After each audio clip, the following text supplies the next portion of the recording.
eggplant revert. That means he's going backwards here now.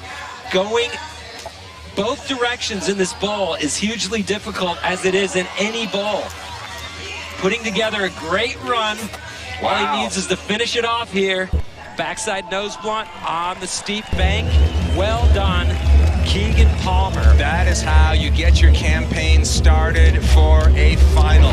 Judges love to see you fly out of the bowl, and if you're spinning, even better. The backside grab 540, no problem. The smaller you are, the easier those tricks are too, right? As you grow, as your body changes, those tricks get to be more difficult. That was a technical eggplant revert, meaning a 360 hand plant. You don't see that every day. Keegan really did a good job of putting together a huge variety of tricks and flipping his board. That's another thing we mentioned earlier. All right, next up from Honolulu, Hawaii, representing the U.S., Heion Reynolds. And he is one high-flying Hawaiian, that's for sure.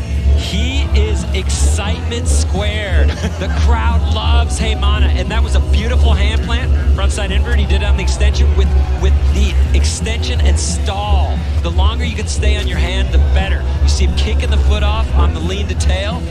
He's very flashy. He's all over the place too, and that's what I like about Heiman's approach, that he doesn't really leave any transition untouched in here. You see him covering a lot of ground on that Smith grind. That's key. You don't want to see a small grind, you want to see a skater covering territory. And doing a hand plant, the eggplant on that banked extension is very difficult. It almost takes strength. Oh. So close to a full run for Heion. All right, Heion Reynolds bailing on the big spin backside disaster, but let's talk about the things he did right in this run. That frontside hand plant, fully extended, all his weight on his arm, and then the kickflip frontside air. He's flipping his board way out of the top of that bank. The judges love that, and a nose grab 540, covering a lot of distance. And then alley-oop, look, he's traveling blindside. He can't see where he's landing on that alley-oop frontside air. So Heion Reynolds checks in with a 70, and that is with a ball. All right, Luis Francisco coming out of Brazil. What is it with these Brazilian riders? We were talking about it yesterday. They are all hungry, and this park is just straight up meat for them. They are starving. They come out and they attack this ball. It's a total Brazilian approach, and we compare it to, let's say, some of the Japanese skaters who are more calculated and a little bit more reserved, but probably more consistent in that way. But Luis goes huge, and the judges love what he does. Look at that. Wow. That backside grab 5 onto the bank. It was massive. Backside boneless up there on the extension. Kind of a simple trick, but good to keep the speed going. See how high he was on that frontside air, and then to kick the foot off. That's just a bonus. Heel flip Indy, flipping the board, giving the judges what they want. Coming off with 4 seconds left in that run. We talk about Brazilian passion, and it's no joke. They come out and they're super passionate as they bust into these tricks with that lip slide right there. And a young kid with so much power in the bowl, it's such a great thing to see. That backside grab 5, he landed pretty low, but it didn't phase him at all. Heel flip Indy, flipping the board, grabbing it. Judges love that, and that's where it went wrong. The frontside blunt. A lot of people do the frontside blunt, but that trick is never easy. All right, well, we're halfway through run number 1 of the men's park final. Keegan Palmer right now in the lead. Let's get the inside line of today's park course shot on the GoPro Hero 7 Black camera featuring built-in hyper-smooth technology.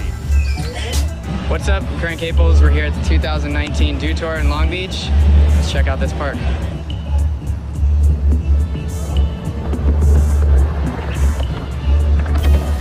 This park's unique just because it has really nice flowing lines and good big bowl corners, good transfers, good steep banks. It just brings a lot of variety, and that's what I feel like makes a good course, and this is what this one has. A lot of park courses, I feel like, kind of have the same routine of like what obstacles are in them. But this one, it's like the design they did last year that works, and so they ran it this year, and yeah, it's just a bowl that you can draw a lot of lines from.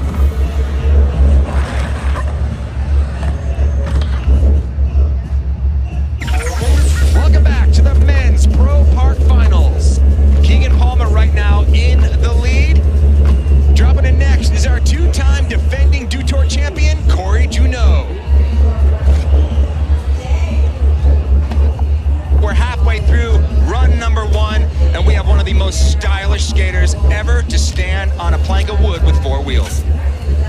Cory Juno can do whatever he wants in this bowl.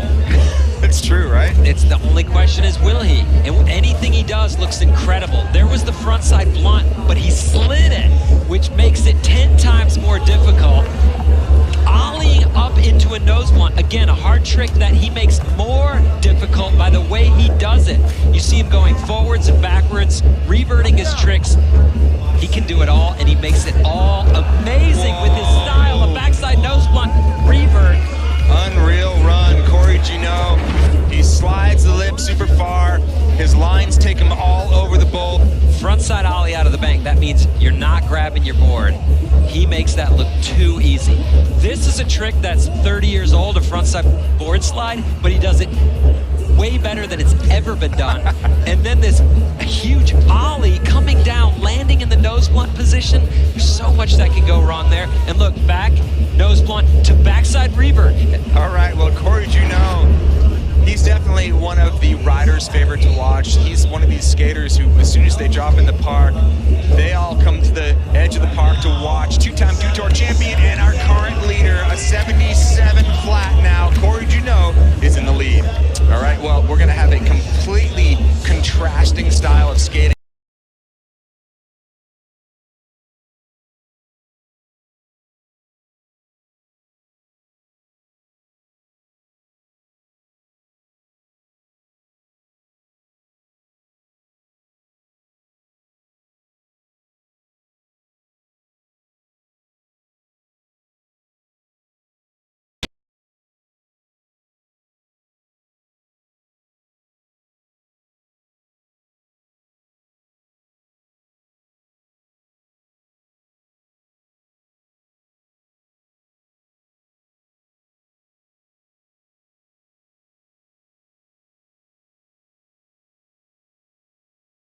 Critiqued him on yesterday.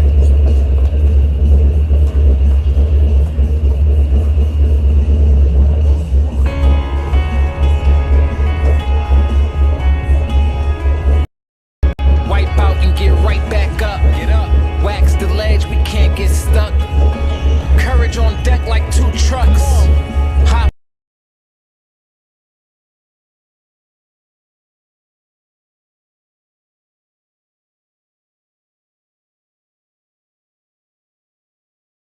Grind. Hustle for runs, all in due time. Repetition, repetition. Might switch stance, but not the mission. Much more than a competition. We risk it all to get these tricks in. Sacrifice ain't nothing given.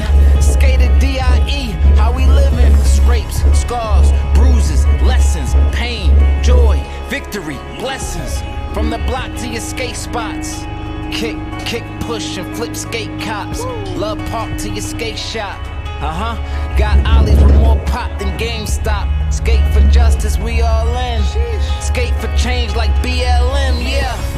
Probably take a knee on my board. Ghetto kids all day, shout out to the board. This that thunder in your heart. 45 seconds to go rad at the park. That go hard or go harder. That go far or go farther. That 5-ring camaraderie. 4-wheel polyurethane world society. And all eyes on we. And all eyes on gold. All praises be. United we roll. Peace.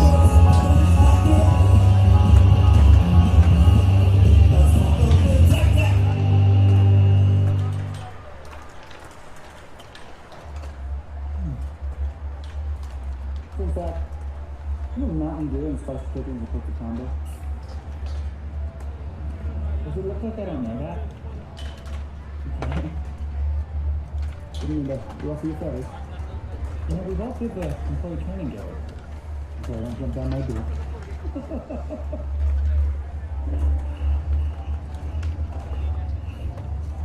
Spicy. Do the deal.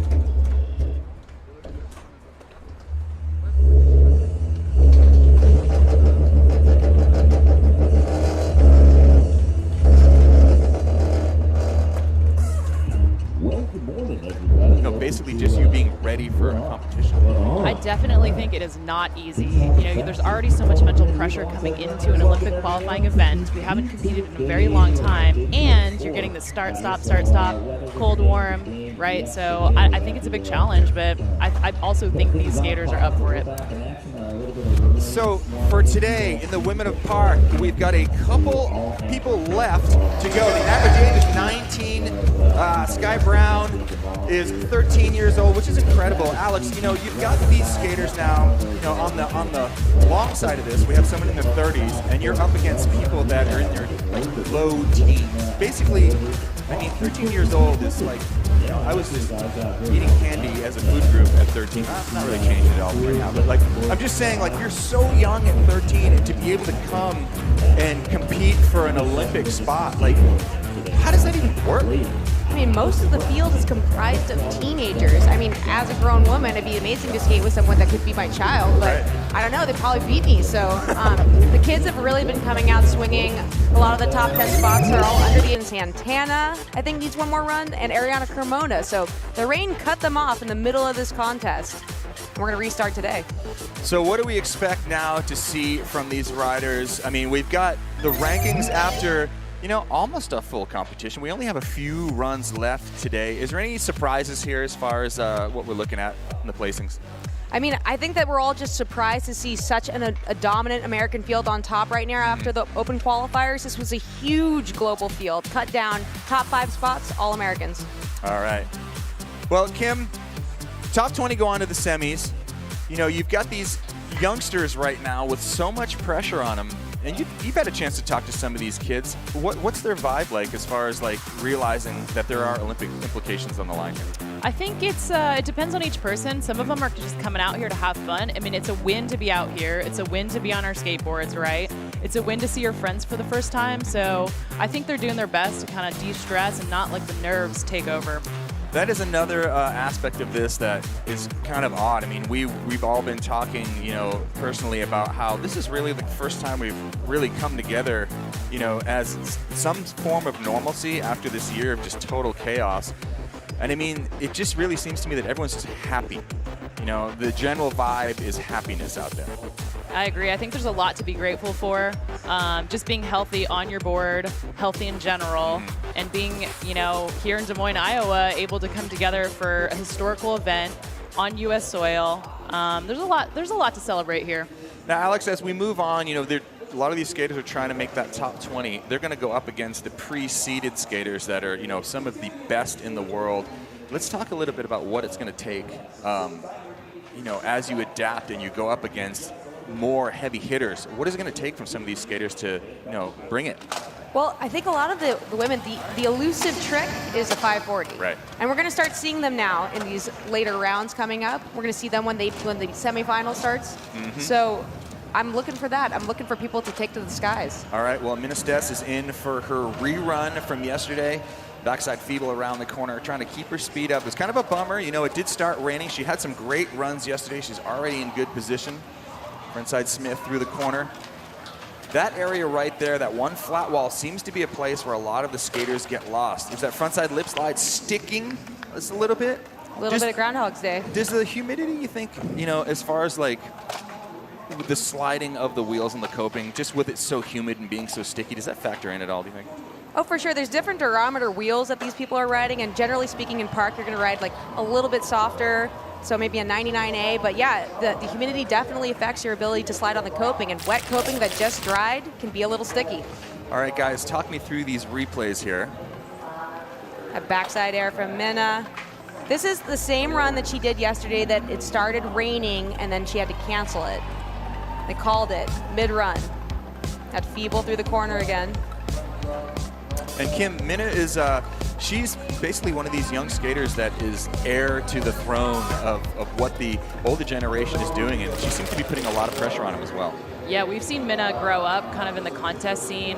She was telling me that she's actually been skating a lot of street. They called it mid-run. That feeble through the corner again.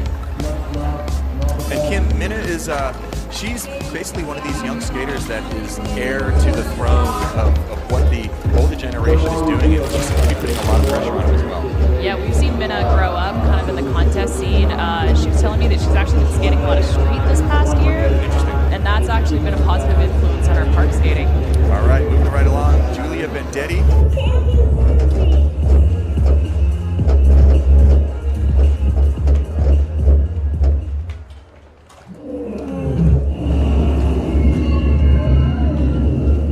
Des Moines.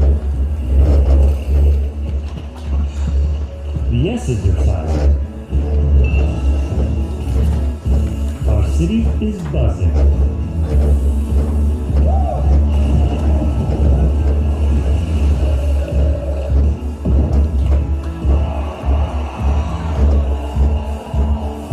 Catch what you've been missing today.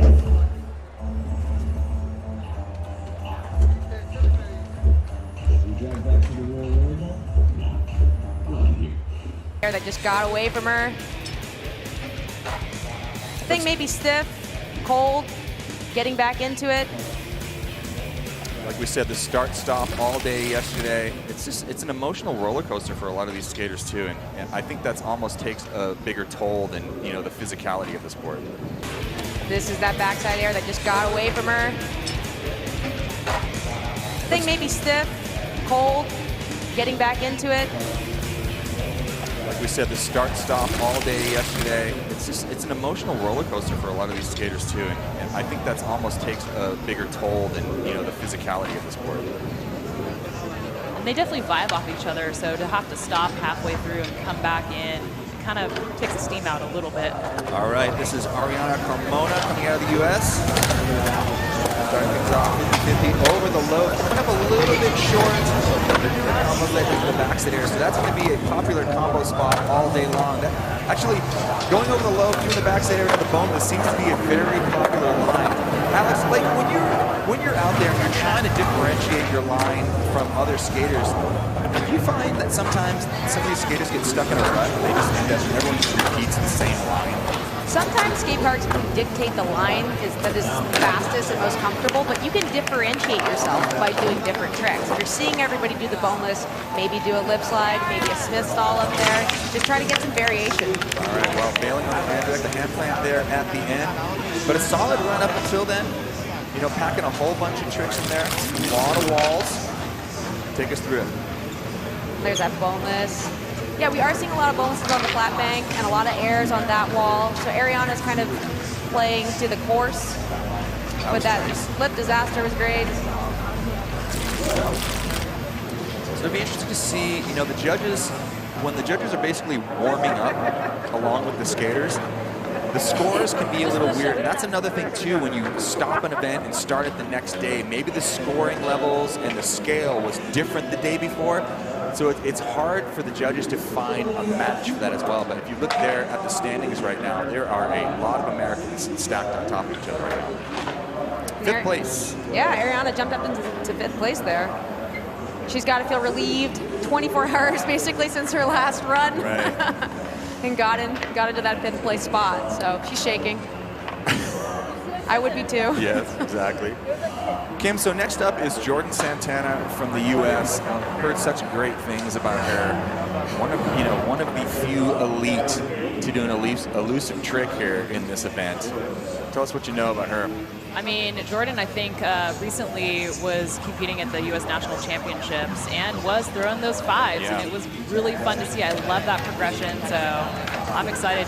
I want to see that five here, hopefully on this run. Okay, here she goes, straight over the low into a little hand plant to get her run started. There's that ever-popular frontside boneless on the flat bank. Nice layback air right there, kind of finding herself in a weird transition, trying to get that speed up. Ooh. Now, I mean, when you have in your head that you know that you can do the 540, it's got to be weighing on you a little bit because you just need to be able to get to that spot to do it. Yeah, I'm actually a little surprised that Jordan maybe didn't come out swinging with the 540. I think her tactic was maybe to get a score on the board. She's got 3 seconds left. Outside ollie. So that's going to do it for her. Unfortunately, not able to put a run together where she could stick that 540 in there.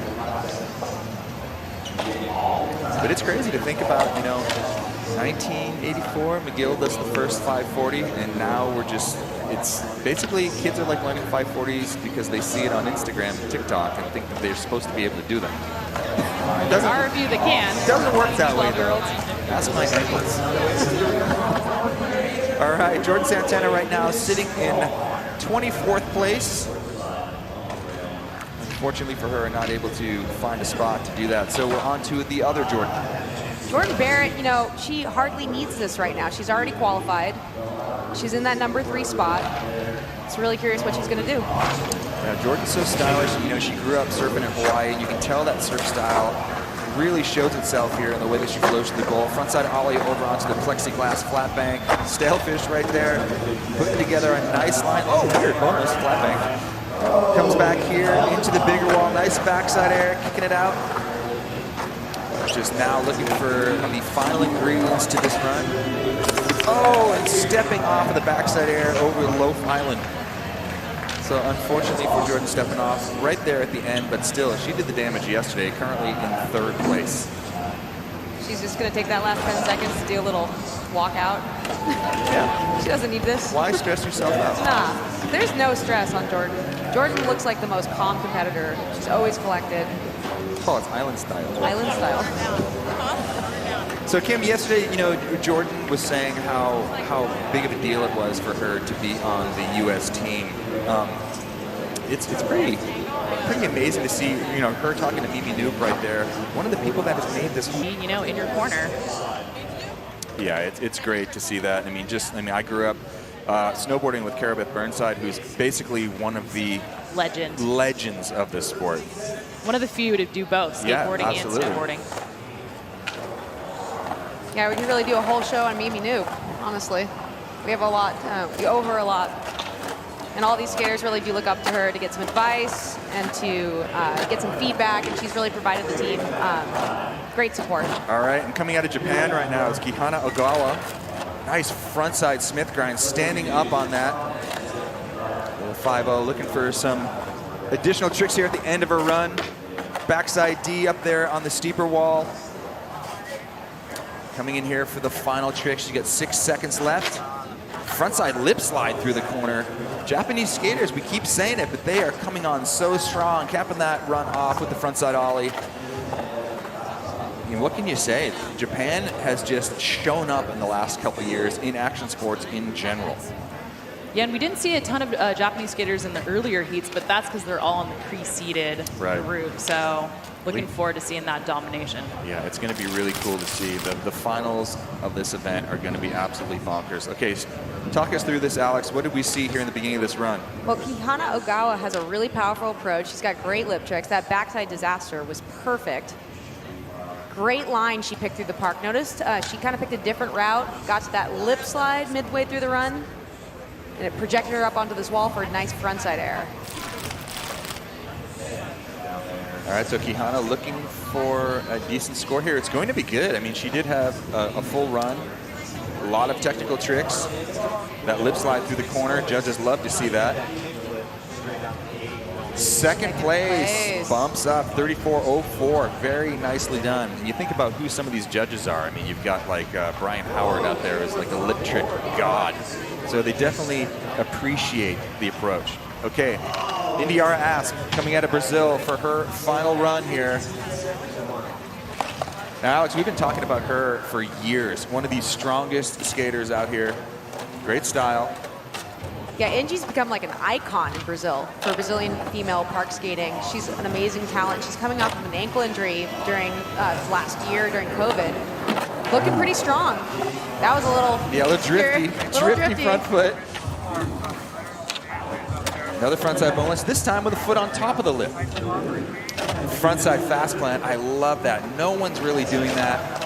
Combos then into the frontside ollie over the hip. So Indy having a great run here, using the entire park, putting some very unique tricks in. Goes with the stalefish, comes off, but time was done. Where do you think that's going to put her, Alex? Well, that's a little tricky. She fell off on that last wall, and I believe it was during time.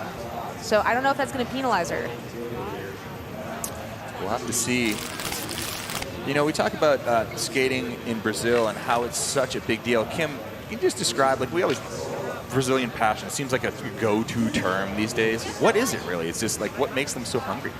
I don't know, they must be, you know, something in the water or something in the food, but Brazil definitely a powerhouse. I mean, we have Leticia on the street side, but so many younger girls coming up, following the footsteps of, you know, women like Leticia, Inji here. Like, it's definitely a place to look out for. Brazil will definitely show up in the Olympics. I always said that the course is like meat to a Brazilian. I do love a Brazilian barbecue, and so do they, apparently. They're just devouring this course. India Asp in 8th place, so she makes that 20 cut. And so that will do it. That will wrap up our runs that we had to complete from yesterday. But that feels really good for the skaters right now to get that Heat 4 completed, out of the way. The top 20 are going to move on to the semis. We can all kind of reset and move on. Because that was a tough day. That was a lot of challenges. And I'll say, you know, it probably has a lot, you know, it makes you even more nervous because you don't even know if you're going to make it to the big game.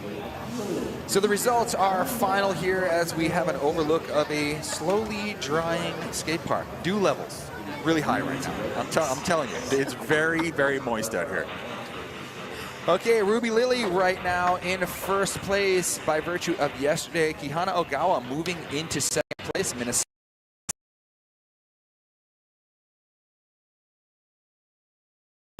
just stacked up. But they are going to meet up against our pre-seeded riders later on, and it's going to be a battle. I'd say it's going to be a battle. Kim, what are your thoughts now? Like, what do you think the mental preparation is of these skaters who skated this morning? I gotta say, I mean, I think there's a slight advantage having for those skaters that just skated to go into the semifinals because they already got a run under their belt. Yeah. So it'll be interesting to see how they stack up against, you know, the other skaters that have been kind of sitting cold. And also coming up is this story that's kind of been behind the scenes, the battle for the African continent. We need to get a spot sliced in there. In 35th place, 35th place, Melissa Williams right now. So it's really going to be, you have to have representation from all the continents. Getting that spot for the African continent, the battle for the African continent, Alex.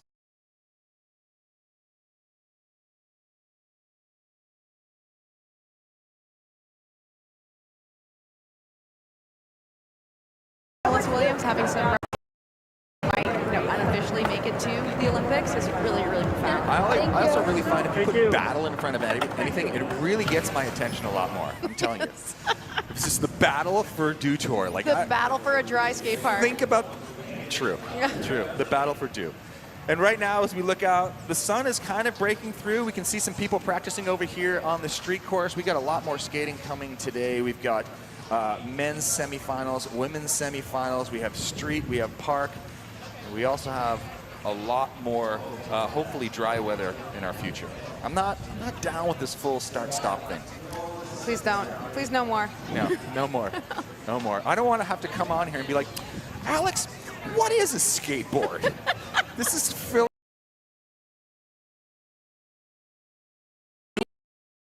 Yes, we're going to see some, especially from all these young skateboarders. I mean, we're looking at a field of like most of them being under 15. I don't know the exact stats, but even the ones that are preceded that they're meeting are also teenagers. So Brighton, you know, Masugu, Amelia being the oldest skateboarder in here, and love you, Amelia, made the cut at 20th. So there's one person over 31. But being the oldest at 81 tells you.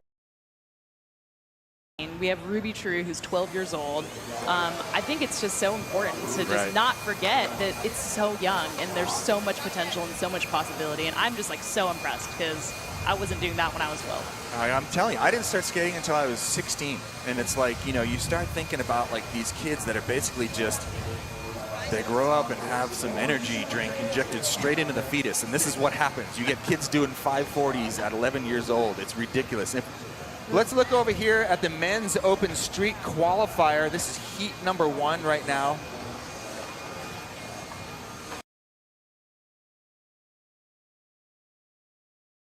I want to talk about just the representation from all over the globe, and it truly is, you know, you think about the traditional stick and ball.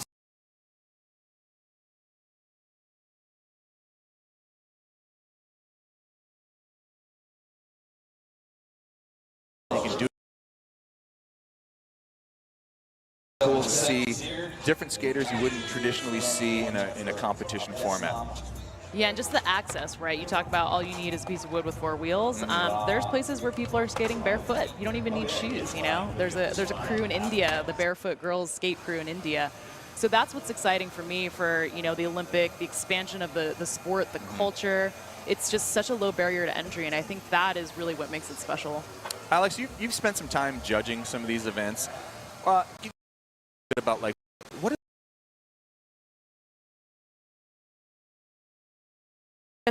Park is more about this completing a really fluid line. You want to hit all the corners and all the features that you see. And street, there's going to be a lot more emphasis on progression and technical ability and how big the obstacle you're going after is. So there's a differentiation in between those two things, and the formats themselves change over time. Right. Yeah. Well, it's all about foot juggling a skateboard, basically, is what we're talking about. So let's take a look right now at some of the, you know, the Olympics are coming. Whether anyone likes it or not, I just think it's going to be really exciting to see what happens, and this is what it means to these skaters at Dew Tour. The Brazilian, the Mexican, the Japanese, the American, everybody in the end are truly united. To be able to represent America and represent Hawaii as well would be really special. I get to compete for Great Britain, but be in Japan. I mean, that's just a dream. The Olympics is an opportunity to bring something for your country. I'm not only representing USA, but coming from Hawaii, there's so much pride. Who would have thought that I'd come from this little island in the middle of the Pacific to skating for my country and also my island, you know? I think the Olympics is going to impact the world in ways no one ever thought it could. It's basically putting skateboarding on this pedestal for the whole world to see. You're showing skateboarding to a broader audience, new people, younger girls. I think it's only going to help skateboarding. It's going to introduce skating to so many people, millions of people. Everybody who's in those top spots really worked hard for it. It definitely pushes me to try to stay up in the top 20. I'm just trying to keep not too much pressure on myself, trying not to think about it too hard. I want to go. Let's get it done. It's me and my best friend Bryce. We talk about it and laugh all the time that we met each other when we were 8 years old and now we're competing to get in the Olympics. It'd be a dream come true, I feel like, after so long. Sharing the same space, sharing the same area, and sharing that same passion. It's the Olympics. I don't know what to expect.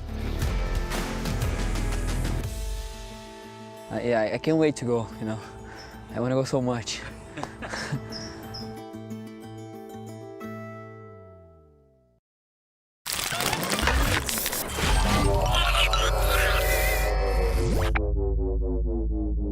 Up into first right there with the 35.09. I'll turn it view. There you go. Well, put it down. Some building blocks there looking around at number 2, but nicely down there in the game. Great hustle. So we've got 9 down. We've got 6 left to go here around at number 1 and 2. We're probably going to get into this pretty quick with a short amount of practice and move right along to heat number 2. We've got 6 heats and well, we lost a lot of events yesterday due to the rain. So I'm guessing we're going to hustle.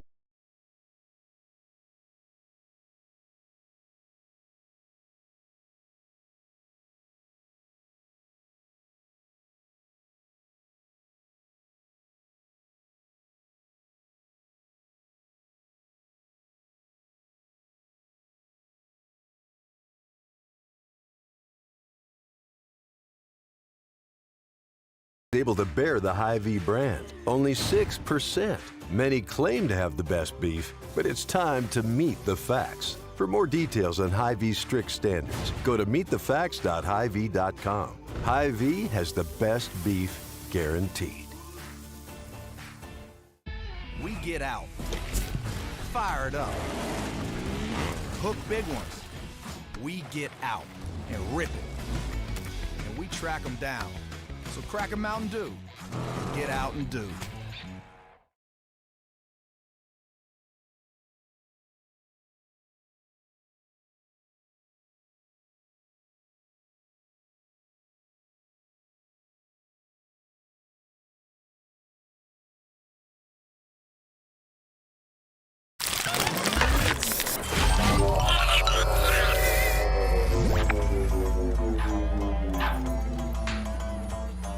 We drive back to the real world now?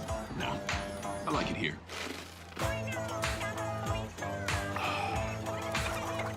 New Mountain Dew Major Melon.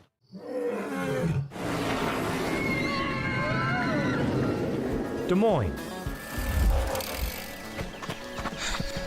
The S's are silent. Our city is buzzing.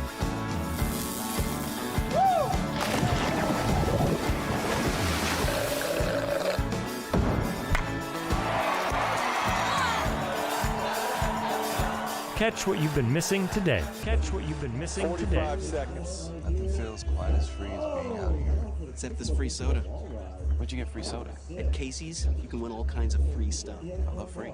Then you'll love this. Bought this jerky, won this free donut. I love donuts. And these chips can win me the big one. What? A free concert from country music superstar Lee Brice. I love free Lee Brice. We Casey Summer of Freedom sweepstakes. The more you buy, the more you can win, including a free Lee Brice concert for your town. Free Lee. No. 15 seconds. Fire. Mountain Dew. Out of commercial Spicy here wings. in 10 seconds. 9, 8, 7, 6, 5, 4, 3, 2, Spicy. Do the 1, and you could dip to black if you want.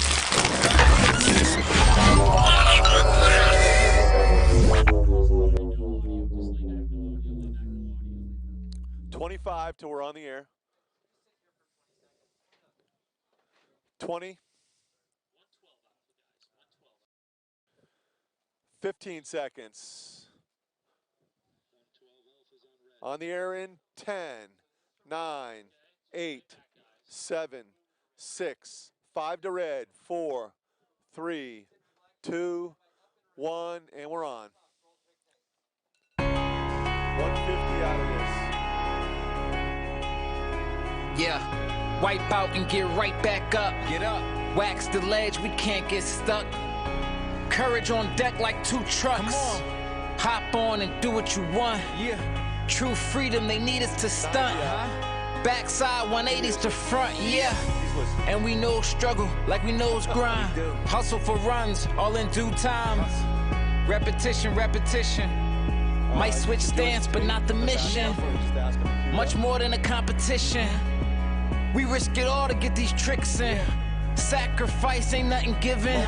Skated DIE, how we living? Scrapes, scars, bruises, lessons, pain, joy, victory, blessings. From the block to your skate spots. Kick, push, and flip skate cops. Love park to your skate shop. Got ollies with more pop than GameStop. Skate for justice, we all in. Skate for change like BLM, yeah.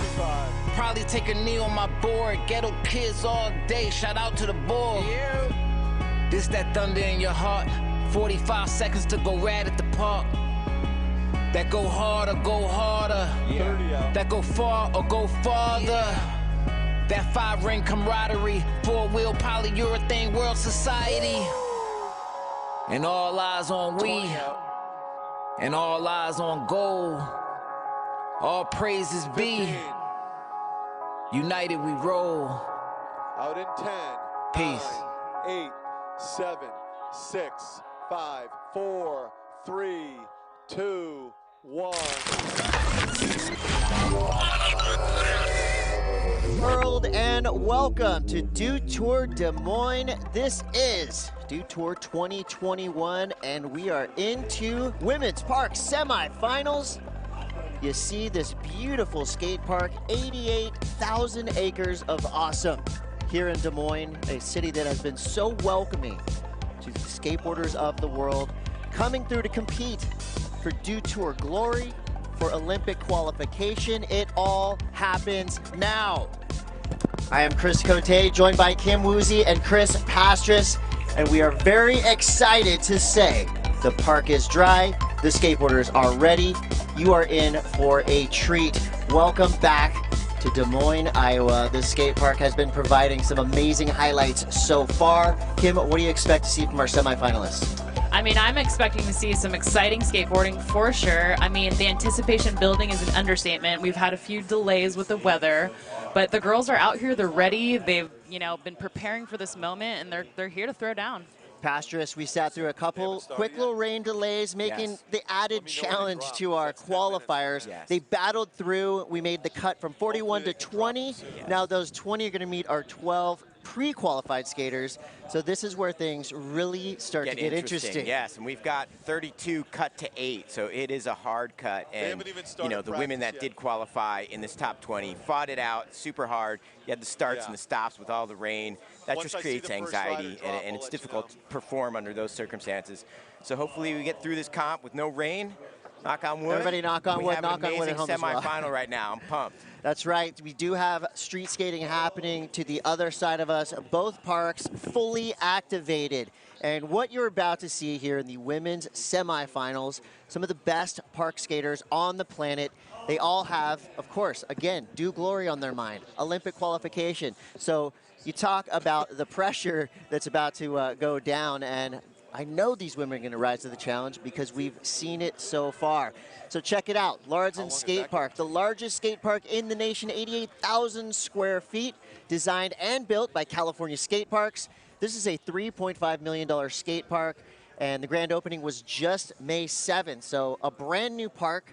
We did give it to the locals for a little bit to warm it up. The pros are here for 4 days, and after that, this park belongs to the skaters of Des Moines. Well, the Olympics are happening right around the corner. You're gonna have 20 athletes per discipline, that being park and skate, men and women.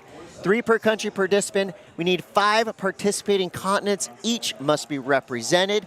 Pastoress, when you're thinking of the overall field, we think skate superpowers, right? Yes. USA, Brazil, you know, Australia's in the mix. But there are a lot of countries here vying for those coveted Olympic spots. Yeah. What are some of the names that you're looking at here in the semis? Gosh, I mean, Japan is really stacked, starting off with Sakura Yosizumi. Mami, you know, with the Smith grinds and the style. So Japan's got just, I'd say, a good 3 or 4 riders that could win this thing. Brazil is always strong. Yindiara Asp, of course. And, you know, there's our list right there. Look how international it is. You got Sky Brown, young competitor out of Great Britain, you know, an internet sensation. She's amazing. We got the legend Lizzie Armanto, representing Finland. We got Dora, we got Poppy from Australia, so what a diverse. Kisa Nakamura from Japan, so yeah, stacked, very versatile, all over the map, all over the world, so it's awesome to see. Well, you've got, you know, a bunch of skaters from the USA vying for not a lot of positions, and that's kind of the story we're going to be following through. Team Japan has a lot of double qualifiers heading into this semifinals. So this is really, of course, for the countries trying to get in and the countries trying to stay in. You know, we have so much representation from Japan, USA, and Brazil. Those are the teams that are actually going to be doing some infighting for those spots. 100%. And, you know, Kim, when we talk about the scene, right, this international skate scene, we have seen a lot of camaraderie down in the park and, of course, just out in the streets with everybody here together with the same goal. That, of course, is to grow and progress skateboarding as a global unit, but also, you know, the level of competition that you have to even make your country's team, let alone make those Olympic cuts, is going to be massive. What's the vibe like down in the deck? Have you talked to some of these ladies about the pressure that they're going through? You're right, Chris. I mean, it is very challenging to make, for example, the U.S. team. The vibe is, you know, it's camaraderie, but also they're here to represent. They're here to, you know, produce some results. A lot of them have been working really hard, preparing for the moment. I think it's a mental game for sure. Not only with last year's sort of delay, but also, you know, some of the challenges here with the rain. So it's going to be fierce out there, and I'm excited. We did see at the very bottom of that list, the African continent. We are going to find a skater to represent the African continent. We have 2 here, one from Morocco and the other from South Africa. So we'll be watching that story as well. A big story coming into Dew Tour, of course, the teenage domination. Most of the skaters competing in the semifinals are still teenagers. Let's take a look at the field of these incredible teenage skateboarders. All the young guns, they're coming in hot.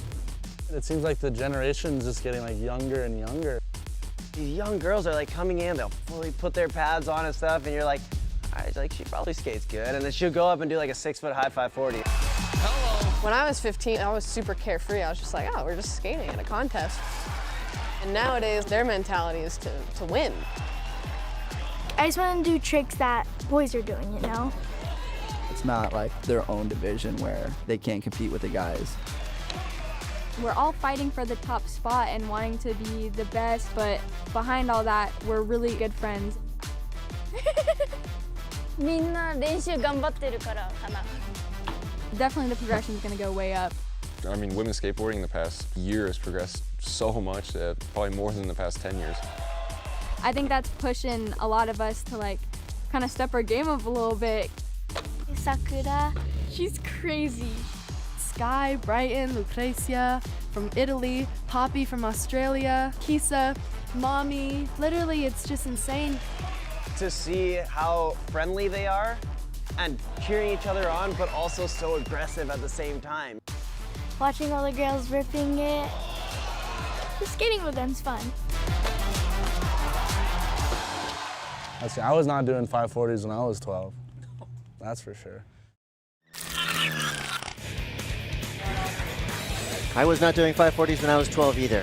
None of us were, but it's happening now. We have 3 heats in the women's Park Semifinal, 32 skateboarders. We go from bottom to top in terms of when these skaters drop. Amelia Brodka just made the cut yesterday. And you look down this list, again, still a deep international field. You got representatives from Chile, Brazil, Canada. You know, Faye Ebert from Canada, she's 11 years old and she's making semifinals at Dew Tour. That is huge. China, Great Britain, Bombette Martin ripping yesterday. Ruby True, only 12 years old. Yeah, so we talk about the teenagers, but there's also preteens shredding here at Dew Tour, and more of that to come. So we have 32 skaters here in the semifinals, and another savage cut coming in the next few hours. We're going to cut that down to 8. And here's a look at semifinal heat number 2. This is where you start to see some household names. We have 6 Americans out of 11. So again, you'll see how competitive it's going to be to make that American team. Brighton Zoyner will be skating for the first time here this weekend. Mami Tezuka, owner of one of the best Smith grinds on the planet. So very much looking forward to seeing that. Kim, looking at this list, who are some of your favorites to watch? I'm excited to see Jordan for sure. Grace coming off of a double ACL surgery. I was chatting with her yesterday. You know, she just turned 18 yesterday. Happy birthday, Grace. And, you know, Ariana, also not a stranger to competition. A lot of these skaters have been around, you know, competing in the U.S. scene for a while now. So I'm excited to see, you know, how they stack up against this international field. Pastrus, a young skater on the come-up. Ruby Lilly, one of our top qualifiers from yesterday. Yeah, she's got it all, the complete package. Just smooth, powerful. There you see her on course right now, and great style. You know, only 12 years old. No, 14, excuse me, but skates like she's a grown woman. Here are your top-seeded women in the semifinals. Literal global superstars. Sky Brown representing Great Britain, Sakura Yosizumi, Masugo Okamoto, Poppy Star Olsen, Lizzie Armanto, who was in the booth yesterday talking about her wild adventures over the past few months. Kisa Nakamura, always one to watch, Dora Varela, Kokona Haraki, Isadora Rodriguez Pacheco, and of course Bryce Wetstein, coming from Encinitas, California. She has been a huge story we've been following. I actually got the opportunity to write an article about Bryce for Encinitas magazine, and I'll tell you, a shining star, not just as a skateboarder, but as a human. And as you'll see, you know, when these women drop, you can really kind of see their personalities come out in how they skate. You know, Kim, when we talk about Team Japan, well, we're talking about ferocious competitors, and also, you know, competitors that have really stepped it up. In the past 3 years, Team Japan has to be considered the most improved skateboarding super country.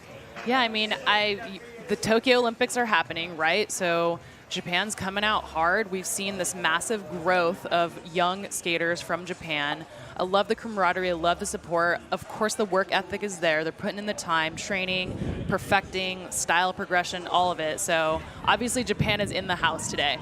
Yeah, and I would say it started off with Kisa Nakamura, really, in terms of competition, and her coming over to the States and skating the Park Series competitions and just dominating and showing us what Japan was capable of. Yeah, powerful skateboarding, and it's cool too when you think of the group of Team Japan. They all have such different styles. It's almost like you put together the super skater with all those styles, but you know, they all have the ability to win this event. So this is really going to be a foreshadowing of what we're going to see in Olympic women's park skating. Yeah, and one of my favorite things is, again, these young girls out here representing. I'm thinking about all the people watching at home, the families. I'm thinking about like 12-year-old Kim getting to see girls like Kisa. You know, I remember meeting her when she was like 14 years old, and I was like, oh my God, if I got to see you on TV or on YouTube when I was that age, I would have just been so inspired. So I think that all of these women are opening doors and changing the game around the world. Well, it's about to be on. We're going to take a quick break, but we'll be back with more action live from Des Moines. This is Dew Tour 2021. Don't go anywhere. We'll be right back.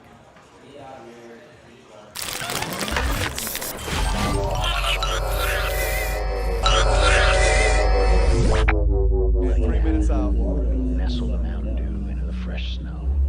Let's add a little more. Make that bottle nice and cold. Remember, it's your world.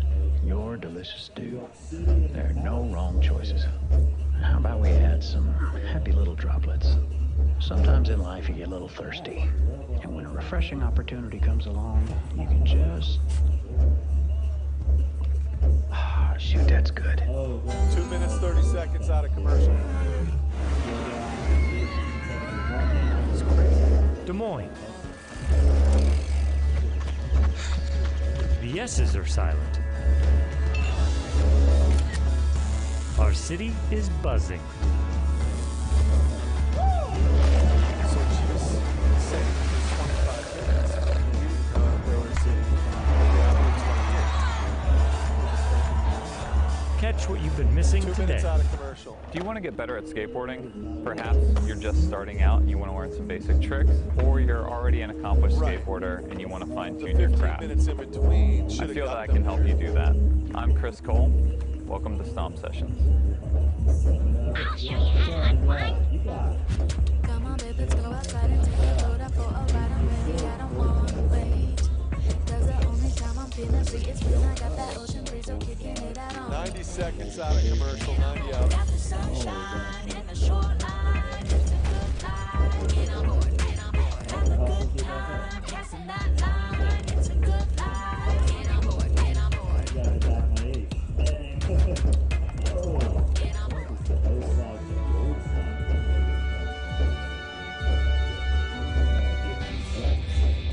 1 minute out. Yep. 1 minute out of commercial, 1 minute.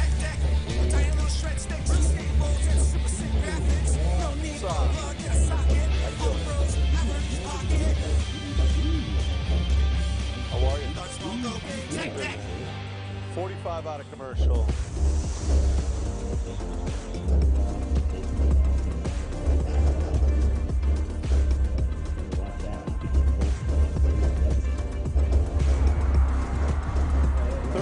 Out of commercial.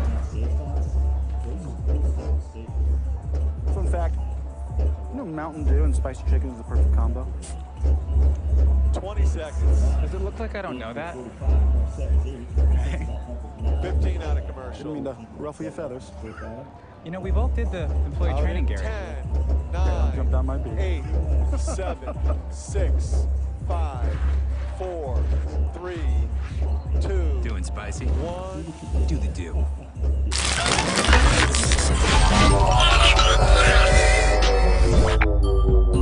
Welcome back to Dew Tour Des Moines. Street Qualifier is happening, and this is Eduardo Neves, the Brazilian, who just set the high mark number of the beast, 6663.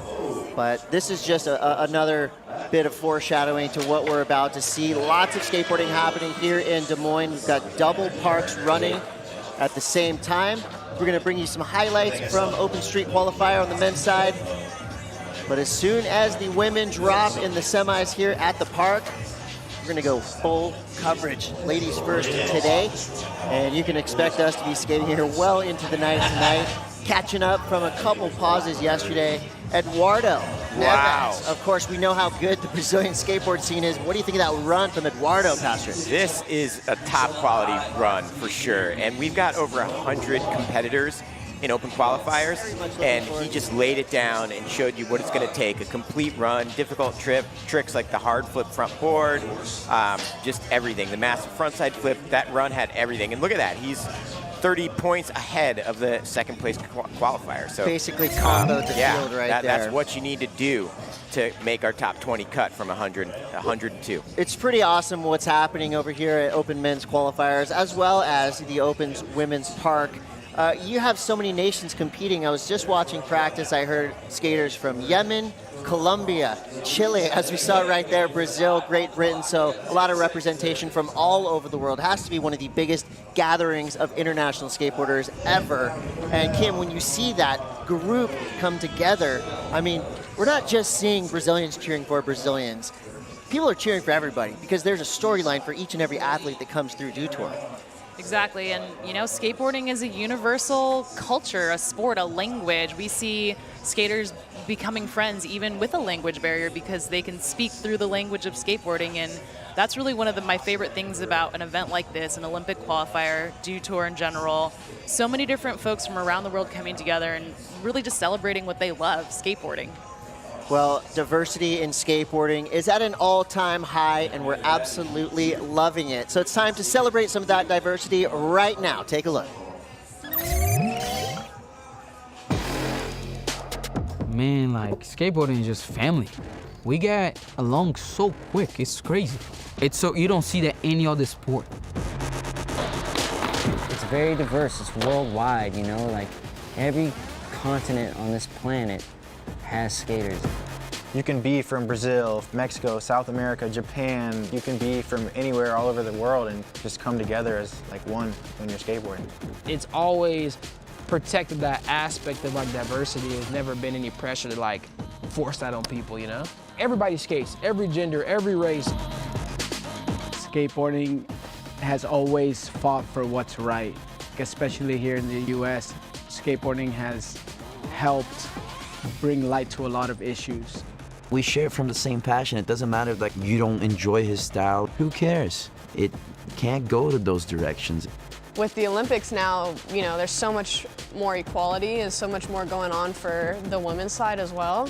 You know, there was just a few women skaters. Now there's a lot. There's really not much requirements to skate. It's all personal preference, and I feel like that draws a lot of people in the world to just gravitate towards it. Anyone who steps on a skateboard and actually goes and skates and tries to learn and realizes how hard and difficult and frustrating this thing is, you form this bond because it's like hardship. It's crazy they get so many different races, so many different type of people together in one thing. That's the reason why I love skating, you know? It's like, it's awesome.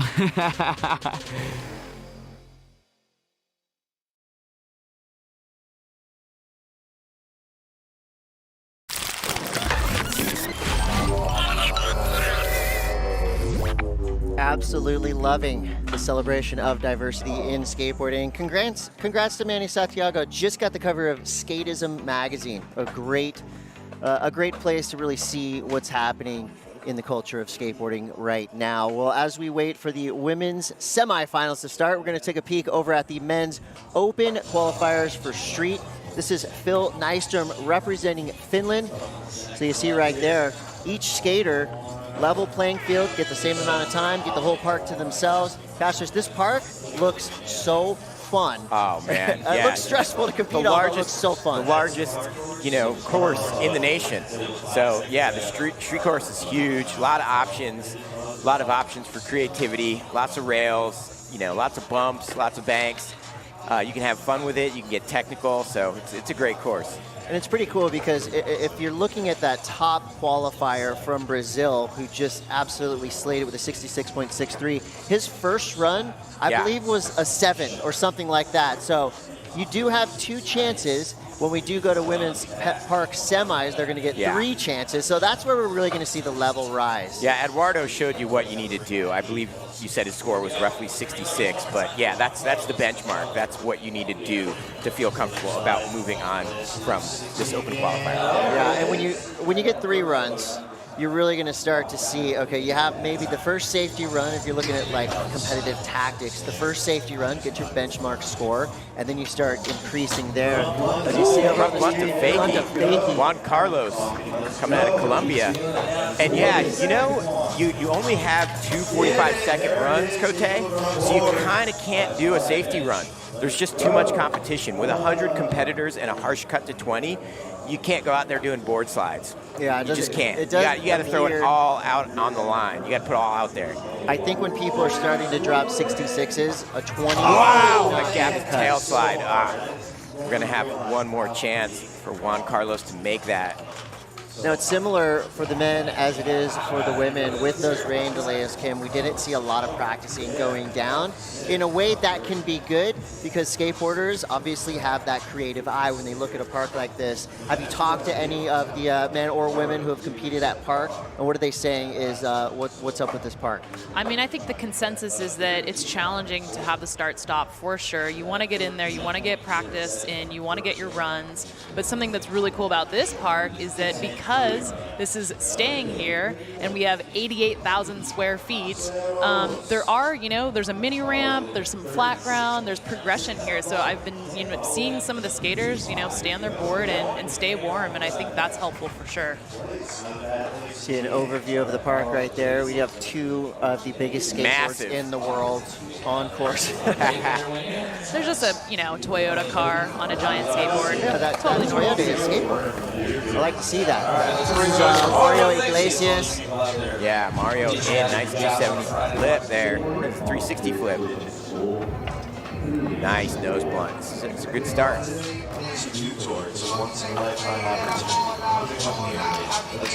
Going for that kick rope back flip. Okay, Iglesias on the now. A-frame. This is a great start right here. I want to say he's already erased that 15 on his first run. Nollie Crooks.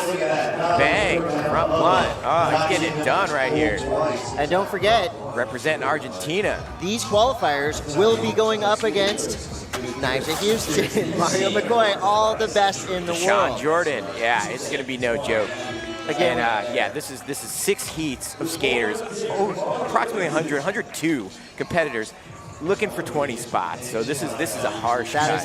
That is a big. You got to bring all the guns. Now, we talked a little bit yesterday about the Cinderella stories that we're going to see forming. That's what's happening right now on the street course. Yeah. You're already kind of getting into the meat and potatoes of competition over here on the women's side with the semifinalists being set. Yeah. That right there, you need to keep your eye on the skaters in the lower ranks right now who will be going first, because that's where we're going to see the potential for some upsets starting to develop. In watching street practice over there, when the big guns came out, they came out swinging. So yes, they're smiling. Yes, they're having fun at practice. But trust us when we say you're about to see some next level skateboarding from men and women in park and street. This is not a walk in the park. This is a competition. And any skater in this competition can win this thing. An unknown skater, relatively unknown like Eduardo Neves could take this. Valadez Mota right there. He's got a 30.47, so a solid start. I'd imagine the larger field and the newer, younger skaters coming up fuels the fire of some of those veterans and kind of puts a spark, under them to come out strong.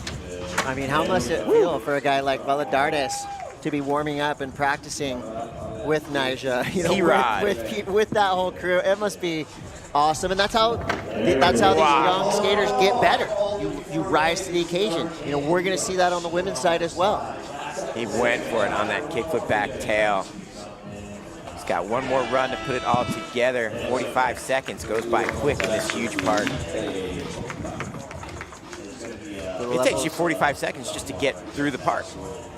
Yeah, to lap it. If you fall, you know, we've seen other competitions hurt. where a fall in park and street, you can't step off your board, you can't Keep fall. going. Yeah, you can keep going the full time, the full 45 seconds. That right there, that just shows mental toughness. Kim, we saw it yesterday in women's. Some of our top qualifiers had a slam in their run or had a bad slam that ended their run, and then they came back. You know, mental toughness, is that something that you're seeing kind of on the rise with the help of coaches and, you know, more of like a staff sport mentality? Definitely. I think it's the coaches, it's the support, it's the community, the camaraderie, a lot of family support as well, which is important and great to see for some of the younger skaters. I think all of that adds up. It really takes a village, right? And we see with some of these superpower countries, Japan, US, Brazil, Australia, you really see that. They're out here in a crew, they're rolling deep, and that really affects their skateboarding. And here we have someone representing Slovenia. So really, all corners of the globe out here at Dew Tour 2021, man. Pastris, you know what it's like to skate a park by yourself. Kind of feels a little weird and eerie. Skating a park by yourself with a couple hundred people watching and a couple million people watching at home, that's gotta be a little bit nerve-wracking. Yeah, you gotta control the nerves. That's part of being a pro skateboarder, man. You know, when the time's to go, you gotta throw that aside, relax, breathe, and do your tricks. And it's really setting the pros from the amateurs here with the start and stops, because you know the pros will get through it. They know you know what all I'm saying? about The Nija's going to get through it, but if you're an inexperienced skater, you know, waiting 15 minutes to practice or having a 20-minute delay on your run could really affect you mentally. Spin you out a little bit for sure. And, you know, I think for a lot of these younger skaters coming to compete here, yeah, of course they would love to win, but I think a lot of them are really chalking this up to experience, 100%. knowing that after the Olympics, I mean, this could be a whole new world of skateboard contests. It's not going to affect us going out in the streets and doing slappies and having fun, but what it could do is make skateboard contests a little bit more common around the world, because 100%. really at the amateur level right now, you know, I think we need more. We need more growth there, local contests at your local park. So hopefully contests like Dew Tour and of course the Olympics will do that in spreading the knowledge. And Kim, I know you spread the knowledge about Skate Like a Girl, which is a high compliment in anywhere. So what are you looking at right now for Skate Like a Girl, Dew Tour heading to the Olympics? What are your guys' goals? Yeah, well, we're already seeing, you know, with the elevation of these events and the global exposure, we see the interest. I think everyone always, all kinds of people have always secretly wanted to skateboard because it's so fun. It looks so cool. It's so fun. But there's been barriers, right? You kind of feel intimidated. You're not sure if it's for you. So with Skate Like a Girl, we're taking down those barriers. We're saying, hey, it's literally for everyone. And we're just making it accessible by providing safe spaces and things like gear access, right? Not every kid has access to a skateboard and a helmet. So we go out there and we you know, host programs, we do free clinics in the community, we do camps, we do lessons, and our goal really is accessibility and keeping it inclusive and expanding the community. And we did hear to that point of access to gear. I was overhearing Vern and Jimmy, our on-site announcers, talking about icon legend Kenny Reed actually helping out the Yemeni skate team, teaming up with Supreme. So Supreme, Yemeni skate team, boom, that's a match right there. Nice. How stoked are you to have Kenny Reed helping you out and helping, you know, coach your team, just facilitate that? Well, check it out. We've got women practicing. That means we are about to light this candle. We've got the women's semifinals for Park coming up next. Don't go anywhere. Dew Tour will be right back.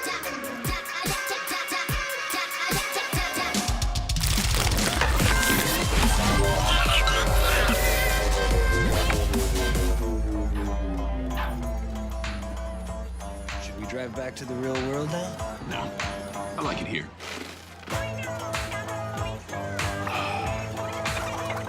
New Mountain Dew Major Melon.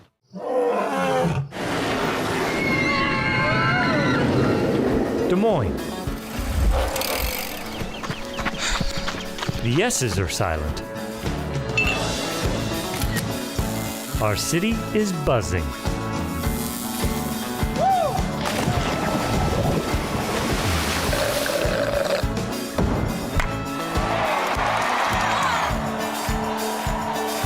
Catch what you've been missing today. Nothing feels quite as free as being out here. Except this free soda. Where'd you get free soda? At Casey's, you can win all kinds of free stuff. I love free. Then you'll love this. Bought this jerky, won this free donut. I love donuts. And these chips can win me the big one. What? A free concert from country music superstar Lee Brice. I love free Lee Brice. With Casey's Summer of Freedom sweepstakes, the more you buy, the more you can win, including a free Lee Brice concert for your town. Free Lee! No. You know what's fire? Mountain Dew, spicy wings.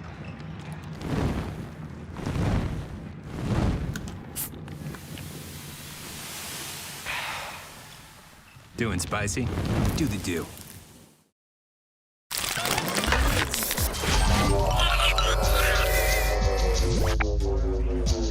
Well, welcome back to Dew Tour Des Moines. We are stoked to be here at an 88,000 square foot park, the Lordson Skate Park, right here on the river in downtown Des Moines. You're about to watch women's park semifinals. I am Chris Cote, joined by Kim Woozy and Chris Dune Pastris. We're gonna make it a little bit more challenging for these women. We are gonna give them one extra run. So here in the semifinals, we do add a run. So it's 3 runs. 40 seconds. One more change, you skate until you fall. In the previous open qualifier, you could fall, grab your board, jump back on, keep going. If you fall in the semis, your run is over. So make note of that. All the skate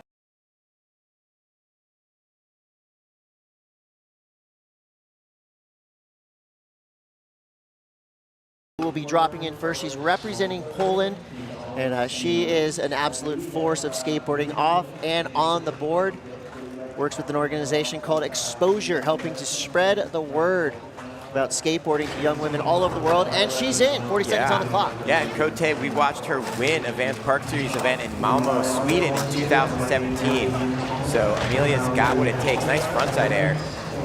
I like the way she's cruising through the bowl with speed and confidence. Nice Smith stall.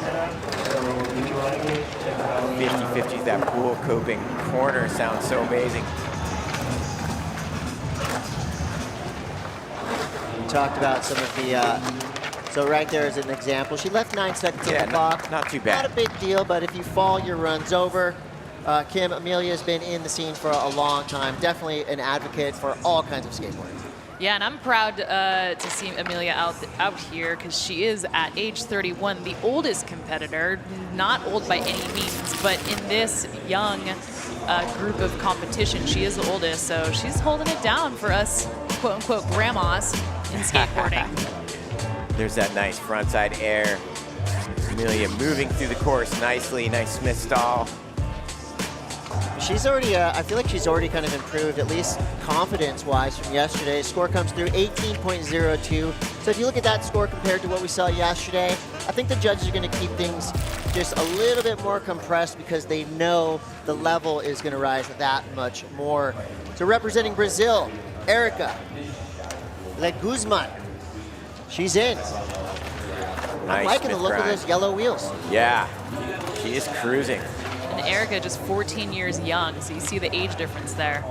Nice feeble grind through the corner. And there's so many, every year there's new Brazilian competitors and they're just getting more and more gnarly and talented.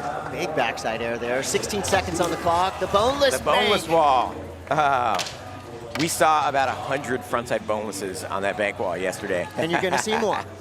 Give the people what they want. We want more Amen bonelesses. to that. So left some time on the clock. That's kind of leaving some fruit on the tree. You're really going to, you don't have to skate for a full 40 seconds, but the judges want you to, and you got to give the judges what they want. Yeah, we had the makings of a solid run there from Erica if she can put it all together. Nice feeble grind through the corner. So again, any grind variation that you do is going to be made that much more difficult when you do it into and out of a corner. So 100%. The judges are definitely going to... Nice backside air, grabbing melon behind the foot there. We call that a melon grab. 14.63. So right there, that is kind of a message to the skaters. You need to step things up in a big way. I mean, we've got the best of the best dropping in very soon. So if you want to get the better of Jordan Barrett, Mina Stess, etc., you really got to represent hard. This is Faye Ebert, 11 years old from Canada, 30 seconds on the clock. Wow. Nice, 2 airs there, one over the volcano and then one on the flat wall. That was amazing, a little start there. Only 11 years old, that is crazy. A lucky Smith grind feather through the in corner. her cap. Yeah, loving the extra little feather there. Nice tail slide. Canada, of course, skateboarding superpower. Home of some of the best parks in the world. Can you imagine 11 years old skating on this Yeah, at this level and international hanging. platform? Yeah, It's got to be a little hanging with people twice her age. That fall is right at time, so we'll see what the judges say there. Love the speed, some creativity in the line that she took. Great skateboarding right there from Ebert. High speed 5-0 grind. There we see that melon grab over the volcano. There's a Smith grind through the corner. Very well done. And here we have a high speed tail slide, excuse me. I love the lip tricks coming out of that skateboarder. Only 11 years old, Faye. Good job. I will never be mad at solid fundamentals. A good Smith grind, a good tail slide, etc. Faye's got him. 19.18. That'll be enough to get her in the lead so far. Looks like that lucky feather was helpful. Exactly. Canadian, maybe it's Canadian goose feather. Ooh, I don't know. We'll have to find out. Dropping in next, we've got a skater representing Chile, Josefina Tapia Vares. Josefina hanging on to that air. Another one over the hip there. Nice Smith grind. One of our teenage representatives here, 19 years old. Nice frontside ollie.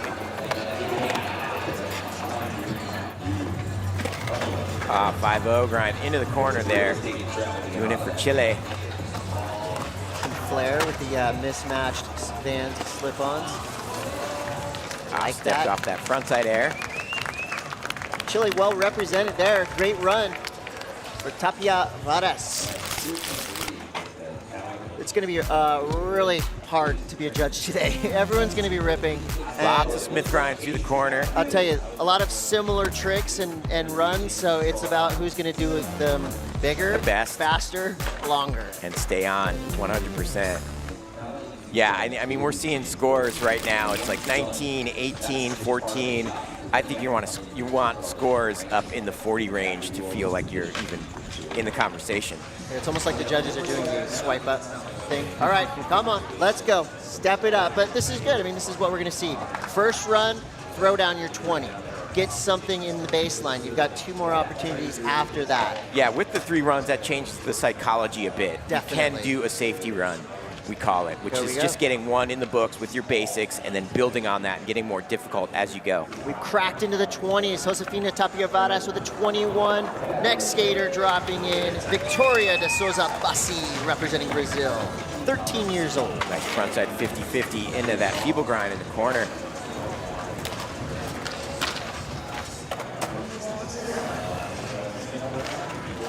Nice Smith grind. Beautiful Smith grind.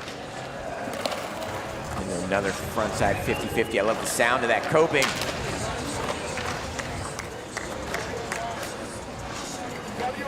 High speed, powerful approach. Yeah.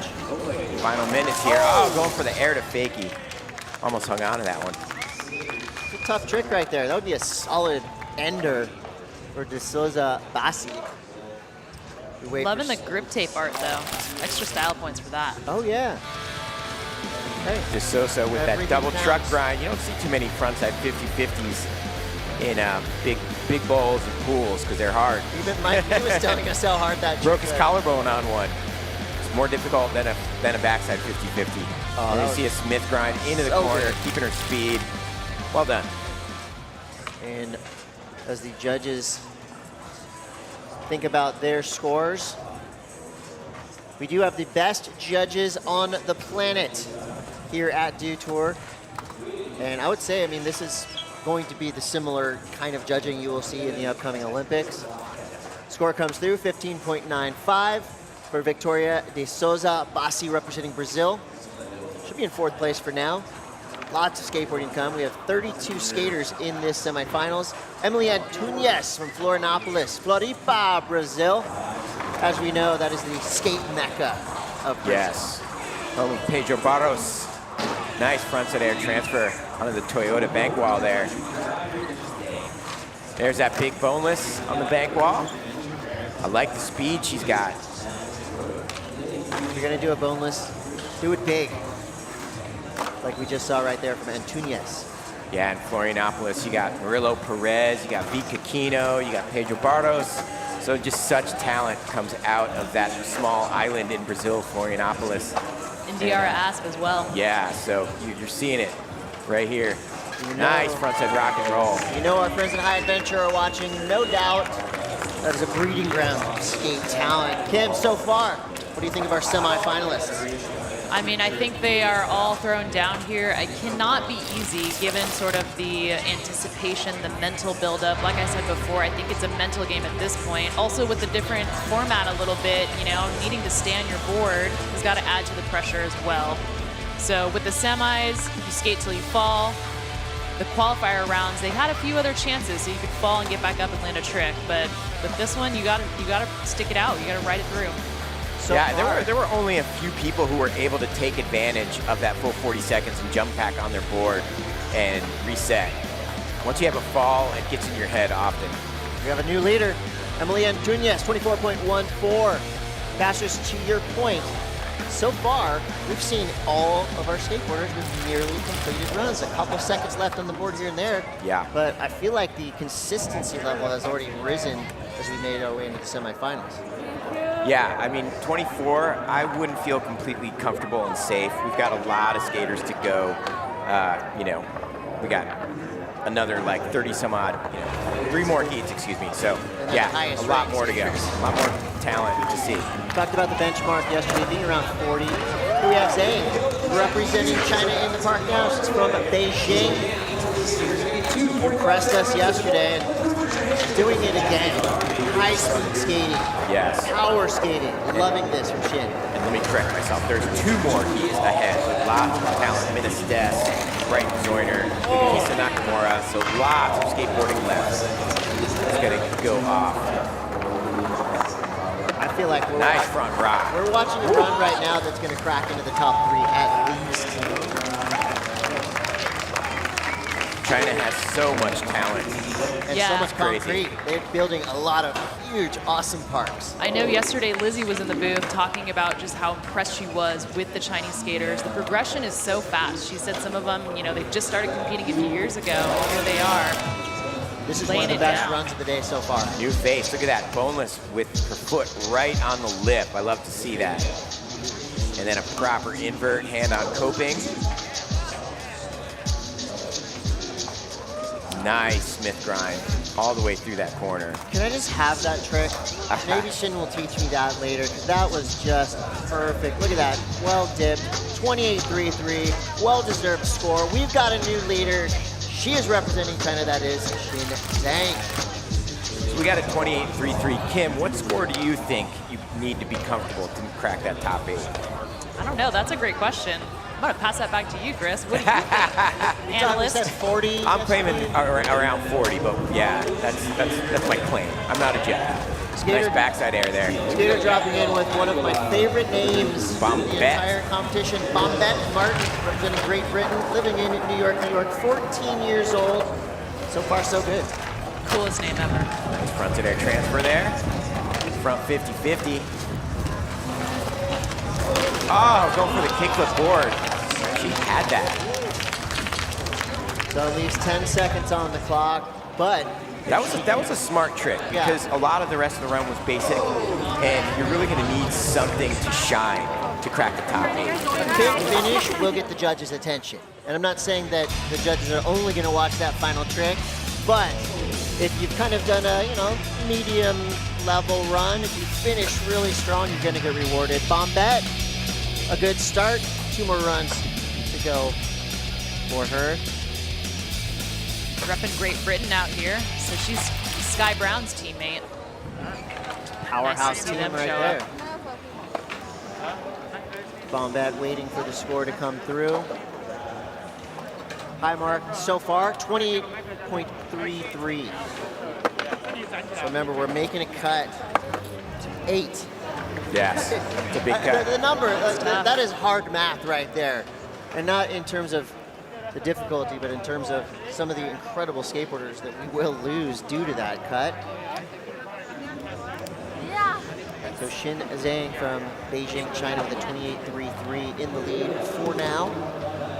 Do you think the skaters out there are thinking about all the math and the cut and all that, or do you think they're just trying to, do their best and have a good time? Both. I think it's undeniable that anywhere you're in the park, you look up, there's a huge screen with your scores, with the leaderboard. It would be really difficult to get that out of your mind, but I think once they drop in, muscle memory takes over. And it's all about the run they maybe have planned. So as we go now to Madeleine Lacharon from Paris, France. Nice feet grind there. 16 years old, great style. Yeah, she's got really good style. Nice melon grab. I do see a little Lizzie influence, maybe. Look at the style, kind of the knocking, the arms to the side. Love the old school board slide there. Don't see that often out of young skaters. Only 15 years old, Madeleine. Oh, invert got away from her. So close, right at time. Paris, France, of course, one of the coolest skate scenes in the world. Definitely. Some incredible plazas and parks, DIYs. And you got Marseille outside of Paris, so. The godfather of all cement skate parks. One of the proving grounds, one of the foundations of this type of skateboarding. And Paris is where we're headed after Tokyo, so. That's right. Gonna see some more talent coming out of France for sure. There's that nice, solid board slide. I like that right there. Just, that's looks like a little bit of decoding. Little coaching. Like, hey, you did great here and here and here. Maybe try to get there, and everything will be good. Fist bump and a smile. Sometimes that's all you need. Yeah, and you talked about the scoreboard, Cote. I think the smartest skaters, you guys did, both you, Kim, you do need to study the scoreboard. If you're really going to be a competitor, if you're going to crack that top 8, you're someone that's just waiting on the sidelines. You're taking note. How are the Smith grinds getting scored? How are the airs over the jump box getting scored? And we've got some people in this field that can do kickflips on the flat wall, 540s. So yeah, you gotta play it smart and do something really difficult and unique. Well, if you're looking at the leaderboard right now, the cut is now at 8th, and Bombette Martin right under that cut. Current standings have Jin Zhang in the lead, representing Beijing, China with a 28.33. Do not be surprised if this entire list is gone by the end of our third semifinal. And that's just due to the fact that we've got such a solid field. At 13 years of age, we're looking at skater representing Germany, Lily Stefasis. She was off to a good start there. Left a lot of time on the clock. Yeah, 2 more runs to go, so she's just got to mentally reset. Basically pretend that never happened, because we're taking the best of 3 runs. It's not cumulative. Yeah, and maybe some nerves playing in there. Let's not forget, the ages here in this heat. We got 11, 13, 14, 15, 13, 12 years old. Just the amount of pressure, possibly never having skated in front of this many people, this many cameras in your face for the first time ever, and coming out here and trying to do your best. It's just so impressive. They make it look so easy, but I'd like to remind everyone at home, this is not easy at all. Absolutely not. And I love to see them all getting coached as well. Yeah, just a little pep talk here and there. I'll tell you too, looking at this park, watching it from home, it might look, oh, this is a fun, mellow skate park. Don't be fooled. This park is deep, it's gnarly. And fortunately, we haven't seen any really brutal slams. We've had our fair share. Can't say this is skateboarding. We will see slams, and that will remind you all at home that this is a sport not to be trifled with. Wear a helmet. If you're learning, wear a helmet, wear pads, do everything you can, because learning how to skateboard is not easy. You will fall. It's a great activity for getting your heart rate up, because every time you drop in, no matter how many times you've done it, your heart is pumping. It's been an ego check as well. When Definitely. you watch something like this, oh, an 11-year-old girl's ripping this park, I can do it. Then you look over the edge and go, maybe not. Let me check my ego at the skate park Dour.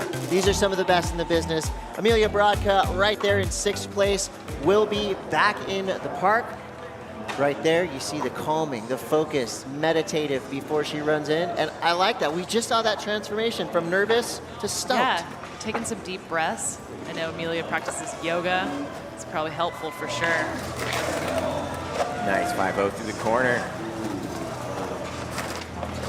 And the Smith grind starting off with some power. That front side air every time. Amelia runs with a fast crowd. Tony Hawk, Steve Caballero, she's always skating with legends. That 50-50 has been messing with her. Her husband, probably Alex the most Jack, basic ripping thing in her line, and that's how it often goes. You fall on the rock and roll or the axle stall. Right. It's that foreshadowing fall. Thinking about your next trick, mid-trick. That's why you want to ideally have a run without a 50-50 or an axle stall. What are you gonna do? Keep all your tricks really hard. If you make them, you're going to get rewarded. Amelia there smiling. She knows she's got one more run. You're okay. No, you're okay. She's out here. I love the humor. And hey, she improved. No, it does not. She's going to stick with run number 1, 18.02.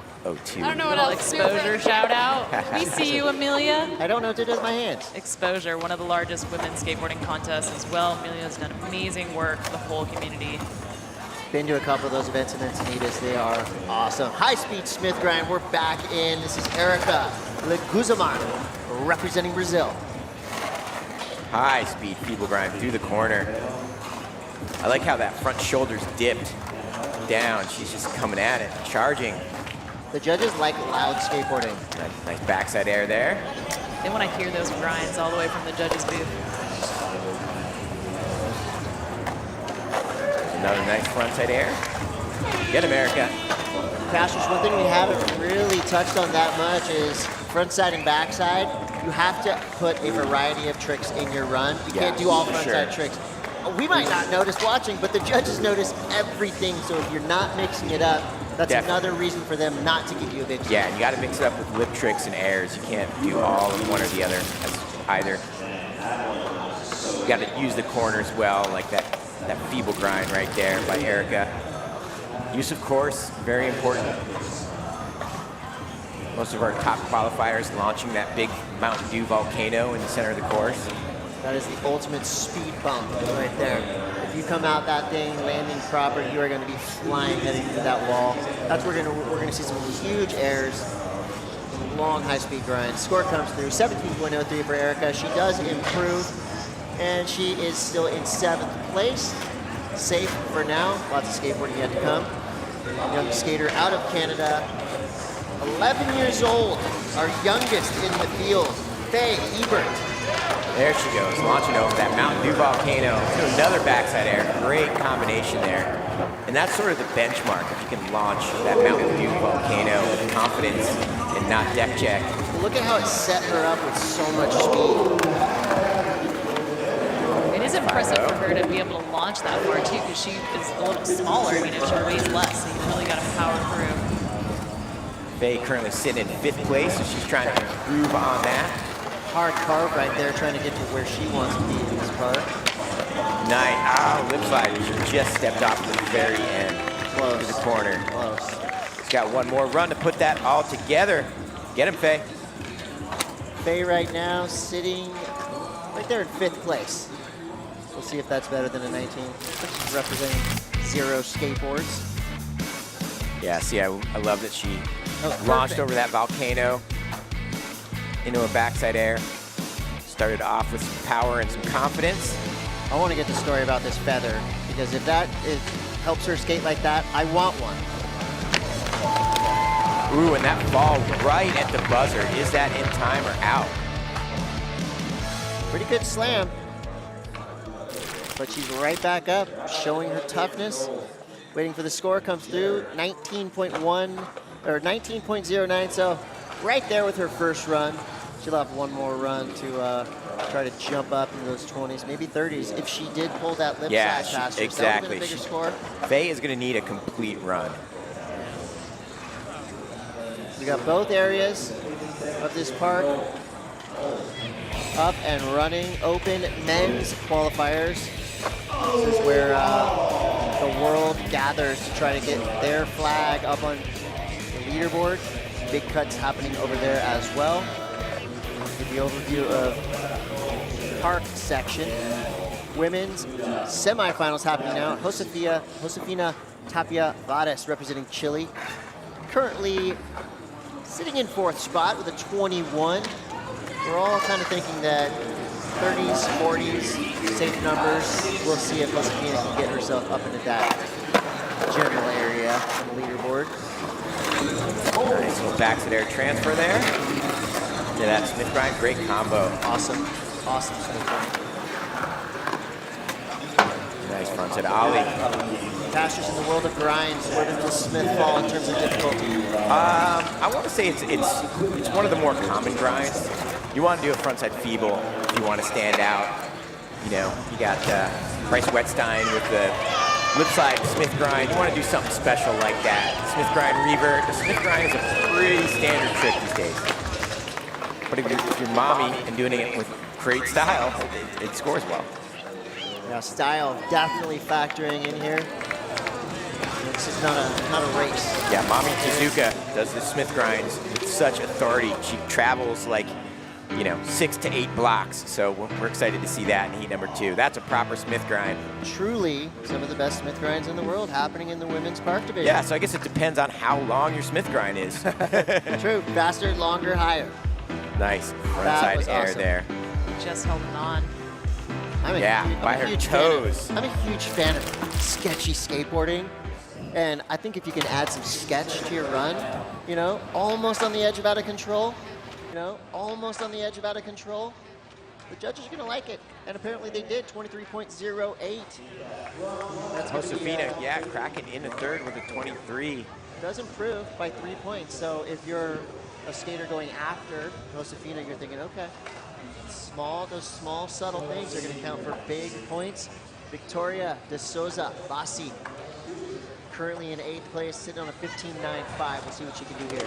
13 years old. Love those double truck frontside 50-50s.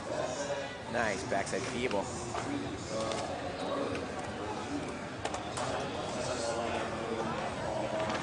There's a Smith grind. Not quite making it to the corner, but well done. Another frontside 50. Come on, big finish here. Yeah, she needs something to set this run apart. 7 seconds on seconds. Nice frontside boneless. 5. Frontside air. Into the frontside ollie. Nice little combo there at the end. After time, but still a cool frontside trick. max stall to fakie. You do not see that often. I like that. Now, if you're looking at rules and regulations, if you're rolling up towards the coping, if you're right there and the horn goes off, the judges will count that last trick. And the time starts when your trucks go over the coping. Yeah. So you can roll in, you can drop in, you can boneless in, but whenever you go in, everybody's time stoked. starts. Everybody's stoked because she put together a complete run. You see a feeble grind through the corner. Nice frontside Smith grind.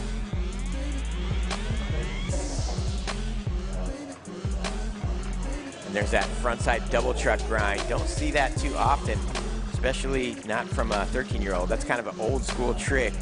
Love to see it. This park is kind of lending itself to a little bit of that old school pool skating mentality. You see a lot of kind of figure eights happening with skaters trying to get to the wall they want to be on, maybe kind of taking the road less traveled. Score comes through. And it's going to improve. She's stoked. 18.51. Yeah, Victoria currently in 6th place. Kissing the skateboard, I love it. And I love how So much much support gratitude out here. Brazil's got for all their skaters. Emily Antunes representing Brazil. Her first run, 24.14. That was enough to get her in 2nd place. See the focus right there. Yeah, the Knowing age what she's jumps gotta up do. to 21, so Emily got some experience under her belt. Currently in 2nd place with a 24.14. Can she improve on that score? I think she needs to. You know Florianopolis is cheering for Emily. Yeah, you called it. Greetings to the High Adventure crew. getting her playlist set.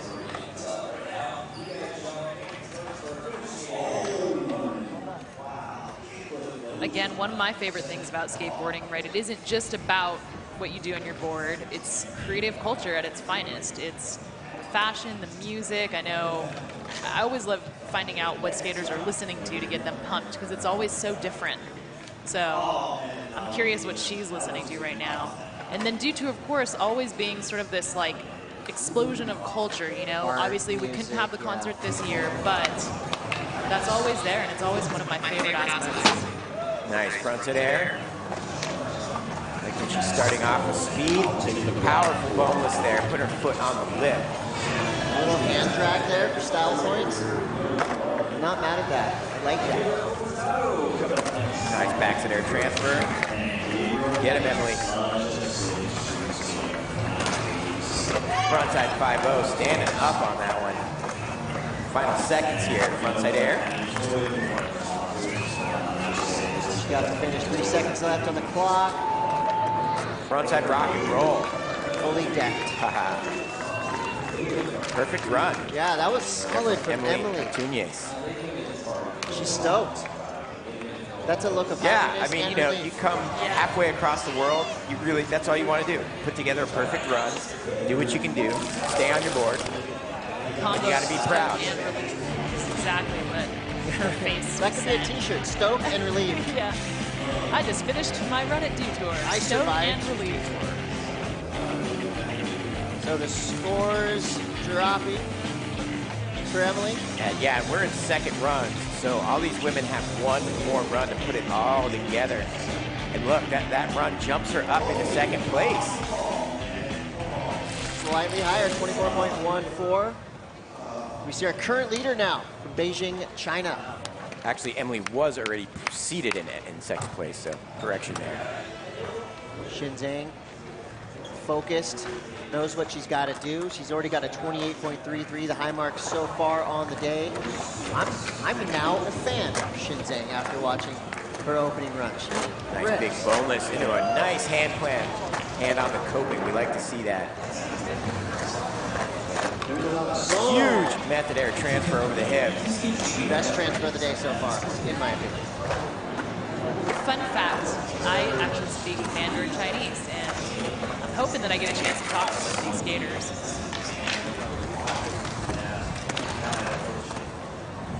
Yeah, and China is such a huge part of this Olympic qualifying, and just how many of them there are and how great they are in skateboarding, how tight they are. It's amazing to see. Yeah. And it's a quickly growing scene. Not a lot of skateboarding happening in China a decade ago. Yep. You go there now, you're going to see skaters in the streets, you're going to see new parks. Yeah. So much brand new, like flawless concrete everywhere, Yeah, right? that's the it's a unmentioned playground. thing. Marble So, everywhere. I'm trying to get out there as a translator, as a tour guide. Alex White, Nice. hire me. Let's go. Because it is just like a street skater's dream, right? Yeah. Wow, and Zin getting in there, securing that first place spot with a 30. Love There's that that air. huge method air. Just the idea of, yeah, I want to do this air, but I'm also going to tweak it out and make it look that much better. Into the feeble grind. There's that method air, another angle. And yet, every single year, there's been new names coming out of China, and they're all fierce competitors. I definitely think we're going to continue to see that, no question.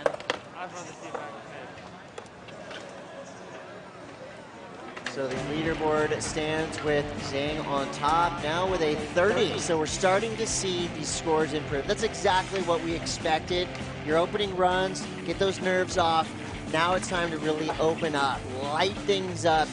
If you're sitting under the cut line, this is where you do the hardest trick you know how to do and just hope you make it. Because if you do, you know, you're going to unseat some big-time skaters. Here we go back into it. Bombette. Nice nollie to disaster there.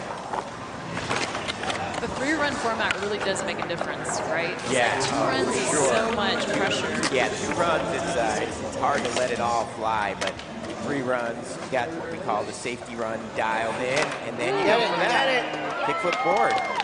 kickflip rock to fakie. That was awesome. Very nicely done. The mini ramp tech. Wow, Bombette. Did you hear us talking about lifting the level? Nice backside disaster. Bombette getting it done. Very nicely done there. Great run from Bombette Martin. We love it. Love the kickflip rock and roll. New York and Great Britain behind Bombette right there. That was a huge She's stoked. Everyone's stoked. Crowd loves it. Again, the camaraderie here, you know, all the skaters really, you know, they're here to compete and do their best, but there's just such a level of excitement when you see someone you're literally competing against land, you know, a solid run. And that's one of the things that I think is so special about skateboarding. Well, it's the perfect, you know, kind of visualization of what we were just talking about. If you're skating against really good skateboarders, your level is going to rise. And we just saw Bombette Martin do that. Yeah, her coming out of New York, I wonder, that G-twist there, that was awesome. I wonder if she skates Pier 62 skate park. Probably. She's got some big cement skills. And that park there in New York City is fully accessible, Pier 62. Such a solid scene in New York, especially with the girls community. There's so many crews. Oh, 26.79, Bombette now. She jumps up into second place. She's got to be happy about that. Things are escalating here at Dew Tour in the women's park semifinals. We've just seen skater representing Great Britain jump up from last to fifth, or last to second. Bombette Martin, 26.79, nearly doubling her score. Love to see it. And now that right there is just going to apply a little bit more pressure to the rest of the field, and that's a good thing because that means the level's just going to go up from here on out. After Bombette, we're going to see Madeleine Lecharon representing France. Paris will be the host of the Olympics 4 years from now.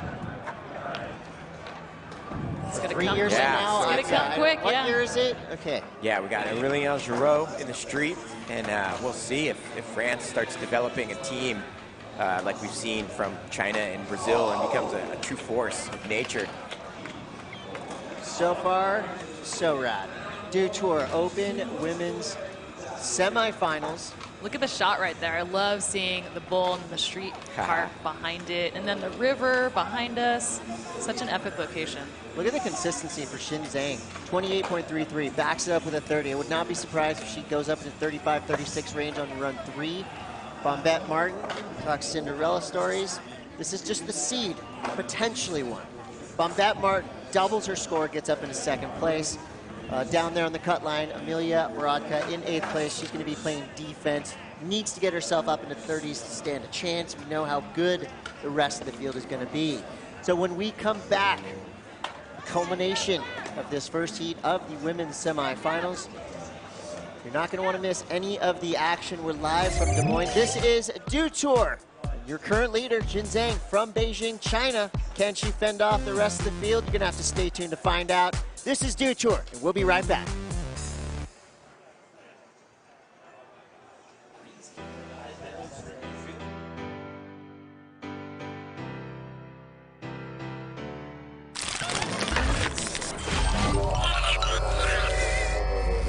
It's like that. Nestle the Mountain Dew into the fresh snow. Let's add a little more. Make that bottle nice and cold. Remember, it's your world, your delicious dew. There are no wrong choices. How about we add some happy little droplets? Sometimes in life you get a little thirsty. And when a refreshing opportunity comes along, you can just... shoot, that's good.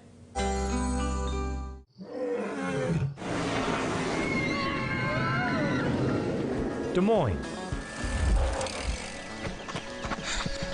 The yeses are silent. Our city is buzzing.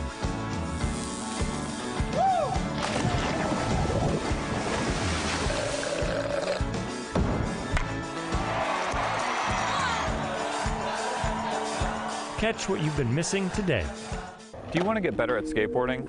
Perhaps you're just starting out and you want to learn some basic tricks, or you're already an accomplished skateboarder and you want to fine-tune your craft. I feel that I can help you do that. I'm Chris Cole, Welcome to Stomp Sessions. I'll show you how to unwind. Come on, babe, let's go outside and take the boat out for a ride. I'm ready, I don't wanna wait. Cause the only time I'm feeling free is when I got that ocean breeze or kicking it out on the lake. Get on board. Got the sunshine and the short line. It's a good life. Get on board, get on board. Have a good time, casting that line. It's a good life. Get on board, get on board. Get on board.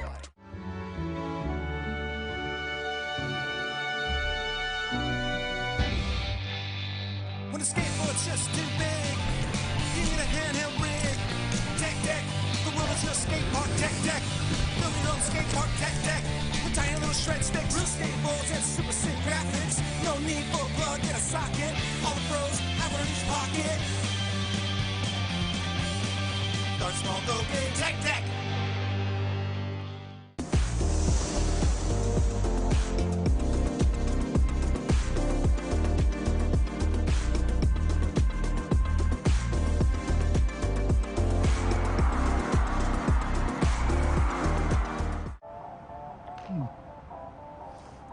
Fun fact, you know Mountain Dew and spicy chicken is the perfect combo? Does it look like I don't know that? Okay. Didn't mean to ruffle your feathers.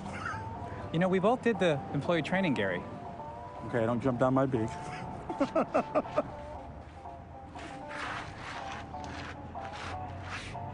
Doing spicy? Do the do.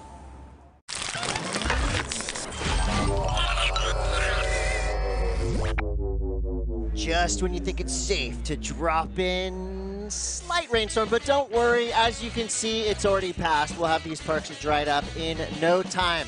That gives us an opportunity to catch up with some of our standings. Your men's Street Open Qualifier currently being pretty much dominated by Brazil. Eduardo Neves with the 66.63. João Lucas Alves with a 51.49. Jorge Simos, 45.21. And on down the list. Top 20 will advance. I believe there's 1,000 qualifiers trying to fight for those coveted spots. But now over to the park course, the women's park semifinals off to an epic start. Xinzheng from Beijing, China with a 30 solid lead. Bombette Martin just came through, doubling her score, jumping from last to second, 26.79. And on down the line, as you see there, that was just a quick little park rinse. Our crew has been so on top of it. Thank you so much to all of our park dryers. Let's take a look at some of the highlights. Emily Antunes from Brazil. Pretty impressive what we're seeing from some of the newer names to Dew Tour competition. Yeah, and we've got, you know, a 12-year-old competitor, a 13-year-old competitor, and we saw an 11-year-old competitor. So it's crazy how young this field is, but so much talent. And so far, pretty cool. You know, we've been talking a lot about Team Japan, Team USA, Team Brazil, but right now it's China. On top. Xinzheng with that huge 30-point score. Talk about the averages from yesterday being in that 20 to 30-point range. So today I think it's going to be a little bit tougher as we make that cut 32-8. But what I'm seeing right now is China saying, excuse me, a rising superpower of skateboarding is here with Xinzheng. Yeah, I'm going to guess that score of a 30 is kind of on the bubble. With 2 heats left, lots of amazing talent. I don't know if that score is safe. If I was Shin, I'd be thinking of something to do to get that score bumped up to closer to a 40. Yeah, nobody's safe right now. Nobody's Not safe. yet. Not even with a 30. Kim, as we go through the field now, later on in competition here in the women's semis, we're going to start to see household names. Do you ever see household names shaken up by new names they might not have seen?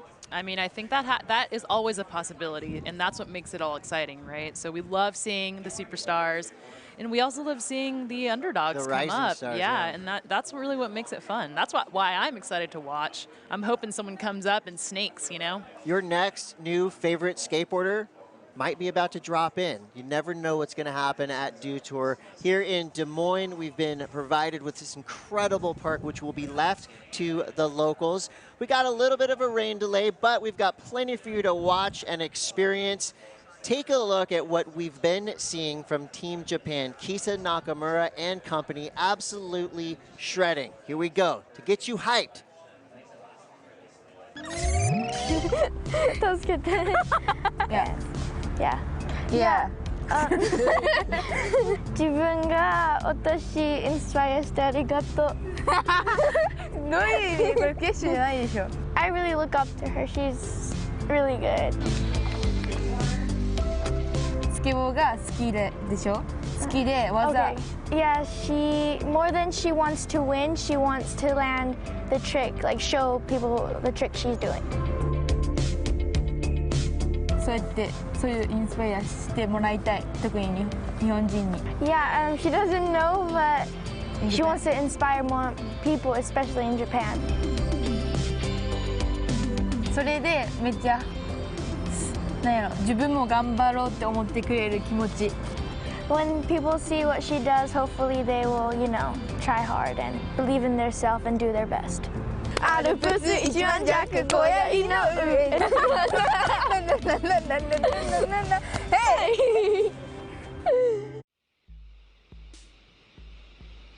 My brother and I have been doing everything together. He tried to do everything I do, so it was nice to have him, do stuff with him. I mean, I started before him. He kind of saw me, then tried doing it. My brother always makes everything fun.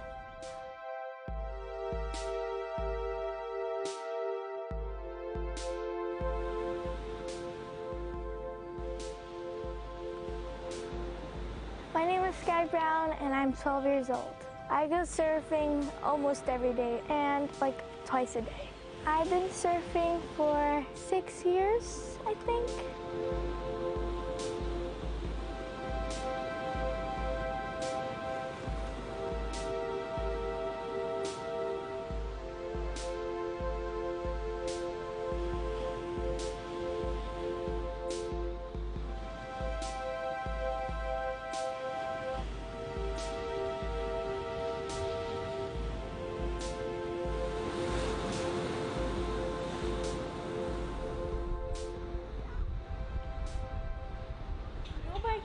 No. Nobody.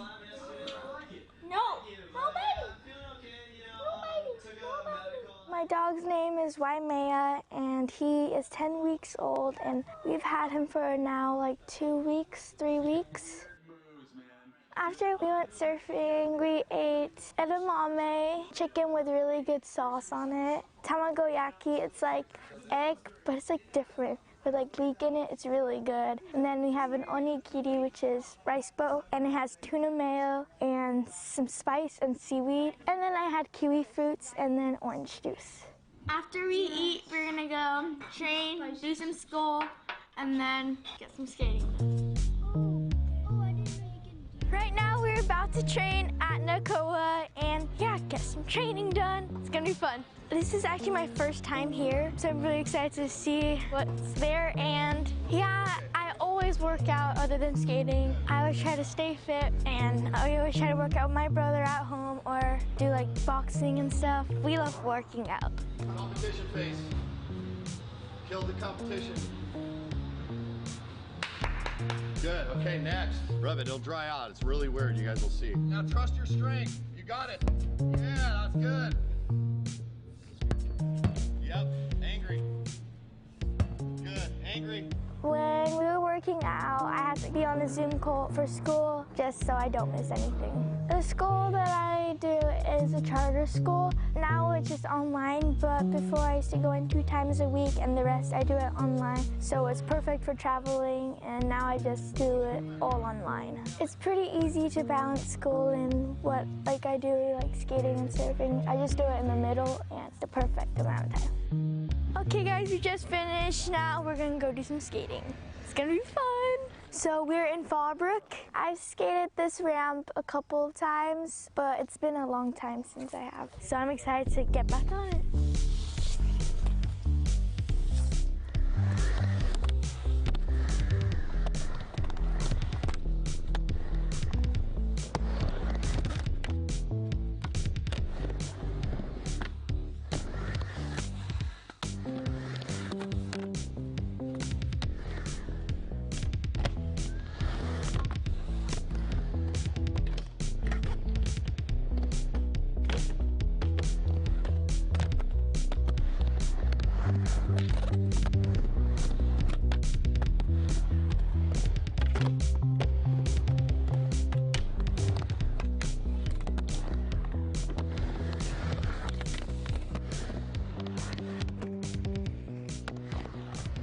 We just finished skating here. Now we're gonna go to Prince, and I skate Prince a lot, so I'm excited. Let's go.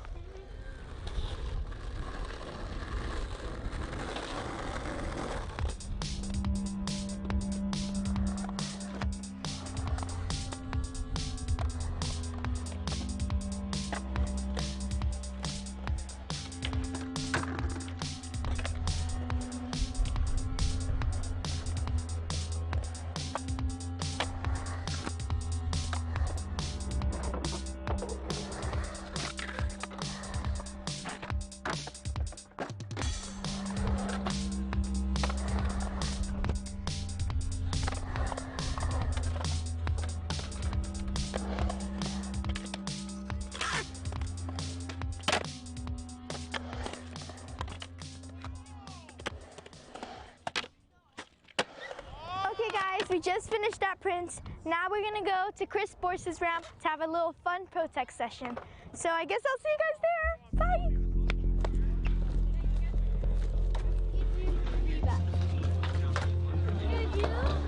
All right, doing good now that they came. Christian is so cool. I mean, he's just the best. He's so sweet, and he always helps me with my tricks and stuff. He's always been my hero and Ocean's hero too. So it's just really cool to skate with him. Christian's taught me a lot of my tricks. He's helping me all the time. Even today, try to tweak it more. He helps me so much, and I'm really happy.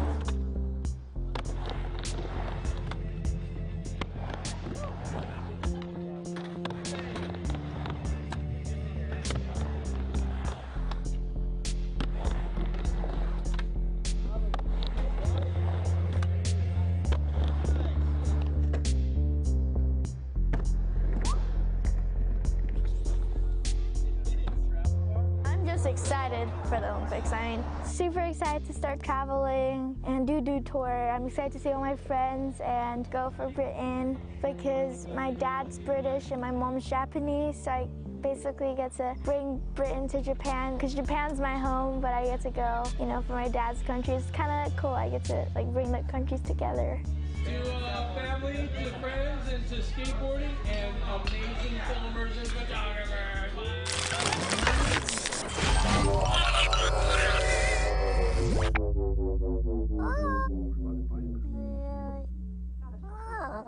Want to try some of my Mountain Dew Zero Sugar? Try. It is tasty. And just as good as the original, but without any sugar. Be careful. He's not careful. What?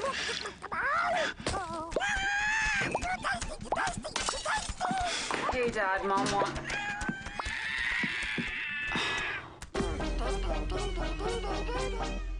Summer's here, and with a great deal on a new Toyota, you can go out and enjoy all your favorite summer sports, like softball, beach volleyball, triathlons, racing, golf.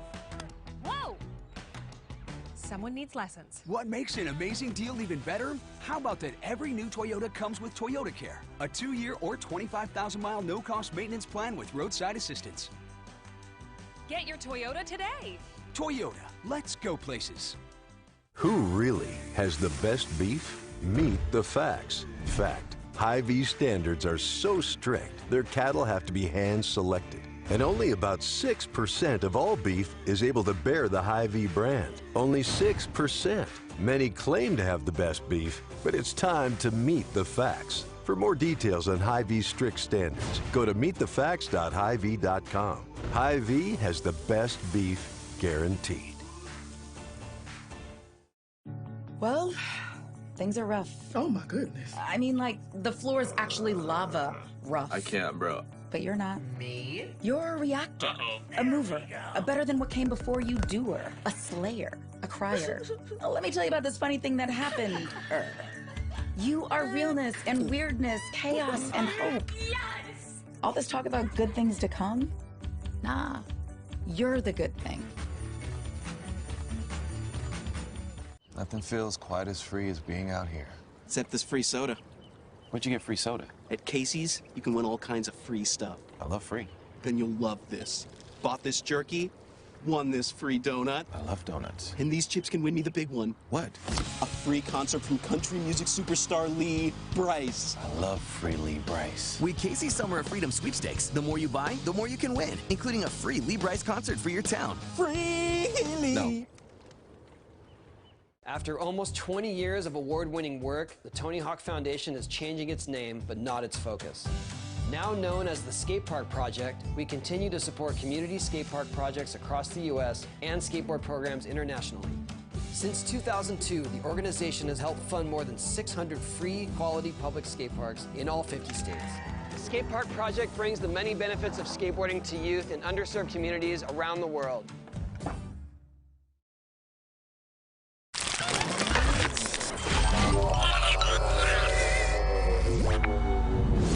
I started skating in Leavenworth, Kansas when I was 10 years old. I started skating when I was like about 2 years old. I was 1 year old because it came natural into my life. It's not like any other sport. It's just freedom. You go out there and you skate and you do exactly what you want to do. Rich, poor, white, black. I mean, skateboarding, it's a form of self-expression. It's art. It's something that I can do everywhere. I believed in it, but nobody else did around me. It's become such a powerful force that there's no way that they could have ignored it for any longer. Now to see skateboarding get in the Olympics, it's just like...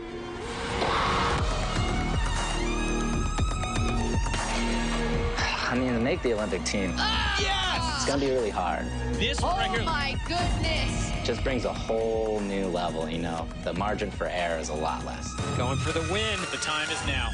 Putting Olympics on the table, it's going to impact every part of skateboarding. Whoa! I'm kind of blown away. To represent my country and show like the sport that I love, it's kind of crazy. This right now is some of the most important skating as we approach the 2020 Olympic Games. We also have to represent skateboarding, represent this union that skateboarders really have and share. It takes consistency. It's about going out there and staying on top of your game. That is wild.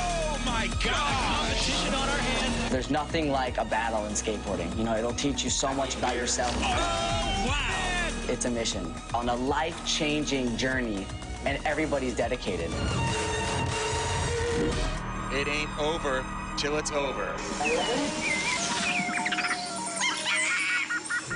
Welcome to sunny Long Beach, California. This is the 2019 Dew Tour, fueled by Mountain Dew. For everybody joining us today, I'm Paul Zitzer alongside Andrew Cannon. What's at stake? Well, a trip to Tokyo, Japan in the summer of 2020 for skateboarding's Olympic debut. Olympic hopefuls from around the globe have begun the arduous task of qualifying, and today is the next step on the long road to Tokyo. With the deep field of talent determined to make the cut, it won't be an easy task to qualify.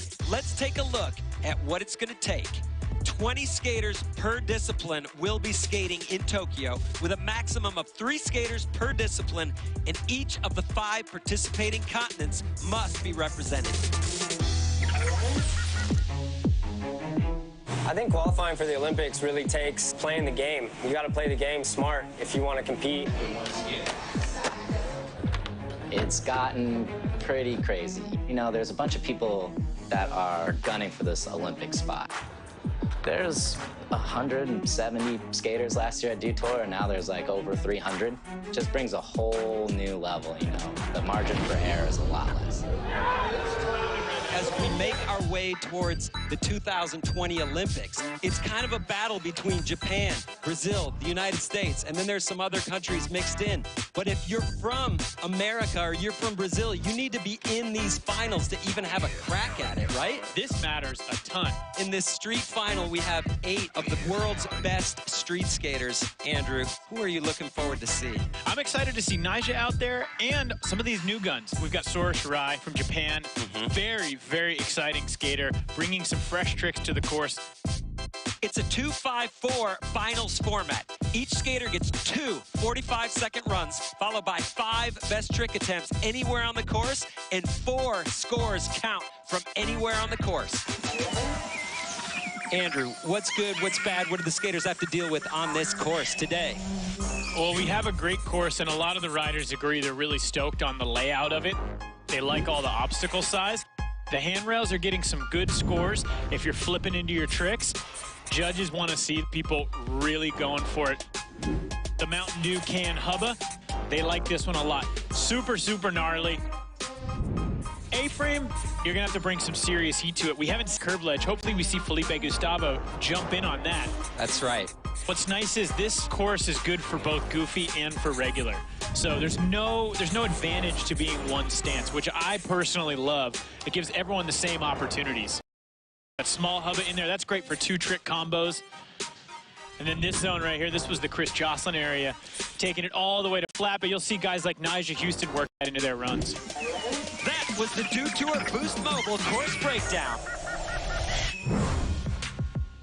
And here we are in Long Beach. Gonna be a lot of big tricks going down. Sora Shirai, his first of 2 runs from Japan. This is his first ever Dew Tour. He had to skate his way through the Open Qualifier and quarters and semis. Oh, man. That. Front 180, fakie 5-0. That's unbelievable. That is not a trick you're seeing from anyone else, but Sora has that one on lock. You see him putting it in his run. Sora Shirai takes the lead with the 8.66 for his first of 2 runs, putting himself in a great spot. This is Felipe Gustavo from Brazil, and he has really turned on the heat lately in contest. Felipe has always been a street skater. I started skateboarding when I was 7 years old. I used to play soccer. Soccer, you depend on everybody, you know? Skateboarding is like all you. Nice kickflip crook. Oh, crooked grind nollie flip. The skate scene in Brazil is growing. Skateboarding is like the 2nd biggest sport. When I started like 20 years ago, it was nothing. Nowadays, the top skateboarders are there from Brazil, you know? Well, there's that switch kickflip. It could not have been done any better. Subtly difficult. There's not that many opportunities, you know, in Brazil. Like, it's rough out there. Like, to have an opportunity out here, we just really try hard as we can. We have a new leader, Felipe Gustavo, with an 8.80 on run number 1. Aurélien Girard.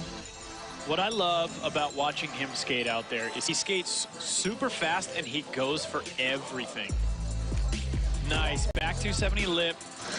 Arguably the most basic trick of his run. Whoa! Oh, the hard flip over the bump, down the stairs. Look at him catching it with his legs. Nice. I started skateboarding when I was 4 years old, then I never stopped. Aurélien putting together a really good run right there. Usually I'm not skating contests with Nyjah, Felipe, and those guys. And now I'm always with them, so it's a way harder, you know that? No one does it like Aurélien Girard. He goes huge. 8.7 for Aurélien, putting him in 2nd place. Felipe Gustavo for now. On deck, the defending champion. Right here, Nyjah Houston, buckle up. What should we expect? You know what's funny? Just watching him right there, he didn't get pumped the way he normally does. I think he's gonna get this first run under the belt. Oh! Kickflip front board.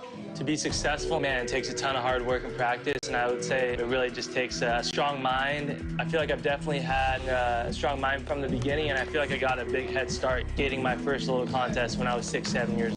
Oh, look at that, though. Half cab back Smith 180. That's a huge trick to throw into your run. So I think all that really gave me that fearlessness and gave me that confidence. 10 seconds left for Nyjah. Going back and getting that kickflip front board. Cleaning up the run. The judges aren't going to count that against him anymore. He's just got to pop his tail before the buzzer. There we go. Cavalry front board. So how much is that fall going to matter? And did he do enough to be placed among the top 3? All these guys out here have a good chance of winning, you know? So it's never easy out there, but we'll see how it goes. Score is in 8.2, good enough for 4th place. Even though he's not in the top 3, he's setting himself up nicely as we move on for the rest of the competition. Welcome back to Long Beach, California. Let's get the inside line of today's street course shot on the latest GoPro Hero 7 Black camera, featuring built-in hyper-smooth technology. I'm Leticia Buffoni. We are Dew Tour Street Course right now. And yeah, let's go have fun. The street course is really fun. There is pretty much everything in this course. There is A-frame rail, there's bump to rail, bump to ledge, hubbas, small stairs, big handrails, there's quarter pipes, there's a hip, there's pretty much everything. I think the street course is super sick. I kind of like the A-frame setup right here. My favorite obstacle is the bump to rail and then the bump to ledges. I like skating bumps a lot. I think this course is a really good course for a qualifying event because it has all the big obstacles. The big section will get the biggest score. It's where you get more points, unless you do something really technical. That was so good. Brazil, France, and Japan are up on top of the leaderboard, but that is likely to be tested throughout the rest of this men's final. 8 of the best street skaters on the course, trying to earn points on their way to the 2020 Olympic Games in Tokyo, Japan. Skating is a good fit for the Olympics. I would say fit for the Olympics. I would say first off because, I mean, it's such a well-rounded sport. There's literally kids all around the world that skate. Skateboarding is so big, and no matter where you go, like, it's really universal. That's a huge trick. Skateboarding is one of the first high-level artistic ways to express yourself in a sport. I haven't seen a 9 yet. We started this. Massive! I think the only reason it hasn't been is because some of us have attitudes towards the Olympics. If you didn't want us in the first place, we don't want you. When slopestyle snowboarding was being put in the Olympics, I definitely didn't think it was a good fit, but it does fit good. I think snowboarding and skateboarding already have such a strong connection. I think it'll just bring more eyes to the sport.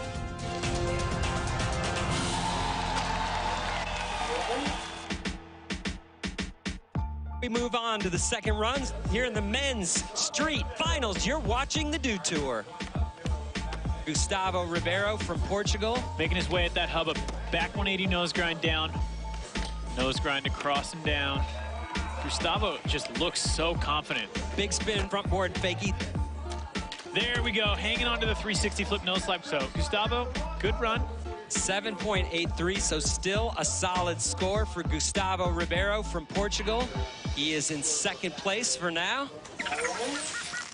On deck, Felipe Gustavo down in 5th, 8.80. If he can keep that going, he's setting himself up potentially for a win. Felipe's been dealing with some toe issues. I saw him getting worked on up there. It's really hard to stay. I jammed my ankle like a half hour before the practice. I'm like, oh my God, that's gonna give me trouble to skate. And then I gotta be healthy for the next contest, you know? You getting healthy to break yourself down every competition because the level is getting so high. And then you gotta try hard stuff, you know? Felipe is super technical. There you go, switch kickflip again. He's got the tricks that he is ready to go and do, and he's not gonna change. I feel like if you're not healthy, you're not able to do those things. So staying healthy is like my #1 thing so I can keep my progression going, you know? All he needs is a 6.9 to move into first place. An 8.1 more than does it. Felipe Gustavo, your new leader. But as we've talked about, scores are cumulative. Top skateboarding and what's happening here on the street course. So Vern, Heat 1 is in the books. Here we go with Heat number 2. 15 skaters in the mix. So again, for those of you just joining us out here on the hillside, it is 2 runs here in the street qualifier. The runs are 45 seconds in length. It is the better of your 2 runs that count. And out of all these heats, out of all 6 that we run through out here today, only 21 of these guys are getting into that semifinal round, Vern. Oh, man, it must be dry out there on the grass. Got people chilling in the grass. We got a nice crowd. Just starting to formulate out here. I love it when we get to see these crowd shots, get to talk about everyone out here. They're psyched to see skateboarding right here in their backyard. I mean, this park is, relatively brand new. I mean, this thing just opened up this month, and I mean, you got 88,000 square feet of concrete, metal, and all sorts of transitional fun to play with out here, and I mean, it's awesome. And that's just part of the overall project. I mean, they plan to do so many other things to this whole facility moving forward in the future. So what an amazing thing to have right here in your downtown cityscape. I think I was like joking about kids playing hooky. There's really a lot of kids out here like playing hooky from school today. You see that guy point like, what's he pointing at? That guy was wearing an Elm Street tattoo shirt. What do you know about Elm Street tattoo? We're nowhere near Dallas, Texas, sir. Oh, man. This is a great crowd, though, man. This is a great city, man. This is a great time out here. I'm psyched to be here. It's surreal, you know. Like I haven't been to. I think the last time I was in the city was like 1997 or something, doing some demos a long time ago. But it was just like so cool to just see all this and just walk around and like just in complete and total amazement at the size, the sheer size and scope of this facility. I mean, it's absolutely insane. But speaking of insanity, let's talk about the job that Brian Harper and the California Skate Parks crew did on this course. Like, we always have phenomenal courses every time we do a skate Dew Tour, but I mean, these guys really, like, there is so much in this course. I feel like this one's bigger than what we had the last couple of years out there in Long Beach, and going way back to, what was it, 2015 when we were in downtown L.A., nestled between a couple of old hotel buildings there. Like, those guys, no matter what size they've got to work with, what field of play they have, they always make something amazing. But I mean, this one, like, I was talking to Brian about it last night. Like, it's just, there's so much to offer, so many different features. And again, going back to what you said, Heat 1, that gap out to that lime green Mountain Dew hubble edge there, like, that's some real estate to travel to get onto that thing. That thing is tall. You got a gap out to it. You're coming off of it. It's still high. I mean, there's a lot of factors in that thing. That's why I haven't really seen too many people hit it. And I mean, if you do tricks on it, you're really going to get. It's going to help your score. And I still can't believe that palette of Mountain Dew right there is printed scrim. It looks like cases of Mountain Dew. I was about to go down there and grab a Dew. You're going to reach in and just pull out a semi-warm one and just chug it. Yeah, exactly. But yeah, I mean, not only do these guys build these amazing courses, but then, once it's done, that's just part of the job, because then they have to come in and they have to put all this branding on it, and they have to do all these additional features to it. And I mean, it's and then once those guys are done, it's not like, okay, we just wait till the event's over. Those guys are like, they're course marshaling and they're monitoring practices. A couple of the crew down there are competition starters. So it's really like, to that entire crew, it is all hands on deck. And those guys are always first in, last out. Like I said earlier, Brian was saying, like, they've been here in and out for 3 months, and they've seen all kinds of weather conditions, not just the rain, but he was talking about when this project started, they were dealing with some snow, some extreme heat. So they got a little bit of everything over their time here in Des Moines. Man, that sounds terrible. More power to them. I don't know if I can handle it. I'm pretty soft, when it comes to weather-wise, living in L.A. where it's just sunny and 70 every day.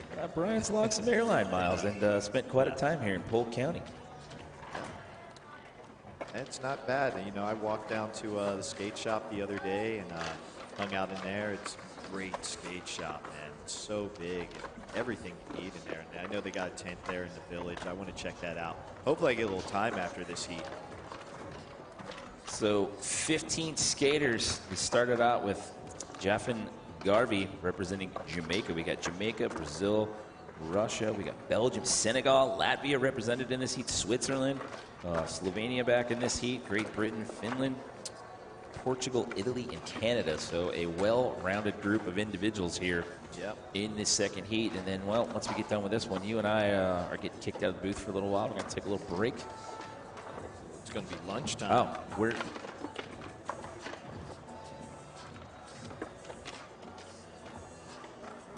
Well, the clock was running there, but there's still a bunch of bodies on the course, so... Yeah, I'm a little confused. That's okay. We'll just sit here and keep talking. The good news is, it's not raining. There's the horn. There was a horn. Maybe that was just a test. That was a clock tester. Yeah. I'm assuming they're winding down to the end of practice here. You want to know a little Iowa fact? Yeah, sure. Are you ready for this one? I'm ready. I'm kind of a nerd about facts, so here you go. 1/4 of the population of this country can drive to Des Moines in just a day. Oh, really? Indeed. 1/4 of the country can drive here in just a day. I mean, if you like road trip adventures, grab yourself a couple of Mountain Dews, get some snacks, hit the road. In a day, you can be in Des Moines. I've driven cross country from LA to Philly a bunch of times in my 19 years of living in LA. And I do not go from LA to Iowa on the first stint. I stop in Denver. I can make it LA to Denver in one day. And if I'm going east-west, it's usually Philly to Chicago. Yeah, I'm going to go ahead and say that the greater Los Angeles area is not part of that 1/4 of the U.S. population stat. That is a haul right there. Yeah, it's a haul. I fall into that ratio. I'm pretty sure I can get here from Dallas in a day. I do know the world's largest truck stop is in Iowa because I have stopped at that every time I've driven across I-80. Wow. It's amazing. What? It's amazing. There's like a little car museum in there, and like pretty much every type of food in the food court. It's and it's like 24 hours. I think I was there in 2017. I think I know the place that you speak of. All these little gems here in Iowa. Yep. And now you've got a gem of a skate park here in your state that you guys get to skate anytime you want once we pack up and cruise on out of here. So they have the biggest skate park in the States. And the biggest truck stop. The biggest truck stop. I mean, listen, set the bar high. There you go.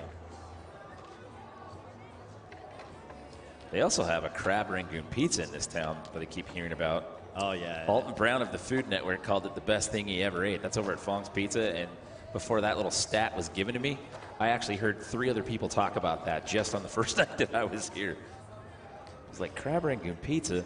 You shut your mouth. But I hear it's a real thing. I'll make it there. I still got a couple days left. I'm going to make it there. It could be tonight. It could be tomorrow night. Depends on how late we get out of here. All right, here we go. It looks like Heat 2 is about to be underway. So again, each one of these skaters are going to get 2 45-second runs. So Des Moines, let's put your hands together for Jeffin Garvey getting us started here. Looked like he was going for the overcrook on the rail. So you do get all of that 45 seconds. If you fall, you step off the board, you get to pick up and keep going. You can use all of that 45 seconds, and it is the better of your 2 runs that count. It'll hopefully get you to that semifinal round. All right, let's see what he's got. Back 180 nose grind down the hubba. Coming down to the final 15 seconds. Quick little peek at the clock. Oh, smooth on that landing on the backside Smith. Just steezing that one out. A couple of seconds here. Some time for one more hit in this first outing. 2, 1, and that is going to be time. Oh, the back nose blunts after time anyway, so it doesn't really hurt him right there. So there you go. We are officially into heat number 2. Nice solid start. Who's coming into the booth here? Oh, it looks like Todd Richards and Andrew Cannon get to take heat number 3 with DC as our sideline reporter. I don't know if that's actually going to still hold up. We'll see. We're bouncing around. We got rotating talent out here today with the Dew Tour Live, which is our webcast show. You got friends that can't get out of work to be out here today or reside in another city or state. You can tell them to watch this all live on dewtour.com. We got the webcast going just the other side of our control tower up here. Yeah, I got some friends driving in from St. Louis as we speak. They're in that 1/4 of the population that could get here today. Yep. Probably a half a day for the peeps from STL. Here we go. Gabriel Aguilar representing Brazil. Brazil. Man, I'm feeling that haircut right now.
Whoa, man, everyone's making that hubba look really small, and it's not. That was a beautiful front nose slide. Like he went over the top to slide to fakie on that rail from my camera vantage point. Put down a nice run here front there at the 10-second mark here from Mr. Martinez. Looking good, looking good. Little floater nollie 180 to set up for the switch front feeble. What? There we go, right at the buzzer. That's the buzzer. There you go. Let's hear it, Des Moines, for Evan Martinez. Buzzer beater. Yes. That's how you do it right there. That was a solid run. Check out their logo there on the Dew view, the Russian skate. Gosh. Oh man, I'm looking at that. I'm expecting the flag, you know, but that's a pretty sick logo that they have. Good look into that little T-shirt option, right? That'd be a cool little, little hat, maybe some stickers for the old toolbox in the garage. We got. Well, I try to give this one a shot. João Alves representing Brazil. João Lucas Alves. This is my guy. Skate with him. He's in LA right now. He's just standing there waiting to get the thumbs up, waiting to get the green light. Like, hey man, I got 2 runs, no stress, no pressure. Another Brazilian ripper. Not really surprised. When I say from Brazil, like they're just all gonna rip. I'm still waiting on scores here. I'm looking at Evan Martinez. So he'll slide into third with a 38.72. There you go. 38.72 for Evan Martinez. So that puts him in that number 3 position. So here you go. Your next skater and now has the thumbs up, and he is ready to rock here for the next 45 seconds. Let's give it up for João Lucas Alves. Yeah, you got it. Whoa, what? Spinning all the way around. Nice crooked grind. Transfer into the bank, going the opposite way. Usually everyone goes out of the bank to that rail. Ollie 180 setting up for something. Switch pack lip down the rail. Here we go. Get it. Nice tray flip. Let's go. 15 seconds here. Solid nollie crook. Stomping that landing. Front side pivot. What is that? Wally to lip slide, it looked like. It looked like he hit it on the way up. I need that behind view of that one. Last couple of seconds, and that's going to do it. How about it, everybody? One more time. Let's hear it for João Lucas Alves. Nice, flawless run. And didn't even look like he broke a sweat. I feel like he's got more tricks in the bag. So that's like, that's just the run to get a score under the belt. I feel like he's got a lot more to offer. But we'll see if he competes with his fellow Brazilian competitor here, who's already sitting in first place. We've had Eduardo Neves in first place since the last heat. See if he can bump him out of that spot. 66.63. That was out of heat number 1. You got Simon Deprez representing Belgium coming your way next as we play the wait for the numbers game. 51.49. Wow, there you go. So there you go. Yeah, that's going to put him in that number 2 position. So got runs here in heat number 2, challenging for those top 5 spots. But let's give it up here for Simon Deprez representing Belgium. That's right. We got Brazilians sitting in top 3 right now. There you go, Simon. Nice tray flip. It's good to see the lads have made a comeback. Nice nollie frontside board slide. And, front nose slide down the rail. I like that one. Everyone usually goes front crook, man. It's good to see something different out here. A little over crook on that rail. You got 10 seconds, Simon. Front feeble, going the distance on that long flat bar into the beautiful backside tail slide. That is way better than just doing an axle stall in the quarter pipe. Couple seconds ticking down, and that is going to do it for him. I don't know if that was in time or not, but that was still good, you know. Picking up a couple coins on the ground on that landing of the hard flip down the stairs. The coin scoop. Yeah, you know, just picking up couple coins, you know.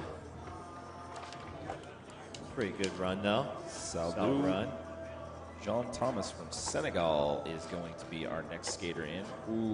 Another one coming out the continent of Africa, vying for that spot. Yeah, there is quite the battle going on for those spots, as we were talking about earlier. All of the continents need to be represented when it comes to an Olympic sporting event. So that's kind of a story, competition within the competition, if you will, as we run through the Dew Tour out here this weekend. had the opportunity to go to Senegal once when my best friend was living there for a year, and I did not take advantage of it. Kind of kicking myself. Only other time I've been to Senegal, I had a layover there on the way to Johannesburg. You had a layover in Senegal, huh? I had a layover in Senegal. From NYC to Senegal, then down to Joburg? It was LA to DC to Senegal. Wow. To Johannesburg. Longest flight of my life. So here we go on course right now. Let's bring the noise for Saldou, Jean Thomas.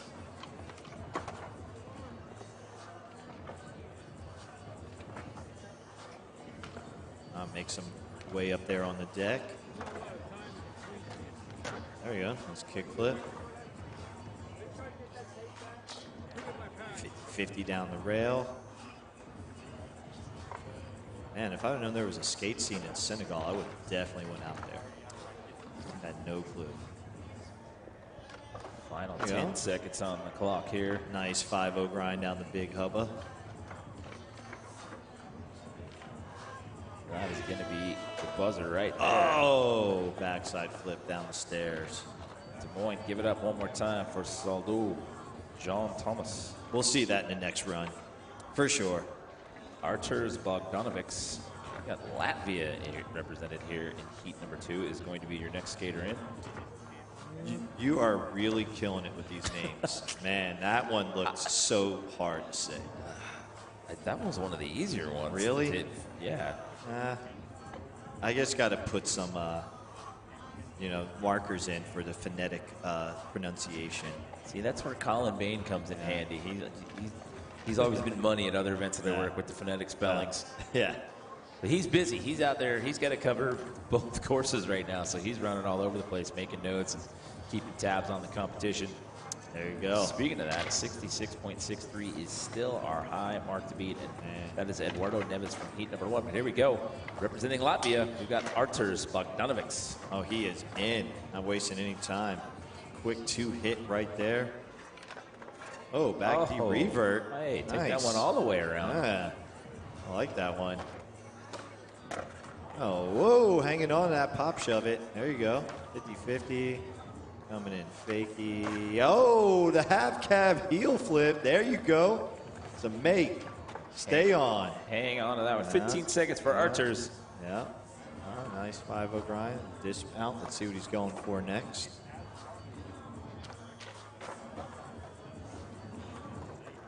Final couple of seconds ticking away here, and that is going to be time right there. Des Moines, let's hear it for Arturs Bogdanovics.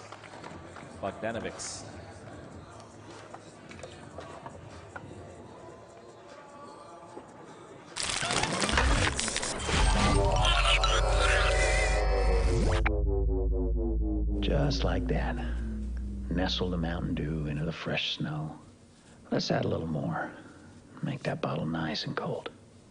Remember, it's your world, your delicious dew. There are no wrong choices. How about we add some happy little droplets? Sometimes in life you get a little thirsty. And when a refreshing opportunity comes along, you can just...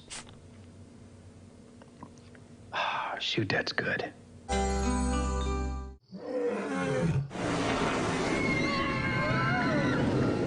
Des Moines. The yeses are silent. Our city is buzzing.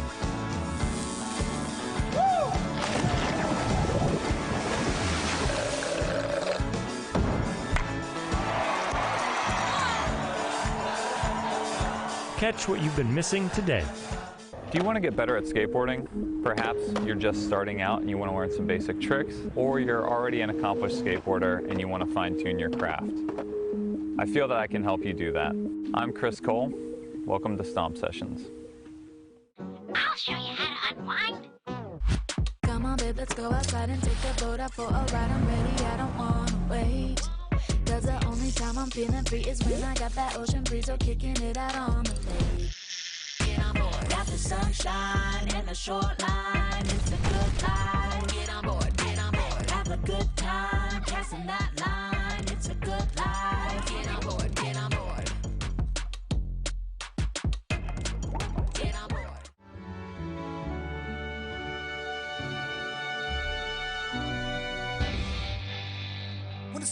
just too big.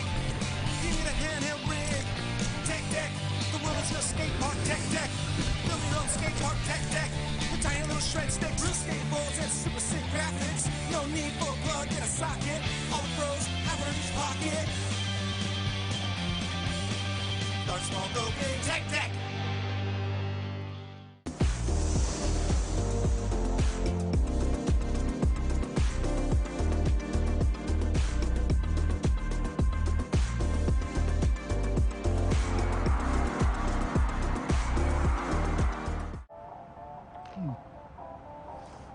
Fun fact, you know Mountain Dew and spicy chicken is the perfect combo?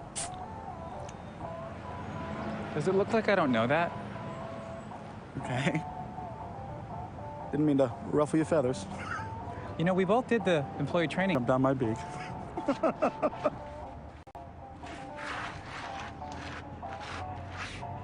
Doing spicy? Do the Dew.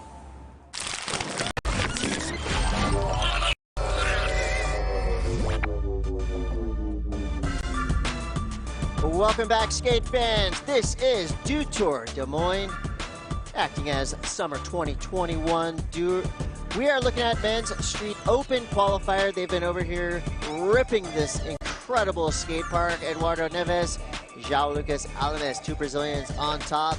You got Jorge Simões in third. We're going to let the men work out their qualification. And we're going to go to the women's semifinals. 32 skateboarders will vie for that top 8. And once we finish competition here, you're going to have your finalists. So far, Zang Sheen representing China in that top spot with a 30-point heat total, or 30-point run total. Remember, these are 40-second runs. Skate until you fall. You get 3 chances. After those 3 chances, your best run will be the score that stands. I'm Chris Cote, joined by Chris Pastris and Kim Woozy, and we're going to look at some highlights. Antunes. Yes, Emily. Ripping from Brazil. Ripping. Florianopolis represent. Nice frontside air there over the hip and at that glass wall. Brazil always in the house. And then we had a young skater representing Great Britain with one of the coolest names Great Britain of the and field. New York City. Bombette Martin, 14 years old, came through, going from last to second place. Showing some 62 skate park skills there. Nice G-twist, stylish.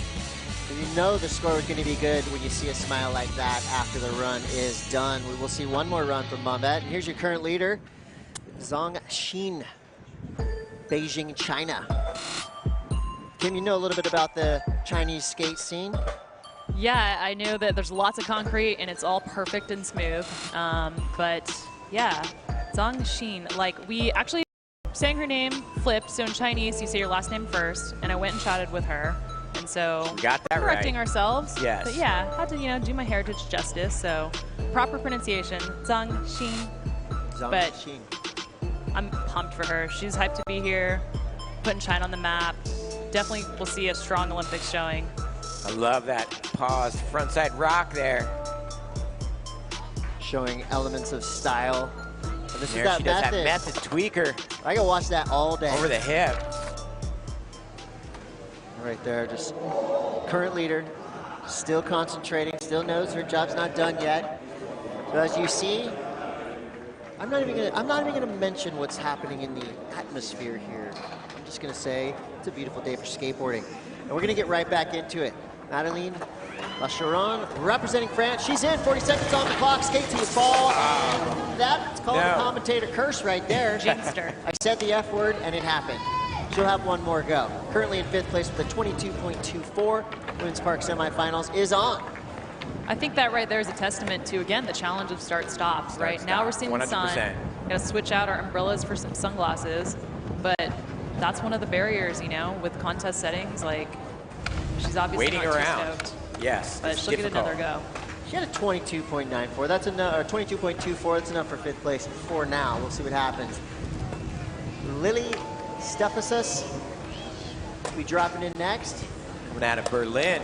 I want to say she's stop. Yeah, 90 on her shirt. That's right. Not a lot of German skaters here, but Lily at age 13, plenty of time to progress. That's what I love about the young rippers, you know? Just Yeah, a few years. we could see her in 2, 3, 4 more Olympics. A few years and, you know, they're on the podium. Mina Stess is a great example of that. Nice launcher over the volcano into a backside air. Nice carve on that plexiglass Toyota wall. Into a Smith grind. There we go, tray flip whip slide. The boneless on the wall. Get him, Lily. Wow. Nice invert. She stepped up. Making her way through the course nicely. With a mute air transfer. Gotta stay on here. 5 seconds. Yes, and she does over the Dew can. Into a board slide. 50-50 over the hip. That was a really, really nice run from Lily. Great job. Solid skateboarding. All the way from Berlin, 13 years old. Lily Stefasius. Stefasius. Almost sounds Greek. There we see that backside air grabbing behind the foot, making it sort of like a melon. Nice Smith grind, locking it in. And there's that boneless on that flat wall. Just like when you're playing Tony Hawk Pro Skater, combos count. The judges love to see you mix things up, throw different tricks on different parts of the park. You can do the same run 3 times in a row without try to improve on it. Yeah, and I'd say that was much better than Lily's first run, so we'll see where the scores end up. Nice rock and roll, little slide in there. Backside rock and roll slide. Current standings. Lily waiting patiently to see the score that's dropped. Everybody checking out the leaderboard. Wow. It's going to be a big one. 25.09 for Lily. Nice. Jumps all the way into 3rd place. She's got to be stoked with that. She's got one more run as we head back up to the top of the lineup. Amelia Brodka. She's got some making up to do. She has 18.02 to improve on. She needs to get herself up into the high 20s, 30s if she wants to consider herself in the running towards qualification. Here we go, Amelia. I love how she stands up on those 5-0 grinds into a nice Smith grind. Nice frontside air. Amelia is one of our veterans at age 31. She's been in the game quite a while. That backside 50 through the corner. Backside ollie. Flowing through the course nicely, 10 seconds. Definitely leading by example in so many ways. Oldest competitor in this heat and oldest competitor in the entire park. Whoa! Oh. Heavy, heavy slam for Amelia. She's taking it like a champ. Caballerial and her wheels just caught there at the very end. Showing a lot of toughness right there. Amelia Brodka representing Poland. That was a heck of a run there. Just at the very end goes down, but definitely going to get credit for the skateboarding that she did in that 38 seconds. Love that stand-up grind. That 50-50. Yeah, if Amelia stays on, she's a threat for the top 3 right now. That cab, and she just bonked her front wheels. I love the commitment. She tried to hang on to that to the bitter end. That shows me the tenacity. Yeah. Ah, just barely clipping wheels there.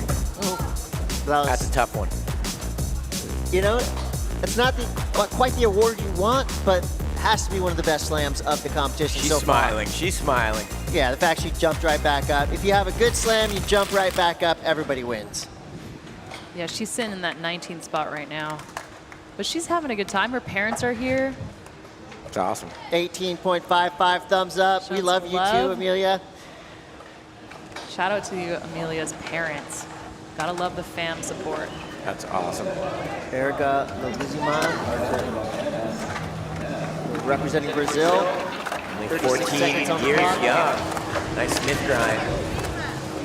She's got a 17.03 as her high mark so far. People through that corner. Keeps her speed.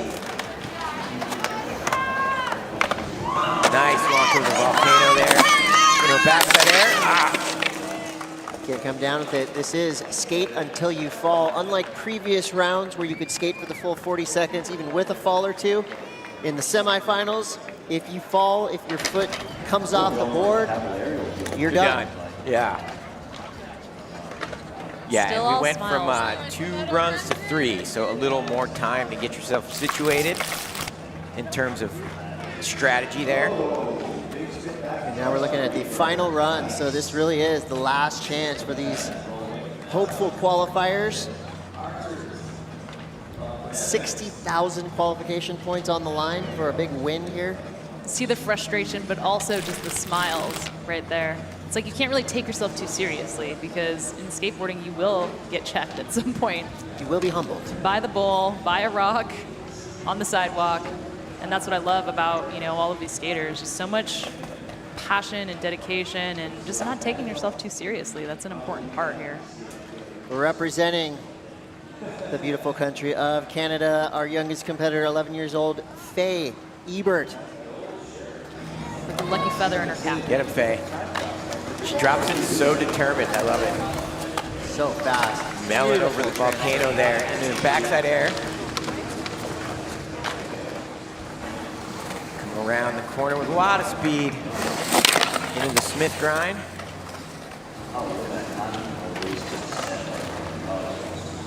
Got 15 seconds on the clock. Nice tail slide. So far, so good. Done that every single time. 8 seconds left. She needs these final seconds.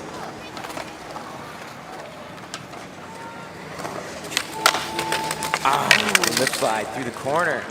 Got away from her previously.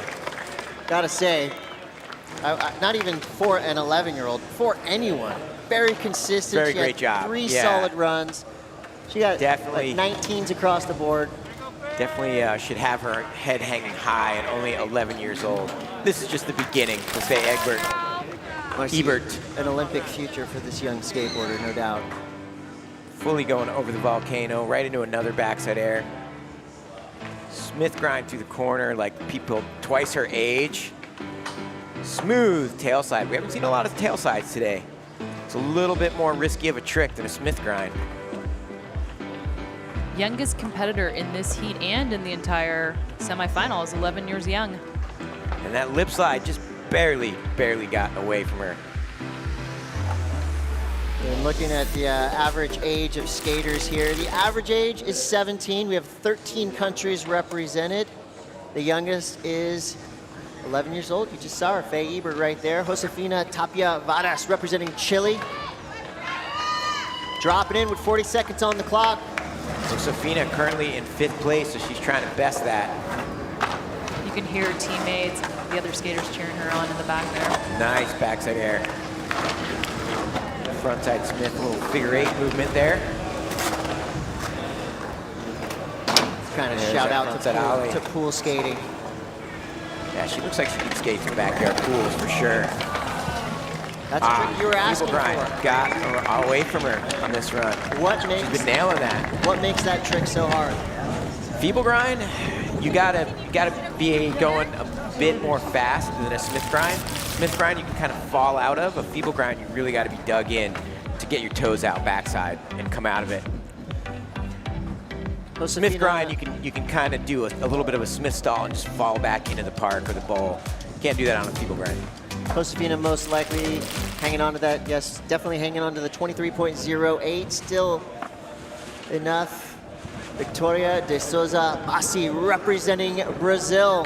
Right now, she's got a 15.95 and an 18.51. Looking to improve there, trying to get up into the 30s. 13 years old, there's a feeble grind.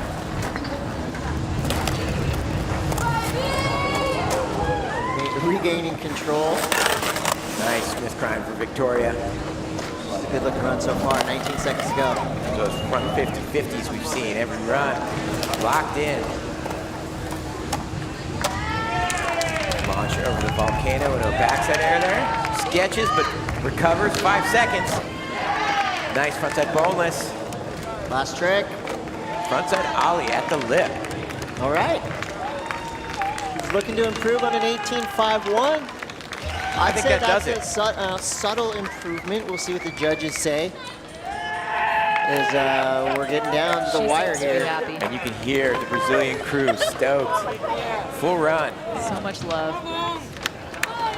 Your last chance qualification right here. Remember, we have 2 heats after this, 32 skaters total. Make that cut to 8 for the finals. Go down Sunday.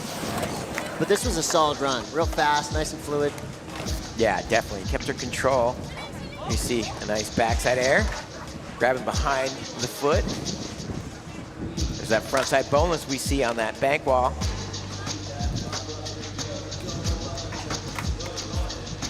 Little frontside ollie action, I think that was. Nice showing. Well done from Victoria. Victoria, one of 3 Brazilians just in this heat. So clearly Brazil having a presence everywhere in skateboarding. Coming through strong. Third run comes through 18.96. So it does get her above the cut line, but just slightly. Here we go. This is the first time we're seeing some shadows here on the deck. Loving it. We're back to Amelia and Tunez. Her high mark so far at 24.14, currently in 4th place. Fellow Brazilian. Coming out of Florianopolis. That air over the hip there, a little melon action.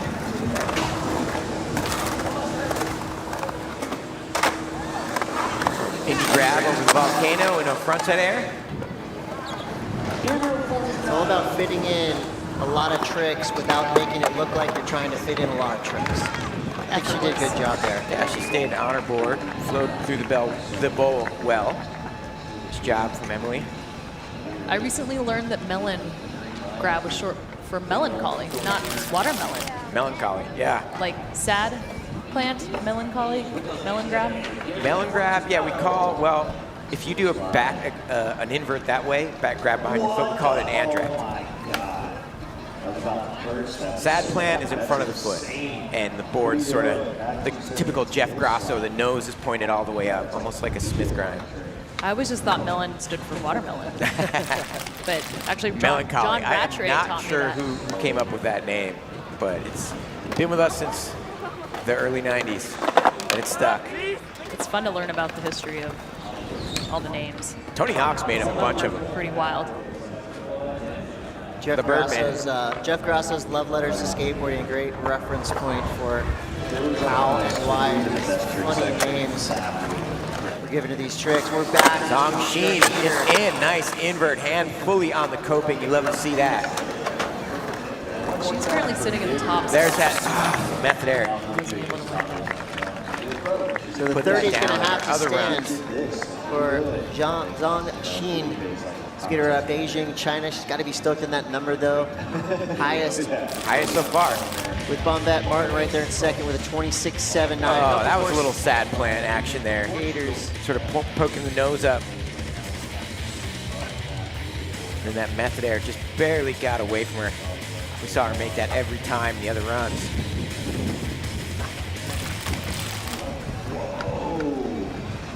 Third and final run, Great Britain. Bombette Martin, currently living in New York, traveling the world now by way of skateboard. She went from last to second. She's hanging in there with a 26.79. That's a huge score. We'll see if she can get herself up into the 30s. I think if she does a similar run, maybe just a little faster, a little higher, she can do it. Getting a little more technical on her last run. Love seeing that. That nollie turn to disaster and a nice Smith grind. It just looks like she's more confident with each and every run. Nice frontside air. Front 50. Gonna try to get to her tech trick. The kickflip board, hey. That's a contest to make. She made it work. She made it work. That G-twist, nice. 5 seconds. One more trick. Trying to get to a wall, any wall. Woo. Body varial tail grab there. That was really cool. After time, I would believe. But I love that trick. Strong showing. Love Clean that run trick. from Bombette Martin. Sitting currently in second place. Couple more skaters to go in their third and final run. Bombette Martin, did she do enough to eclipse the 26.79? See what the judges have to say about it. As clean on the trick. She made it work. What do you think the judges think of like putting the hand down, both hands down? Yeah, that does not score as well as the first one. The second run They're looking for one that was super smooth. Yeah, the judges did count it as a fall. If you put your hands that much, you know, you can subtly maybe a finger, touch the ground, but fingernail, that but was a not fall. full on touching. So she's sticking with those run number 2 scores. The good news, she's got that 26.79. It's enough to keep her in second place. 2 more skaters to go here in Heat 1. Madeleine Lacharon representing France. From that vibrant Paris skate scene. Like just getting her confidence back. Nice feeble grind. Backside 5-0.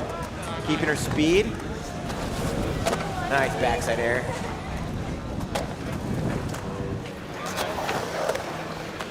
Gotta hit the lip. There we go. Nice board slide there. Or rock and roll slide. One thing the judges look at is time spent in the flat bottom. Very nice invert at time there for Madeleine.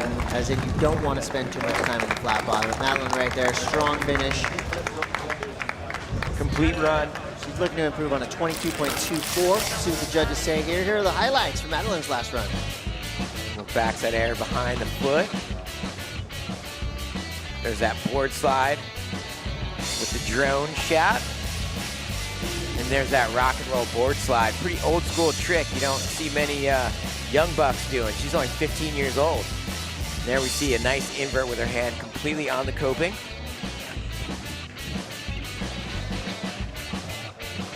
We will take it. Waiting for scores to drop. We always talk about the mental strength it takes, right? Do you think, you know, her kind of falling on that first trick in the last run, coming in to this run, she clearly didn't let that affect her. You kind of just have to move past it, right? Yeah, just gotta pretend it never happened. She improves, 24.75 for Madeleine Lacharon. 1 more skater to go in this women's Park semifinal. Your current standings right there. Zang Sheen still in the lead with that 30-point total. Lily Stefasius will be coming up next, representing Germany. Her last run was a 25.09. Sitting in third, and yeah, this is heat number 1. Still got 2 more heats of action. That was a beautiful backside air. Super good. Nice Smith grind. Proper boneless. Lily. I believe that was an Andrek. The sun was pretty bright there. Get him, Lily. Nice mute air transfer. Haven't seen a lot of those today. 10 seconds. Oh, she goes for the 360. Had to. Over the Mountain Dew volcano. That was a smart move. Unfortunately, didn't make it, but that's the stuff it's going to take. I love that she saved that trick. Yeah, you got to pull out everything you got in the kitchen sink to make the top 8. Well, that's going to be it for Heat 1 of the Women's Park semifinal. Don't forget, we've got household names coming up in these next 2 heats. The highest so seeded close skaters. on that. Need a little more speed, a little more height.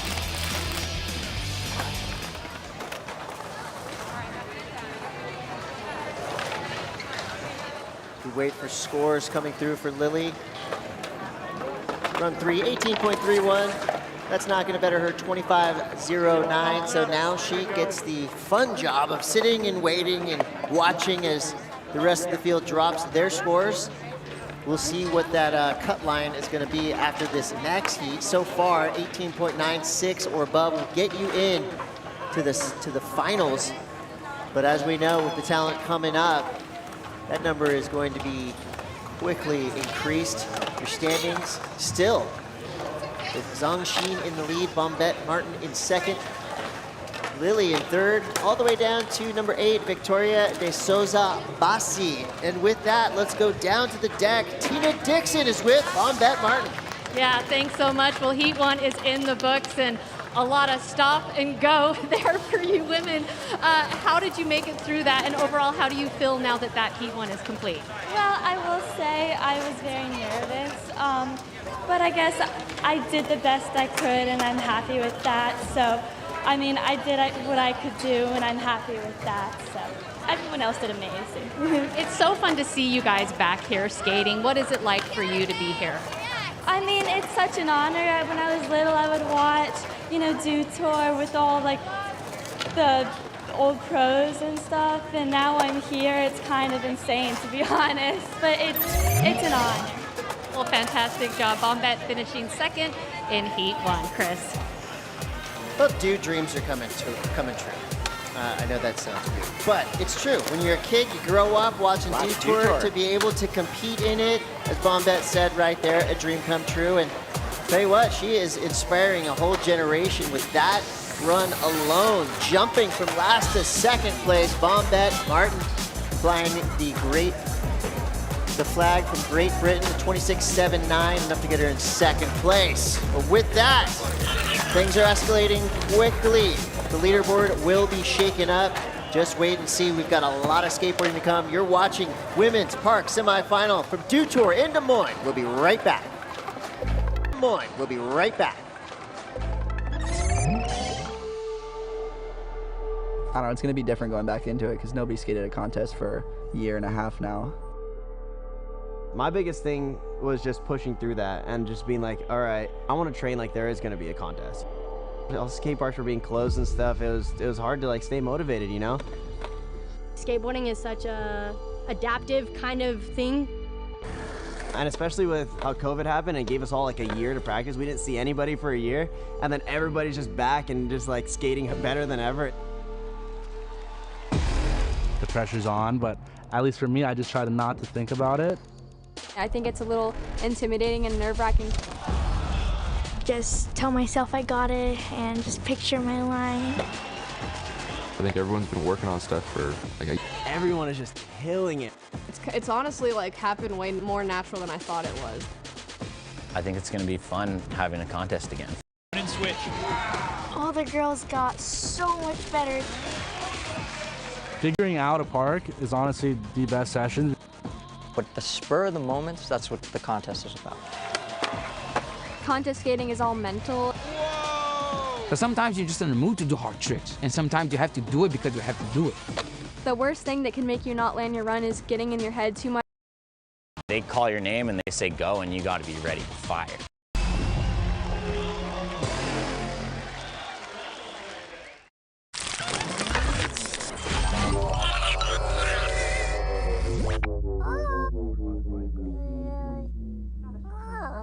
Want to try some of my Mountain Dew Zero Sugar? Try. It is just as good as the original, but without any sugar. Be careful. He's not careful. What?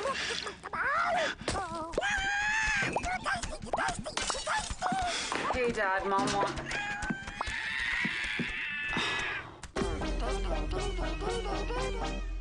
Summer's here, and with a great deal on a new Toyota, you can go out and enjoy all your favorite summer sports, like softball, beach volleyball, triathlons, woo, racing, golf. Whoa! Someone needs lessons. What makes an amazing deal even better? How about that every new Toyota comes with Toyota Care, a 2-year or 25,000-mile no-cost maintenance plan with roadside assistance. Get your Toyota today. Toyota, let's go places. Who really has the best beef? Meet the facts. Fact, Hy-Vee standards are so strict, their cattle have to be hand-selected. And only about 6% of all beef is able to bear the Hy-Vee brand. Only 6%. Many claim to have the best beef, but it's time to meet the facts. For more details on Hy-Vee's strict standards, go to meetthefacts.hyvee.com. Hy-Vee has the best beef guaranteed. Well, things are rough. Oh my goodness. I mean, like, the floor is actually lava rough. I can't, bro. But you're not. Me? You're a reactor, a mover, a better than what came before you doer, a slayer, a crier. Let me tell you about this funny thing that happened. You are realness and weirdness, chaos and hope. Yes! All this talk about good things to come? Nah, you're the good thing. Nothing feels quite as free as being out here. Except this free soda. Where'd you get free soda? At Casey's, you can win all kinds of free stuff. I love free. Then you'll love this. Bought this jerky, won this free donut. I love donuts. And these chips can win me the big one. What?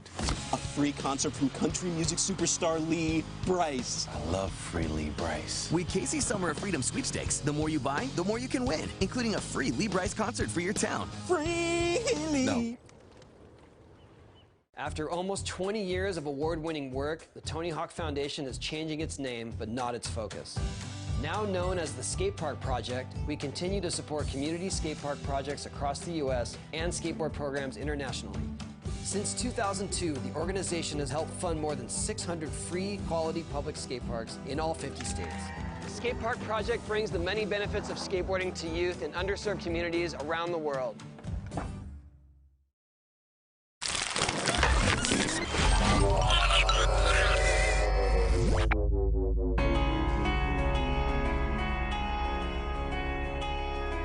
Yeah, wipe out and get right back up. Get up. Wax the ledge, we can't get stuck. Courage on deck like 2 trucks. Come on. Hop on and do what you want. Yeah. True freedom, they need us to stunt. Backside 180s to front, yeah. And we know struggle like we knows grind. Hustle for runs, all in due time. Repetition, repetition. Might switch stance, but not the mission. Much more than a competition. We risk it all to get these tricks in. Sacrifice ain't nothing given. Skater D.I.E. how we living. Scrapes, scars, bruises, lessons, pain, joy, victory, blessings. From the block to your skate spots. Kick, kick, push, and flip skate cops. Love park to your skate shop. Got ollies with more pop than GameStop. Skate for justice, we all in. Skate for change like BLM, yeah. Probably take a knee on my board. Ghetto kids all day, shout out to the board. This that thunder in your heart. 45 seconds to go rad at the park. That go hard or go harder. Yeah. That go far or go farther. Yeah. That 5-ring camaraderie. 4-wheel polyurethane world society. And all eyes on we. And all eyes on gold. All praises be. United we roll. Peace.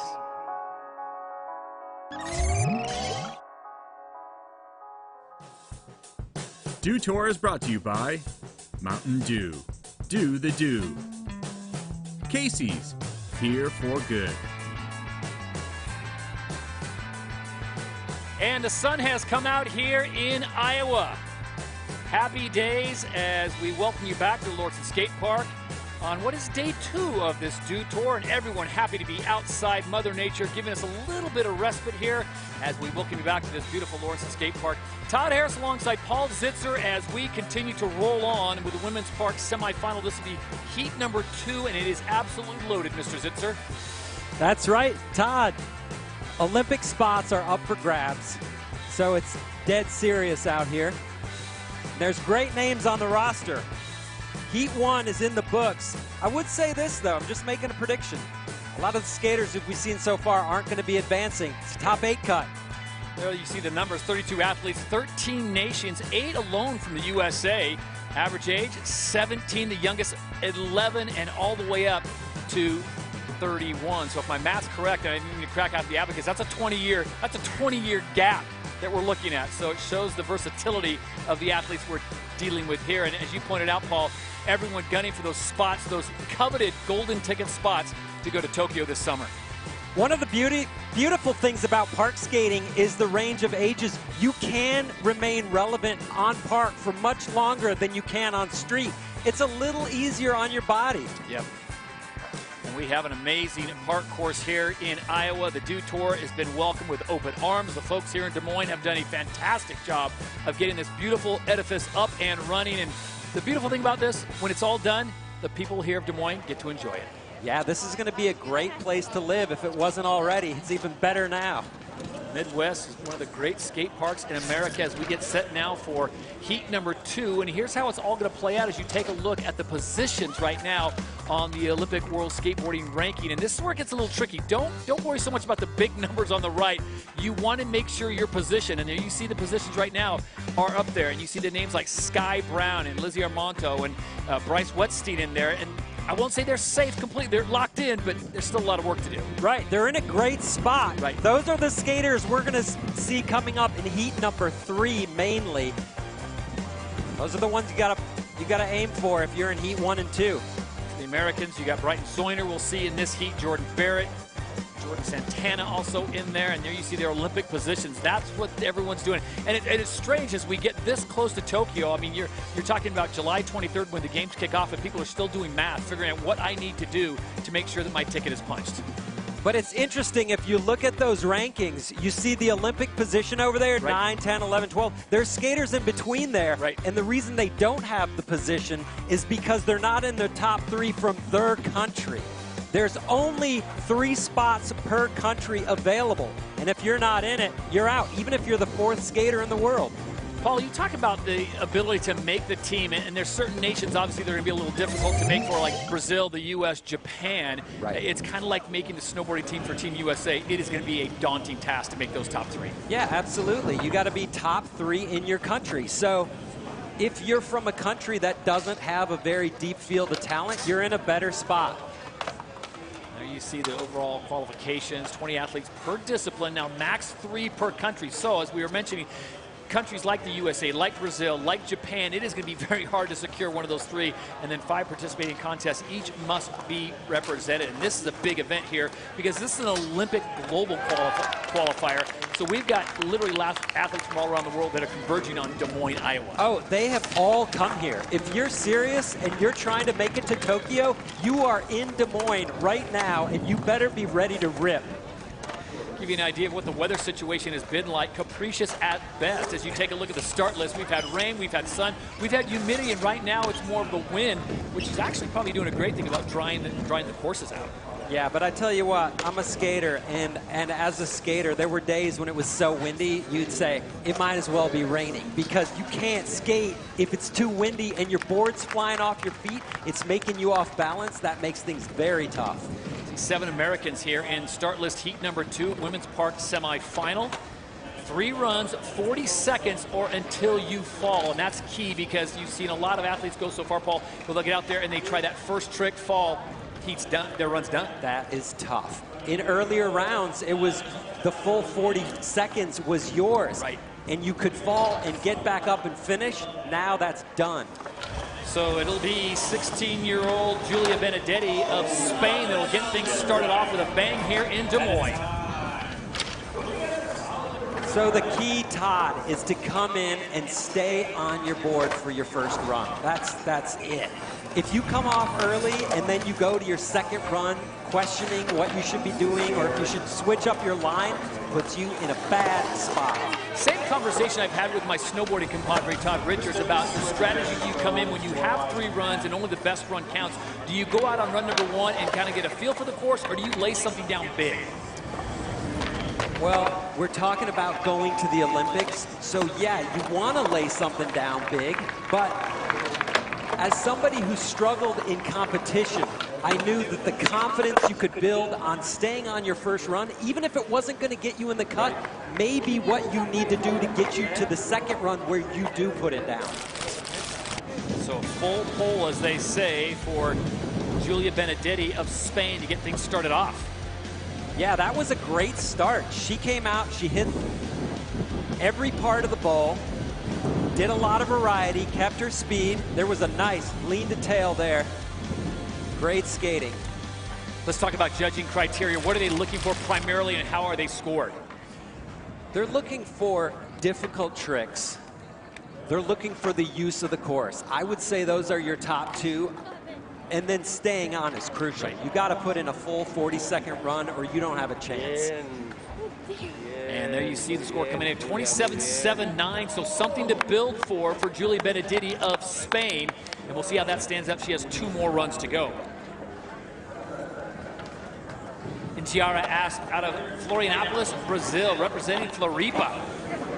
23-year-old Brazilian on course. Starting off with a layback air, kind of an obscure 1980s vert trick, but that's cool to see in the bowl in 2021.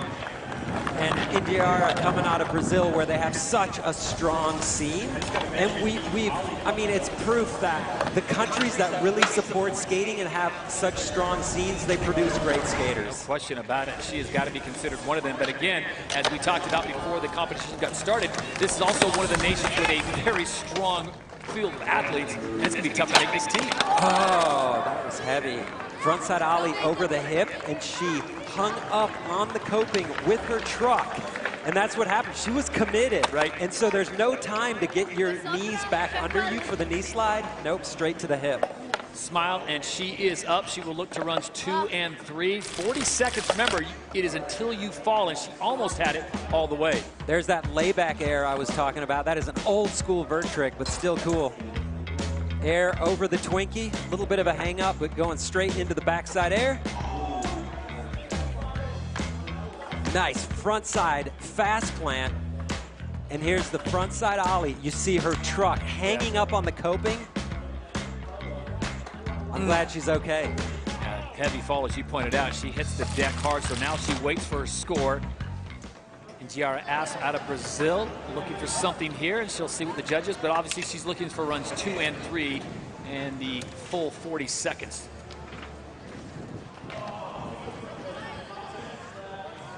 Got to give a lot of credit to these athletes. I mean, they have stayed so cool, and I know that's part of the skate culture, is not getting too stressed out, because that's what the sport's about, is having fun and a smile on my face. But as you pointed out, there's so much on the line with the Olympics, the opportunity of a lifetime, and you come to Dew Tour and you've got to perform. You've got 3 shots at it. One of the really difficult things is starting and stopping and getting yourself back in the mindset of, I got to drop in and take my run, and then all of a sudden you have to wait till tomorrow to do that. So here's the scores right now, hovering right around 30 as Indiara goes into second behind Zang Sheen of China. She was in the last heat. She dropped that 30 to get the best score so far. So you saw Indiara getting a great score even with the fall. Yeah. That's testament to how good she is and the trick she does. And that's a bad way to start things off for Cody Tamanaha of Miliana Town. That's on the north shore of Oahu, as a 17-year-old just comes unglued early in that 40 seconds. Tries to get it running again. Yeah, that was a risky start for her. The backside lip slide, very difficult trick. She's going to take the time though. So she's only scored until she falls. So this is basically practice. Practice. Talking Allen Iverson practice. Which Cody's probably going, who's Allen Iverson? What are you talking about? We're talking practice. Are we talking about practice? Talking not a game. Talking practice. So it's a bummer. When but she it's, fell, it's a high risk reward, right? Yeah, but you know, you fall, then the pressure's off, and then you're like, oh, it's everything I'm doing. It feels easy now. Yeah. Timing is everything. So Cody will have 2 more shots at it here in the women's Park semifinal, heat number 2. We'll move on to another American, Ariana Carmona, out of Bueno Park, California. She finished 6th in the Open Qualifier, and that was a struggle. Just rain delays all week long. So to advance to this semifinal round is a big, big deal. So 17th in the world ranking, Paul, and the Americans just have a plethora of teenagers. It just seems like the talent pool is so deep. It is. It is going to be really tough to break into that top 3 and make it to Tokyo. Nice job using all the force, showing the variety. Yeah, but as we mentioned, Todd, we have the top 12 ranked skaters coming up. Yeah, still to come. If you're not in 1st or 2nd, it's already looking bad for you. A little bit grim. Ariana with a nice run there, has the come off right at 4 seconds left in the heat. Nice little frontside air. Disaster, adding some difficulty.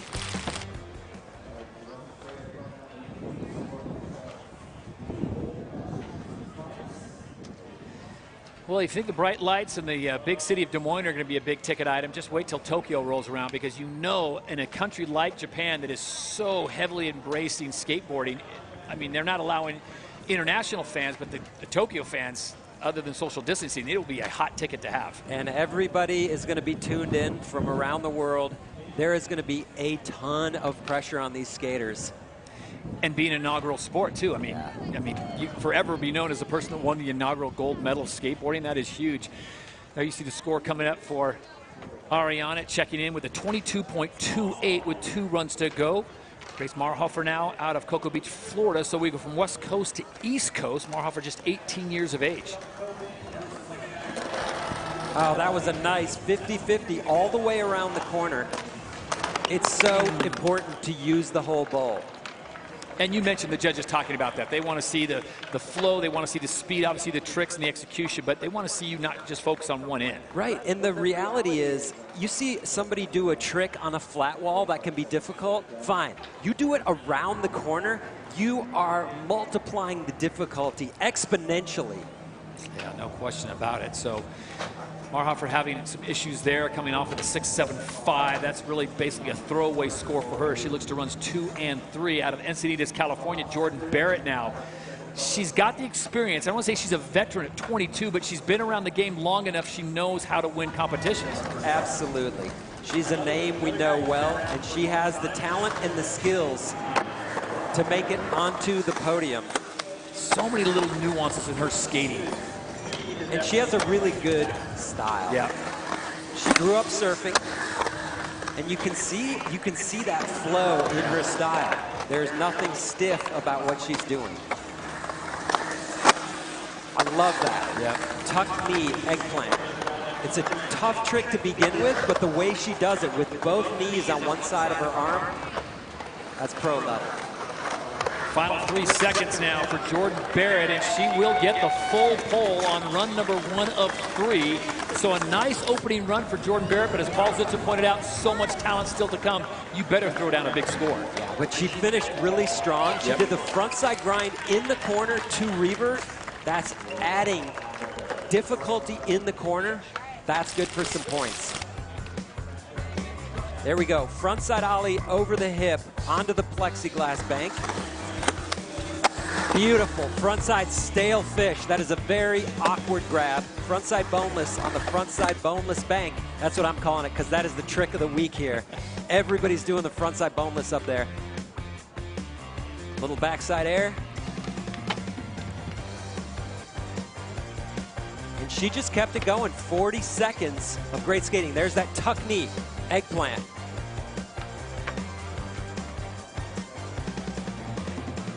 That was a great run. Yeah, nice run for Jordan Barrett. And it's going to check in with a monster score of 36. So Barrett, the American, goes to the top of the leaderboard. 6 points difference between first and second with Jordan Barrett. And Paul, you said it, that run had it all. She had good flow, she had style, she kind of made it her own. Well, there's so many subtle differences between doing, let's say, a frontside air that we see a lot versus a stale fish that we don't see much at all. I mean, they look very similar, but a stale fish is 10 times harder. Talent to talent. Mina Stess now stepping on, the 15-year-old out of Petaluma, California. Wow. Oh, wow. Taking a big chance with the kickflip on the bank. That is highly technical. And when you're trying highly technical tricks, the chances of falling rise quick.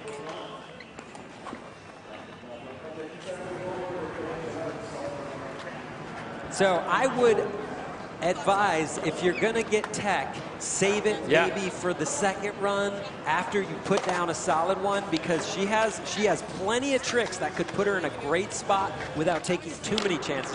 But as we've said, the highest ranked skater still to come. Man, Jordan Barrett really laid down a monster score with a 36, and then Mina Stess has to follow that.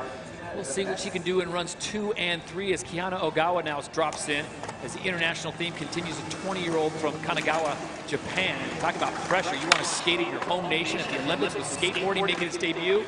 Good luck making this team. Wow, that was a massive air all the way over that midsection. Kick turn, front side, way up on the plexiglass. Oh, wow, going for the front side nose grind. So Kihana comes unglued. Remember, we are just in the semifinals, so it's 3 runs, 40 seconds until you fall, and then all scoring stops. We talked about America, Brazil, and Japan. In women's park, Japan, in my opinion, has the deepest field of talent, and it is going to be so hard to make that team. Deepest field of talent and youth. I mean, they can be dominating the sport for the next 2 Olympics. Yeah. She was going for a frontside nose grind, went too far into a nose blunt, and then got hung up. That's what happened there. Unless she was trying to front nose blunt, that's possible, but I doubt it, because that is not the trick you want to do in a semifinals first run. You want to make sure you secure your spot in the final, taking care of business first. Ruby Lilley now, youngest member in this heat at just 14 years of age out of Oceanside. I don't know what it is about Oceanside and Encinitas, but they breed skaters. They breed some skaters and some surfers. I lived in Encinitas for years, and just everybody skates there. And they have a million skate parks. That's the key. You have access to terrain, and the weather's always beautiful. You don't get snowed out ever. Rarely get rained out. That was so good. Back nose grind through the corner. So showing some variety here as Lilley's got the speed. See if she can keep it together this final 10 seconds. And a lean disaster in the corner. And she's doing what I was talking about, Todd. She's doing hard tricks in hard spots in the bowl.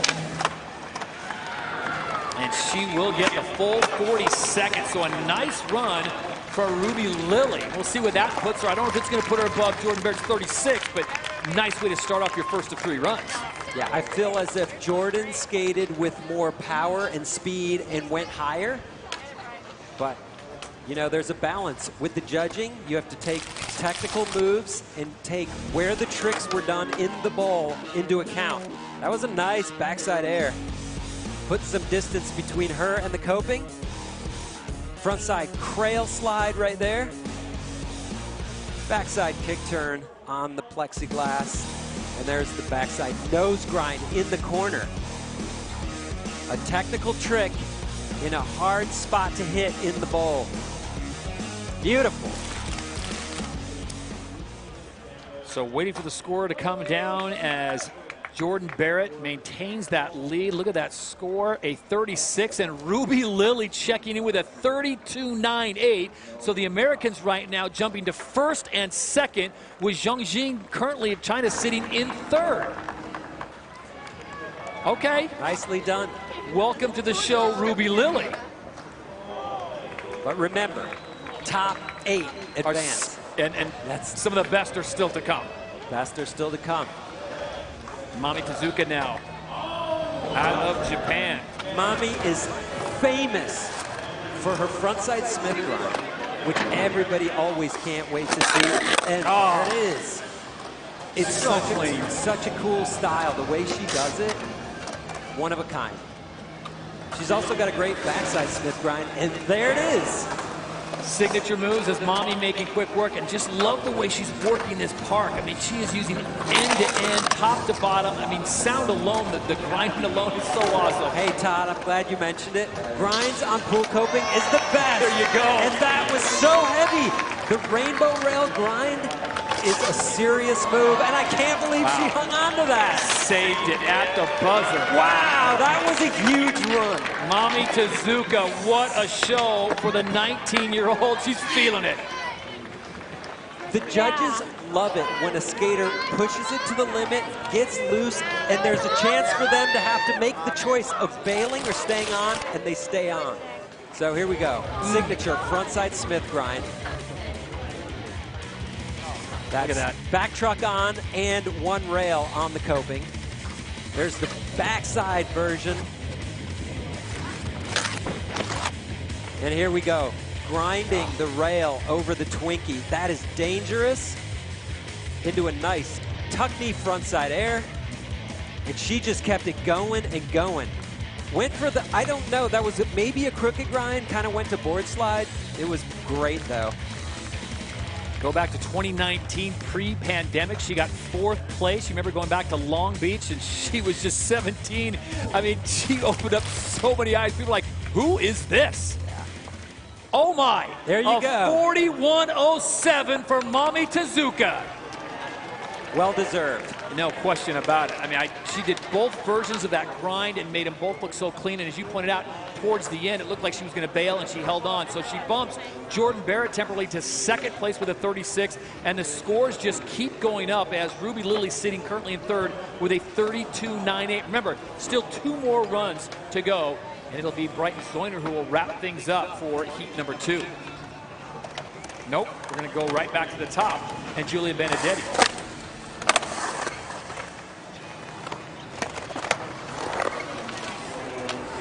She's got work to do. Oh, gapping up to the backside board slide on that. Extremely difficult, but coming off in the corner. So Bright does take some chances early on, and you got to wonder, Paul, as she's watching on the deck, the score's going up, thinking, oh my, I might have to up my game a bit. Yeah, she's a consistent top 3 finisher, but you got to stay on the board. Yep.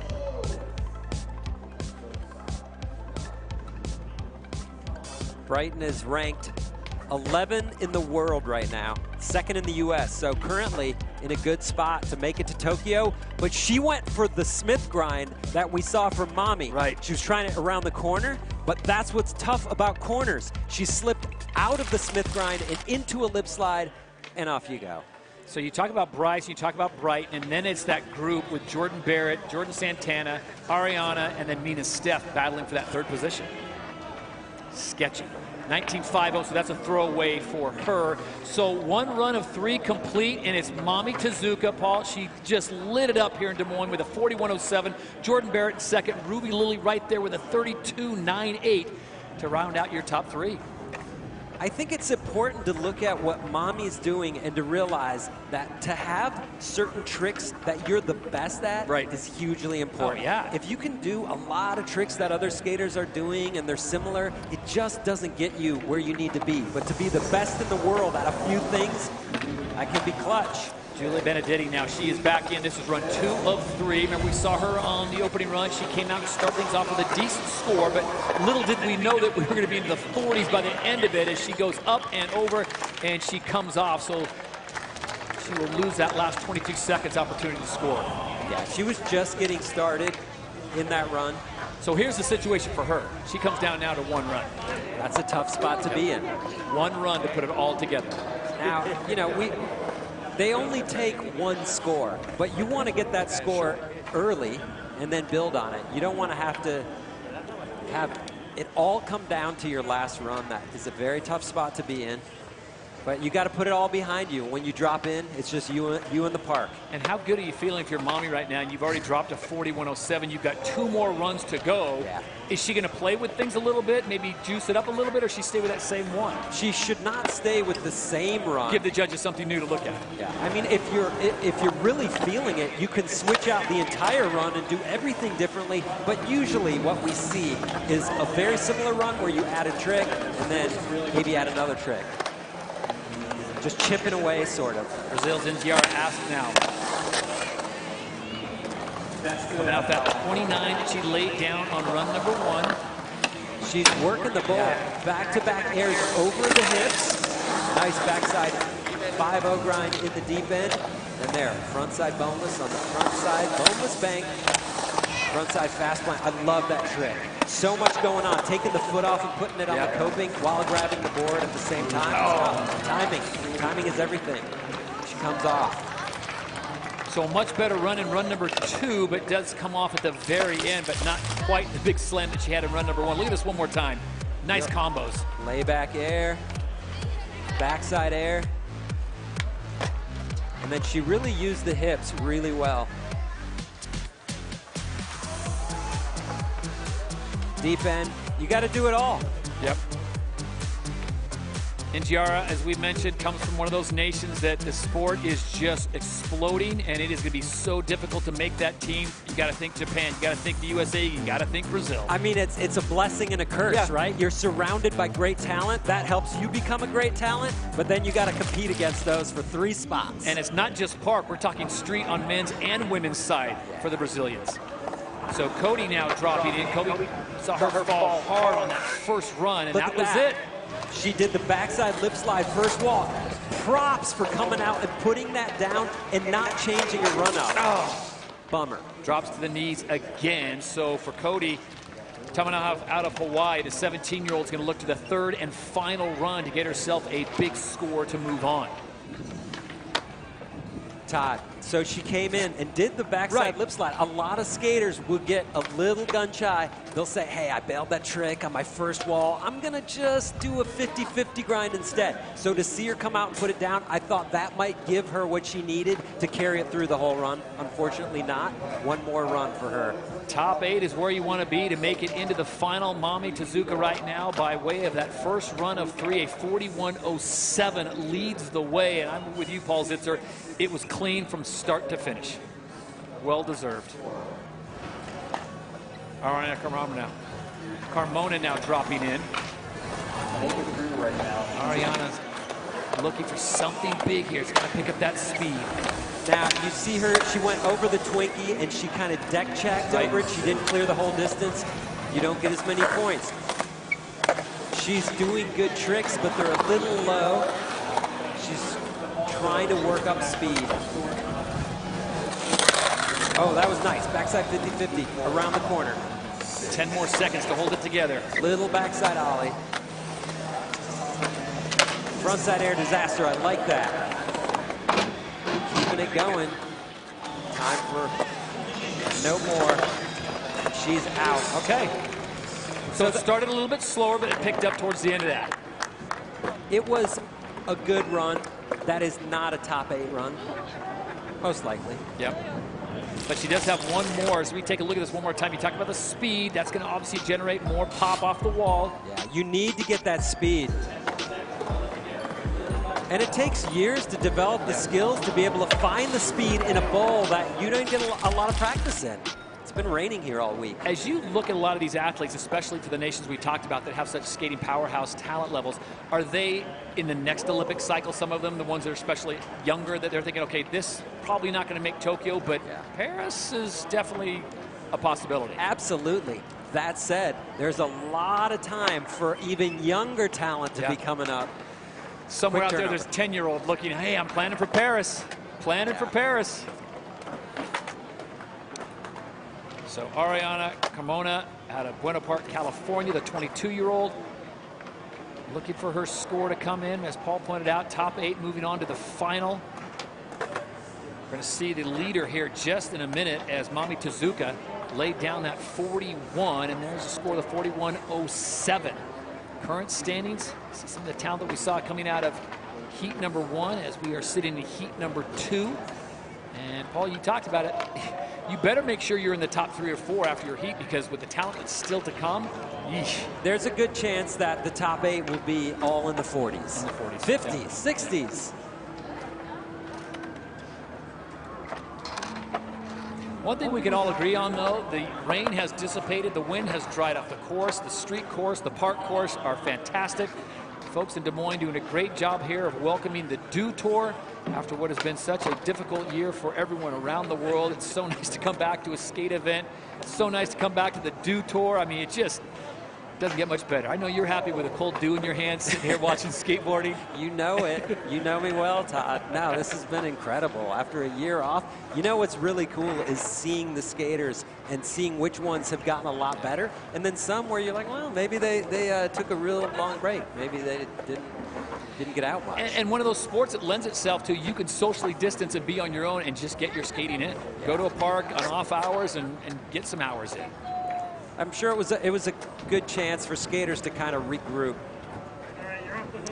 Well, we're sitting here at the women's semifinal at the park course, and heat 3 on the men's street course is going on. Look at that. That is a thing of beauty. And folks, the good news is it's permanent. It's not going anywhere. This isn't portable. This is staying here. The good folks at Des Moines had the good sense to say, you know what, let's do something for the community. Not only community, Paul, the whole Midwest. This is like a mecca now for the Midwest for skaters.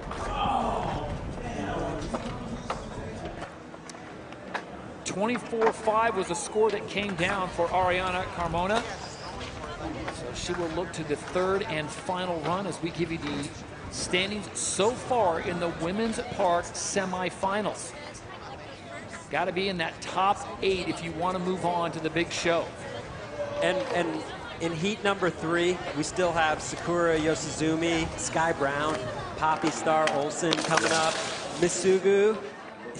Yeah. Yeah, there's some talent still to come. Lizzie Armano, yeah. Oh, wow.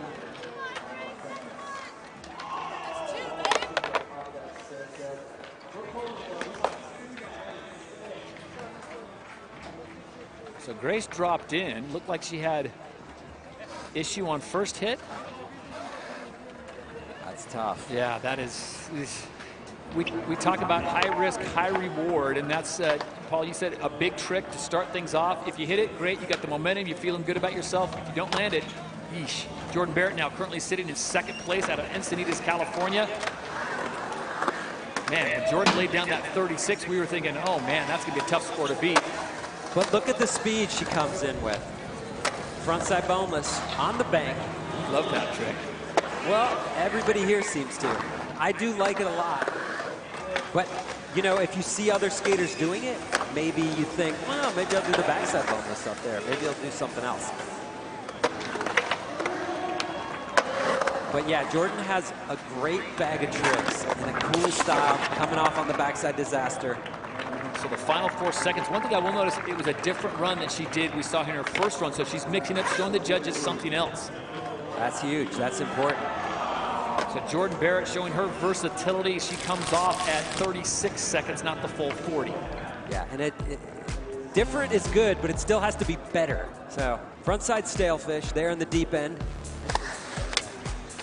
Frontside boneless.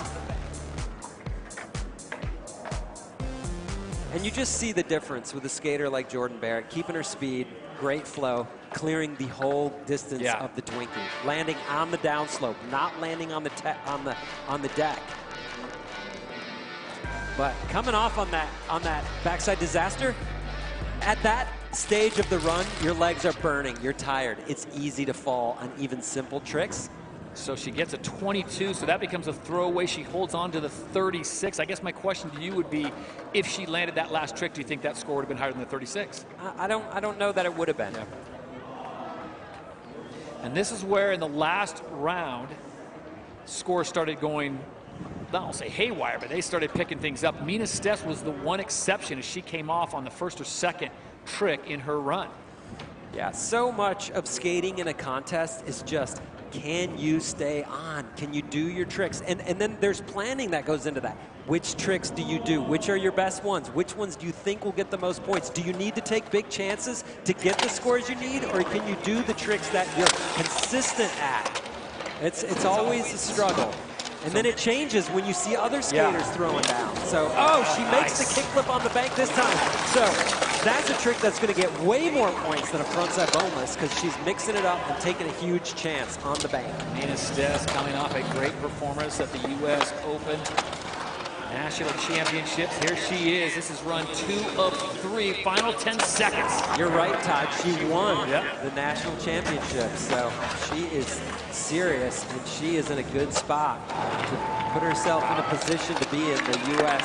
top 3. See, that's big time. So she comes in with all the pressure of winning the national championship. People be going, Mina Stess. And then she drops in and falls on the first trick. It's like, oh, pressure's on. No big deal. She comes out in run number 2 and just slays.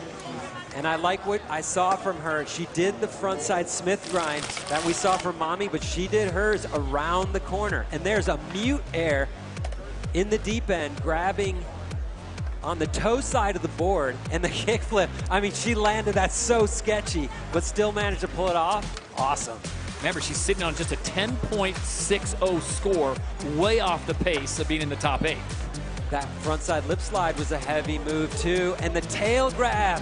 A little bit of a deck check, but she mixed it up with the grab. I think she's going to be looking at a very, very high score. So Mina Stess waiting to see if she jumps up with the likes of Mami Tezuka, Jordan Barrett, Ruby Lilly. That would put her above a 32. Meanwhile, over on Street, Dave Paczynski getting after it in open qualifiers. And this guy is someone you definitely stop and watch when you're walking by. Yeah, he's a freak show. He does the wildest tricks. And he's got a great personality, friendliest guy out. Is Dave one of those guys, though, that just goes out there and just says, I'll let it come to me. I'm not planning anything, I'm just going to let it come to me?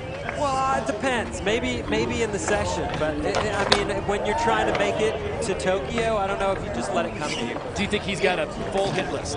Yeah, I think so. You know, and that used to be much more common in skating. You go to an event and just kind of wing it, but things have changed a lot. So Chinsky doing his work over there in the open qualifier. Score comes in. Mina Stess jumping way up. Yeah, she'll drop that 10-6 zone, go to a 31.18, which has her currently into 4th. So with Mina sitting in 4th place and 1 run to go, you see the players starting to come around saying, all right, Mommy, you threw down the gauntlet. The 41.07 is the mark that everyone is shooting for. And look at that, top 7. There's a lot of talent up there, but look at that first 4, big separation. Indeed. Now, Mommy does not have any major international wins, surprisingly. That could change. No question about it. A big win, huge, if she takes home Des Moines and the Dew Tours. Ogawa now dropping in. Kihana, we saw her earlier. A lot of speed in her first run. See if she can duplicate it.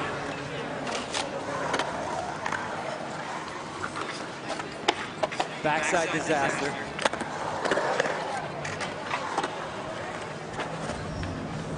It's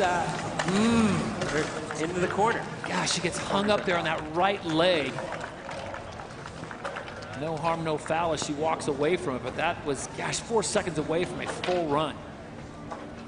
I don't think that run was going to get her anywhere near the top 4. Top 8, top 4. Just lacked the pop. Yeah, she needed a little bit more, maybe more tricks.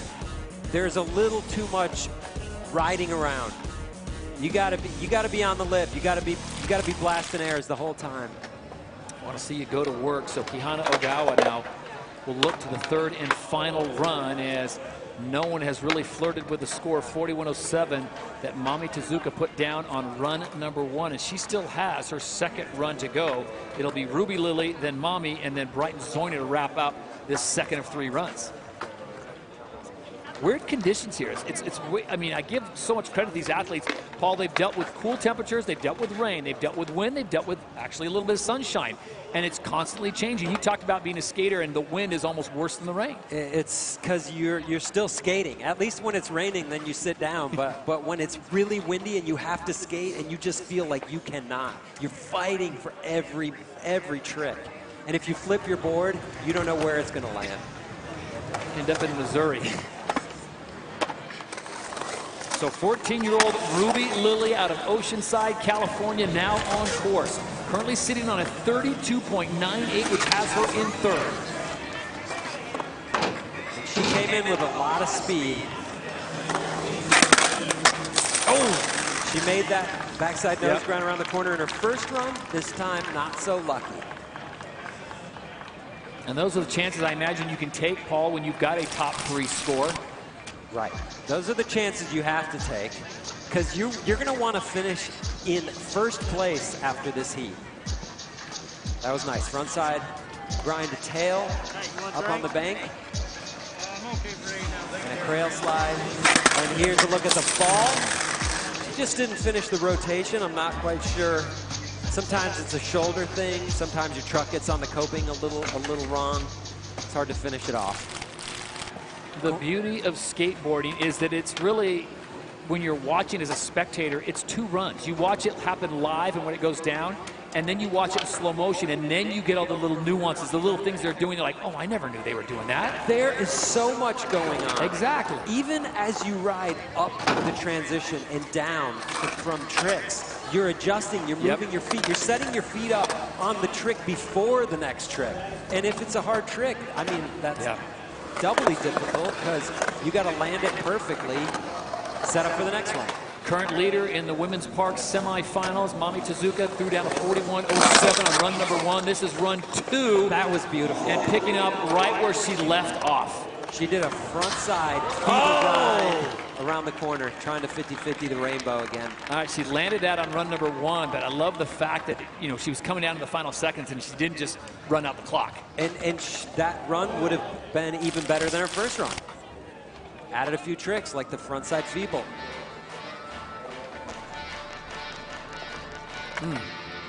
Yeah, watch the feet in slow motion, and she's constantly adjusting things. Definitely. That's her backside Smith grind. Signature move. Signature move. And the front side feeble grind. Why is the feeble so hard? Well, the front side feeble is hard. The backside one isn't for whatever reason, but the front side, you're dipping your front truck over the deck, and it puts you in a dangerous spot. If you slip over, then your feet are hung up on the top of the deck. And then you go in backwards and upside down. So tougher to save. Yeah, yes. So Mommy's second run, she'll have to throw that one away. That 23 is going to do her no good, but she gets to hold on to the 41. And that'll take us to Brighton Zoyner. Now, Brighton needs a big score here. She's seen what has been thrown down by the other women. She has the talent to get the score. She needs to stay on for 40 seconds. She's like, look at her. She just want, turn me loose. Let me go. I want to get out there. It is torturous to stand there and just wait for somebody to let you go. Okay, so she's looking to drop that 19.50. I think this is a huge run for her, not only because it's the second run of 3. She'd have a safety if she needed the third one, but I think she needs it for confidence and momentum. I love that. Gap up to backside board slide on the bank. All right, she's getting into it. Frontside lip slide. Andrecht. That is a great trick with the hand on the coping. There's all kinds of hand plant variations. The Andrecht is especially tough. Backside 50-50 grind to fakie. Oh!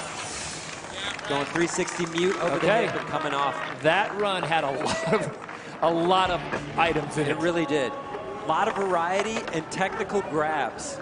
So Brighton bringing out all the ingredients on what could have possibly been a run to put her in the top 3, comes unglued with 5 seconds remaining. Nice, big backside air. There's the gap up, backside board slide. A lot going on there. Smith grind in the corner. And there's the Andrecht grabbing on the heel side of the board. That's a tough one to bring in. And a feeble grind. That's the backside feeble. So we saw Mommy do the front feeble. Side. Brighton with the back feeble. Easier trick, but still a great move. And there, 360 mute over the hip coming off at the end of the run. So much variety and showing her versatility. That one trick where she came out switch or came out fakie, that was clean. So clean. So Brighton Zoyner still looking for that full pull top to bottom. This 26.67 is not really going to help her cause. It's got her within shouting distance. She's in nice, remember, top 8 moving on. But you see the makings of what could be a top 3 run. Yeah, now I guess, we got to analyze what happened there. I think you could look to a little bit lack of speed.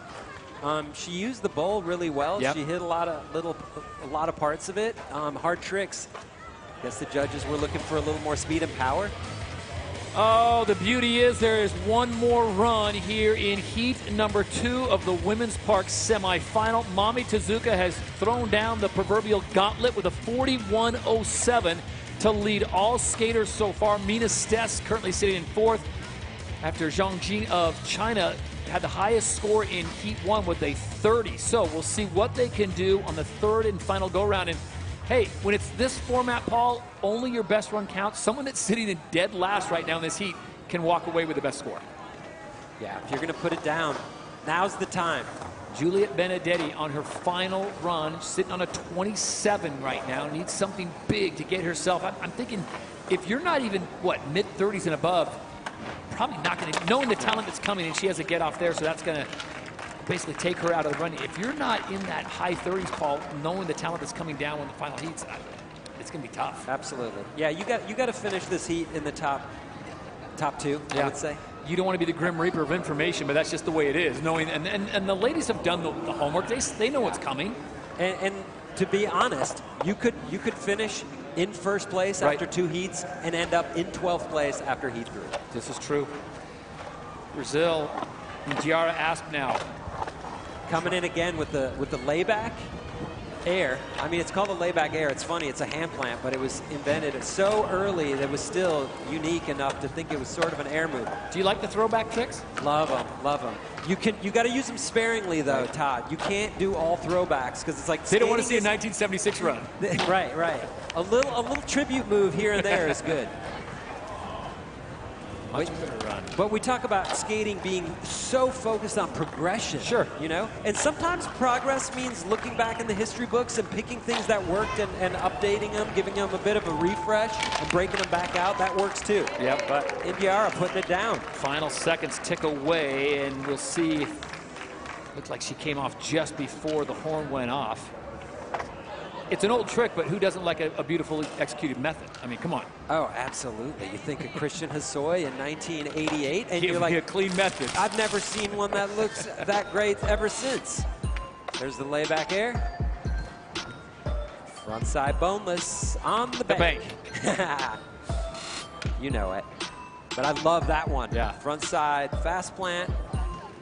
Sometimes called a sock plant or a slob plant, all kinds of names. And a frontside stalefish, over the hip. Probably not going to put her into that top positions that she was looking for, as a 29.30 becomes her best score of the three, which has her in 6th place behind Zang Sheen. Jordan Barrett looking on, seeing what she'll have to do. Currently sitting in 2nd place with a 36 behind Mami Tezuka. We are into the 3rd and final runs here of heat number 2 of the women's park semifinal. 3 runs, 40 seconds, or until you fall is the way it plays out. Into the final, it will be 4 runs with 40 seconds until you fall, so it'll change things just a little bit strategically. But bottom line, as Paul Zitzer said time and time again, kids, you've got to stay on the board. 4 chances helps a lot. Oh, no question. You know, if you have 4 chances, you should be able to make 1. Okay, backside lip slide. That was beautiful. Again, going for it, staying on. Feeble grind to fakie. Around the corner. That's a heavy move. Nice. Fakie lip slide. She's keeping it going with a lot of tricks. Mommy style, frontside Smith grind.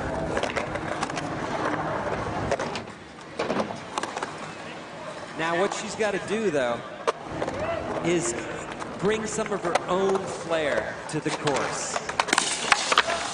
We want to see the unique tricks, something that sets the skater apart from the competition.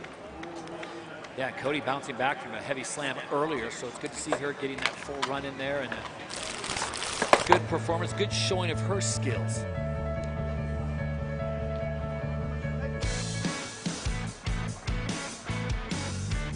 Frontside Smith grind, dropping that rail down onto the coping. Beautifully done. A lot of family, a lot of support, a lot of folks making the easy trek from Hawaii to Des Moines. I don't know if there's a non-stop Honolulu to Des Moines. There should be. Maybe there will be now that the skate park's here.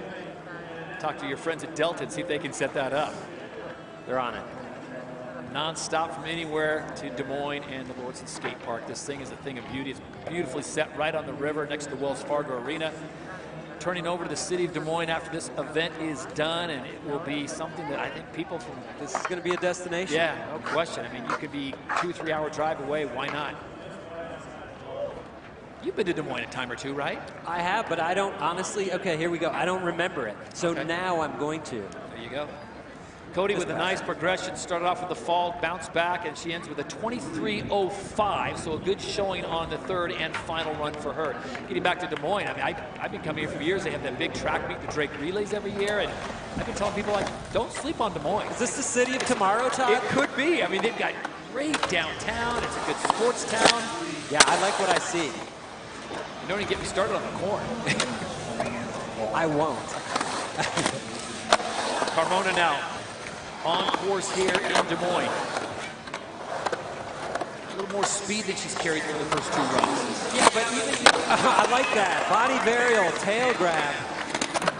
You see her, you know, riding over that center feature. You want to blast an air over that. Yeah. You know, you don't want to be in a position where you're just riding over it, because you're not losing points, but you're not gaining any. And you only have 40 seconds to just do your best work. So anything you see where a skater leaves something off the table, it's just not going to help you get there. So the pride of Buena Park, California, with a good run. She leaves 6 seconds on the scoring tabulation. I like that, though. Yeah. Alley-oop backside air onto the bank. Unfortunately, she didn't finish the full rotation. So she will hold on to her 2nd run of 3. see where that ends up. So Grace has come off her board so early on in her runs, but we didn't mention she had knee surgeries a year ago, ACL, full ACL. So that's a huge setback. She's back on her board, ripping though. We haven't seen it in the runs yet, but she's getting there. Not sure that most orthopedic surgeons would say you just came off of ACL surgery, get out there and skate. They probably say maybe take a little time. You're never going to do anything ever again though, and see people make the full recovery. So, oh, this is a good run for Grace. Oh, she is killing it. Final 10 seconds for her. I like the style. Oh, frontside air, and you saw her smack the tail at the last minute on the coping. That's just sort of driving the point home, that she's in control. Oh, at the final second.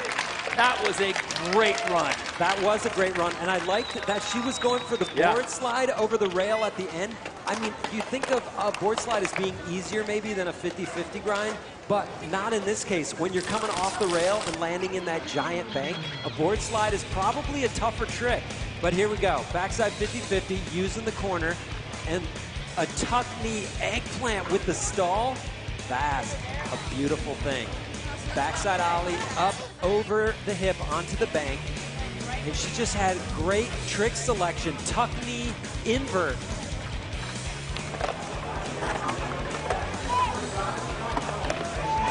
Oh, I think the buzzer might have sounded before she came off. Okay, that would be good news. That would be great news. So Grace hoping that the judges loved what they saw and they were tuned in on that buzzer because it looked like she was on the rail before she came off the board. The buzzer sounded. So we're going to get technical, which the judges should, and that is a nice bump for her, a 24.15. It only gets her up to 14. Feels a little low based on the trick selection.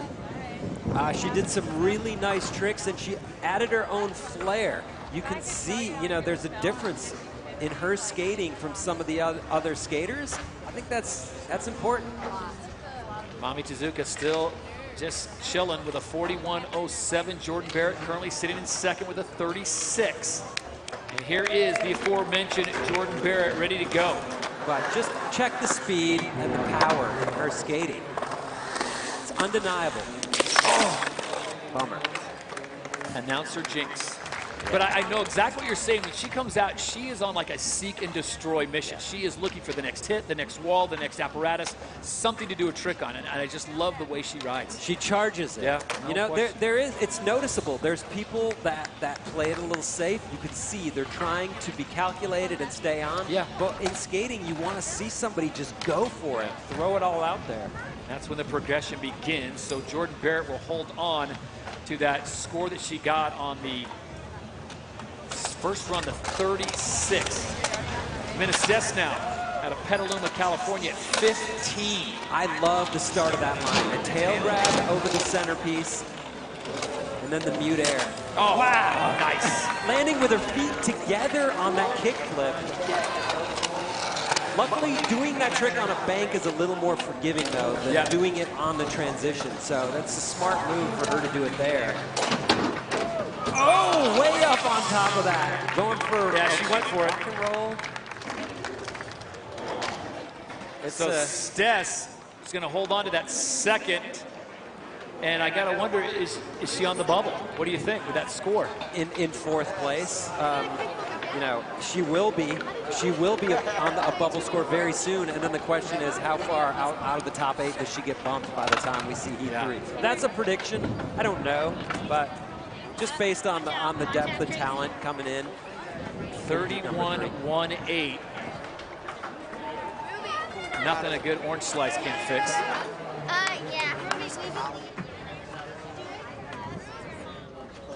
So it takes us down to the final 4 with their last runs here in heat number 2. It'll be Ogawa, Lily, Tezuka, and Bright Zoyner wrapping things up.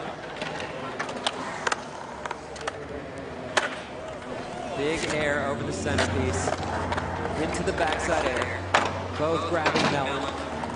Commonly the most basic grab. Coming off on the frontside nose grind again. Yep. Same trick as her last She has had that issue of not getting the full run coming off the board. It's going to sap all. You're just basically throwing away points. Yeah, you got to stay on. But that's easier said than done. Exactly. So now there are 3. Everyone chasing that top score of 41.07. Mami Tezuka. It'll be Lily, then the aforementioned Tezuka, and Brighton Zoyner will have the last say. It'll be interesting to see not only what Ruby Lily does here competitively, but what Brighton Zoyner does to wrap up this heat. Yeah, she's going to have realized already that she needs to turn it up in a big way. And Ruby's sitting in a good spot right now with a 32.98. She's got 25 more seconds to go. Oh, the back nose grind through the corner, hanging on for dear life. Her back foot was on the tip of the tail on the way in. That's a dangerous spot to be in. I like that. Lean air, disaster. Now, if there's a critique, Todd, it's just that it's the speed. You see it.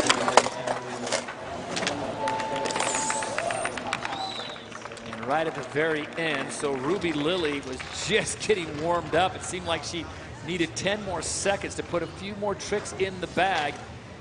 And the clock runs out for her. So now it's down to the final 2. Mami Tezuka, who is the current leader on points with a 41.07. Then it'll be Brighton Zoyner. That was a proper backside air. And the backside nose grind. Feet dangling.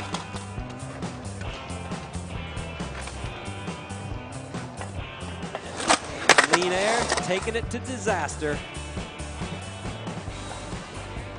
And the sound says it all. Beautiful grinds as we bring you up close and personal as Ruby Lily waits for her score to drop to see where she will be. And then the real tough part, forget about all these tricks, forget about dropping into this world-class park. You got to sit and wait. You got to sit and wait and start doing math and going, am I in, am I in, am I in, not in, am I in? I mean, just. And then if you're not in, you got to do the calculations. What's going to get me there? What points did I get? What points do I need? And do you feel confident enough to add it into your run? That's tough. Yeah. No and sometimes you're in mid-run and you're feeling it. You're in the groove and you know you can do that trick. But before you drop into that run, to make that choice. It will be interesting to see how these athletes respond on this first go-around for Olympic qualifying as skateboarding makes its debut in the Summer Games Tokyo 2021 coming up July 23rd, and everyone gunning for 3 spots, max number per nation, to get into that prestigious competition. So Mami Tezuka waits on the deck to get the go-ahead, and here she goes. Current leader, 41.07. She'll get the follow cam treatment. So that's Chris Gregson on the follow cam. He's the best filmer in the world. You see it. It's beautiful. I love that. Oh, this looks so good. Mami shredding. Frontside tail slide up on the bank. Ollie over the centerpiece. And just flowing.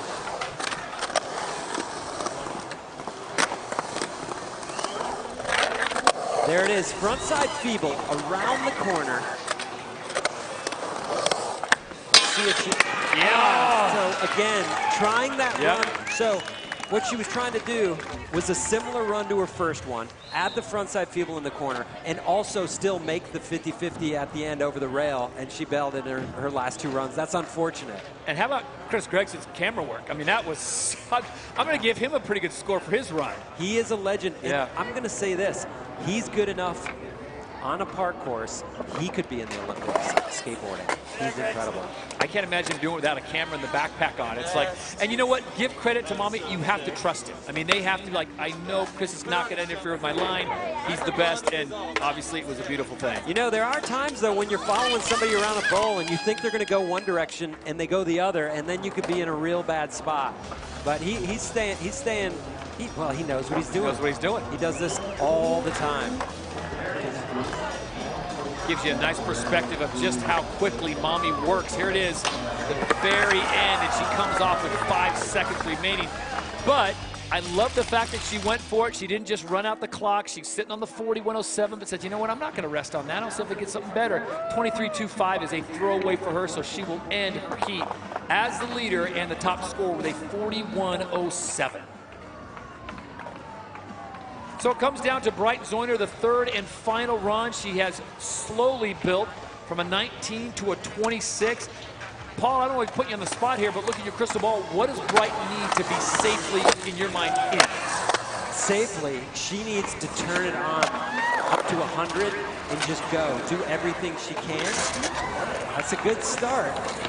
I mean, like I said, though, earlier, that score she got seemed a little low for what she did. So, the Andrecht in that part of the bowl is a great trick. Oh, 50-50 to fakie. Off. And that's the one she nailed on the second run. Yeah. So Brighton Zoyner comes unglued from the board, and that will end her 3 runs here in the semifinals. Interesting finish there. Yeah, she's. I mean, if you do your best work and you're 10 points off the lead. She's currently sitting 11th in the world, but what a wise voice just said in my ear is she's kind of left the door open for other athletes on Team USA, and we know how deep that pool is. Yes, not a good spot to be. So this is maybe the toughest part for a lot of these athletes, not controlling what happens next, as they will sit and wait as the next heat will prepare. And as Paul has pointed out many times, the talent in the next heat, oh my, it's there. Right. So Bryce Wetstein coming up, Kisa Nakamura, Dour Varela. The hits just keep on coming. So her 26 for Brighton Zoyner is the best that she gets out of those 3 runs, and she will now sit and wait. Jordan Barrett did her job. 36, pretty good run. Ruby Lily with a 32.98. And then Mina Stess with a 31.18, rounding out the top 4 with Zang Sheen, as we were talking about. She was the highest scorer in heat number 1. And here she is finding herself already bumped down to 5th. So she doesn't have a lot of room to give up. No. It's not going to end well. We will see what happens. Again, still another heat to come here in women's Park semifinals.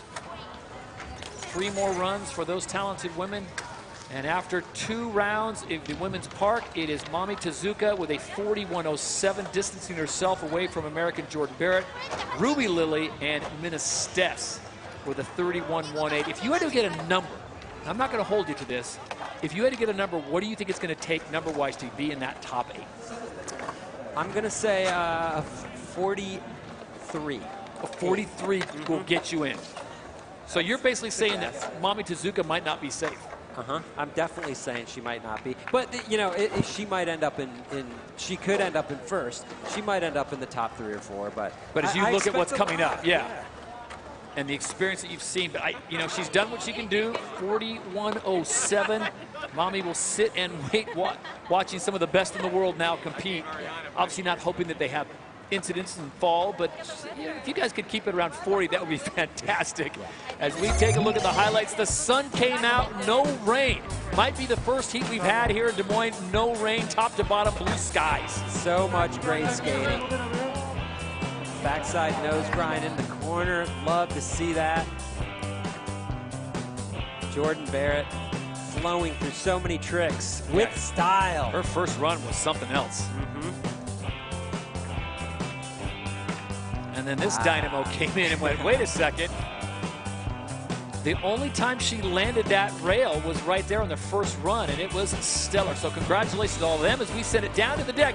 Tina Dixon with the aforementioned Jordan Barrett. Yeah, so the second highest score so far in the women's semifinals has been Jordan Barrett. And Jordan, you did it on that first run. Break that down. Describe that run for us. Yeah, I was just wanting to put down a run and just land it. So I was just holding on for dear life, basically. We still have 1 more heat, so we're going to wait to see what the scores are for the finals. But what is it like to be back competing, see everyone here, and do your thing? It's honestly the best feeling in the world, just to come back, compete. I've missed it so much, and just to see everyone, it feels like normal, and it's super, super nice. And yeah, I'm just stoked to hang out with all the homies. Yeah. Well, we got 1 more heat, guys, so we're going to get to that. All right, thank you very much, Tina. Congratulations to Jordan Barrett for a fantastic job on the 36. Ruby Lily, Mina Stess, the Americans just, I mean, I made the comparison to snowboarding. Making the men's half-pipe snowboard team for Team USA is daunting. Making any skateboard team for Team USA, Brazil, Japan is mission impossible almost. Right, because you could be ranked number 4 in the world, but if there's 3 people from your country ahead of you, you're out. I do want to rebate, though, Todd. I do believe that I think Mommy and Jordan will probably make it into the top 8. Okay. I do. Yeah. I fell on that try. No, you're good. And I totally respect what you were saying, because you're basically showing us how talented this next heat's going to be. I mean, there's all those skaters that are coming up. All those women could be the top 8. So Mami Tezuka is 41.07. It's a good score. We'll see how the next heat responds. Jordan Barrett looks to be pretty good. Ruby Lilly might be on that bubble right now with a 32. So if you're above a 31, 32, you're feeling pretty good. If you're not so much. But man, just get ready, because the next heat is going to be just nuts as they get ready to go with perfect conditions. As we give you a look at the top 8 in the world right now, and yeah, Sky Brown's in there, Poppy Star Olsen's in there, Lizzie Armanto's in there, Bryce Wetstein, you'll see her coming up. They are all ready to show Des Moines their very best on this beautiful day here as the sun is out, the wind dissipating just a little bit, so conditions are building to a crescendo, which we will have Saturday and Sunday. I don't need to tell you that Women's Park is a huge youth movement.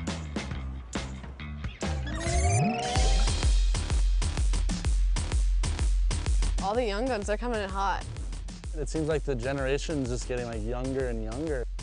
These young girls are like coming in, they'll fully put their pads on and stuff, and you're like, all right, like, she probably skates good. And then she'll go up and do like a 6-foot high 540. When I was 15, I was super carefree. I was just like, oh, we're just skating in a contest. And nowadays, their mentality is to win. I just want to do tricks that boys are doing, you know? It's not like their own division where they can't compete with the guys. We're all fighting for the top spot and wanting to be the best, but behind all that, we're really good friends. みんな練習頑張ってるからかな。 Definitely the progression is going to go way up.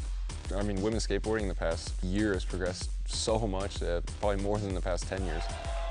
I think that's pushing a lot of us to like kind of step our game up a little bit. Sakura, she's crazy. Sky, Brighton, Lucrezia from Italy, Poppy from Australia, Kisa, Mommy. Literally, it's just insane. To see how friendly they are and cheering each other on, but also so aggressive at the same time. Watching all the girls ripping it. Just skating with them's fun. I was not doing 540s when I was 12. That's for sure.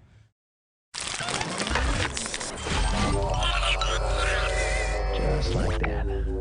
Nestle the Mountain Dew into the fresh snow. Let's add a little more. Make that bottle nice and cold. Remember, it's your world, your delicious dew. There are no wrong choices. How about we add some happy little droplets? Sometimes in life you get a little thirsty. And when a refreshing opportunity comes along, you can just... shoot, that's good.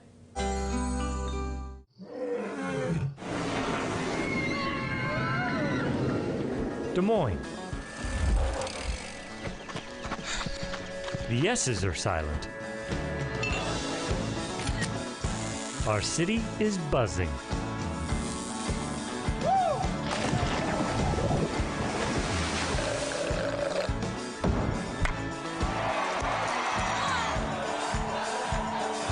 Catch what you've been missing today.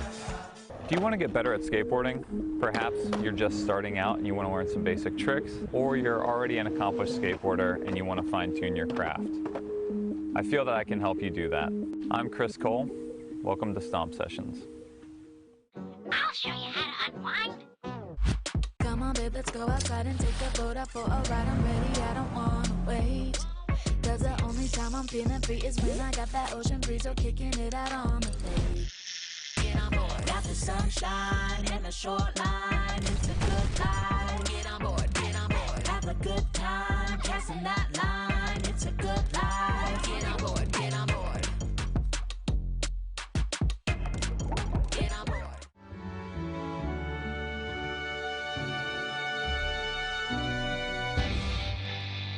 When the skateboard's just too big, you need a handheld rig.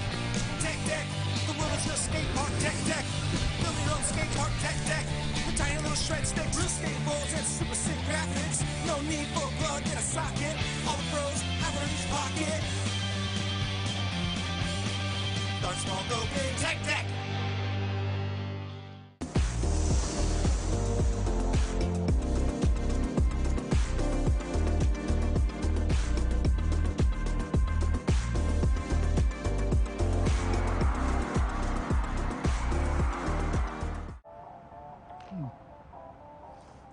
Fun fact, you know Mountain Dew and spicy chicken is the perfect combo?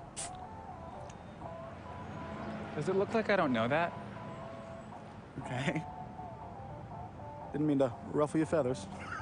You know, we both did the employee training, Gary. Okay, don't jump down my beak.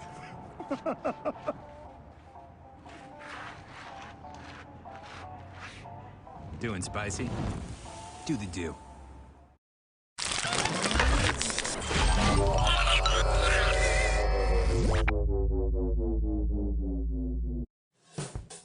Dew Tour is brought to you by Mountain Dew. Do the do. Hy-Vee, where there's a helpful smile in every aisle.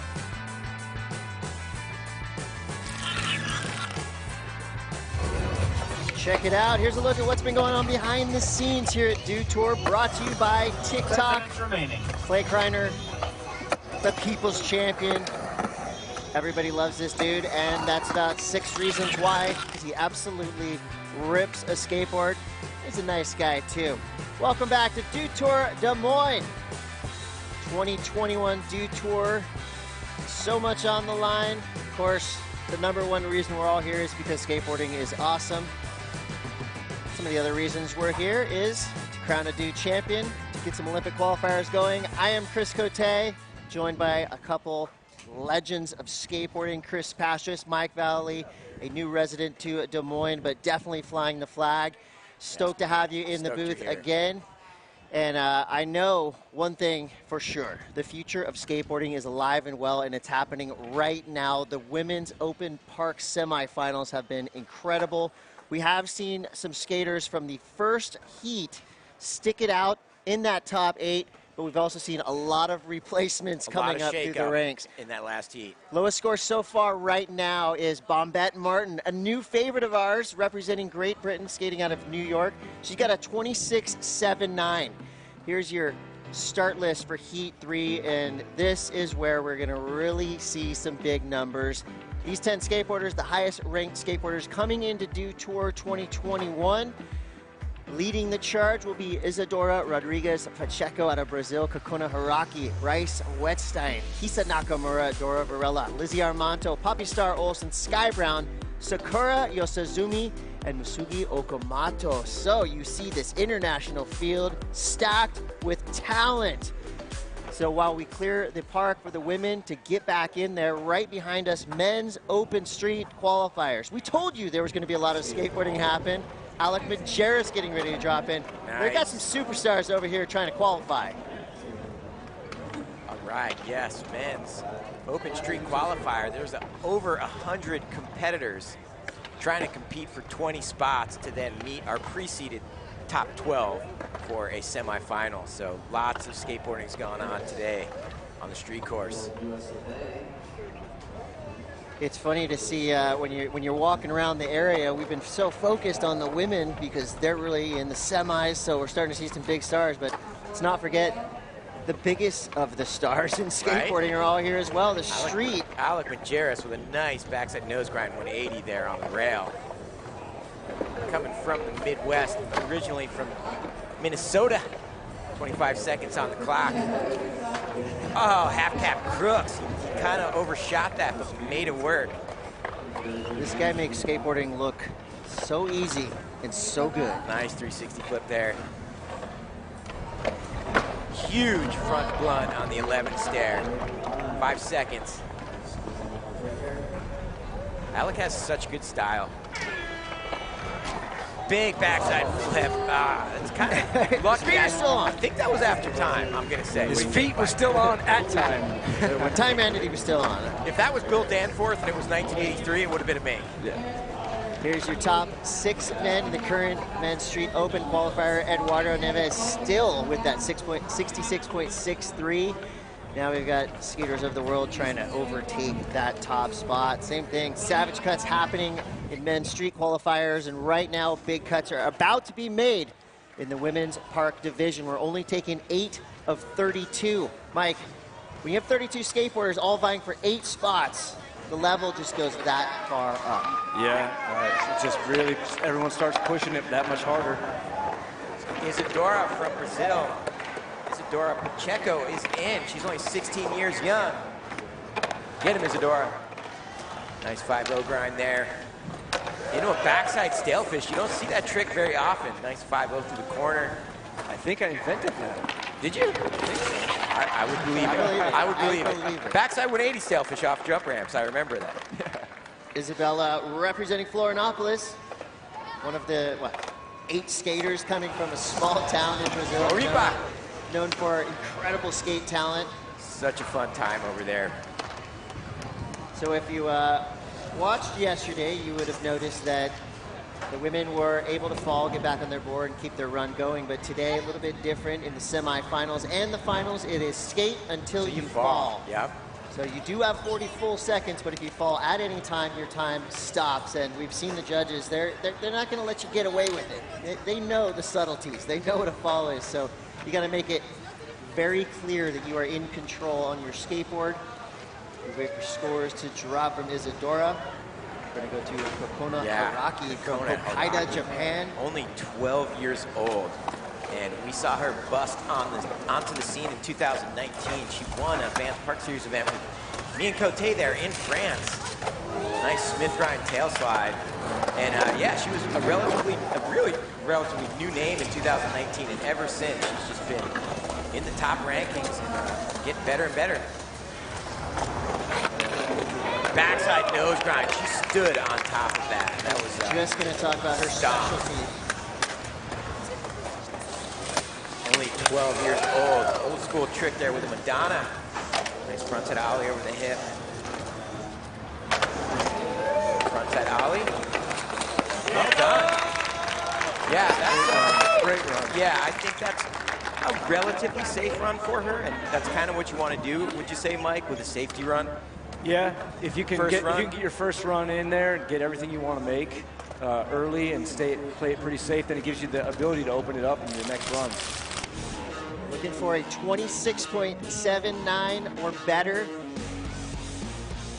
And the nose grind, to me alone, was probably one of the heaviest tricks we've seen of this event so far. And as we approach Tokyo and the Olympics, it's amazing to note how many Japanese skaters are in this competition and so dominant.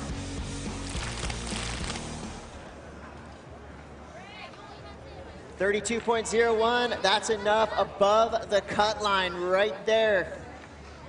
We see a big jump for Kihana Ogawa on her first run. That's got to feel great because now she is free to try to improve with a good solid number. Coming out of Encinitas, California, Team USA, Bryce Wettstein. Here we go. She's a magician. Get her, Bryce. She is so amazing. Nice big rock and roll. It's the first time we've seen somebody touch that plexiglass wall. Alley-oop ollie. Nice boneless disaster, changing it up. I like that, Bryce. Feeble faking through the corner. Oh, calf feeble. Yes. Oh, Bryce is on a good one. 15 seconds. Nice air over the volcano. That body burial disaster. Yes, 7 seconds. Back D. Nice 5-0. Backside ollie, and that is a perfect run. Bryce Wettstein. Ollie disaster revert. She just keeps going. Bryce. This is a person who loves skateboarding. You can see it all over. Oh, she's the best. She actually rides for stereo, and yeah, is one of my favorite skateboarders. Yeah, this stoke is just so obvious. It just artist, musician, Very grateful. a true skateboarder. We're grateful to be able to watch Bryce skate. And that's going to be a big score. I mean, that's kind of an easy one for the judges. Everything was right there.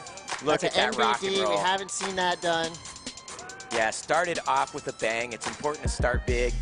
There's that boneless, and she mixed it up by going to disaster, adding some difficulty, straight into that feeble to fakie through the corner, which also makes it more difficult than a standard feeble.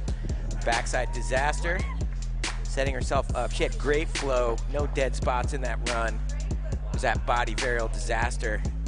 I believe I saw animated Chris Pastors on the bottom of her skateboard as well. That must feel pretty cool. Wow, and look at that score is in 44.96. Yes, Bryce. Yeah. Bryce Wetstein moving up into our first place position. It doesn't happen often, but she made it very easy for the judges right there. She was going fast, she was going big, mixing up her tricks. Mike, you had to love the trick selection there. A lot of different eras represented in her skateboarding. Yeah, she really just kind of embodied all of skateboarding with that run. Yeah, she mixes it up and does a lot of tricks that no one else does. That's a key to a good score. Kobe, Japan, 20 years old, Kisa Nakamura. Yeah, Kisa. And we saw Kisa bust onto the scene in 2016. She surprised everyone with an X Games win. That year got third at the VPS World Championship. So she's been on a tear since 2016. I think she kind of broke down the door for a lot of the Japanese women park skaters. She's flying. Nice backside of the tail, hanging on. That was Get a piece up. Nice Smith grind there. 10 seconds on the clock. Into an Andrecht. This is a great run. Hurricane stall, and yes, an amazing, perfect run there from Kisa Nakamura. Something about the sun coming out has really energized this field, and remember, these are the highest ranked skaters we have in this contest. And Kisa, so awesome. Skating with a lot of heart and passion. Unfortunately lost her father just recently, and that's got to be weighing heavy on her, and it just looks like she's channeling that. Again, another skateboarder that shows us with her actions how much she loves skateboarding. Currently ranked 7th in the World Skate rankings, so this is going to do something good for her. She can score 60,000 points with a win and really move herself up on the rankings. Right now she's got 33,000 some odd points. Mike, overall. As we're seeing skating right now, it's amplifying not only in the tricks they're doing, but almost the emotion that we're seeing. There's a whole lot more just people skating with their hearts on their sleeves, we didn't so much do that back in the day, It's just so awesome to see the smiles and the stoke. Well, it's wide open now. Bryce Wetstein just cracked the code with a 44.96. We wait for the score. I mean, I got to say, this has got to be making the rest of the top 8 nervous when you see Kisa skate like that. We know how good she is. We know how consistent she is. And she's definitely given the judges something to think about. Waiting for scores to drop. That was a great run. She's excited. Next to her. Our judges have been spot on. Yes, definitely. Yeah, and Bryce is our #1 ranked USA skater in the women's field right now. So as we wait for scores, we had the opportunity to catch up with Kisa Nakamura and Sky Brown. Let's take a look at what fuels these amazing skateboarders.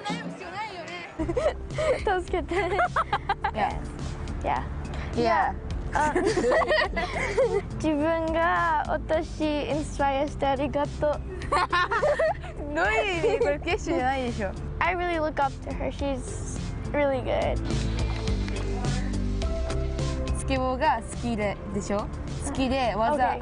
Yeah, more than she wants to win, she wants to land the trick, like show people the trick she's doing. そういうインスパイアしてもらいたい、特に日本人に。Yeah, she doesn't know, but she wants to inspire more people, especially in Japan. それでめっちゃ自分も頑張ろうって思ってくれる気持ち。When people see what she does, hopefully they will, try hard and believe in themselves and do their best. アルプス一万弱小槍の上。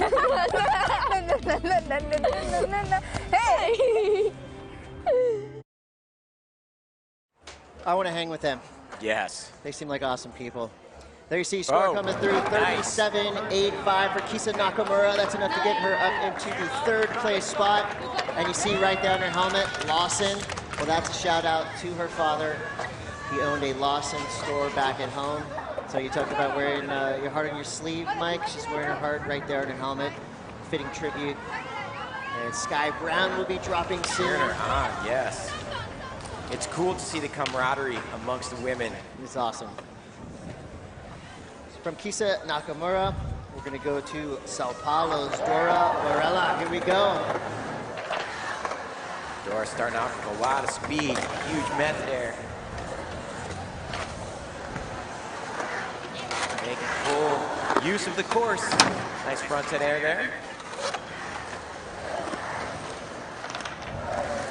She's got good style, nice tail slide. She's got to get some tricks in. 15 seconds left. Use a lot of time by carving corners. Sometimes when you're trying to get to that one spot in the park you want to get to, it'll take you a while. She spent a lot of time pumping and carving. Nonetheless, great showing. Smooth.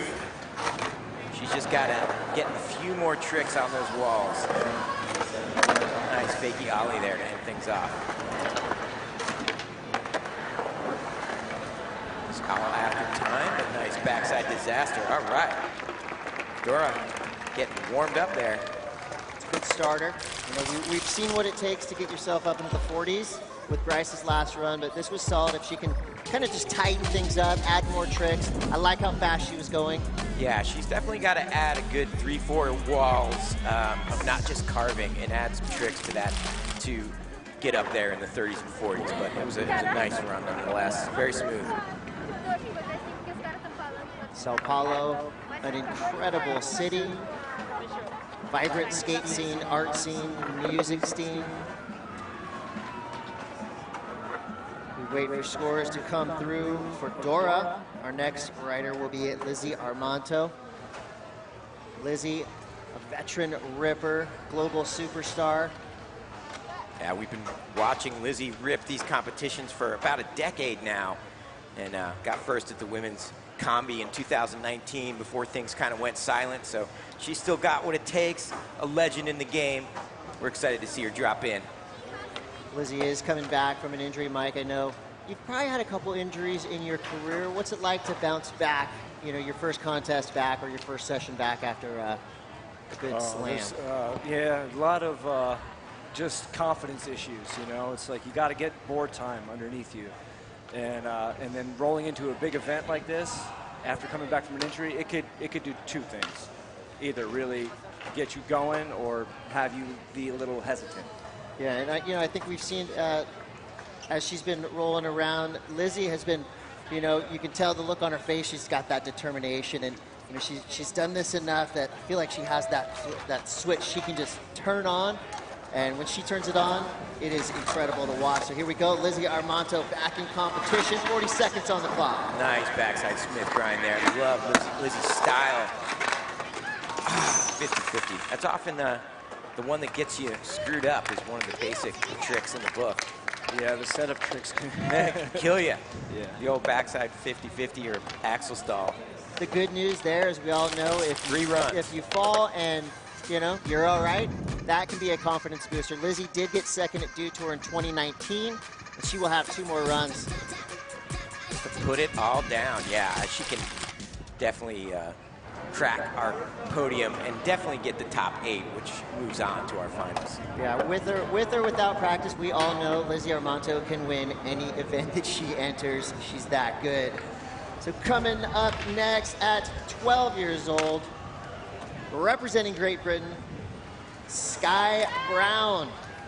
Father's from England, mother's from Japan. She's basically from all over the world. Every time I see her, she's somewhere cool doing something awesome.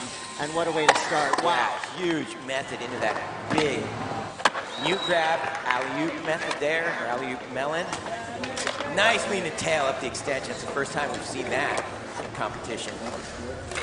Sky Brown, only 12 years old. I was just going to say, did we mention back 12 lip years slide. She's just crushing it. It's crazy to see, Mike, the generations. I mean, there was no one ripping this hard at 12 when we were coming up in the 80s. You were the first 12-year-old. Thanks, man. I wasn't doing no 540s in a bowl, that's for sure. Sky Brown. I'm still not. She just kind of casually lit this place on fire. Sky Brown. Dude, that was a solid run. Hit the coping. Not a lot of carving. Not a lot of wasted momentum. Just went through the course nicely. I like how she aired over the rail, switching things up. That alley-oop mute air, tweaking it out. An alley-oop backside air after that. Then there's that crail slide. Just a lot of style, a lot of confidence, especially for a 12-year-old. She makes all her standard tricks just look a little bit more special. Added tweaks. Got great style. Yeah, she is. To call her a savant is underscoring how good she really is. And I love how she puts her hand properly on the coping. Only 12 years old and still doing a proper invert there. And wow, look at that score. Giant score coming through, 49.25. That is a huge number. Sky Brown is now in first place. That is something to live up to the huge expectations placed on your shoulders as a 12-year-old. Sky Brown just did that and more. We've got a new leader. Kihana Ogawa drops second, still with a huge score. We got a big cut coming. Only 8 skaters make it through. Here's your leaderboard. Sky Brown in the top spot. Bryce Wetstein, second. Mami Tezuka in third. Kihana Ogawa in fourth. Jordan Barrett, fifth. Ruby Lily in 6th, and Kokona Haraki currently in 7th. Our 8th place skater is Mina Stess. Sakura Yosazumi from Japan, an absolute technician on the board and definitely excels in big, deep bowls. You're about to see that right now. Dropping it right into that nice backside tail slide, showing her confidence. Floaty frontside ollie. Sakura has been dominating the Women of Park events for a few years now. Huge melon airs there. One of the biggest backside airs we've seen yet. Nice backside ollie. Lip side to the corner. She seems so poised. 5 seconds left. Hopefully we get to see some of her mini ramp skills come into play. She is a technical skater. Nice blunt to fakie. That's just the tip of the iceberg there. She's a very smart competitor, so she's getting what we call that safety run in the books. Yeah. Just one to make sure she's got a decent score, and then she can up the difficulty for the next 2 runs. Just drop casual 40 and keep on going. Huge frontside ollie there.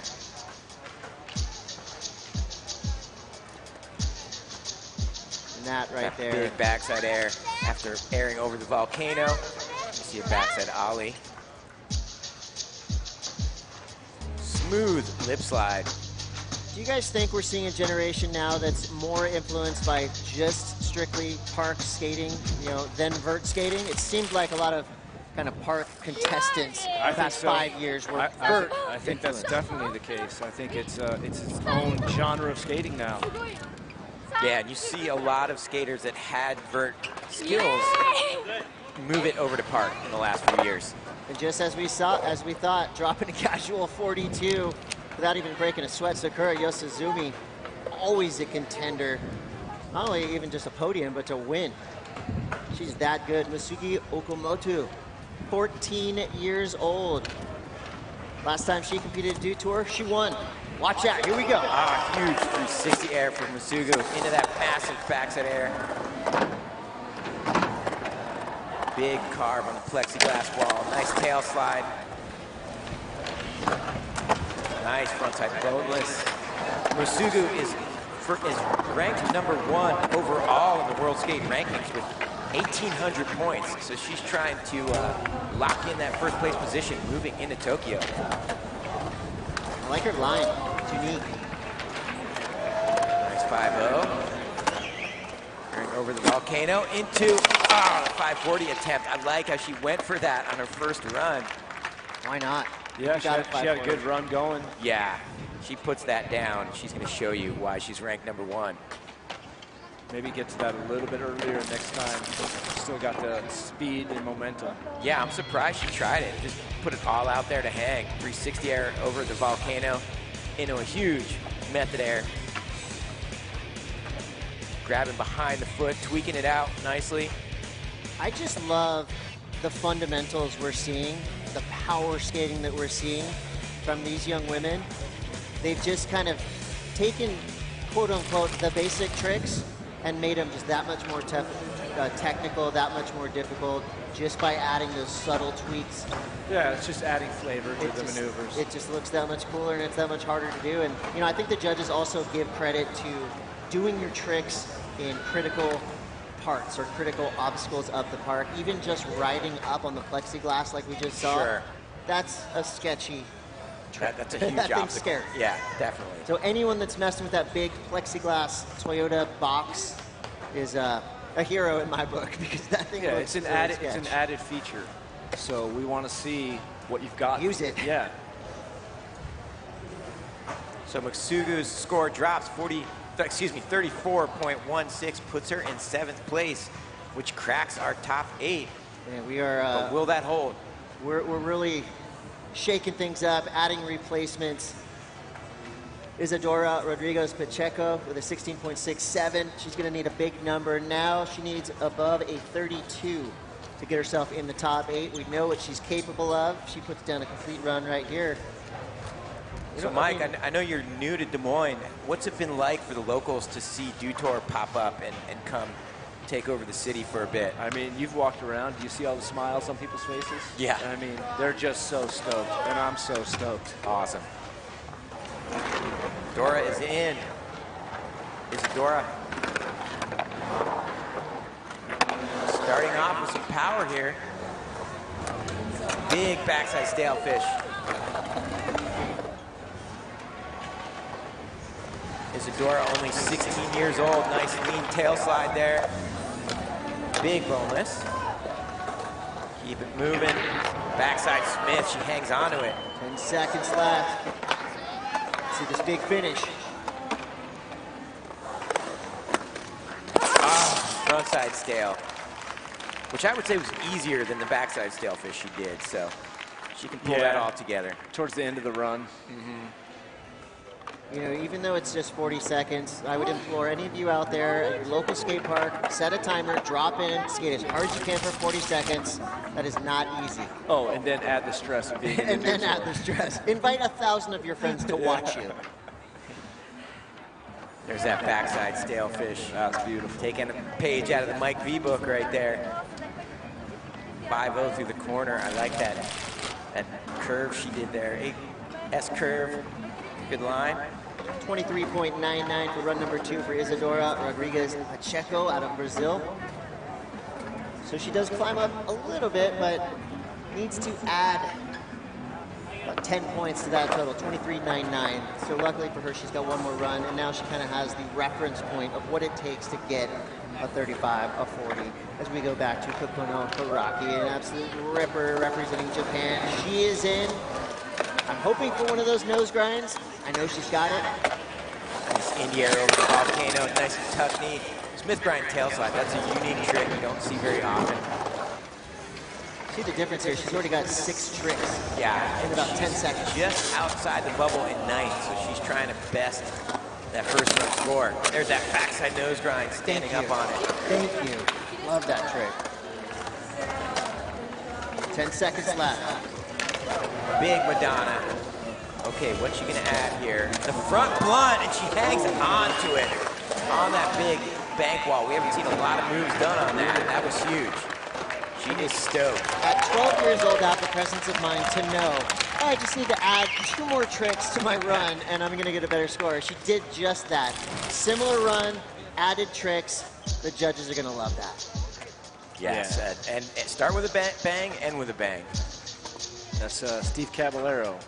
Is that what he said? That's what he told me when I was a kid. Really? Really? Yeah. Well, you always did that at demos. I'll say that, Mike. Still do. I love the footwork. I mean, you can see when she's kind of setting up for her tricks, it's really a good kind of technique to pay close attention to. Whew. Popping out of that frontside blunt. She's got a lot of control. I have a feeling she might be jumping a few places, but yeah, she I'm stacked not the a judge tricks for in that. there. All right. Scores in yet? Not quite. Kokona Haraki waiting for scores. One of the next, I would say now, generation of female skateboarders with a big number. It's a 40. Jumps right up into a great position above that cut line. Right there in 5th place, joining Ami Sakura and Kisa. 4 Japanese skateboarders in the top 10 now. Here goes Bryce Wetstein. Yeah, Bryce, huge rock and roll. That toey alley-oop ollie, love that, such a good style. Bonus to tail this time, switching things up. Feeble to fakie. Sounded so good through the corner. Nose blunt fakie. Just getting away from her. Yeah, Bryce. Bryce is one of these select few humans on Earth that is just good at everything she does, whether it's music, at a professional art. level of volleyball, playing ukulele, art, she rules. Yes. And her family unit is amazing. They built her the best backyard you will ever see as a skateboarder. Mini vert ramp, perfect iguana bowl, it's called. So definitely has the family support, and the whole city of Encinitas is behind her. And Kisa Nakamura is in. Get him, Kisa. Currently sitting in 6th, so she wants to add a little difficulty. There it is with the nose pick on the big bank wall. That's huge, backside Smith. And the boneless wall is now getting to see some other tricks. The blunt wall? Backside ollie to tail, not an easy trick. Big bowl, Smith grind. Nice floating ollie over the volcano into an Andrecht. Wow. There's that hurricane. Oh, yes. Skills towards the end there. Kisa Nakamura. Yeah, going backside disaster to hurricane there. Adding some difficulty. The crew is hyped. That is as good a feeling as getting a trophy, getting a paycheck. To get your crew hyped, that's what it's all about right there. I would say that was a more solid run than the first one. She moved through the bowl a bit faster, added a little bit of difficulty there, so I expect to see Kisa's score jump up a bit from the 6th position. So who started yanking in tricks? I want to say, Mike, you were one of the first to just grab the board by any means necessary and pull those tricks in. Yeah, I mean, when it came to, like, especially ollieing into the tricks, you know, and then just holding on for dear life. Judges agree at 39. We've got the potential for 6 of 8 of the finalists to be from Japan. That is insane. Look at this right here. And Bryce, she stepped off in her last run and she's running around smiling. Yeah, she's cruising. So cool. She's got a 44. She is sitting pretty up in the lead. Dora Varela, representing Brazil, back in. Already flying around this park. So yeah, we've got the 3-run format. Best run counts. Nice tail slide there. Isadora.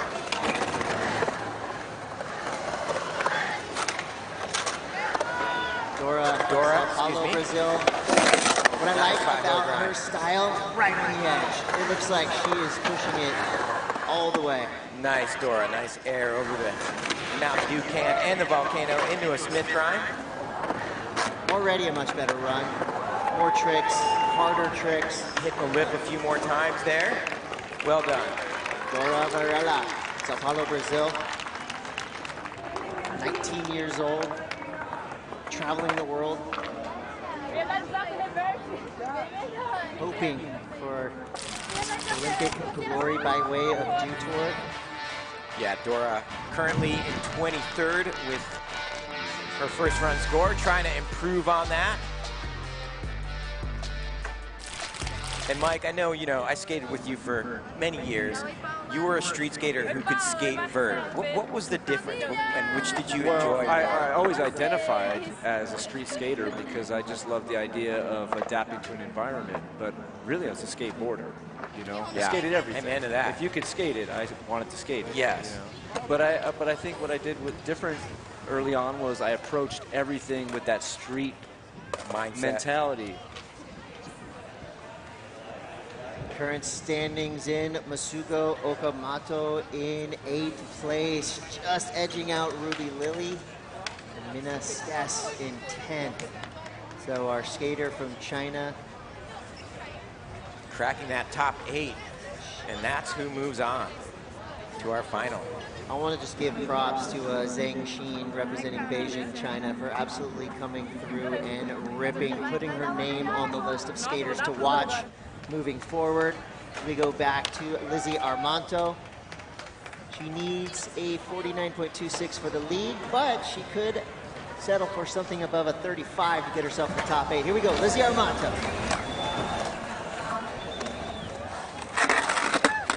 Crack Smith gets away from her, so Lizzie will be looking at her third run to try to put it together and crack the top 8. She can do it. We've seen it.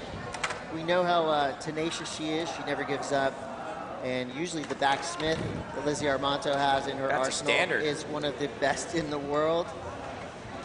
But as you mentioned, recovering from an injury, not easy at a huge competition with tons of Olympic implications. Most of us would not be able to skateboard in the short time that she's been injured and recovered. So full credit to Lizzie for the comeback. Here we go, Sky Brown, 12 years old, representing Great Britain. She's got a 49.25, our current leader. Can she bump it up? Already going higher. Alley-oop U air. The alley-oop backside air. Green tail slide up the extension. I love how the difficulty's been added to that bank wall in this last heat. Yeah, so currently our first place leader, frontside nose grind, just gets away from her. But she is comfortably in first with a 49.27 so far. It's pretty cool that Sky Brown at only 12 years old has become, you know, influencer might sound like a dirty word, but I'm telling you, she is an influencer in the most positive way. Both my kids wearing that signature Protect Sky Brown helmet, they're huge fans of her. And that makes me happy because she's a rad ambassador, not only for skateboarding, but just for positivity and joy. Well, everywhere I've gone all over town all week, people are coming up to me and saying, Sky Brown is here. Do you know Sky Brown? And then she just started following me on Instagram. Oh, so nice. You've made it. Mike, you finally made it. I have arrived. Sky Brown right there with the throwaway run that was a keeper for most people, but for Sky Brown, she's going to hang on to the lead. Sakura Yosizumi up next, currently in third place. She's safe. This is pure that backside tail slide, so smooth. Nice frontside ollie. Moving through the park well, nice Smith grind there. Big method tweaker there into a judo air. I don't see that trick very often. You know Sakura's work ethic. She has no doubt been putting in the time, learning new tricks. Yeah, she's currently in third, but she's a really smart competitor, so I expect some added difficulty. I'm going to be expecting her to do blunt kickflips for the finals. We know she's got that. Another perfect run put down. Yeah, no by problem. Sakura Yosizumi, currently ranked second overall in the world rankings.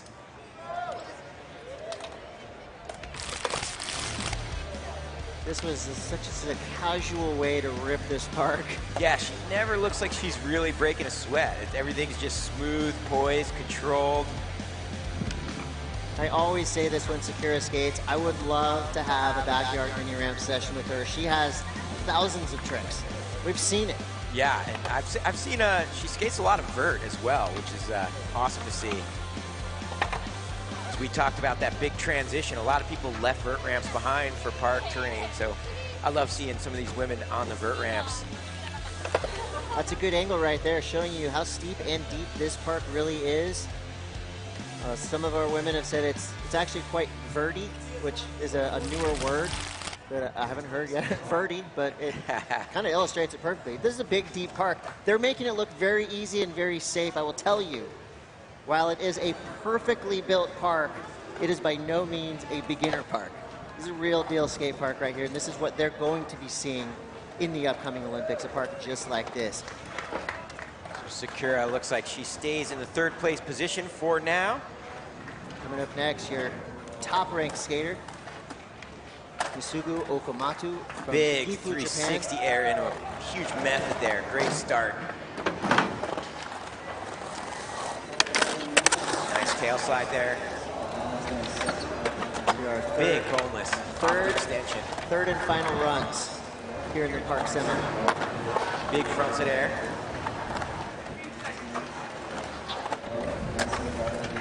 Nice method over the corner. The backside disaster.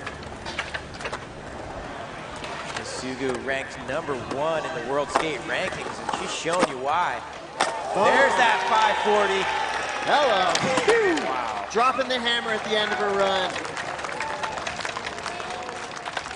I like that she worked the hip, frontside boneless, and then came back the other way. Backside air over the same hip. Yeah, she didn't shy away from any of the tricks that made her first run special, and just added a 540. And she worked the features. Yeah, being her second run right there, to be able to drop the hammer with that 540 at the end of it, that is just going to give her that much more confidence going forward. Huge 360 air and then this big method air. That was a great combination, showing you her confidence.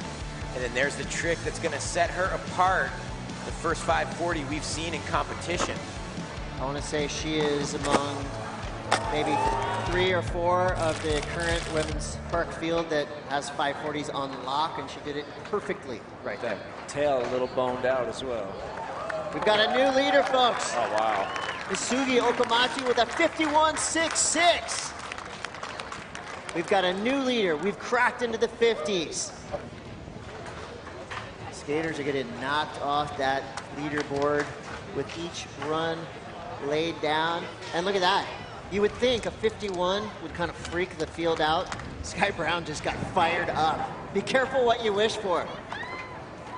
Hey, you want to skate with the best. Exactly. You want the best to be happening around you. That's going to bring out your best. Now we're looking at third and final runs for our field. Isadora is in. Backside 5-0. Isadora sitting down at 23rd, needs a 36 or above. Jordan Barrett right now with 36. Watching, waiting. Nice lean tail slide there. The boneless on the boneless wall. 8 seconds left. There's that backside spin grind. Final seconds here. One more trick. There, and she pulls it, the frontside stale. Nice work there for Isadora Pacheco. What do you guys think when only a few skateboarders are doing 540s?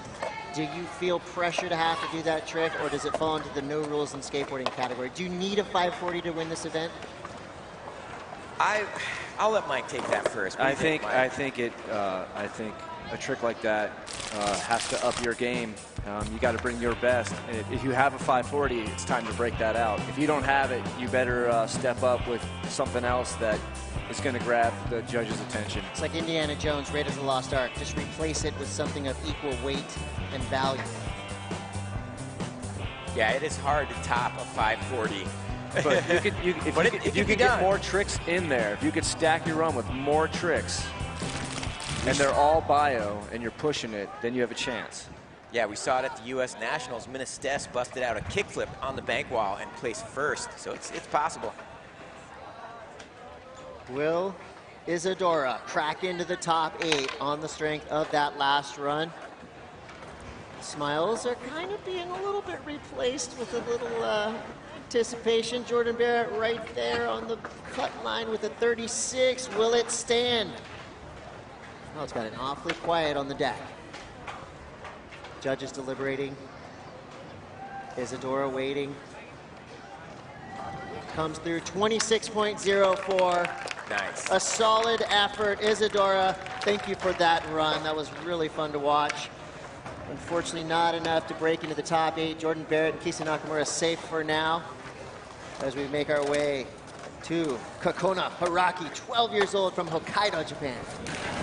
Nice indie air into that Smith grind tail slide every time. Like that combination there. She's so consistent. She's currently in 6th place. So as of right now, she is in the cut, but she's going to want to secure that position. Nice backside nose grind. Again, just perfect every time. That Kihana every time. 5 seconds on the clock. Final moves. Front blunt just gets away from her. That's what placed her in 6th right now. Yeah, she already did damage with that 40-point run on her second run, so right there, no harm, no foul. She's still safe above the cut line.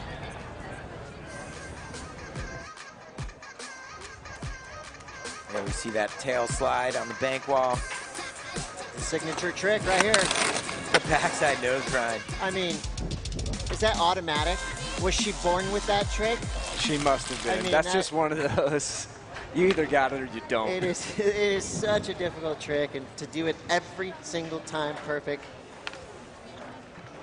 She rips. So we make our way up through the rankings. Coming up next, Bryce Wettstein, 17 years old from Encinitas, California. Bryce is in. Yeah, Bryce. I love her showmanship. You know, it's kind of a different type of skating. She puts on a show for all of us. A lot of originality, a lot of creativity. Start off with that huge rock and roll, flowing well. Feeble grind fakie through the corner. Cab feeble. Safe to say one of the best dressed as well. Style counts, often on the board. There's that body burial disaster, 9 seconds.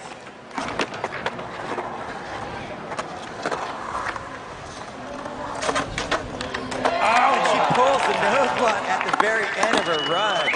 Yeah, Bryce. Radical, almost like a power slide into the nose blunt. The setup didn't look like it was going to lead to that. Yeah, she made a lot of adjustments there, pulled it at the end of her run. Yeah, Bryce. One thing Showing we you know, one thing we know about Bryce, win She's or placed lose, third. she's stoked. Yeah, She's always one of those. smiling. Emotional content in her skating. Yeah. But the smile's a little bit bigger when she's winning, which she does often. There was that big rock and roll on that massive plexiglass wall. That thing is scary. She's fearless. I mean, that is an intimidating feature of this car. And there, I love the creativity on that body burial to disaster. 46.53 for Bryce Wettstein. Secures her 3rd place position, a little bit stronger due to that nose blunt right there at the end of the line. Yeah, Bryce. Just a couple more skaters to drop. Sky Brown, 12 years old, will be up after Kisa Nakamura. Here we go, looking to better. 39, she's currently above the cut line. We'll see if she can stay there with this run. There's that nose pick stalled out. Nice backside Smith grind. Best sounding trick. Oh my gosh. Back tail just got away from her.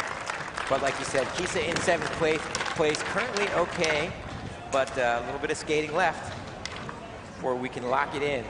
It's smart, you know. Don't if you lock yourself into the finals, don't go too hard. Don't risk it.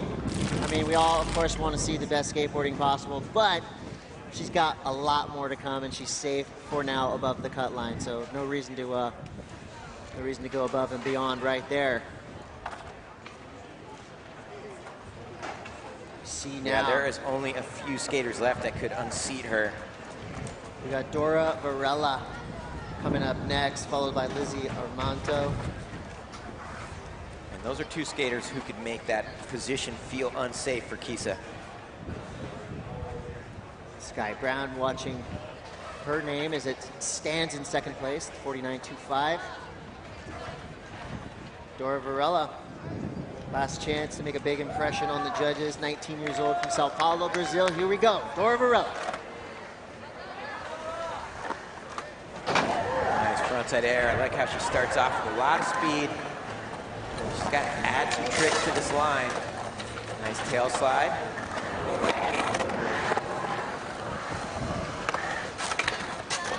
50-50 to fakie there. She switches it up a bit, adding some difficulty.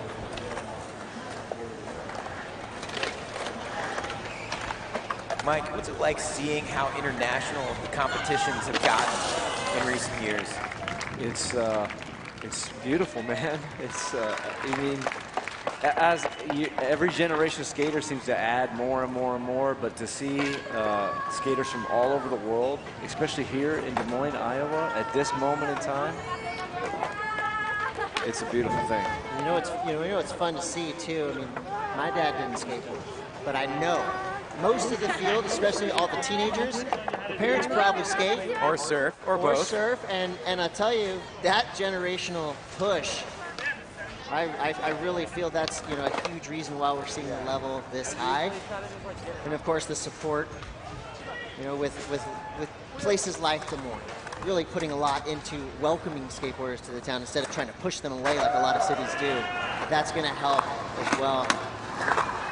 Lizzie Armanto in bowl. Nice invert to start things off. 5-0 grind through that corner. Get him, Lizzie. 20 seconds left.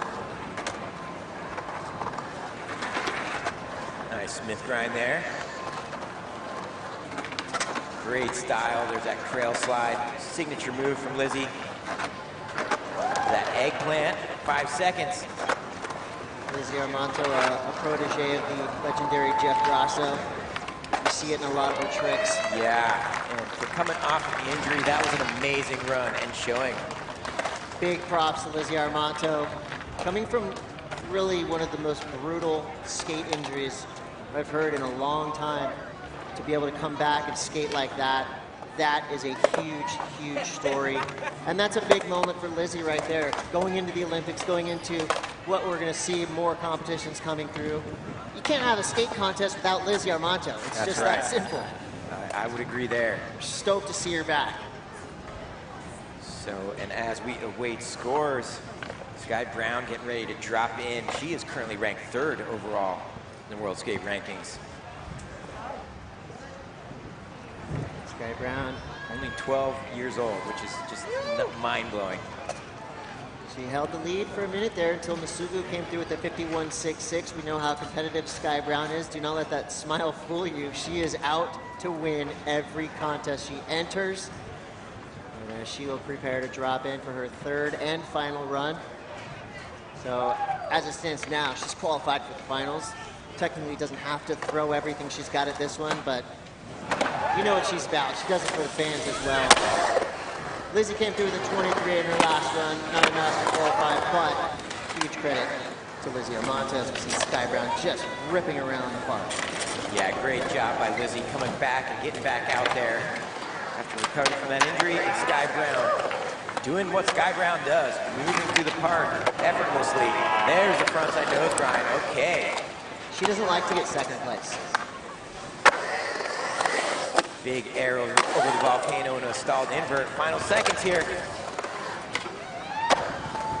Big stylish sailfish.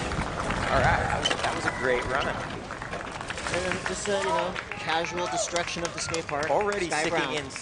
already in 2nd. I'm not sure that run changes the standings at all, but amazing run nonetheless. Well, she's safe in that top 8. Definitely. Love the tweak on that Japan Air. Lean tail, up the extension. Another thing about Sky Brown, you saw in that Japan Air she did, full commitment to the trick. Definitely. No half-stepping.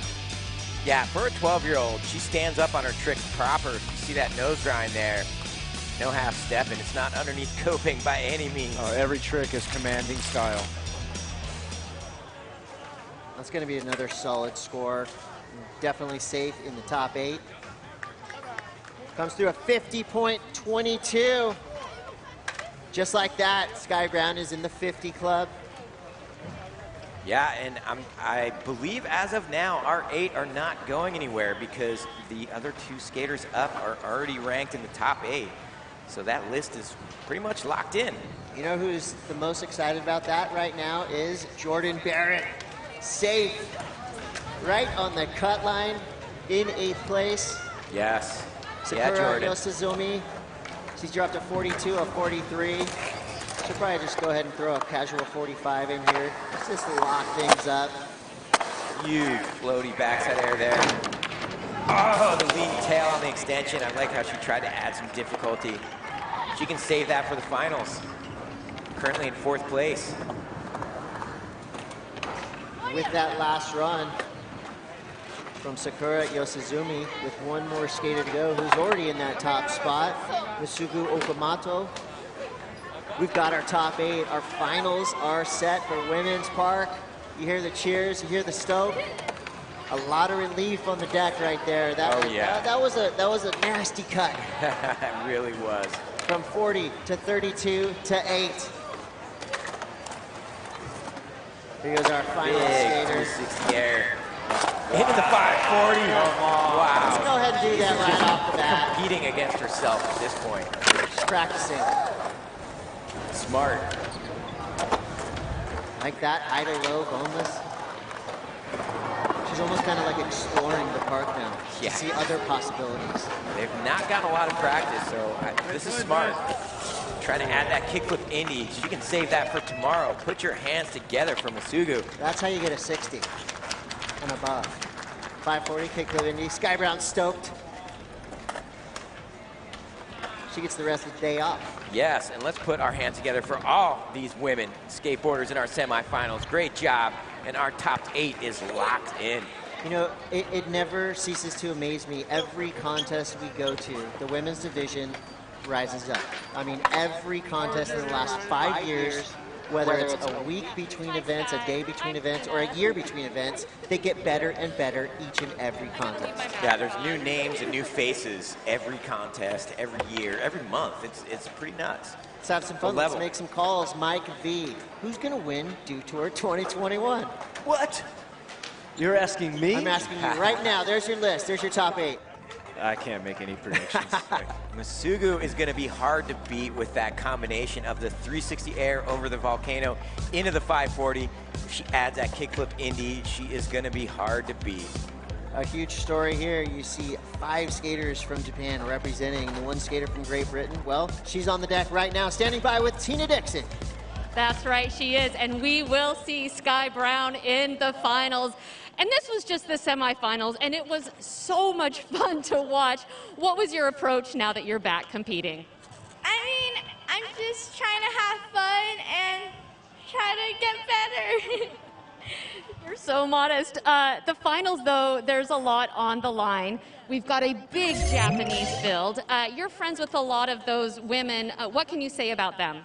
I mean, they're all crazy. I'm so inspired by them. And I can't wait what they do in the finals. It's going to be awesome. It is going to be good. We'll see you there. Guys, it's going to be a good one on final day. Yeah, Sky Brown locked into the top 8. Our finals are set. We're going to give our women's park finalists a break to rest, recover, and then really just make the plan. Make the plan, stick to the plan. The finals are coming. When we come back, we're going to open up men's street. The street course is looking lovely, and it's about to get thrashed. Before we go, we're going to take a look at what just transpired in women's park. Bryce Wetstein taking a big push towards the finals. Yeah, just a lot of originality, a lot of flow. You see that big rock and roll on the plexiglass extension. Not a lot of people hitting that at all. Low-key one of the scariest tricks we've seen yet. For sure. And there's 12-year-old Sky Brown. Look at that knee touching the board on that alley-oop tweak Japan. Crail slide, backside air over the volcano. She had it all. And great camera work. Yeah. Seriously. All right, we'll be back with more action. You're watching Dew Tour live from Des Moines. More skateboarding to come. Stay tuned.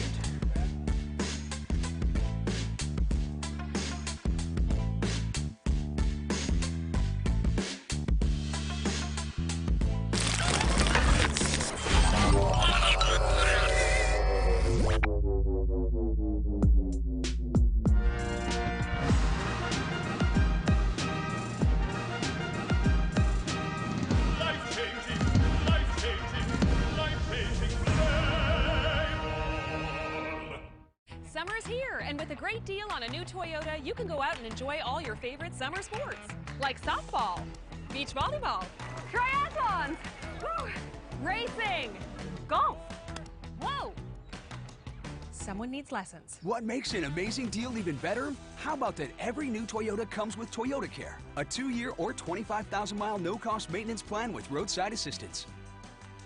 Get your Toyota today. Toyota, let's go places.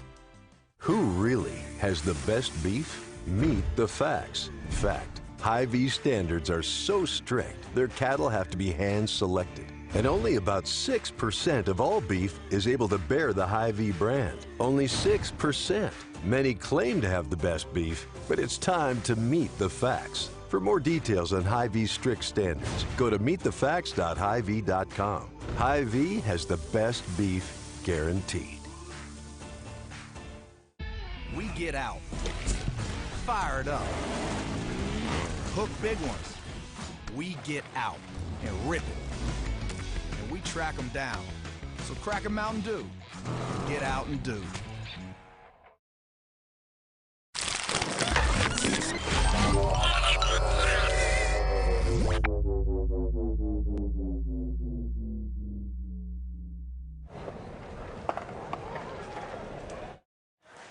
A beautiful day.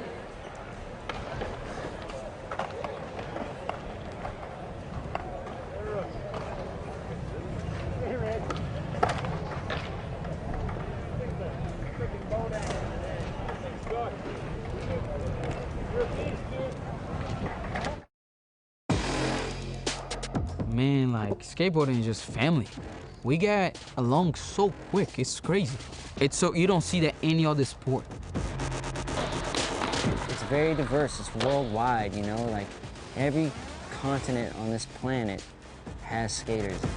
You can be from Brazil, Mexico, South America, Japan. You can be from anywhere all over the world and just come together as like one when you're skateboarding.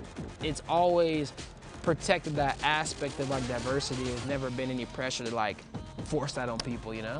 Everybody skates, every gender, every race. Skateboarding has always fought for what's right, especially here in the US. Skateboarding has helped bring light to a lot of issues. We share from the same passion. It doesn't matter if like you don't enjoy his style. Who cares? It can't go to those directions. With the Olympics now, you know, there's so much more equality, there's so much more going on for the women's side as well. You know, there was just a few women skaters, now there's a lot.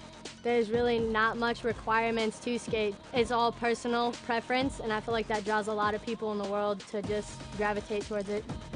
Anyone who steps on a skateboard and actually goes and skates and tries to learn and realizes how hard and difficult and frustrating this thing is, you form this bond because it's like hardship. It's crazy they get so many different races, so many different type of people together in one thing. That's the reason why I love skating, you know? It's like, it's awesome.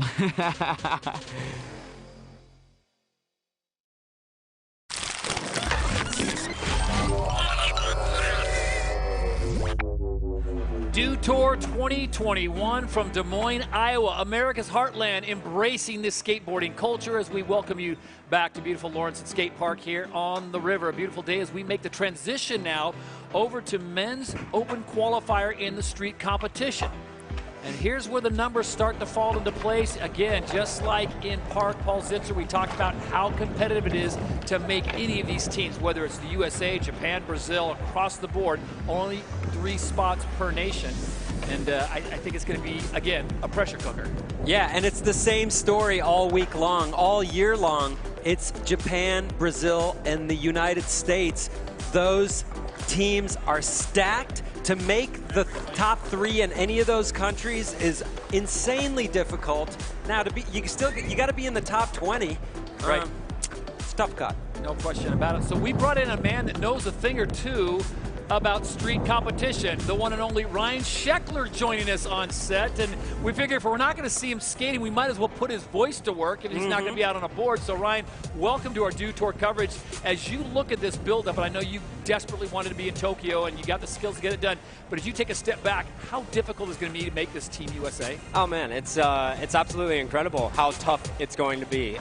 Just watching practice, you know, like the level of consistent skateboarding going on right now is mind-blowing. And you know, to make a cut like you guys are talking about, like you're going to have to be on all the time, when it counts. We should mention, though, Ryan, you're a pioneer. You kind of were an early skater in contests that was able to turn your tricks into like every try consistency type skating.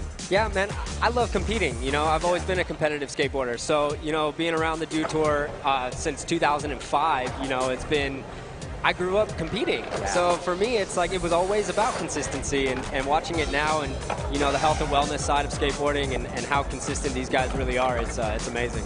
Is it difficult making that transition for a lot of skaters who go out and do parts, and then they come in just one trick, and now it's like, oh, you've got 40 seconds, you got to fill that up, and you've got to be consistent and nail each trick? Yeah, absolutely. And I think you get a different level of nerves. You know, when you're out in the streets, there's no nerves. You're with your boys, and it's all good. But if you have the tricks and you are consistent, you can try to calm those nerves down and actually make a 45-second run work. And, you know, if you don't get it done the first try, you definitely need to get it done the second try. But typically, great street skaters do not transfer into just great contest skaters. It's a different mindset. It's a different way of skating. You know, some people are great at both, but it's not for everyone. Yeah, you said it. It's a mindset for sure. It's hard. It's hard to do it, man. But, you know, I see it more and more happening now, especially with skateboarding going into the Olympics. You know, these kids are coming up as street skaters, but they're definitely seeing the importance of being able to put runs together and compete. Competing's fun. So we are off and running men's Street Open Qualifier. 2 runs, 45 seconds full time. So if you have a fall, you keep going. It's not like in Park where it stops scoring, as we already have our first competitor out of Mexico, Brian Correa Bachilio, on course, making the most of it. You see the sense of urgency. There's no time to set up for each trick. No, man, and it's super windy out there too right now. So, you know, skateboarding in wind is definitely difficult, especially if you're flipping your board. So a wise man told me it's almost as difficult as in the rain. Yeah. Beat Paul Zitzer, the wise man, as I was referring to. I mean, it's not ideal for sure, and especially with the tricks these guys are trying to put down, it's it definitely adds another level of difficulty. But before we get the scores, Ryan, I'll ask you, you've seen so many skate parks in your life. Where does this one rank here in Iowa? Oh, man, what an awesome skate park. The whole park itself is massive, and you know, for the kids that are growing up skating here, they'll definitely have a park that is comparable to a street league or whatever it may be, an Olympic setup. They got it right here. It's awesome. You don't have to jump on a plane and go to California anymore. You could come to Des Moines. Well, it's designed and built by California Skate Park, so they're bringing a piece of it here, right? Love that. Yeah. All right, Paul, let's talk about the competition. What needs to get done? What are these guys doing? Get the math going. It's, I mean, obviously building up to getting those 3 spots per country for the Olympics. That's right. Everybody's got to stay on. That's key. You can't do anything unless you stay on. You got to put down a great run. If you put it in first, you're in a better spot, obviously, going into heat or run number 2.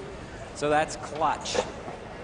Ryan, as a skater, you come out here, and we talked about the 3-run format. The 4-run format obviously makes it a little easier, but this is a 2-run format, 45 seconds. So as a competitive skater, do you go out there and want to nail the first run, or are you building towards that second crescendo? No, for me personally, I would definitely try to stick the run I wanted first. And if you get that one done, then you maybe add a trick or 2 different in the second run. But right now, the first run is definitely key to get. And here's another thing. So we all know that the format that we've seen the last few years is 2 runs followed by 5 best tricks, and the top 4 scores count. These open qualifiers are just runs, though. So, you know, a skater who's really good at individual tricks can excel in that other format, but this is a tough one. You got to come out and you got to do all your tricks back to back, and you got to have variety, and you have to have something to put anywhere on the course. You can't just focus on one hubba or one rail. For sure, and I'm kind of dating myself, but this is how the skateboard contest used to be, where it was just 2 runs, you know, and that was it. You had 2 runs and the contest was over. So speaking about what we spoke about earlier, you know, like I've been used to just having runs, and then once the best tricks got introduced, that actually kind of suits a street skater more. So if you can kind of do good in your run and then put your 5 tricks down, oh yeah, you're golden. Francis Joseph Garbaccio on course, just finished his first run of 2. Crazy international field here in Des Moines. I mean, we brought the best skaters in the world to Des Moines, Iowa on this world-class park. Yeah, and there's literally skaters here that we haven't seen skate in international contests before, and they're good. It's not just... They're really good. Yeah. They're really good. I was watching and I'm like, man, I haven't heard of a lot of these guys, but it just speaks to the power of skateboarding and how global skateboarding actually is. There's no better time for skateboarding to be going into the Olympics because of how many countries have rippers. Right. It's a new world. Mark Suchu, one of my favorite skaters. Okay, he is a street skater's skater, and yes, he's he one of is. the rare guys who just kind of decided to dabble in some contest skating and has excelled at it. It's cool to see because I've seen a lot of people try it and they're gone the next month. Suchu is a rare breed. Yeah, he's definitely stuck around, and you know, he skates very carefree. He's on the board, and it's kind of whatever happens, happens. You know, I'm sure he puts runs together in his head, but once he starts skating, it seems like he's just kind of going for it. It's whatever happens, and it's all gnarly tricks. Yeah.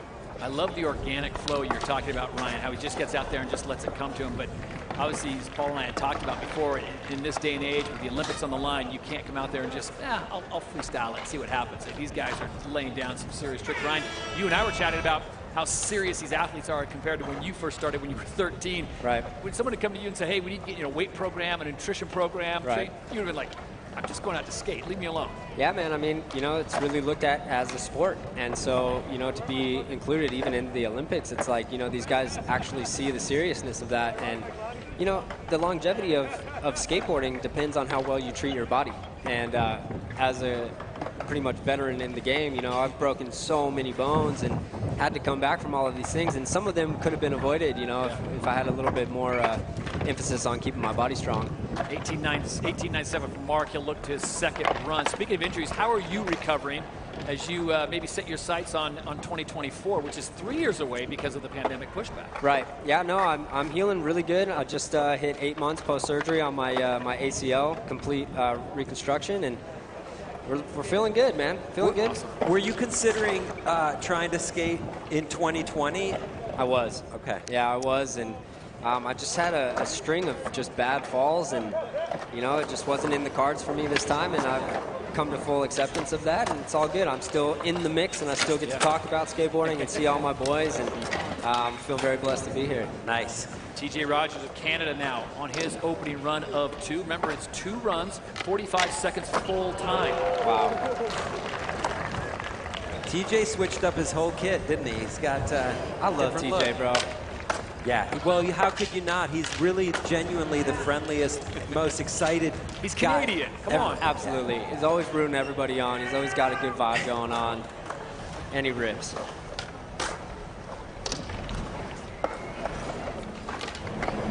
The pat you did, switch front 3. TJ's putting it together. I always say this at events like this. It's cool to see the best skaters in the world doing their signature moves. Like, he is the best person in the world at a switch frontside 360. And to see somebody do it, like, bam! It's just like, we're lucky. Just the way he does it, though, is like, that's what makes it, you know, his trick. A lot of people do it, but you're not doing it like TJ. Switchback tail on the hubba. He's just so consistent, man. There it is. Look at that. So this should be a good score for TJ Rogers. He still has 1 more to go. There's a sense of urgency, but he's not skating fast. It's like, I know what I need to get done. Yeah, if you're doing the right tricks and you're landing them, you don't need to be going super fast and rushing it. It's when you fall off on a few, that's when the hustle really comes into play. And if you're calculated about your run, you know, a lot of these guys will have a homie time them, so they know exactly what their run should take, and if they're going to have 5 to 10 seconds at the end to maybe add another trick, or if they do have a bobble somewhere, they'll still in right at time. Ryan, Paul and I were talking as we were watching the women's park competition going down, and we were wondering strategically, if you go out and go for a big trick, early, high risk, high reward trick early, is that something that you like to do, or you kind of ease into the bigger tricks as the run goes on? It just depends on the flow of the course, and it depends on how you're feeling that day. Like, if you get to a course and you're like, man, I'm going to throw this one down right away. Right off the bat. Then go for it. It comes down to personal, like, preference on how you want to skate, for real. Tommy Finn now on course.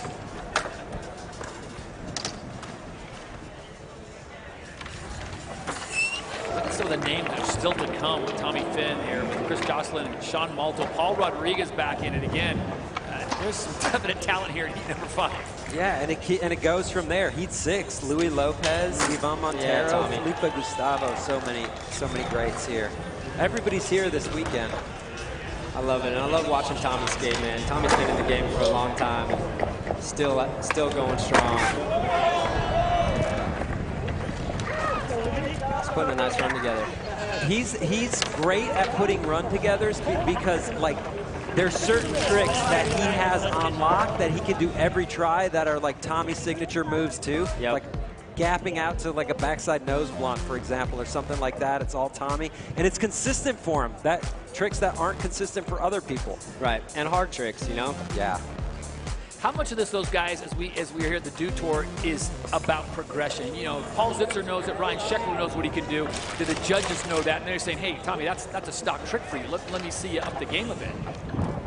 Well, I mean, you know, the judges definitely know what you are capable of, but it's also, I think for me, it's the beauty of the flow on the course. So yeah, you can still do some of the, you know, and they're not easy by any means, right. But, you know, to these guys that do them 1,000 times, yeah, it might just feel good for them, and they're actually doing that to get ready for a trick that's a little bit more difficult. 63.08 for Tommy Finn, which has him in 3rd place right now. Everyone trying to punch their ticket into the semifinals. And with the talent we've mentioned so far, with another heat still to go, it is going to be a tall order to get into those top spots. Got my guy Chris Jocelyn coming up next. He is so good at putting runs together. Also, you wouldn't expect that based on what you see on him in the streets. It's just him hucking moves, right? But he can tie the room together with tricks. For sure. I don't know if anyone puts out more video parts than Chris Jocelyn, man. And then he'll come to a contest and destroy it as well. Yeah. He's an all-around skateboarder. Jocelyn out of Hawaiian Gardens, California, on course. He's got 45-second full time, so unlike in Park, if you fall, keep going.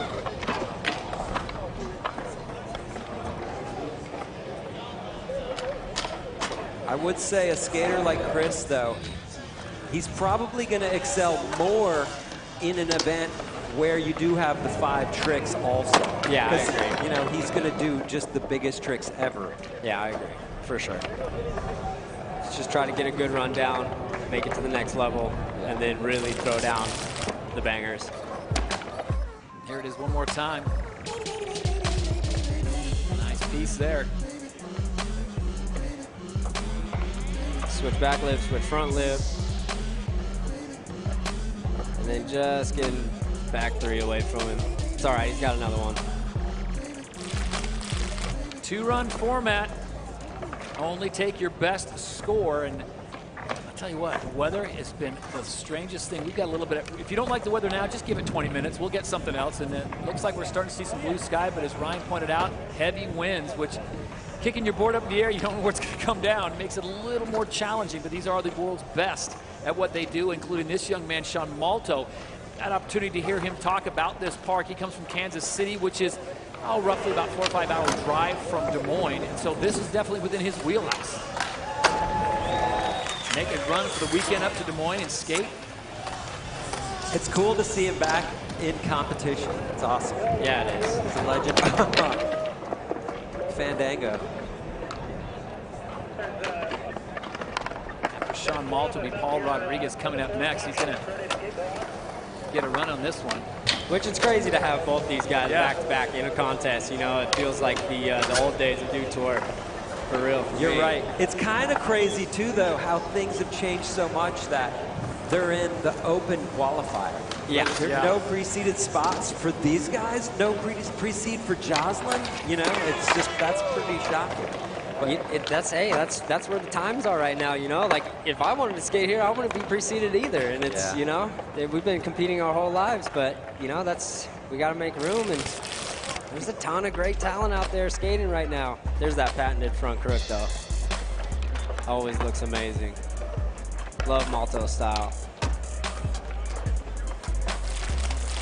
Glad to have Ryan Sheckler in the booth with us, Paul Zitzer, Todd Harris, and as I mentioned to Paul earlier, Ryan, we were talking about You see the current standings with TJ Rogers put up the best score so far at a 72.55. There's really two runs if you're not really familiar with skateboarding. It's the one you see with your eyes and then the one you see in slow motion. Right. All the little nuances come out. It's like, oh, look at his foot, look at the adjustment, look what he did in the air. I didn't see that tail. I mean, there's just so much going on that it almost takes replay to really appreciate what they're doing.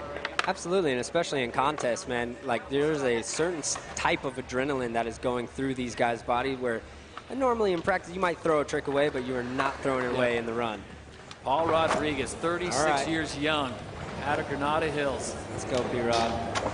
Starting off switch. That's the way he does it. That's the way he does it, man. No one does it better. And keeping it going.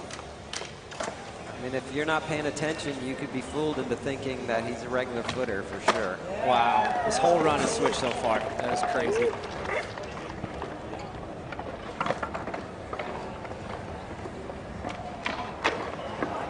Switch guard getting away from him.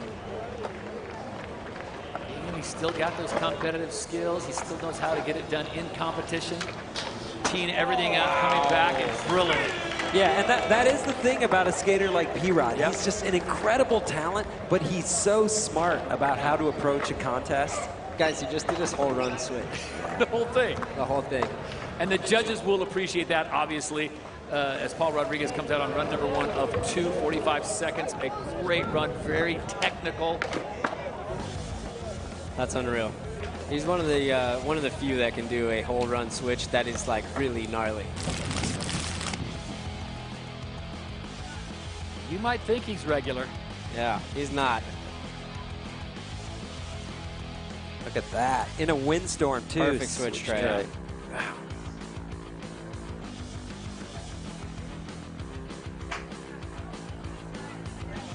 There's certain things, Ryan, I don't know if you can attest this, there's certain things that only you can learn from experience and age.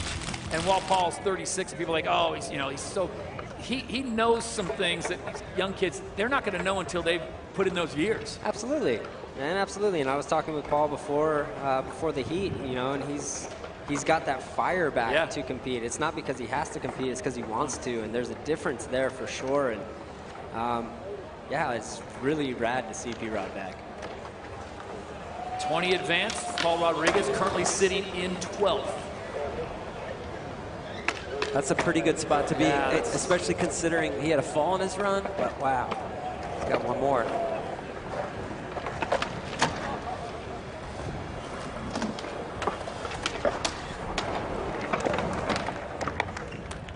So it'd be tough to skate after P-Rod.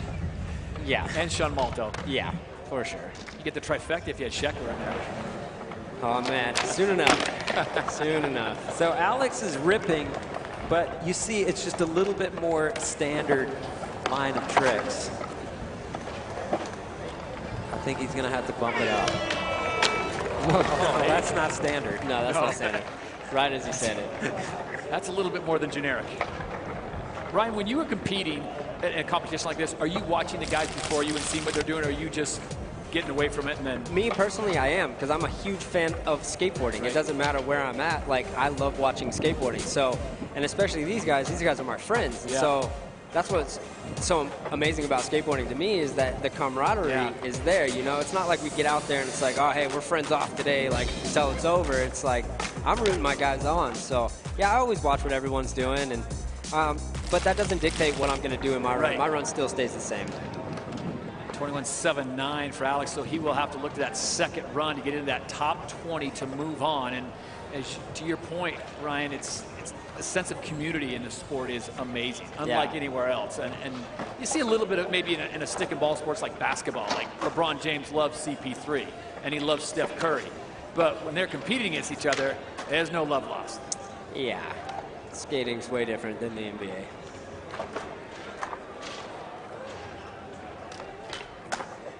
Riso Turi will heel flip into any trick you put in front of him. Yeah, bro, he's definitely having a good run going right now.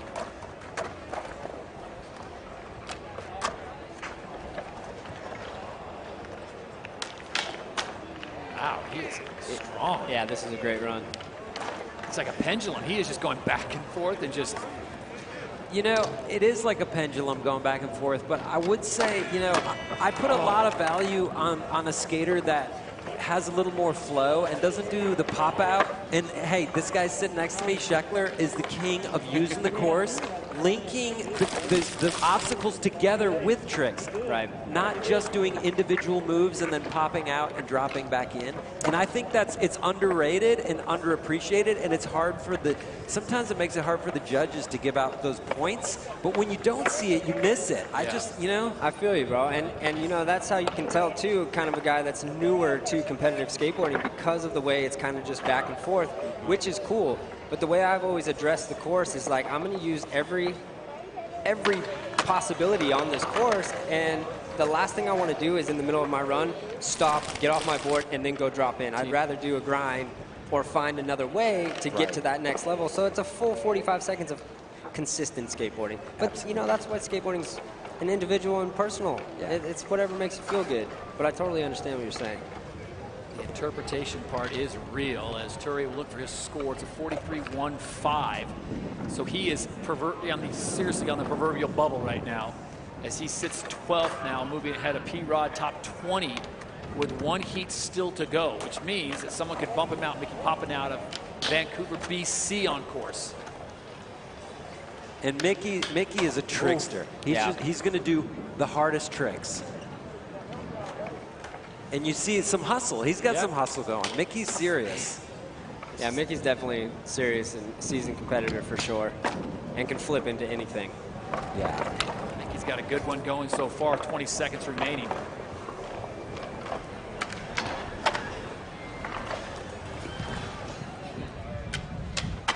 Nollie crook into the kick for back lip. Yeah, he's got a full pull going right now. Final 5.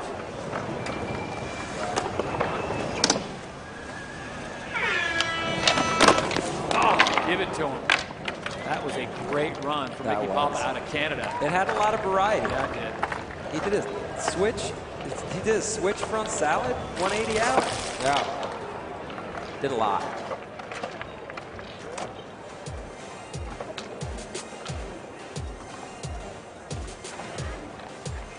This course, man, is amazing. It's really cool. Did you roll around on it? I haven't got to roll around. I got in late last night, and then I was just watching a bunch of the Instagram clips, and I was like, man, this place is huge. It is. What an awesome park to have right here. Competitively speaking, though, Ryan, is this the kind of park that you can get lost in? Like, oh my gosh, I focused too much on this area and I forgot about this area. Yeah, for sure. I mean, when everything's kind of taken down and you can actually just get a full look at the whole park, yeah, it's going to take it'll take a few weeks to get comfortable with everything here for sure. No time to get comfortable as the Olympics are on the horizon, and this is the only Olympic global qualifier. TJ Rogers leads the way ahead of Nevis and Finn, with Alec Majerus currently sitting in 4th at 60.08. 20 moving on, so man, you got to be in that with one heat to go. Paul, we talked about this in the women's park competition. What's safe? What's position safe? Because the last heat has the highest ranked non-qualified semifinal skaters. So there's 12 guys in that could they could take 12 spots. They could take the top 12 spots. I'm thinking a 70. If you're 70 or above right now, you could be okay. Giancarlos Gonzalez covers by way of Colombia on course. And this is a kid, he's been on the amateur tour for years, just shredding. He's incredible. Contest skater, hungry, goes for it. He can go huge too. Yeah. Holding on.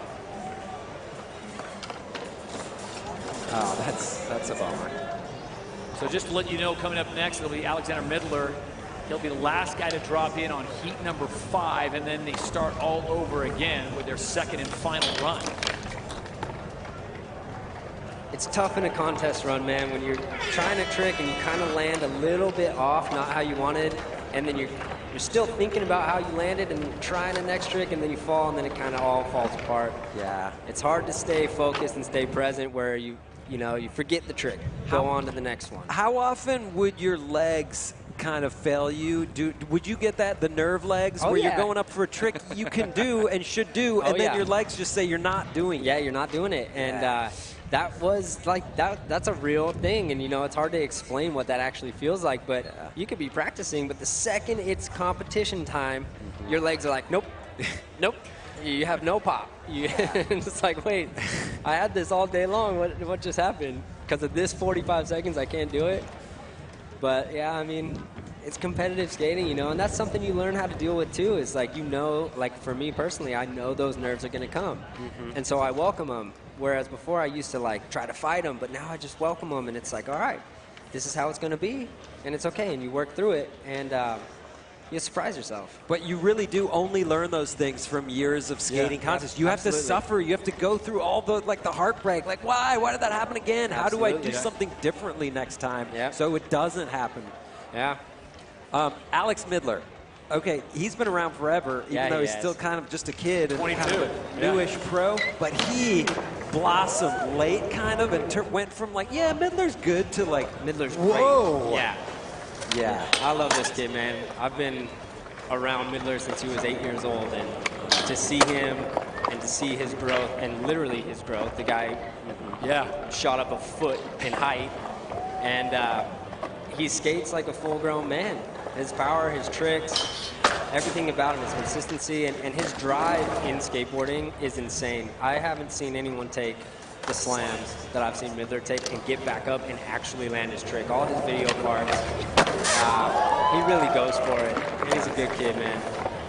Alex Midler, 22, out of Los Angeles, California, and the time runs out on him. So that is a complete run through heat number 5. We saw some great stuff go down. Guys, this is going to be awesome because we got one more run. Glad to have Ryan Sheckler join us here on the call from Des Moines.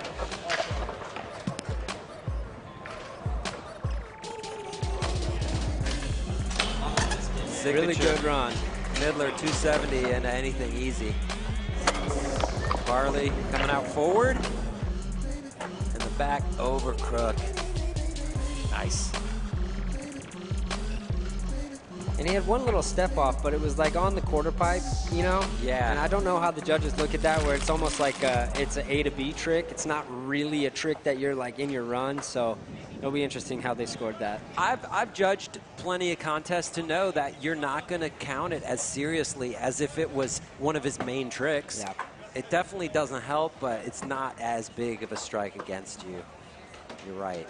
So at a 40 for Midler, has him in 16th place right now. I don't know if he's thrilled with that. Maybe the Paul Zitzer wannabe judge didn't give him the score he needed right there, but it's, yeah, it's got to make that top 20. And right now, TJ Rogers with a 72. You heard it called here on set as Ryan Sheckler says you got to be in the 70s because another heat's coming down and there's some heavy, heavy talent in that next heat. So if you want to keep yourself there, yeah, bump it up.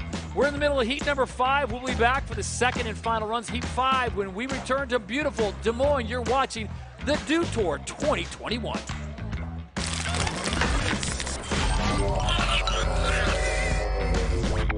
Just like that. Nestle the Mountain Dew into the fresh snow. Let's add a little more. Make that bottle nice and cold. Remember, it's your world, your delicious dew. There are no wrong choices. How about we add some happy little droplets? Sometimes in life you get a little thirsty. And when a refreshing opportunity comes along, you can just... shoot, that's good.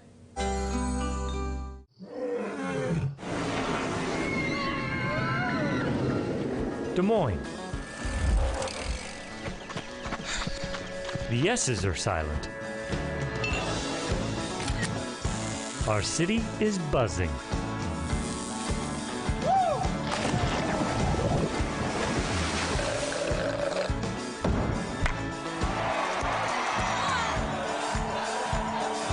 Catch what you've been missing today. Do you want to get better at skateboarding? Perhaps you're just starting out and you want to learn some basic tricks, or you're already an accomplished skateboarder and you want to fine-tune your craft. I feel that I can help you do that. I'm Chris Cole. Welcome to Stomp Sessions. I'll show you how to unwind. Come on, babe, let's go outside and take the boat out for a ride. I'm ready, I don't wanna wait.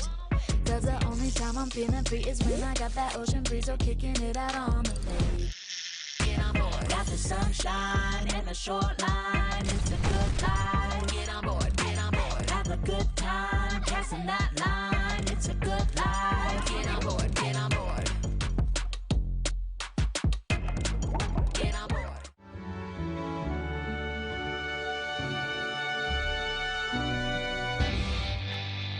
When the skateboard's just too big, you need a handheld rig. Tech deck, the world is your skate park. Tech deck, build your own skate park. Tech deck, with tiny little shred sticks, real skateboards and super sick graphics. No need for a plug in a socket. All the pros have one in each pocket. Start small, go big. Tech deck.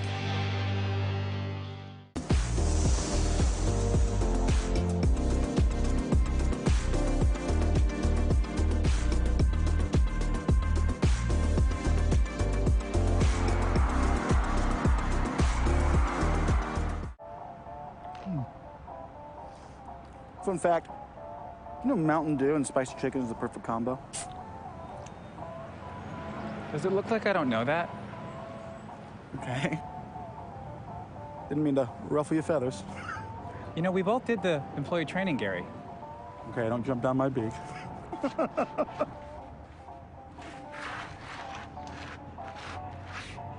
Doing spicy?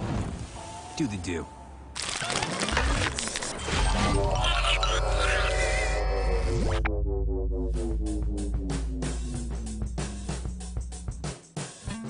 Dew Tour is brought to you by Mountain Dew. Do the do. Toyota. Let's go places. Beautiful day on the banks of the Des Moines River here in Des Moines, Iowa. This is Dew Tour 2021. We are in the midst of heat number 5 in the street competition for the men's open qualifier. Todd Harris, Paul Zitzer, and the one and only Ryan Sheckler joining us on air as we bring you the competition. The second run's about to drop. TJ Rogers just laid down 72.55. And we've got 13 of the very best to get it done on this beautiful Lawrence Skate Park here that the folks of Iowa have put together. This thing is a thing of beauty. It has gotten the Ryan Sheckler seal of approval. So we are good to go with all competition. And there is the Heat 5 start list. We'll start things off with Pachilio. Getting Paul Rodriguez back in here. Rodriguez, the oldest competitor here, but he has followed right on the heels of a guy named Sean Malto. Chris Jocelyn's in here, Tommy Flynn, Suchu's in there, so the names just keep on coming. And, oh, by the way, heat number 6 is coming up as soon as we are done.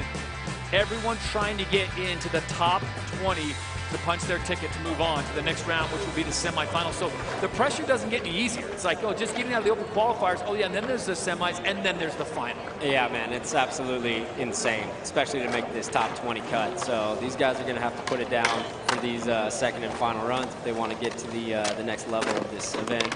2 run, only your best run counts.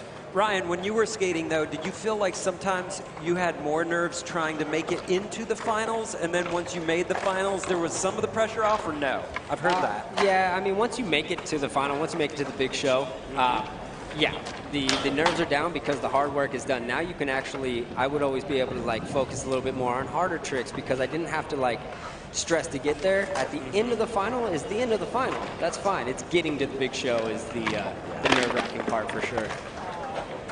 And Bachilio have his issues. Remember, it's 45 seconds here on 2 runs. As we mentioned, only the best run counts. And so, man, big falls towards the end of that run. Obviously, you want to leave the judges, Paul, as your judging hat goes on, you want to leave the judges with a nice taste of something to finish off that 45. You got to do a great run and then finish big. Yeah. You know, we saw it from TJ. But the wind really is terrible. It's terrible. We're way up high over the course. If it's anywhere near it, like it is down there, no fun. Yeah.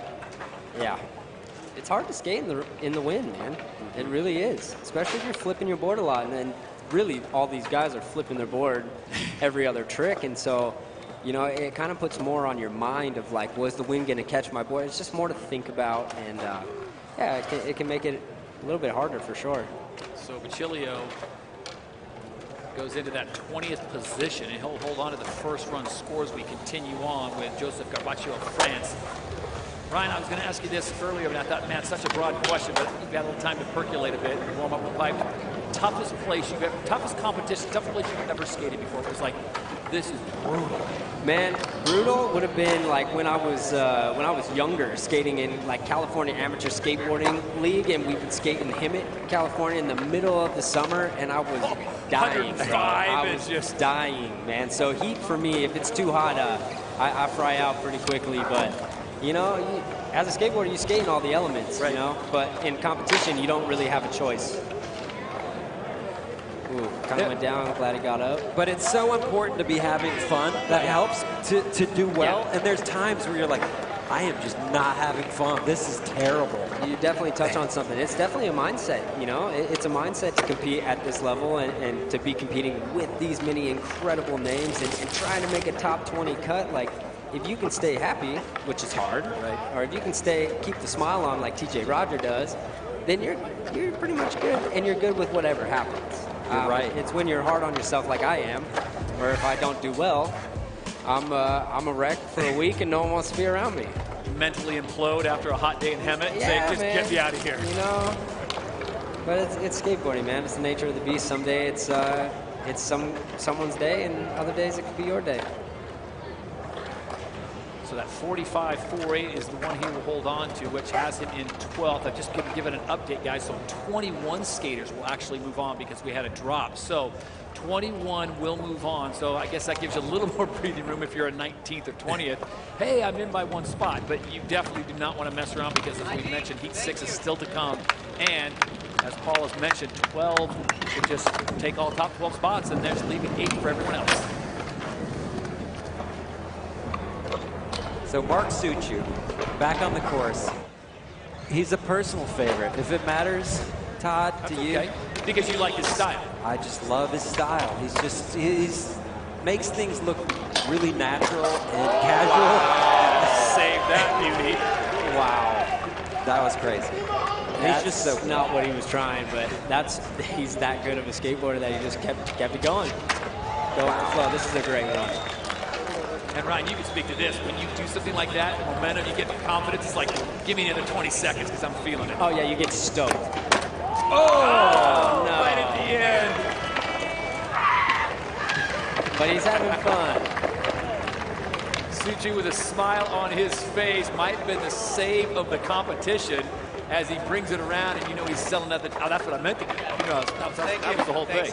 And he's a skater that's real technical. If you watch him in the streets, he tends to skate ledges and just smaller stuff, but it's so impressive to see him. He can step to the big stuff like nothing, too. All day, and he's got the big tricks on the big stuff. That was incredible. That was incredible. He can skate everything. He's a skateboarder skater, you know? I don't think anyone has a problem with Mark Suchu's skateboarding. I think you're right. Ah, so close. I'm surprised he didn't pivot out of that.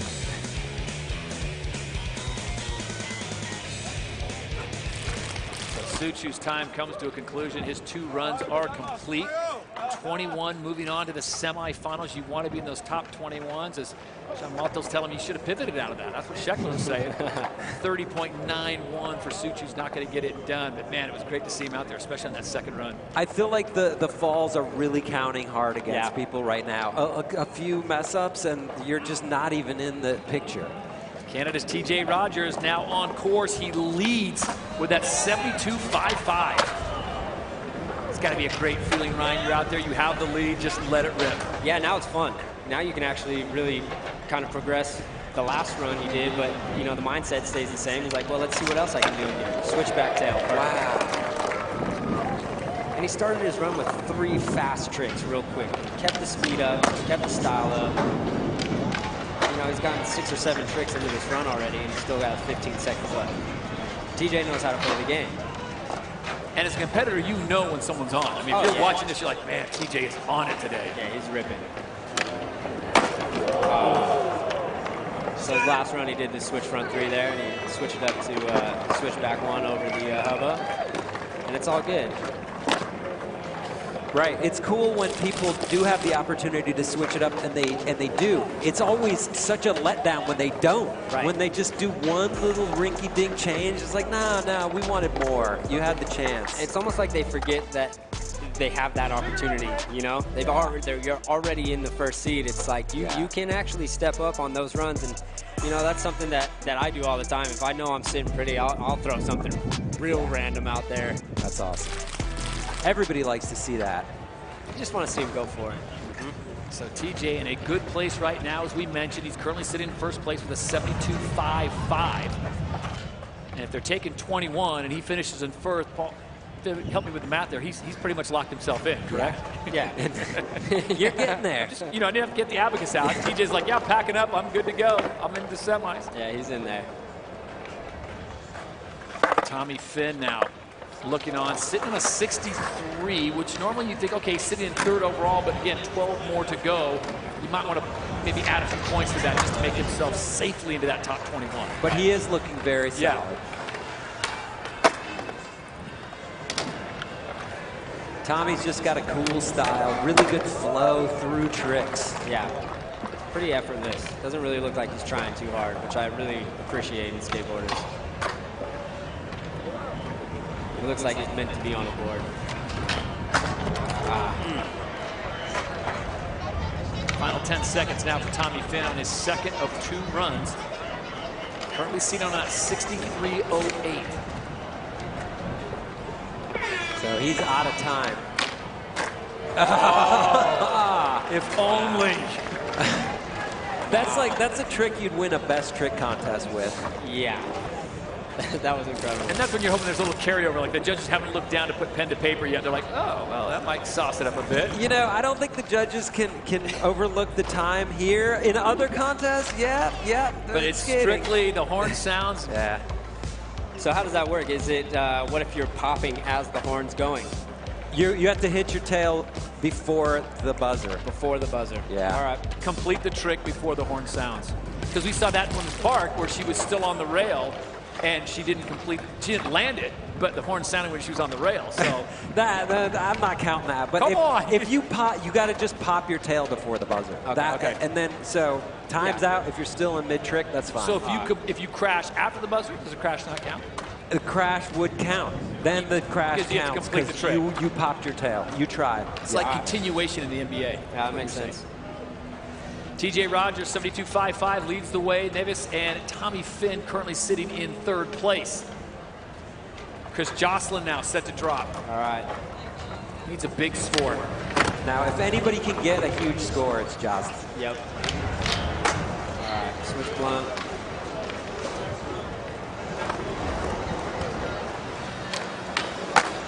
Okay.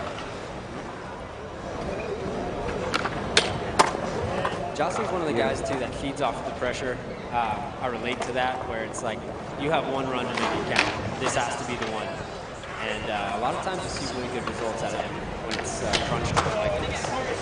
If the only thing I've seen in a negative way from Jocelyn is that sometimes when he could tone it down a notch and win, he doesn't, and it costs him. Because sometimes he comes off his board when all he needed to do was stand. That run, though, was great. That was awesome. There That's it good was. to see. Yeah. There it was. You could see he's relieved. For sure. You know, that back three gave him some issues in the first run, and he put the whole thing down. And you know, now it's up to the judges to see what that looks like. But you guys called it. Pressure, he needed a big run. I mean, that was solid. Ryan called it. Ryan Scheckler. No announcer curse here.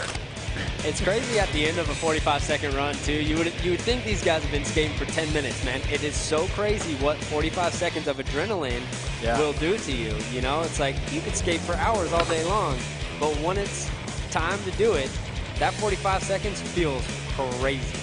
But Jocelyn put it down.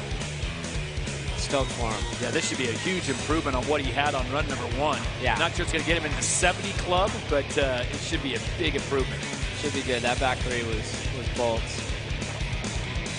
Top 21 moving on to the semifinals. Men's street, we're here in the open qualifier, so the next step would be the semifinals where it goes to 2 runs, 45 seconds again, full time. Same format as we're having here, but the scores obviously will not cross over. So Jocelyn waiting to see what he gets. Oh, wow. Nice bump up to 61. All right.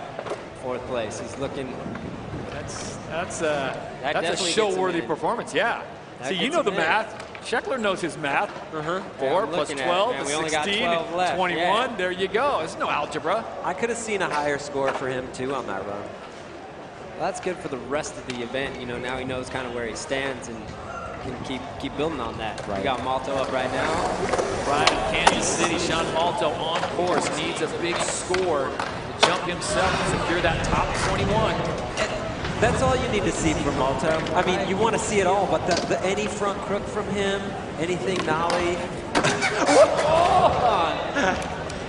That was insane. Man, gave him problems on the last run too. Just surprising. But you're right, that front crook is something of beauty.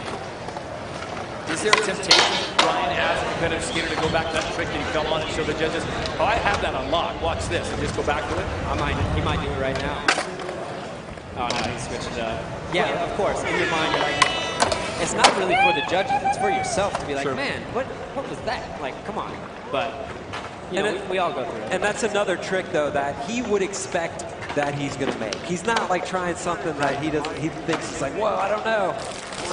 And when you think you have it that good, you know, sometimes you relax on it when, and that's the nature of the game. It's like you practice it so many times, you know, you don't really think you need to put all the effort into it. But those minor adjustments at the end there, like, get scary. That's so true, though. There's a point where, like, you want to relax to a point where you feel comfortable, but then you don't want to over-relax and feel too comfortable. Right. You got to be right in that sweet, like, the zone where you're going to be focused and comfortable. Yeah, Sean Malto spent a little time in the zone a day or two, and man, this guy is just so tack. As you said, just love the way he rides. Yep, regular switch, he can do it all. So Malto now waits to see what his score is, and wow, the judges dinged him on that, a 19.23. Yeah, they hated that. Oh man, he gives some love out to the, he's like, you don't respect? Come on. It's all good. It's just great to see Sean skating, man. It's great Paul to see this guy. Yeah. Love Paul. Huge fan of Paul, and just so rad to see him back in the mix. All right. He's sitting 15th right now. Okay. All switch run again. Yeah, 15th is not a comfortable spot. No, I was going to say that's got to be brutal, knowing what's coming up. If he doesn't step off on this run, though, he would be now trouble. That was announcer curse. Still time, 15 seconds for Paul Rodriguez. He's sitting on a 41.55 and having issues there with the final 10 seconds and does not seem to have a sense of urgency. And he'll wave that off. So maybe this is the toughest thing, Ryan. As a skater, you are done, and you have to sit and wait and see if your score is going to be good enough to put you into the semis. Yeah, absolutely. And crazier things have happened. You know? Right. Like we could see Paul make the cut for sure. It depends on this next heat and what these guys actually put down. So it is a scary position, but it's also crazier things have happened. No question, a fan favorite. I think if you took a poll here of the folks here on the banks of the Des Moines River, they would all say, put Malto in, put Paul Rodriguez in, put Ryan Sheckler in. Hey, you want them all. Soon enough, man, soon enough. But yeah, seeing P-Rod out here was like, that's nice. That's rad. So he holds on to that 41 that he got on run number 1, and now the hard part, sit and wait, not only to the end of heat number 5, but heat number 6 that's coming up. But you know, it's one of those things where if it is really windy down there like it is up here, sometimes it doesn't matter how good the people are coming up. You just, like, it's up to fate and chance and wind gusts. Absolutely. So he could be sitting in a great spot. Top 21 are moving on to the semifinals. And there you see the 21st position currently be held down a man from this heat, Brian Correa Bachilio, 37.57. I wouldn't want to be in 21st right now, but I don't think I'd want to be in 15th either, knowing what's coming up.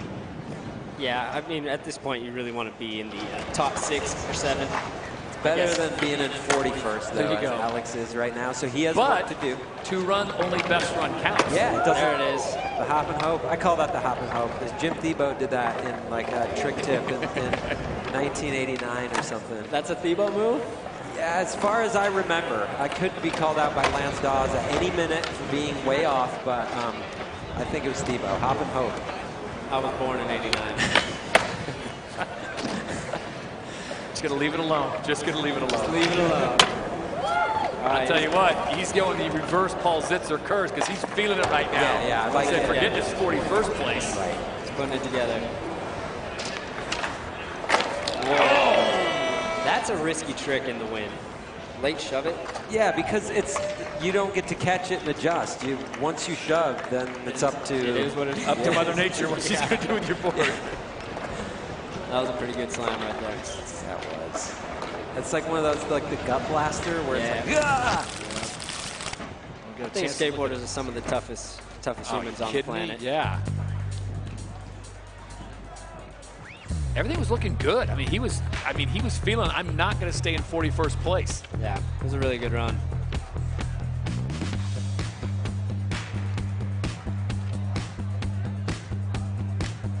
And clean.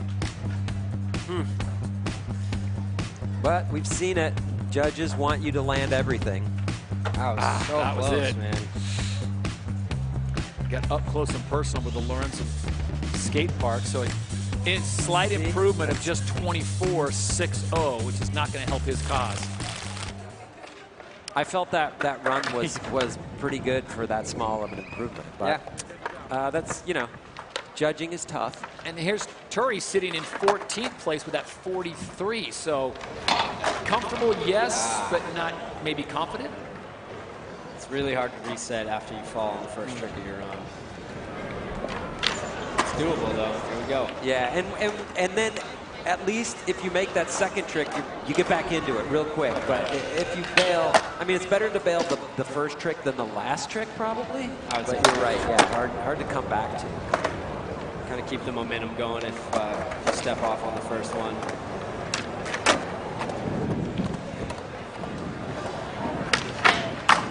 Nice little wind gust coming off the river right now.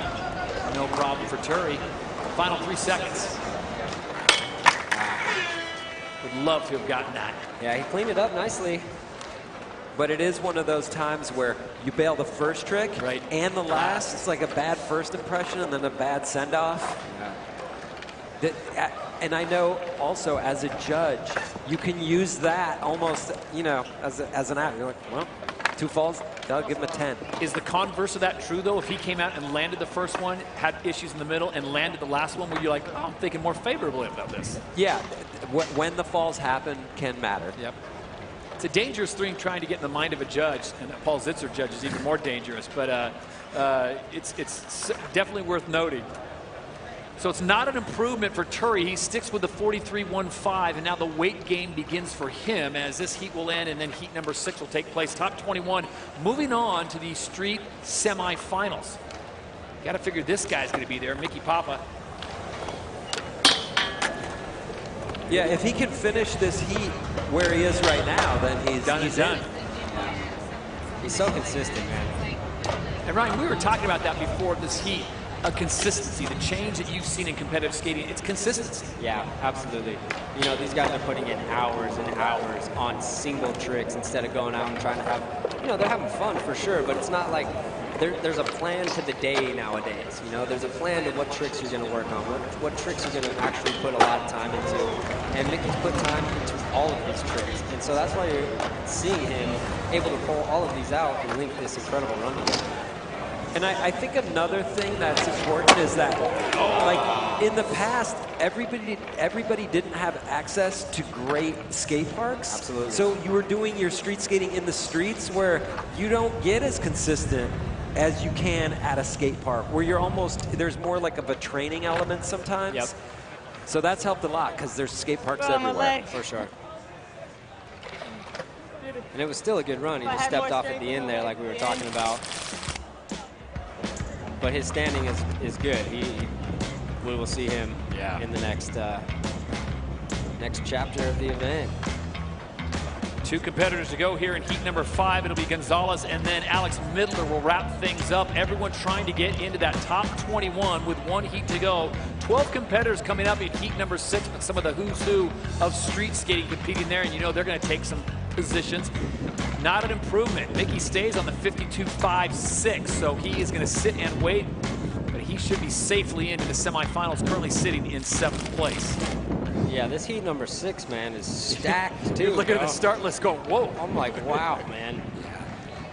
Those are the highest ranked skaters that are not pre-qualified into the semis. So it'll be Giancarlo Gonzalez on course now to Columbia, and then Alex Midler to wrap things up here in heat number 5. Starting strong.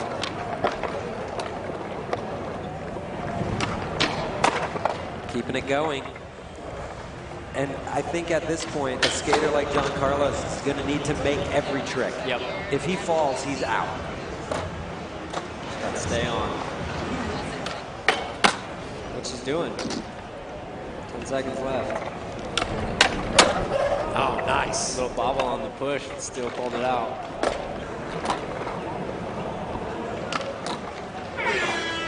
You know, though, it's one of those things where you wonder.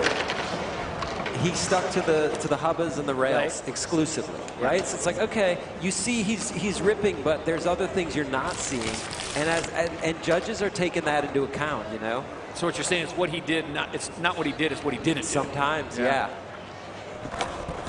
If your skating is like too one-dimensional, it can be a problem. Not that his is. I'm just pointing it out. A as single thing to line, think though. about. Yeah. Yeah. I mean, he did a cab back lip and the switch lip.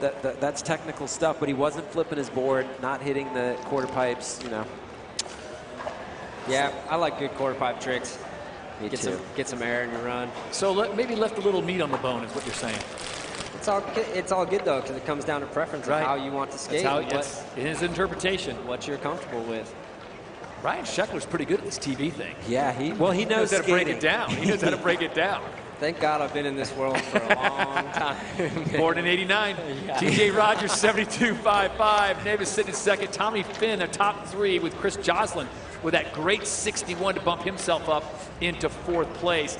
And the score coming in, it's 37.81. So right on the cut line. Yeah, that's basically putting him out of the cut. Because you know what's coming up. So just didn't have enough today for Gonzalez. That'll take us to Alex Midler. We'll have that last run here in heat number 5. A short break.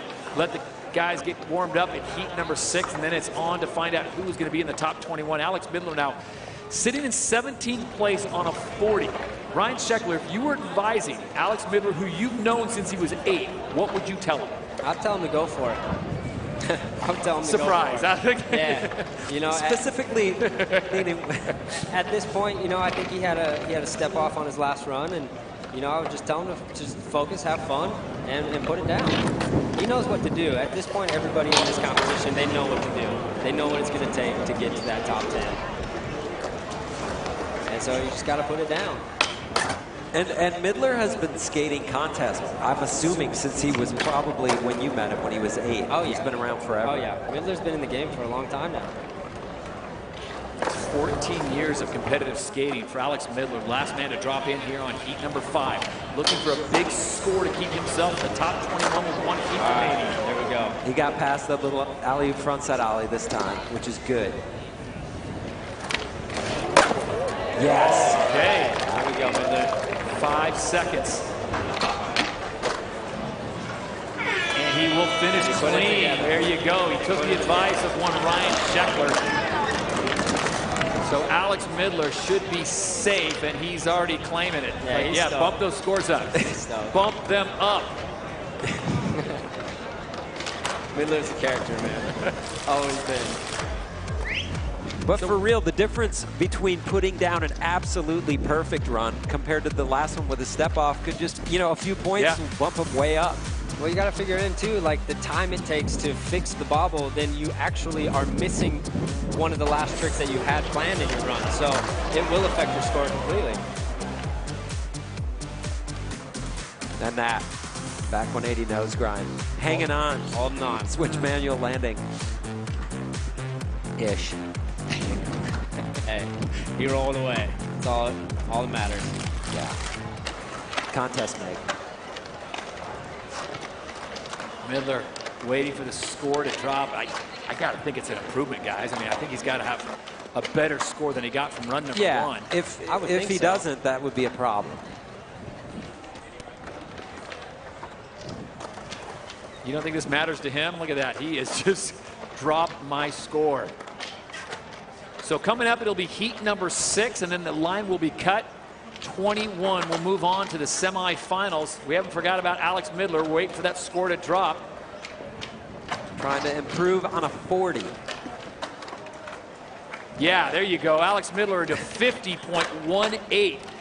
So he goes into 10th place with 10 skaters still to take 2 runs. So mathematically speaking, if all 10 of the 12 guys in the next heat do better than that 50, he could get bumped. But more than likely, that's not going to happen. Like I said before, we've seen stranger things have happened, bro. Current standings here after 5 rounds. TJ Rogers lays it down with a 72.55. Nevis, Flynn, Jocelyn, and Majerus. Paul Rodriguez is in a transfer position as it stands right now in 16th place, and he's standing by with Chris Pastras. To see you here in competition, the fans, the pros, everyone is so excited to see you here back at Dew Tour. What was the experience like for you? Oh man, the love's been crazy. All the love I've been getting, it's kind of overwhelming, but I feel great. I'm so happy to be here. It's been so long. And we had this contest in Long Beach forever. What is it like to be out in Des Moines for you? Well, at this point, just to travel anywhere feels great. Des Moines has been amazing. The town's been amazing. All the people have been really awesome. The weather seemed to open up for us today, so that worked out. No complaints here. Amazing. And what were the biggest challenges? I know you guys had a lot of stops and starts with the rain and the wind. What were the biggest challenges to laying down a decent run? Well, for me personally, the biggest challenge was like not having skated a contest this size for so long, like just getting over my own nerves, my own like mental stuff. But you know, of course, you know, the practice being always kind of cut short because of the weather and things kind of being up in the air the whole time was a little distracting. But I think everybody's kind of working through it. We're all professionals, you know. Especially you, and we are so honored to have you here. Thank you so much, Paul. We love you. Chris Pastras sending out the love here in Des Moines, and it is good to see Paul Rodriguez. When Rodriguez is here skating, everyone wins. The fans, the commentators, the technical staff. Currently sits in 16th place right now. Will that be enough to get him in the top 21 and moving on to the semifinals? A lot of folks have their fingers crossed that Paul Rodriguez does make the next move. But one thing is certain, the legend is back here in Des Moines.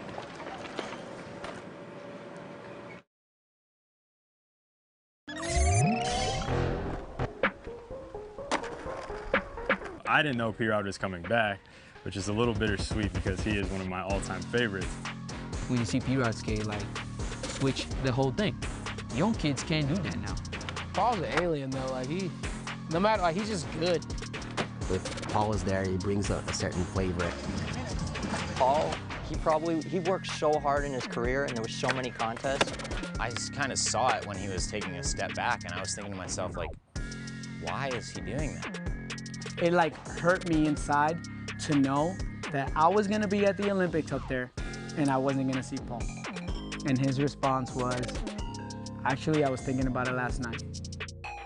I thought I was done with contests back in 2016. I decided, you know, I'm gonna take a break from contests. I'm gonna go back, focus on the street, and get in touch with the roots.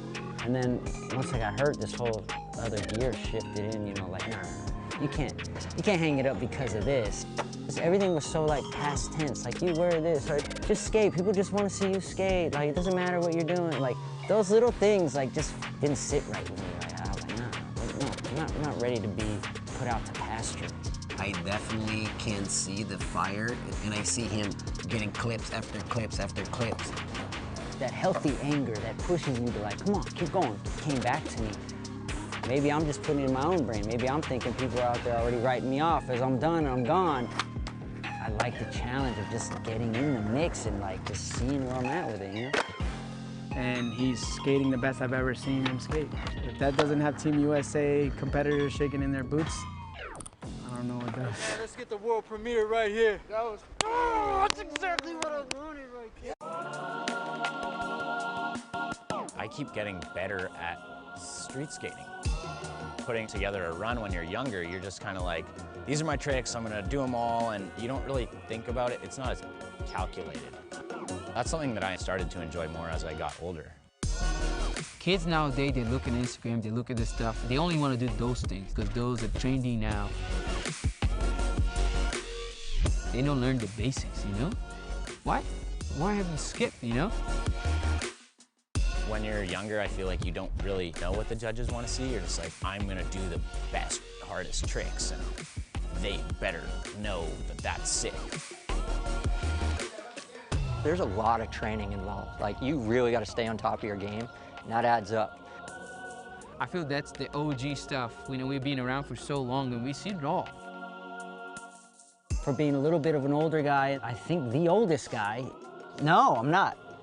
Okay, good.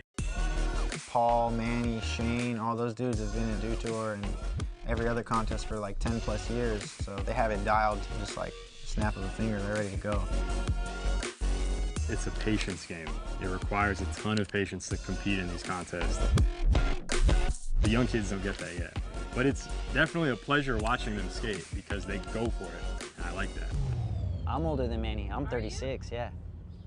I'm older, so I am the oldest. Man, like, skateboarding is just family. We got along so quick, it's crazy. It's so, you don't see that any other sport.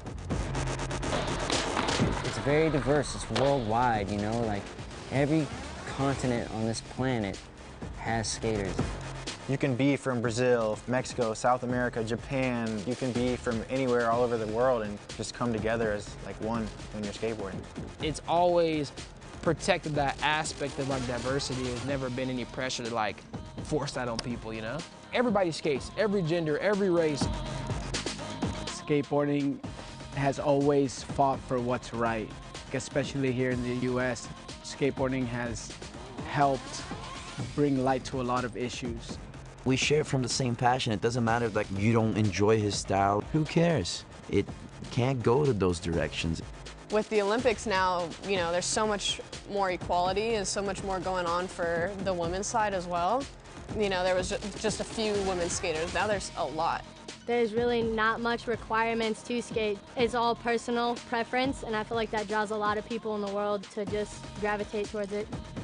Anyone who steps on a skateboard and actually goes and skates and tries to learn and realizes how hard and difficult and frustrating this thing is, you form this bond because it's like hardship. It's crazy they get so many different races, so many different type of people together in one thing. That's the reason why I love skating, you know? It's like, it's awesome.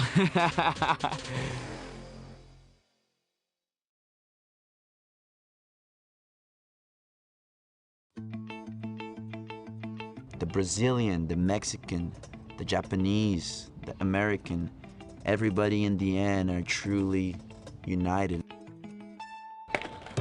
To be able to represent America and represent Hawaii as well would be really special.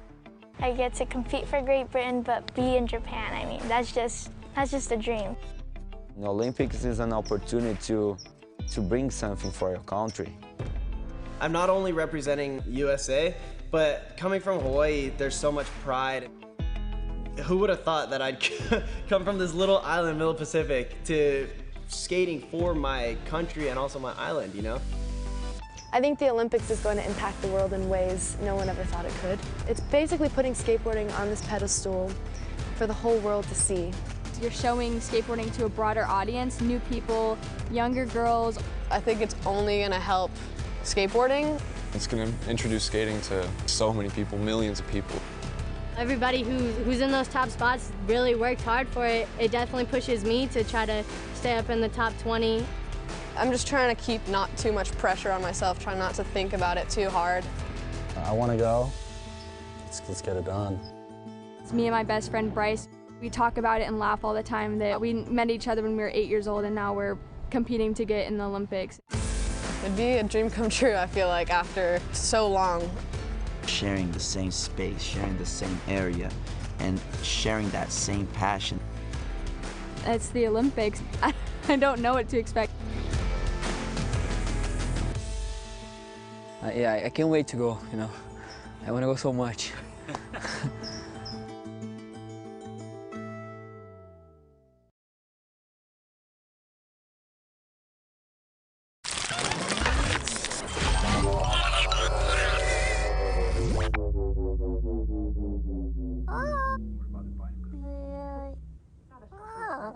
Want to try some of my Mountain Dew Zero Sugar? Try. It is tasty. And just as good as the original, but without any sugar. Be careful. He's more careful. What?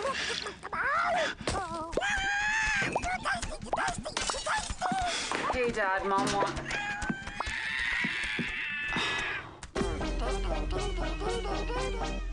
Summer's here, and with a great deal on a new Toyota, you can go out and enjoy all your favorite summer sports, like softball, beach volleyball, triathlons, woo, racing, golf. Whoa!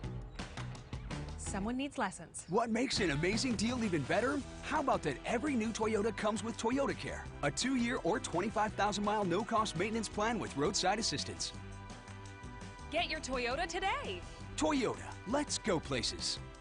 Who really has the best beef? Meet the facts. Fact, Hy-Vee standards are so strict, their cattle have to be hand-selected. And only about 6% of all beef is able to bear the Hy-Vee brand. Only 6%.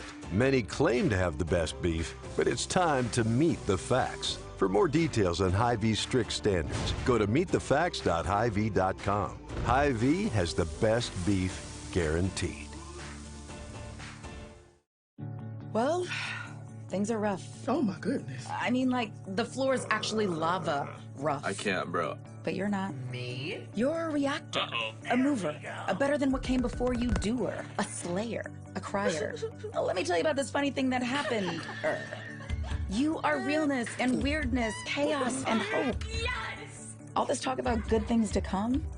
Nah, you're the good thing. Nothing feels quite as free as being out here. Except this free soda. Where'd you get free soda? At Casey's, you can win all kinds of free stuff. I love free. Then you'll love this. Bought this jerky, won this free donut. I love donuts. And these chips can win me the big one. What? A free concert from country music superstar Lee Brice. I love free Lee Brice. With Casey's Summer of Freedom sweepstakes, the more you buy, the more you can win, including a free Lee Brice concert for your town. Free Lee! No. After almost 20 years of award-winning work, the Tony Hawk Foundation is changing its name, but not its focus. Now known as the Skate Park Project, we continue to support community skate park projects across the U.S. and skateboard programs internationally. Since 2002, the organization has helped fund more than 600 free, quality public skate parks in all 50 states. The Skate Park Project brings the many benefits of skateboarding to youth in underserved communities around the world.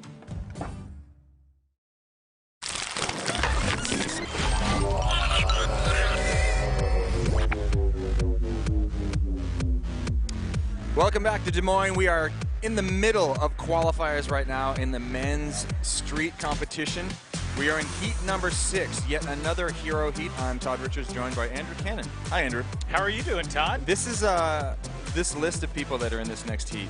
This is heavy. It's very, very heavy. Yeah, we've seen some great skating so far in the open qualifiers, but this next group of 12 skaters is going to be gnarly. We got 2 45-second runs, best run counts, and we are taking our top 21 skaters are going to meet the pre-qualified skaters in the finals. And this heat right now, I mean, basically, maybe even more pressure than when you actually make it to the final drop, because this is all about getting those points to qualify and making it to the big show. And there's so many big names. Andrew, how does this format work? We've got we got 2 runs, 45 seconds. How is that in relation to like what we may see later on during the final and how things may shake out later? So in the final, we're going to see the 2-5-4. So it's 2 45-second runs, 5 best trick attempts, and it's all about your top 4 scores. So I'm actually really excited to see what happens out here, because that 2-5-4 format allows skaters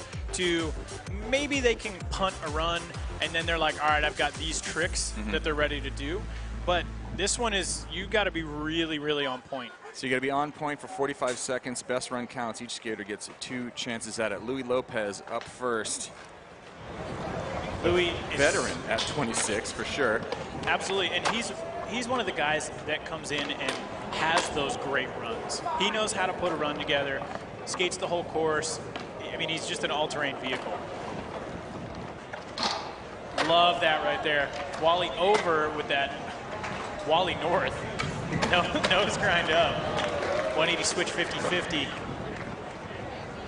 He's going to have just about 15 seconds left.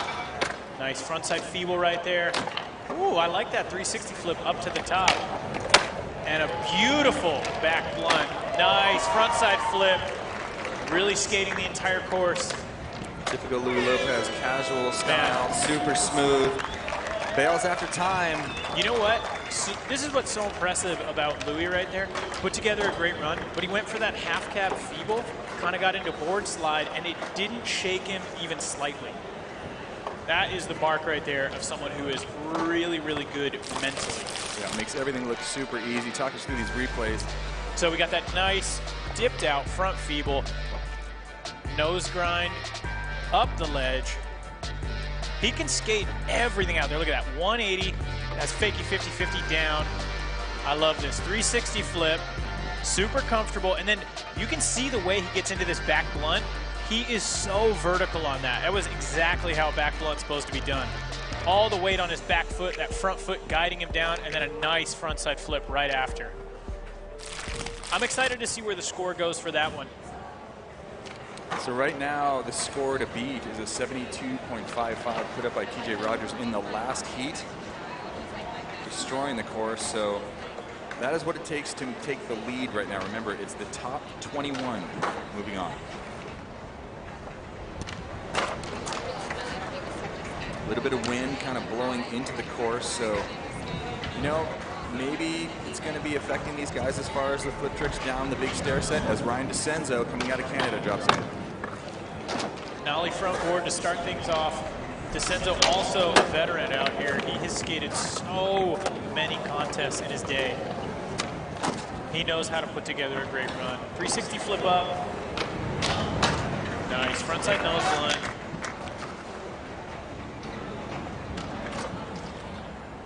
So Louis Lopez scores just came in. You get a 62, currently in 4th place right now as DeCenzo is just destroying this course. Switch 270 front board down the double set rail. 10 seconds left.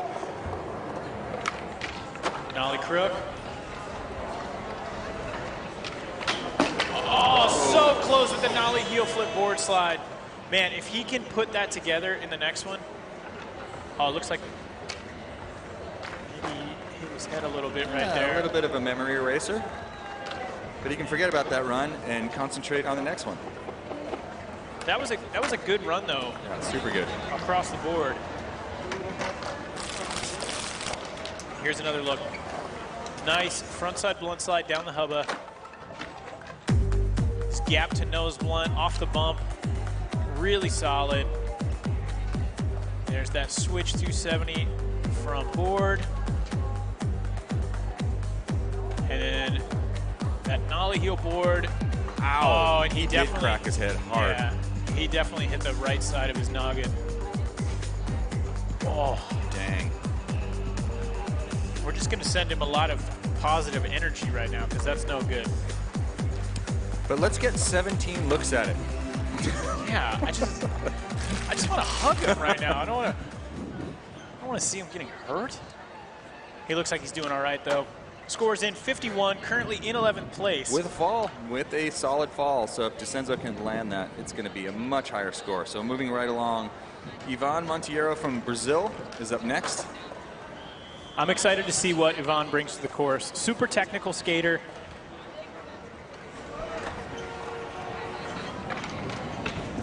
Oh, back 270 nose blunt to start things off. That's risky. You can see how windy it is out there. Wow. 360 flip nose blunt. Down the double set. All right, nollie frontside forward slide. Back 270 lip. Man, he's just got like the back 270 button. Just boop, boop. Engage. All right, we got just about 10 seconds. He's coming at the big set. Nice 360 flip down. Can he get another one in time? 5 seconds left. Oh, and the nose slide nollie heel flip. That is going to do it. Grabbing that shin. Hopefully he's all right. Super, super technical beginning of that run. Yeah, that was wild right there. I'm excited to see those replays. I hope he's all right. Shinner is no good.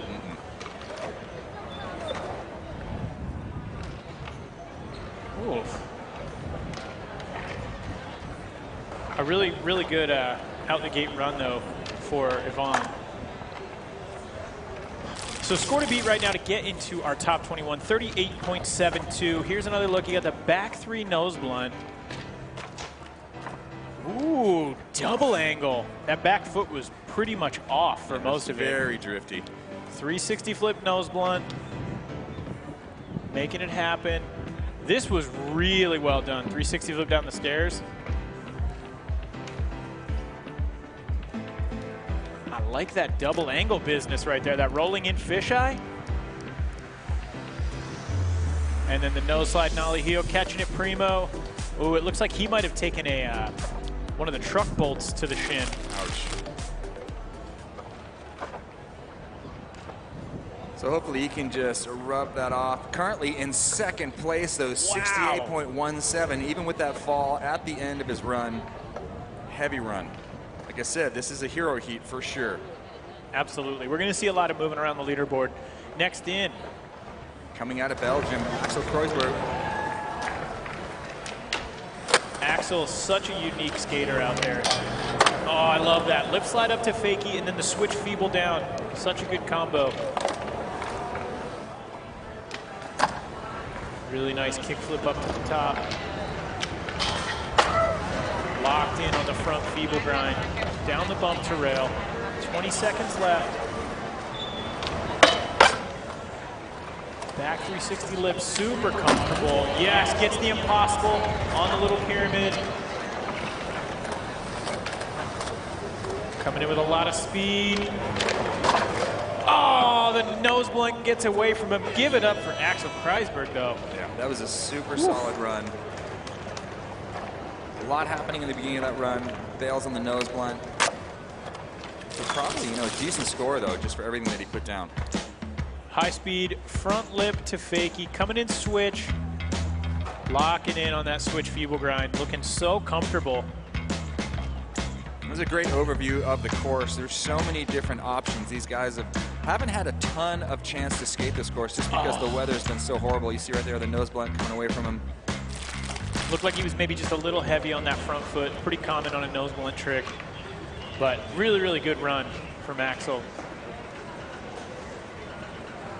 So coming up next, Felipe Gustavo coming out of Brazil. TJ Rogers still in first. Ivan Monteiro jumps into second place. Remember, only taking 21 out of this round. As I was saying, Felipe Gustavo, a name. All right, Axel scores in 39.31, now in 21st place. So he has taken over that bubble spot.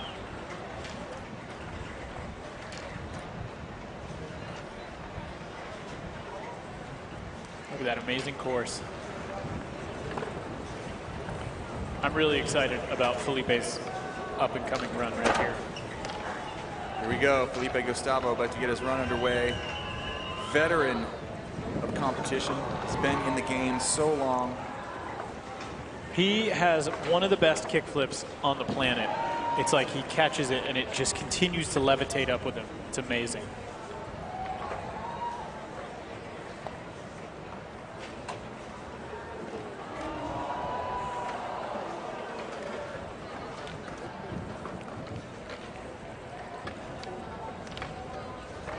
Getting ready to take his run. Felipe Gustavo's on course. All right, starting off with a nice nollie frontside board slide. Beautiful frontside flip down the double set. Felipe, another technician. Kick flip crooked grind. Nice nollie crook down the hubba.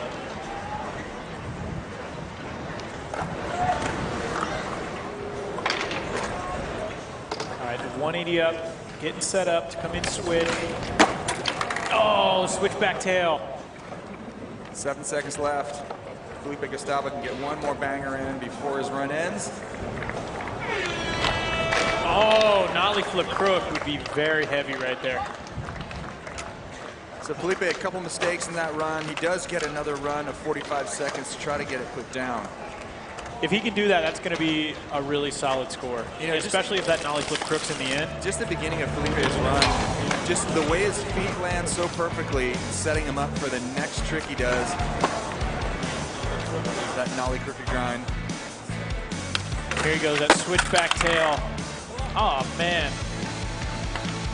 Just looked like maybe he didn't come out all the way.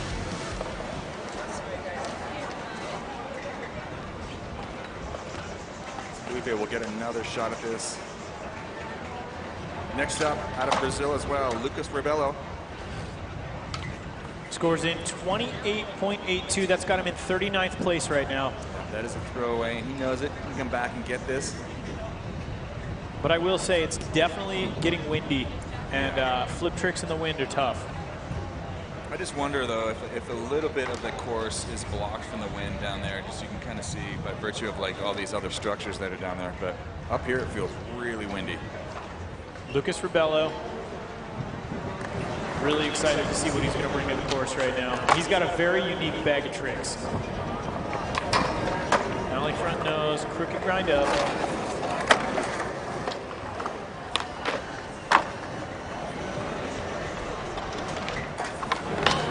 Oh, so close. Nollie 270 lips, so close. Flip slide to fakie.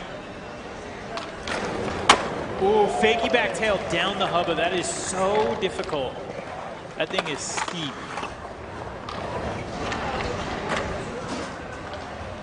And that's time right there for Lucas Rebelo. He's going to look towards that next run. It's going down a couple times. So how hard is it, when you're planning out a run here, and you're kind of like watching what the judges are scoring on? What's it like? Do you have to like sit here and like kind of re-rack your thoughts about what you're putting places depending on what the judges are rewarding on? Absolutely, absolutely. It's you're skating your own contest, but at the same time, you've got to adapt by virtue of, hey, what is actually getting scored? Right. It is a little bit interesting, though, because it's so run-based and it's not about your best trick. You can't really pick a specific obstacle. So 34th place right now for Lucas. He's got another run. Once again, current score that's in first place, I believe is a 73, TJ Rogers. Shane O'Neill, another one of the tacticians out here. So stoked to see Shane on the course. Switch big spin, and then we got that switch back tail.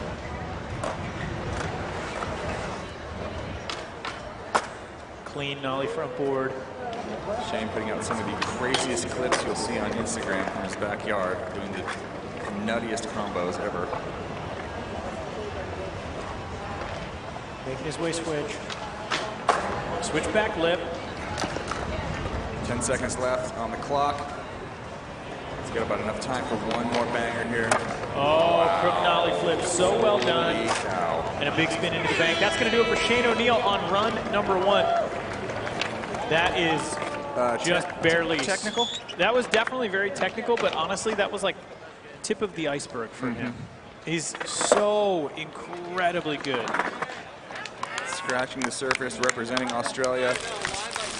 Here's another look. It's just insane how comfortable he is foot juggling on this course. Switchback tail and that little gap to hubba.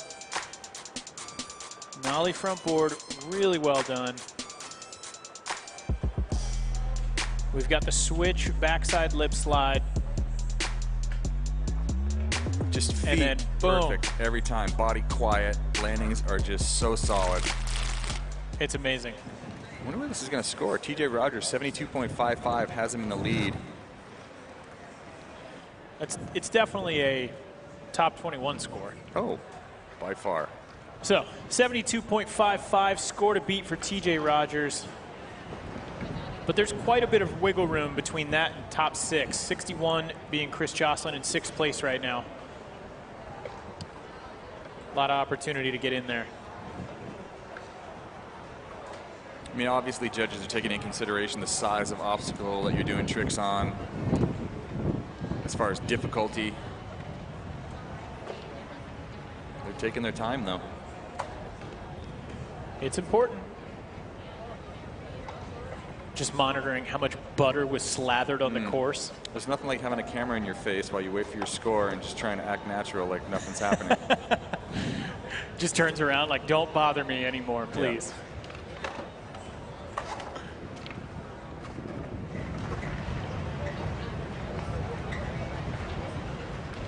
What does it mean when judges take this long?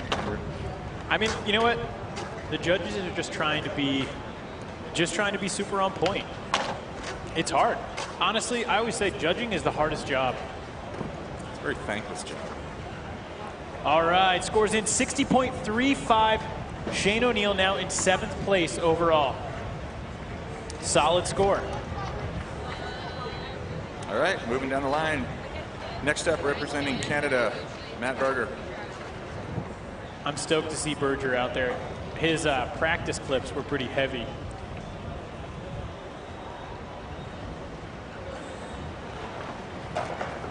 Matt Berger in course right now. Crooked grind up. Nice, back 270 lip. I love the combo where people are skating up and then skating the double set. Nice nollie heel flip.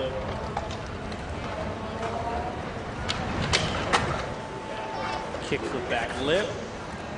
Super difficult.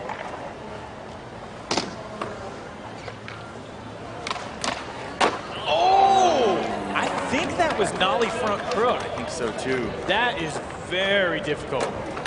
All right, we got 8 seconds left. Back tail. Oh! Gosh. And that's you know time. What? Really good run up until that point. Even threw in that kickflip back lip mid-run. Still had 20 seconds left. There's a lot of risk right there in that. So we'll see where the judges go on that score. Goes down the back tail slide. But wow, I can't wait to see the replays in this run. I know, that nollie front crook, and I saw Gregson getting in there with the fisheye. So here we go. Take a look at that kickflip backside lip slide, and that was mid-run. So well done. Oh, man. Squeaks it. That was great. From up above, really getting a solid turnout and a lock-in. Oh, and it just looked like his wheel just slipped out, honestly. So Matt with one fall. Be interesting to see where this one gets scored. He's got that super sweet frontside crooked grind. So score to beat to get into top 21 right now is a 41.09. Gabriel Aguilar. Scores in 49.33. He is 15. In. That's nice. That is nice. Especially because he had a fall in there. So there's some opportunity. Now, Paul Rodriguez on the bubble in 21st place right now. Can I just sabotage the contest because I want to see Paul? It's rad to see Paul out here. Okay, here we go. This is Carlos Ribeiro on this run. Look at that. Coming out of Brazil, just another Brazilian wizard. Crooked grind 180 and then switch front blunt down the double set. Love the kickflip up. Everything is full bolts. Yeah, Carlos, he's just got so much control. It's unbelievable. Coming in switch. Oh, look at that switch backsmith boy. Down the big hubba like it was nothing. We got 6 seconds left. Oh, the switchback lip getting away from him. It's like this heat is just getting robbed of their last tricks right now. Everyone has last trick bail, but I mean, there was so much action in that before. Yeah, that was a really good run. There's that switch front blunt, locked in beautifully. Switchback Smith, dipped, perfect. Just the weight, the amount of weight that you have to put on that back foot is so sketchy going down 11 stairs right there. Take a look at how beautifully he locked in on that. The Gregson angle does not lie.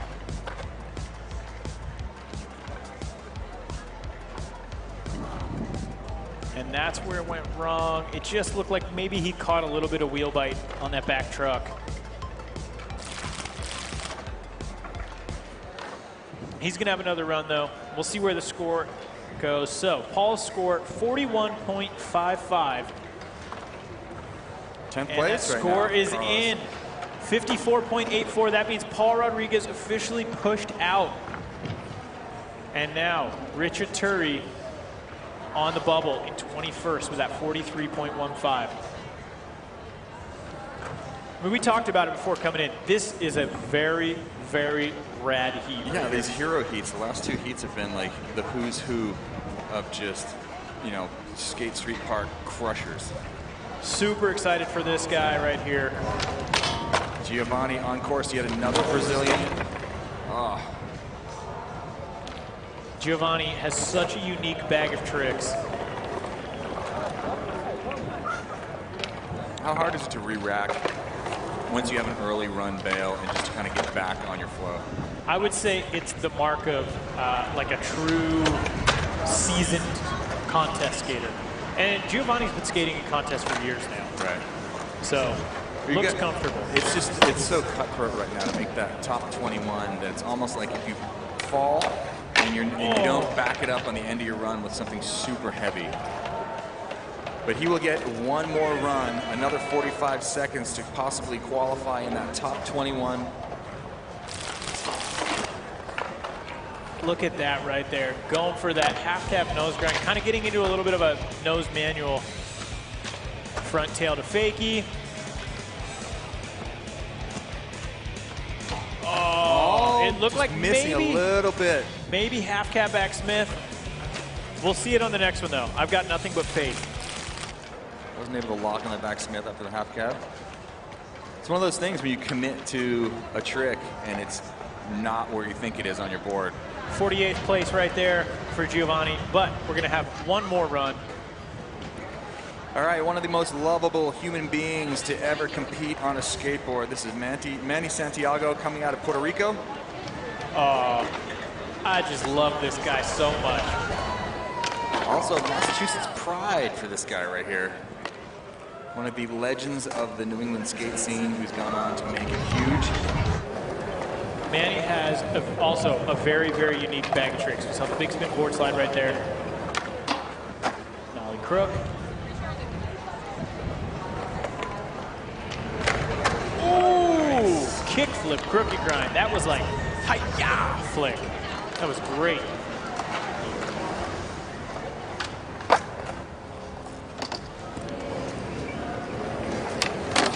Oh, front shove it, backside 5-0 down the hubba. Really well done. And that is time right there for Manny Santiago. With a really solid first run. We saw that fall on the first trick. The impossible lip, Manny's delight. But if he can put it together on the next one, still it's gonna solid. be a solid score. Yeah, and again, everyone's trying to just get up in that top 21 right now to make their way on. Manny representing for the island of Puerto Rico. Big spin board. Here's another look at that nollie crookie grind. Ooh, look at the flick on that. So fast, so well done. And then the front shove, backside 5 down the hubba. Oh, scary. I cannot stress to the people at home watching this enough. That hubba is steep.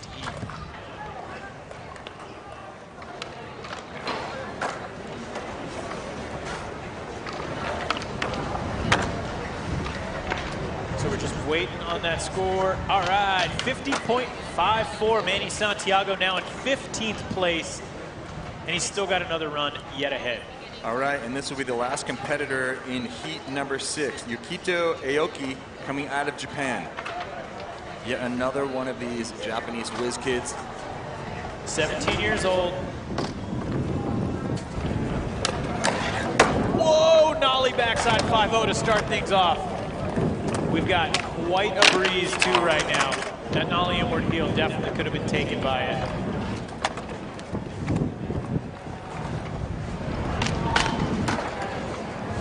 This is a big gust of wind that's coming through right now. You can see his shirt just flapping.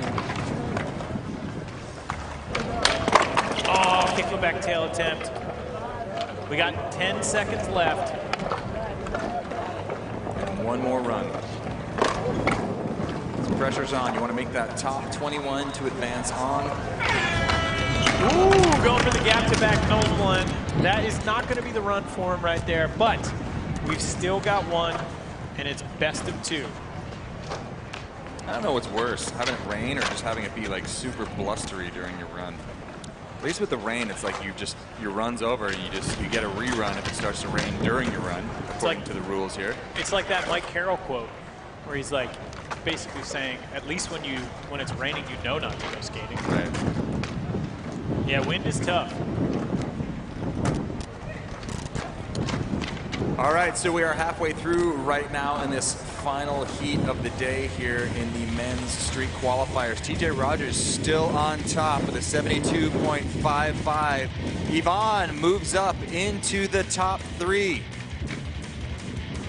All right, as we go to break here, we're going to check in with Manny Santiago, the Puerto Rican wonder child, who has been such an inspiration to many kids, not only on that island and also in New England, currently sitting in 15th place.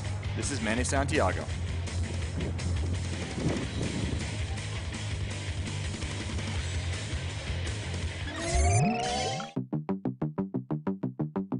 I started skating right before my 15th birthday in Lowell, Massachusetts. One day I was leaving the Boys and Girls Club, and I just so happened to walk by a skate park they had built next to it. As I was walking by, I saw a bunch of kids, Asian kids, having a blast. And I like stopped, and typically when people are having fun, since I like to have fun, I want to do what they're doing. So I step on the board and try to push, just eat shit. And ever since that day, when I left, I was like thinking about it. I was like, for that like 10, 15 minutes, I was so present in that moment. Something about skateboarding and the fact that it was so hard, but also that I didn't need anybody at all, really drew me in. And within not needing anyone, I was in my own world. It's almost like a plant started to sprout, but there was no plants around. And I was just like, that was my rose. And I just wanted to see it blossom. 21 years later, I still feel the same way about my skateboard. And that goes to show that why people are addicted to skating.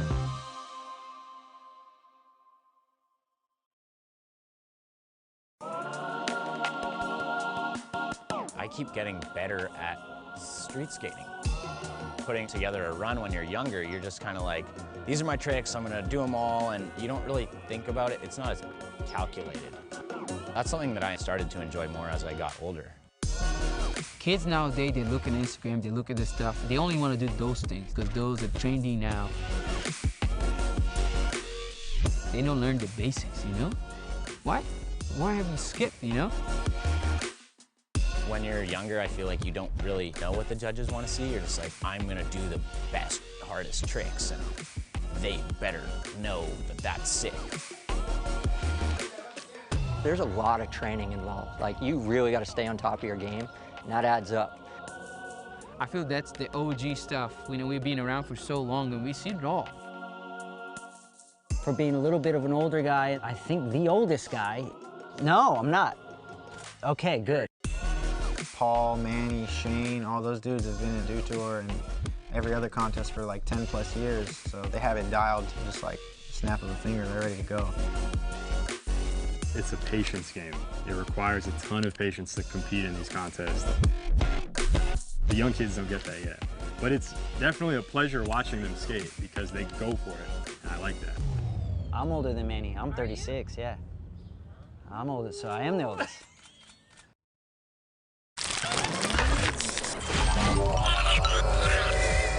All right, well, we are back with run number 2 of heat number 6. And just listening to Paul Rodriguez in that piece, you're just the oldest 18-year-old.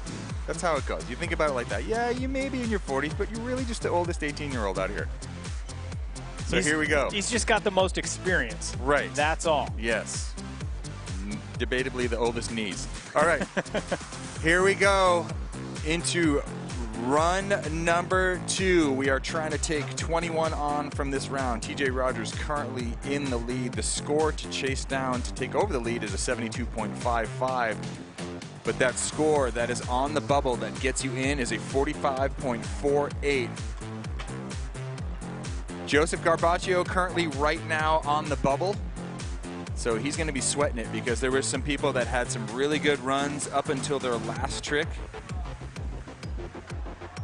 We got Axel. We got Lucas Rebello. Let's see. Anybody else? Oh, Felipe Gustavo right now in 44th. No way.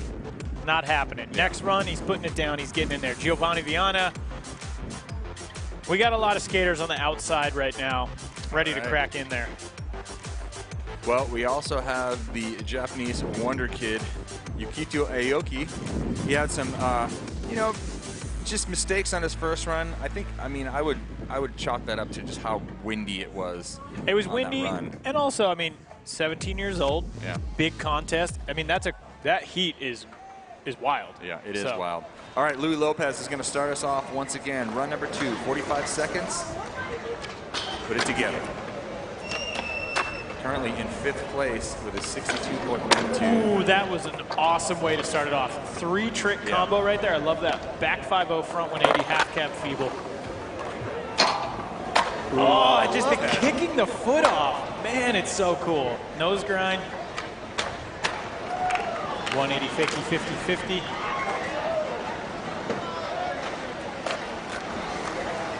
We've got nice front feeble 360 flip. Oh, the back blunt getting away from him. 5 seconds left. That run was going so well. Louis is in no danger, though. He's in 5th place right now, overall 62.12. And I think the fact is we can all just agree that Louis Lopez is one of the sickest skaters of all time. Yeah, he was just stacking moves. So tight in between, not a lot of setup time in between. Look at that. That is so sick. Just kicking the foot off like that. The Wally North. There's so much control. Into the nose grind. Yeah, and everything was just right on top of each other. Not a lot of setup time. And that blunt just landing a little bit too hard on one side. Just like, laying there. Meat sacking into the ground. All right, so score is in 52. It's not going to outdo that first one. He's going to stick with that 62.12 in 5th place. Hopefully that is where he will stay. But we've got lots of great skaters still to come. 14th place right now, Ryan DeCenzo. Nollie front board. Coming in with some speed. Nice front blunt. Senzo talked about it in that piece. He's like, man, I'm getting better. There he goes. Nice nose blunt. 180 up to set up. There you go, that switch 270 front board. Super clean so far, Ryan. Looking for maybe one more big banger trick. And there we go, nollie heel board. That's definitely going to improve the score. So right now in 14th place with a 51, that nollie heel board is going to add a little bit of spice onto that score. And he went down on his last run, nails it this time.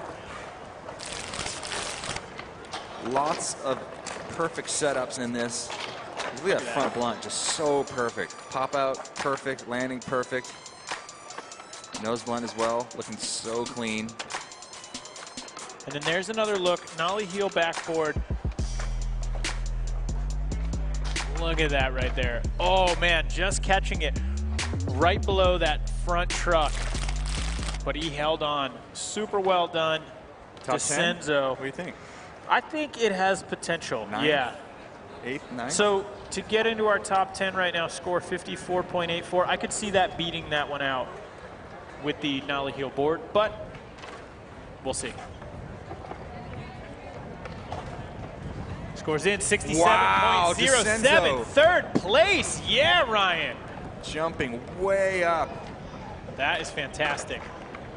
Man, so cool to see. 51, and then he gets the nollie heel board. Yep. boom, bumps him up. So many points right there. Good for DeCenzo. And you know what? I hope we see a lot of that in the rest of this heat, because we saw a lot of skaters that were so close and weren't able to put that last trick down. Ivan Montiero currently in second place, chomping at the bit to get this run. Oh my gosh. Back 270 nose blunt to start things off, setting up for the 360 flip nose blunt, unable to get it. He's sitting very pretty right now. Yeah, he doesn't have any worries. This is kind of a practice run for him. Setting up nollie, nollie front board.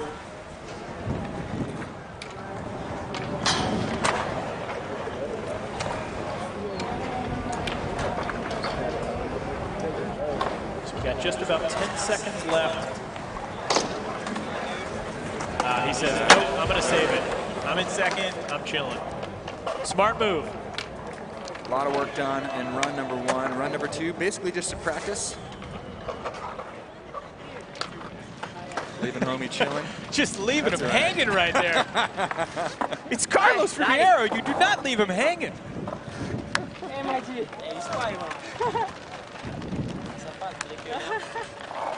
So his day is done out here.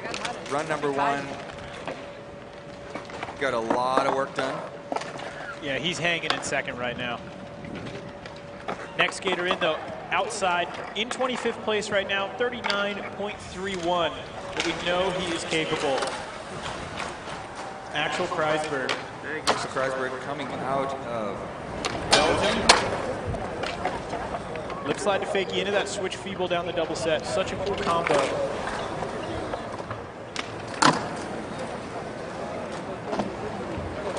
Kick flip up, locking into that front feeble. Just looks really comfortable on the board. All right, back 270 lip. I'll do it at the airport. Axel having the potential to go to the Olympics along with his wife, which is something definitely needs to be noted. Which rules? It is really good. Yes, he gets the nose blunt, and that is time.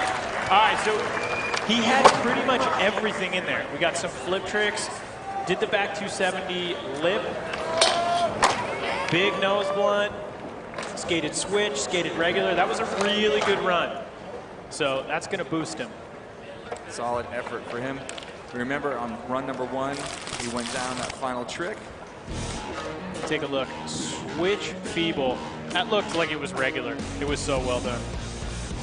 Locks into the frontside feeble grind.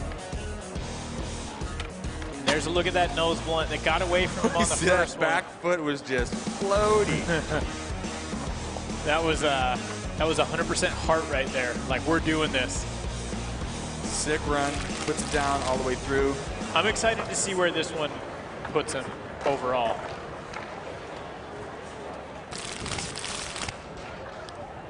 Let's have another look at this. There we go. Super good nose blunt. We have the tiniest bit of patty cake in there, but just a smidge. Just, just tickle in the ground. It's not like you did a layback at it. No, absolutely not. Come on, let's be real here. All right, so score nice. is in 47.67 in 17th place, making his way up into our top 21. Which is it in this last heat, heat number 6. That is a decent place to be right now. He can breathe. Felipe Gustavo, though. Yeah, 44th currently. Felipe Gustavo, just a competition crusher. Part of Team Brazil.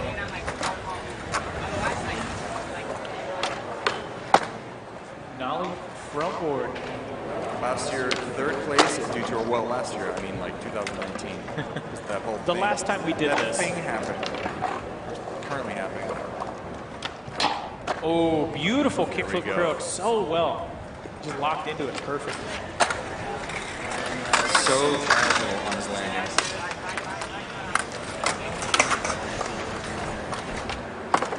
Up, setting up. There it is. Yes, gets the switchback tail. All right, we've got 5 seconds left. Oh. Yes, he gets the nollie flip crook. That is going to be a great score. That was heavy. Start to stop. My heart is racing right now. I wanted him to get that nollie flip crook so badly. There are 3 people from Team Brazil right now in those top positions. 6 men from Brazil battling for 3 spots to represent their country. He really needed that right there.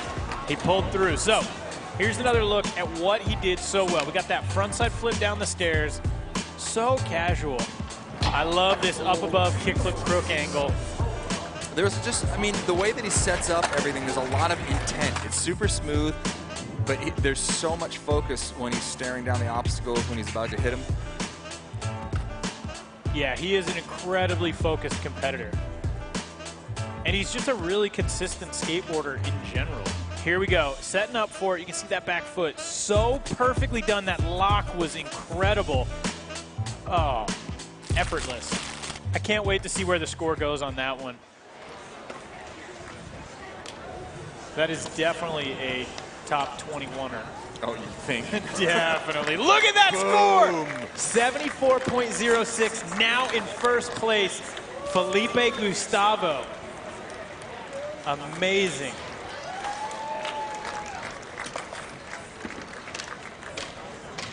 Well deserved. Perfect from start to stop. That was just incredible to get to see that. Next up, another Brazilian, Lucas Rebelo.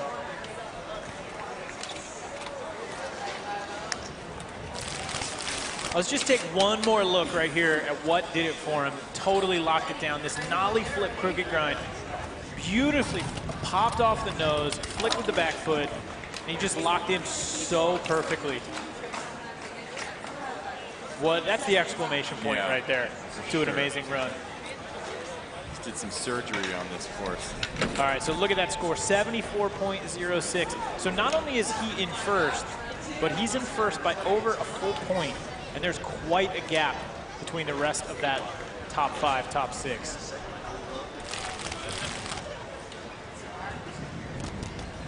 All right, Lucas Rebelo coming in from Brazil. Currently in 39. Let's see if he can feed off of. Oh! Goes down on the first trick. Now Lucas is definitely a better contest skater. So I'm hoping he can put it all together after that. Nice front tail. Coming in nollie. Yes. Once again, this is the final heat of the day to qualify for that top 21. Coming in fakey. Oh, the fake back tail. Man, it is looking really windy out there right now. You can just see it.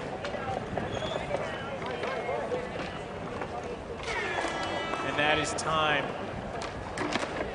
Unfortunately, I think that means that Lucas is not going to be able to make it into our top 21. Very competitive quest to make it onto that Olympic team to represent Brazil. Take another look at that right there. Nollie 270, front board, down the rail. Oh, he just got his truck on. But he was able to get his business out of the way. Right. You want to tag your business on the rail, ever.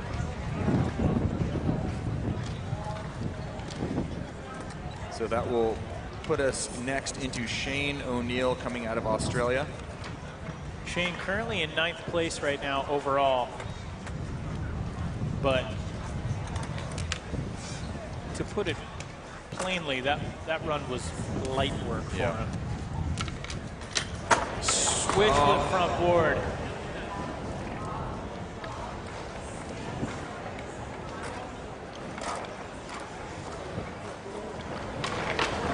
Nollie front board.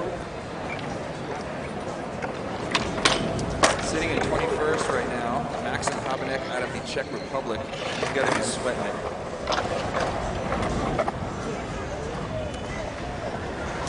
Change and switch.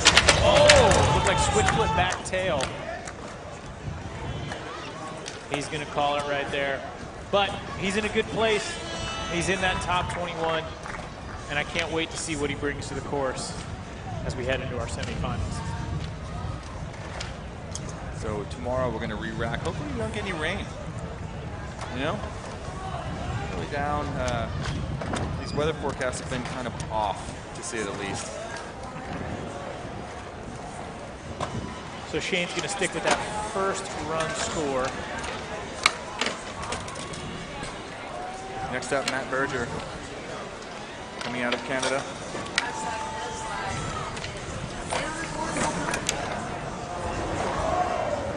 Matt Berger on course.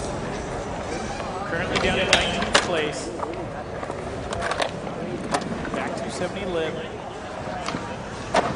Really nice nollie heel flip off the bump. Kickflip back lip getting away from him. That's a tough one.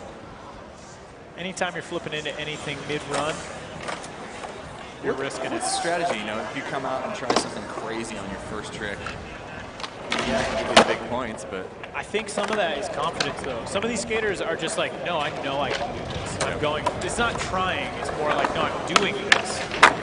There we go. Back tail. Went down on that run number 1. Gets it here. Whoa! Big flip front board at the buzzer. Yeah, Matt Berger. Currently in 19th place. So we saw him fall on that back tail in the last one. I think that we may see an improvement just based off of, he fell on the kickflip back lip, but we got that big flip front board. Here's another look, back 270 lip, down the rail. Nollie front nose. Now, he did have the nollie front crook in that first run, so we'll see. I would say this is the wild card right here because the big spin flip front board is such a difficult trick. They may give him higher points, but only time will tell. Yeah, the judges want overall impression of your entire run. So he does bump up a little bit, 12th place. All right, more breathing room. 6'5". Nicely done, Matt. Looking good to qualify in that top 21. Carlos Ribeiro, coming out of Brazil, is up next. Can we just talk about Felipe Gustavo's run again? Oh, it was magical. But I'm anticipating magic from Carlos right now. Brazilian teammate. Getting ready to drop. All right, so crooked grind 180 to start things off. I love that switch front blunt, taking it all the way around. Currently in position to qualify for tomorrow's competition. Kick flip up. And a beautiful back lip down the rail.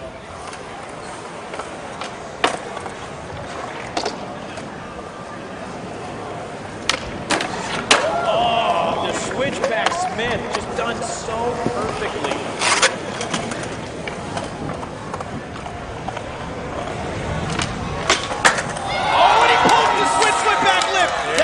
A huge score for Carlos Ribeiro.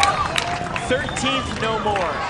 That was amazing right there. So heavy. Oh, I just want to break this desk. I'm so excited about that. Breaking things. I know, but it's just, man, the way it was so like, is he gonna make this? I can't wait to see the replay. But first, we got the switch back Smith. Look at that dip, so well down. You can really see how steep it is when you see how dipped that front foot is on the back Smith.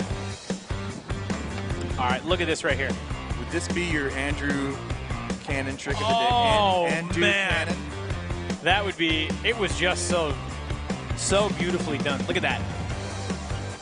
And you could see his weight was leaning a little bit far that way, and he was able to wrangle it back in. He's got to be feeling really good right now.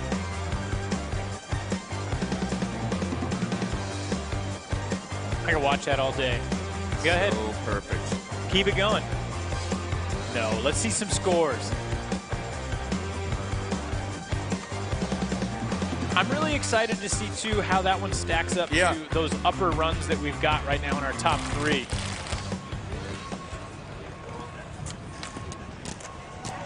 So right now, Felipe, TJ, and Yvonne, I think that has potential to get into our top 3, man. That was a really good run. Could be in the 70s. technical tricks, landed everything super clean, bolts on, oh my Yes, God. scores in 75-22. He does it. Carlos Ribeiro now in the top spot. Felipe Gustavo in second place. And we were talking about it. There's that battle for those top 3 spots from Brazil right now. 3 skaters all fighting. I'm sorry, 6 skaters fighting for those 3 spots. So heavy. Oh man, that was a great run. So feeding off of what Felipe Gustavo threw down, Carlos throws down, ends up in first, and now yet another Brazilian. Giovanni is up next. Yeah, Giovanni had a tough first run, but if he can stay on, he's got the tricks to do it. Back blunt to fakie. Ooh, cat back lip. He's a great fakie skater. I mean, he's a great skater across the board, but just has a really unique bag when it comes to tricks that are fakie. There you go. There's another look. So that half cab front side nose grind. You don't see anybody else doing that out there. Outside tail slide to fakie. Wow, there we go. Half cab back 50. Is he going to be able to get another trick in? Does not look like it. That is time right there for Giovanni Viana. But still, what's this going to be? Doesn't actually land on it. That is enough, though. I think that's going to be enough to get him in. So we are going to have a lot of Brazilians potentially in the event tomorrow. Going to be curious to see where this shakes out. Cab back lip, taking it to fakie, really smooth. This is that half cab to nose grind. Look at that.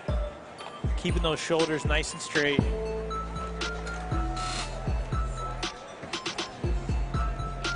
Oh, that back foot. He was definitely landed heel on that. And he was able to pull it. It's all about just staying comfortable on your board. Don't do any crazy movements. So where's this one going to shake out? Obviously, huge improvement from his last run. Yeah, I think it's enough to get him in there. I'm curious how high it's going to get him on the scoreboard.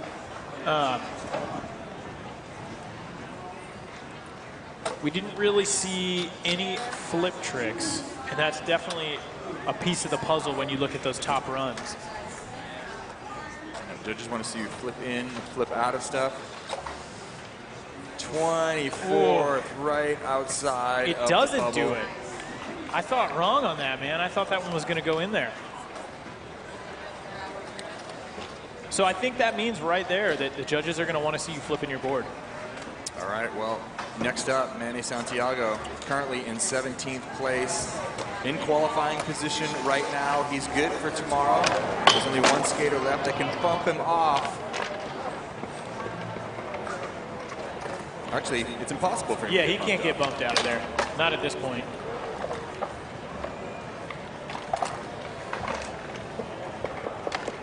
Maybe he can breathe a little sigh of relief.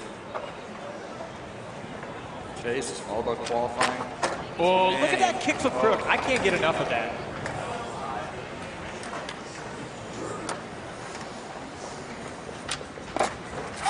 Oh, he goes down.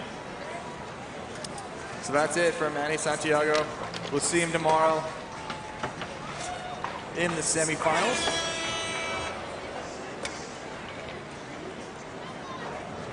One of the people that's having the most fun, and his fun is infectious, that's for sure. But I will say, what's that? You can tell it's serious out there. Because normally we'd have a dancing, you know, just laughing about Manny. It's like, oh man, this is serious. This is the Olympics. But he's looking clean to get in there. Now, our next skater in, Yukito Aoki, down in 65th place.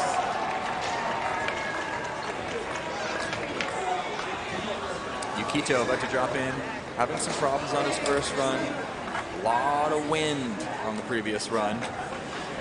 But look at this in the top 6, Brazil and 2 Canadians.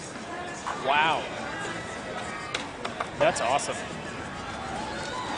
Brazil is like, oh, we showed up. Oh, yeah. We are here. They always show up. Here we go.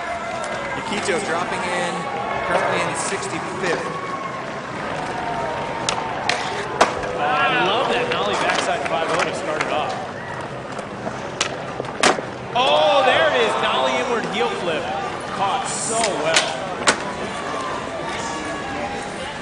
big spin board slide.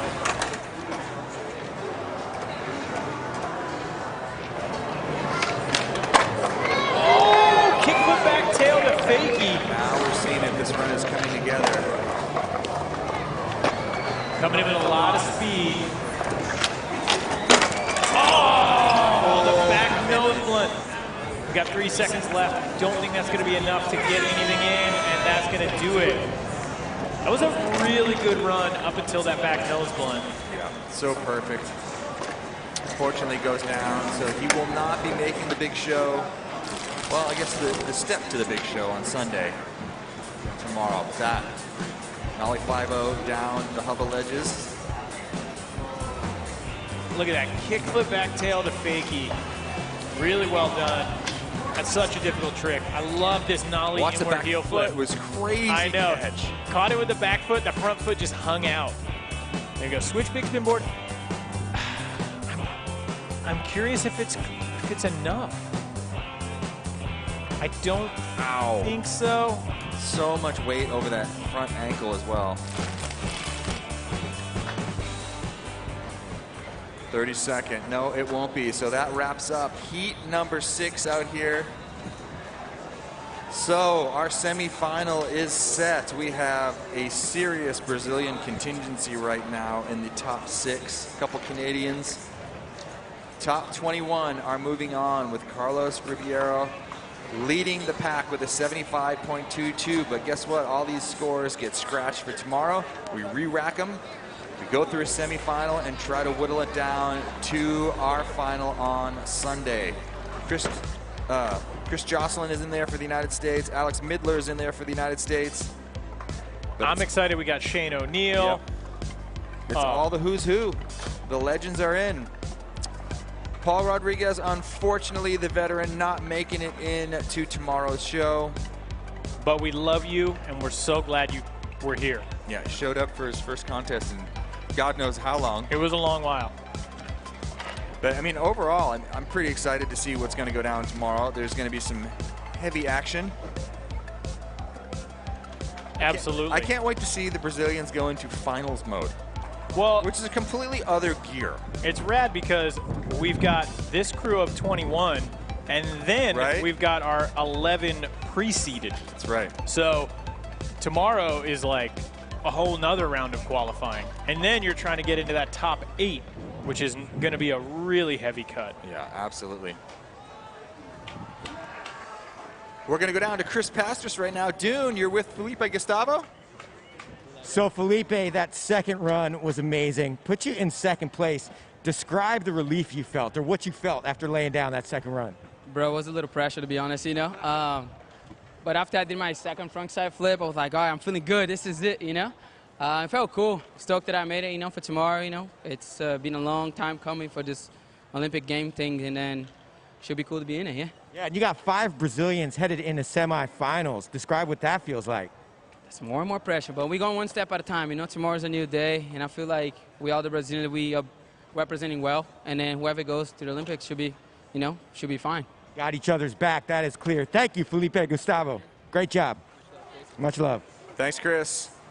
I mean, geez, you want to talk about just some insane skating. Felipe got the ball rolling on heat number 2.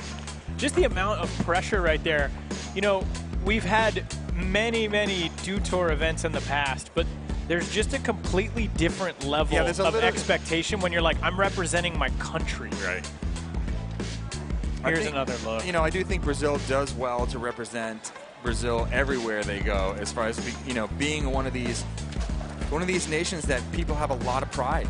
You know, Absolutely. at any event around the world that it has skateboarding, you see the Brazilian fans come out, and they are some of the most passionate fans. Keep saying that word, passionate, but they really are. There's no other way to describe it. So that was it for heat number 6.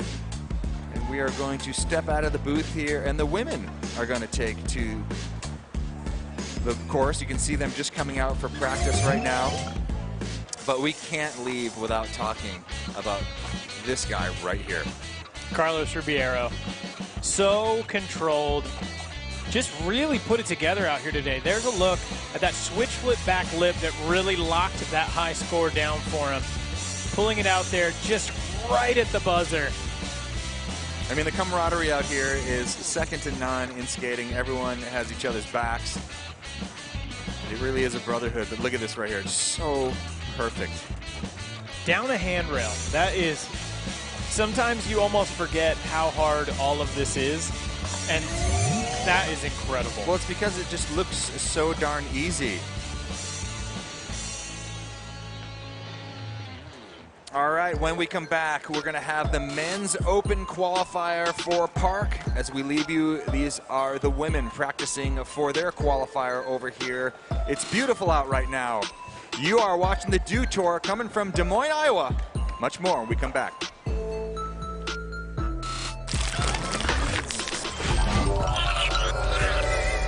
Just like that. Nestle the Mountain Dew into the fresh snow. Let's add a little more. Make that bottle nice and cold. Remember, it's your world, your delicious dew. There are no wrong choices. How about we add some happy little droplets? Sometimes in life you get a little thirsty. And when a refreshing opportunity comes along, you can just... shoot, that's good.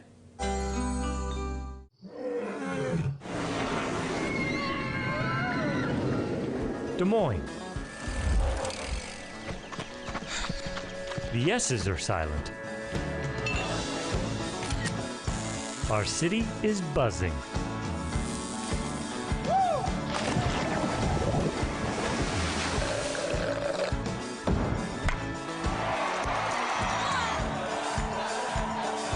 Catch what you've been missing today. Do you want to get better at skateboarding? Perhaps you're just starting out and you want to learn some basic tricks, or you're already an accomplished skateboarder and you want to fine-tune your craft. I feel that I can help you do that. I'm Chris Cole. Welcome to Stomp Sessions. I'll show you how to unwind. Come on, babe, let's go outside and take the boat out for a ride. I'm ready, I don't wanna wait. Cause the only time I'm feeling free is when I got that ocean breeze, so kicking it out on the lake. Get on board. Got the sunshine and the short line. It's a good life. Get on board, get on board. Have a good time, casting that line. It's a good life. Get on board, get on board. Get on board.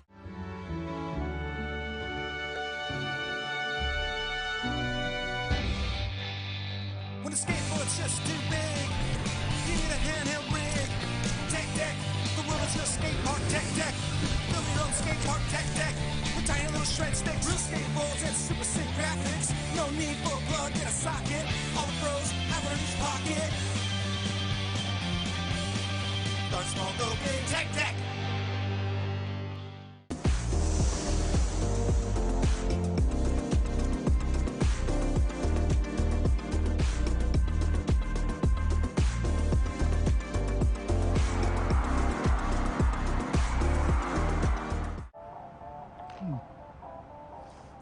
Fun fact, you know Mountain Dew and spicy chicken is the perfect combo? Does it look like I don't know that? Okay. Didn't mean to ruffle your feathers. You know, we both did the employee training, Gary. Okay, don't jump down my beak.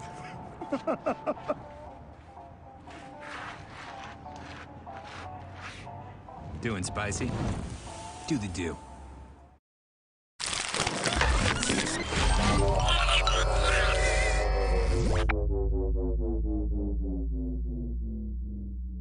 Most of us are like coming from a very like poor family and like very humble like youth.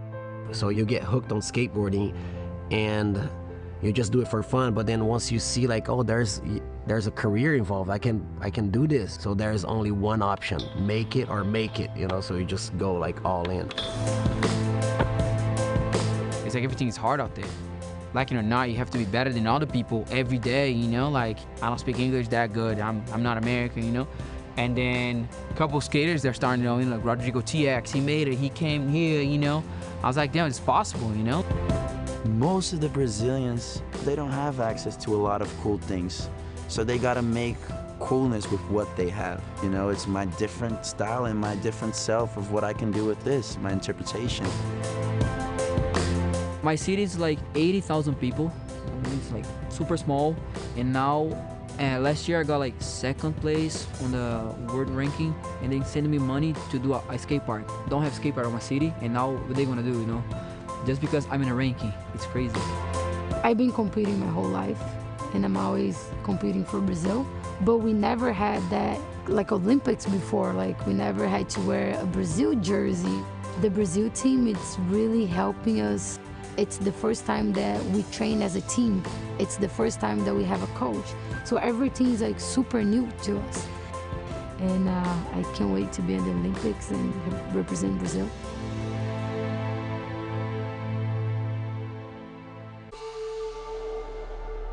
I don't know, it's gonna be different going back into it because nobody skated a contest for a year and a half now. My biggest thing was just pushing through that and just being like, all right, I want to train like there is going to be a contest. All skate parks were being closed and stuff. It was hard to like stay motivated, you know? Skateboarding is such a adaptive kind of thing. And especially with how COVID happened and gave us all like a year to practice. We didn't see anybody for a year, and then everybody's just back and just like skating better than ever. The pressure's on, but at least for me, I just try not to think about it. I think it's a little intimidating and nerve-wracking. Just tell myself I got it and just picture my line. I think everyone's been working on stuff for like a year now, so. Everyone is just killing it.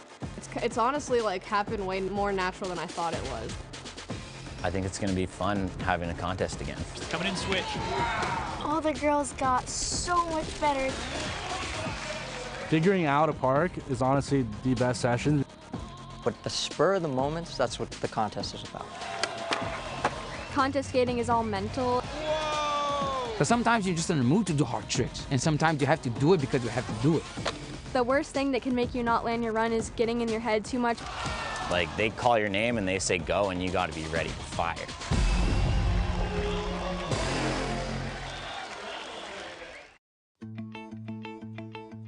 The Brazilian, the Mexican, the Japanese, the American, everybody in the end are truly united. To be able to represent America and represent Hawaii as well would be really special.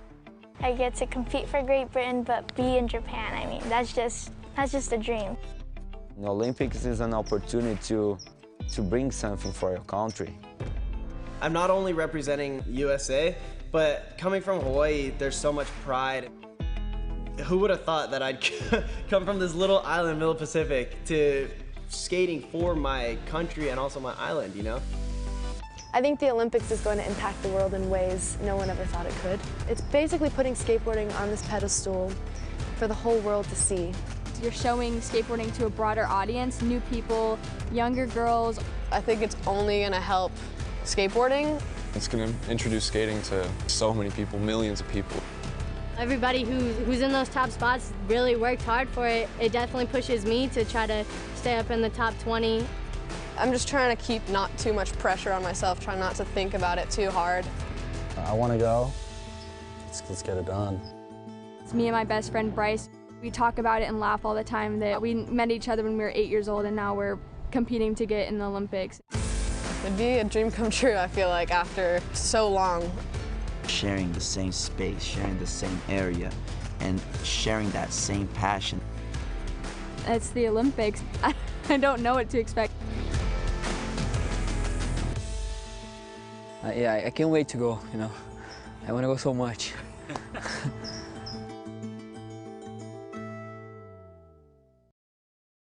Let's get a chant. USA! USA! Team USA is definitely the most stacked crew. This is kind of where skating's from, so it's just the place to be if you're skating. This is probably the hardest country to go for. To represent the Olympics for the U.S. in general is obviously extremely tough. You're going up against some of the best skaters in the world. Oh my God! It's crazy to think about that I'm up on the top of it because all these guys I've skated with since I was young, they beat me in contests. We've like gone back and forth. It's an amazing feeling. I think it's a big eye-opener for people that were just not hoodlums. They're like actually dedicated ourselves to something that we love. You know, it's a sport. We're all athletes, and I think it just brings skateboarding to more households. There's 4 people underneath me that are just a couple thousand points behind me, so this next contest, the Dew Tour one, is going to make a big difference. It's going to be tough, you know? One more event. I'm competing against a lot of my friends because we've been skating together for years. It's going to be a good contest. Everyone's going to be definitely going for it. It's the last one, so the Dew Tour's the last chance to make it.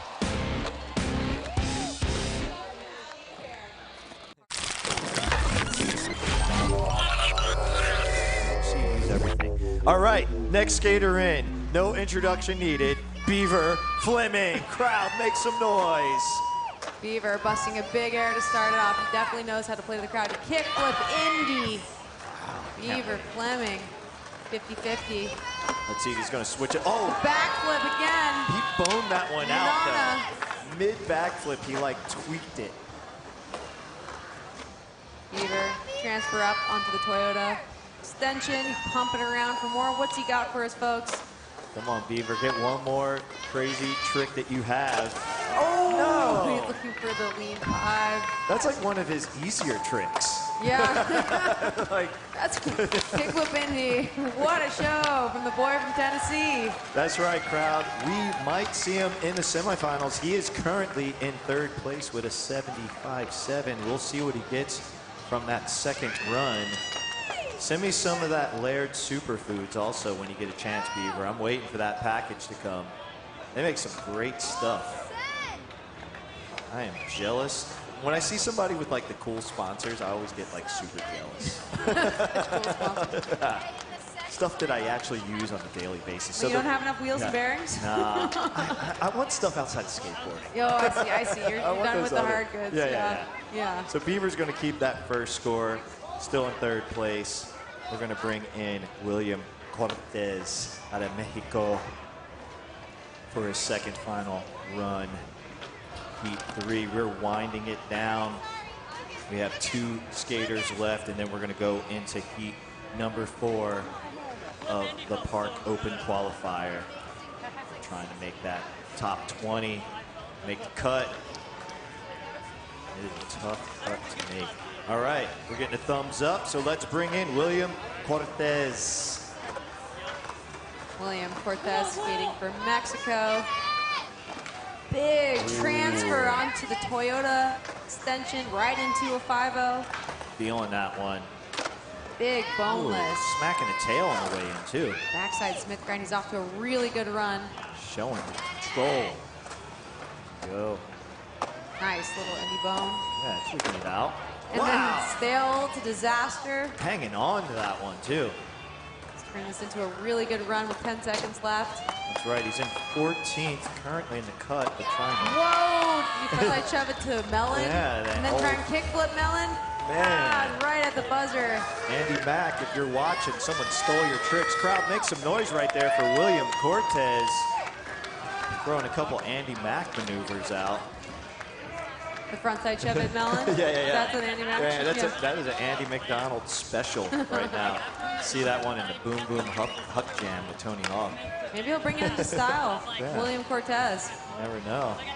50-84 in that first run in 14th place. Hopefully he bumps up a little bit. Made a couple extra tricks that run.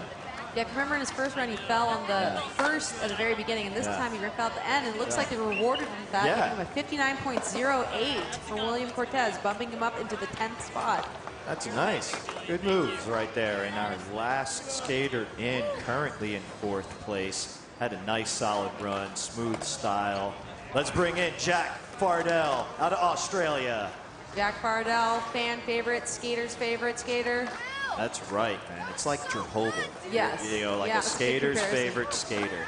Gap up to frontside 5-0 on the Toyota extension, right into a big beefy frontside 50-50 around the corner. It was beefy. That was a good adjective right there. 5-0 over the rainbow rail.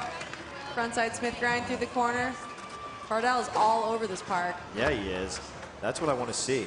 I want to see everything. Hit everything. Hit everything. Like a madman. Oh, and just as we said, hit everything. He went to hit that. That's and hard. It hit back. That's hard. That thing, that little wall sits a little high Yes. above the bank. It's a really narrow spot. Be super accurate getting your trucks up onto that. Oh, man. Well, that's going to be it as soon as we get Jack Fardell's score. That was our last skater of heat number 3. I don't know if he's going to bump up from that 68.50 from the first run. 'Cause that first run was solid. He stayed on. I was feeling the second. I'm always feeling Jack skate, man. He's got one of the better Great styles. style. Just so controlled, so calm. Yeah. No flaring, no any extra movements. He just holds on, goes fast, grinds along. Does it right.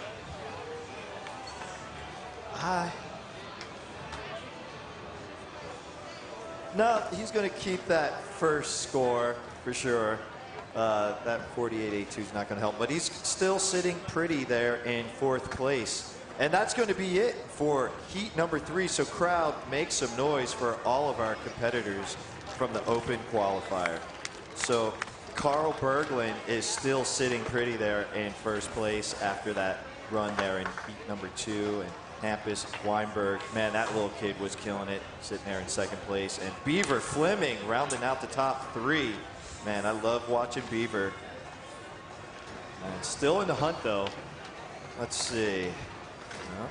No, I don't got the hunt on there. But what I do need to do, still in the hunt, though. We got Jack Fardell holding on to 4th place and Elias there in 5th.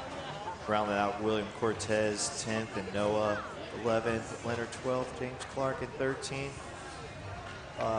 Indro 14th. Jose. Oh, Pollo. Look at that. My boy Pollo out of Colombia is sitting there in 15th. Hopefully he can hold on to that spot.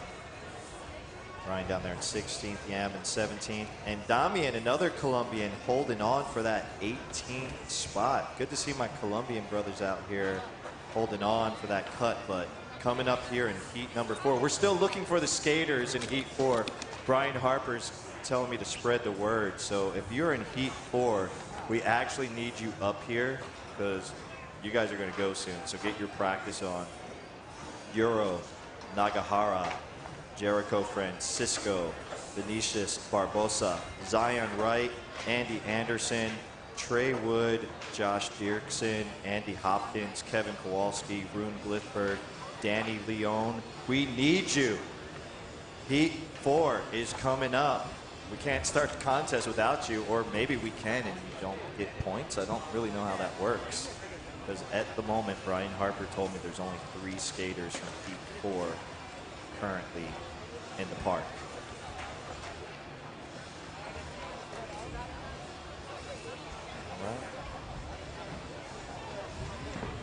All right, stick around, crowd. Don't go anywhere. We're going to come back with heat 4 of the Men's Park Open Qualifier.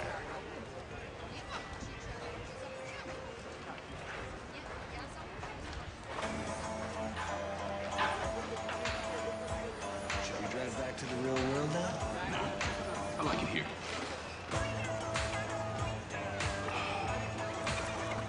New Mountain Dew Major Melon. When you're pushing along and you're smelling that fresh air, you're going to feel alive. And that energy is going to go to the people that aren't as fortunate as us. It is love, Encouragement. Compassion. strength. Awareness. An amazing positive energy. And we're wishing you guys much love and all the best. Amazing just to be out here with all these men and women who are so strong. The more we do events like this, the more awareness gets raised and the more a solution to a big problem can be fixed, you know. And it's just one day at a time, 1 year at a time. And if you keep coming back to this event every year, it just gets bigger and bigger, and the sky's the limit, so. Don't check your boobies.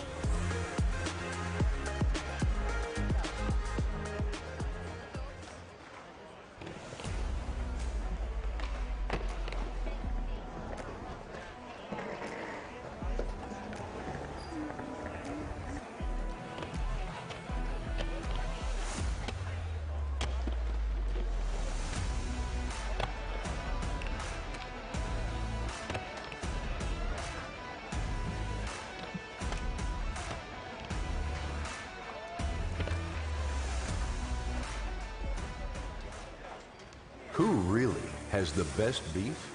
Meet the facts. Fact. Hy-Vee standards are so strict, their cattle have to be hand-selected. And only about 6% of all beef is able to bear the Hy-Vee brand. Only 6%. Many claim to have the best beef, but it's time to meet the facts. For more details on Hy-Vee's strict standards, go to meetthefacts.hyvee.com. Hy-Vee has the best beef guarantee. Well, things are rough. Oh my goodness. I mean, like, the floor is actually lava rough. I can't, bro. But you're not. You're a reactor, a mover, a better than what came before you doer, a slayer, a crier. Well, let me tell you about this funny thing that happened. You are realness and weirdness, chaos and hope. All this talk about good things to come? Nah, you're the good thing. Do you want to get better at skateboarding? Perhaps you're just starting out and you want to learn some basic tricks, or you're already an accomplished skateboarder and you want to fine-tune your craft. I feel that I can help you do that. I'm Chris Cole. Welcome to Stomp Sessions.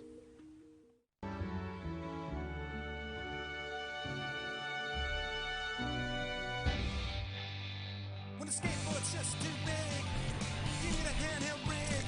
Tech deck, the world is your skate park. Tech deck, build your own skate park. Tech deck, with tiny little shred sticks. Real skateboards and super sick graphics. No need for a plug in a socket. All the pros have one in each pocket. Start small, go big. Tech deck. I spend most of the year in like crazy hectic cities like Paris and Sao Paulo, and then I just get to come home and like enjoy the nice air and like the trees and just like the quiet. Hi, I'm Tristan Rennie, and we're here at my house in Crestline, California. It was the day after Father's Day. I found out I was having a baby, so I was like, wanted to get just a house, and like, I didn't really want to rent, just wanted to be able to like own something. I like flew back from Salt Lake, bought the house, and then flew to Brazil the next day. So I was like signing papers in the hotel room at like 1 in the morning their time. It was pretty crazy. I looked in every city in California, from probably like north of LA to like all the way down in San Diego, and there's nothing. I started looking in this area once I realized how affordable it is, and then met with a realtor. We looked at probably 30 houses, and then finally found this one with like a nice yard, 2 bedrooms. It was just like the perfect house in like the good area of town. It's right by the lake and stuff. This is Lake Gregory. This is pretty much everything in Crestline is centered around here. There's like water slides over there, there's fountains. This is the living room. It's been kind of taken over by the baby at the moment. She's chilling in the swing. Yeah, this is where we just hang out most of the time, just kind of relax. Did a lot of like renovation work. We redid the whole floor, like put in the tile countertop. So yeah, the goal is like come off this, have more patio space, and then hopefully one day build a little mini bowl over there. I just want to be able to wall bash the shed. This is the dog's racetrack right now. They come in around the tree, jump the stairs, and then hit the berm. It's like the people that owned that house also owned this house.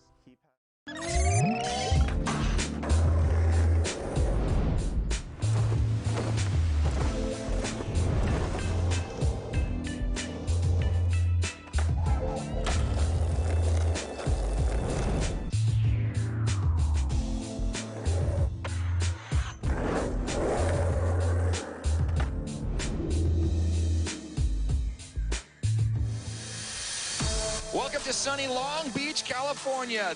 This is the 2019 Summer Dew Tour built by Mountain Dew. With skateboarding set to make its Olympic debut in the summer of 2020, passion and excitement are at an all-time high, and today is the first qualifying pro park event on the long road to Tokyo. Hey, how's it going, everybody? Todd Richards joined here in the booth by Paul Zitzer. Paul, we have whittled down from a whole mess of skaters to the top 8. Olympics are coming up. These guys are dealing with a lot of pressure here today. That's right. The game has changed. Top 8 skaters all fighting for points. Only 20 skaters are going to Tokyo, and the most from any one country is 3. So if you're from somewhere like Australia or Brazil or America where the field is super deep, you want to finish high up in the rankings.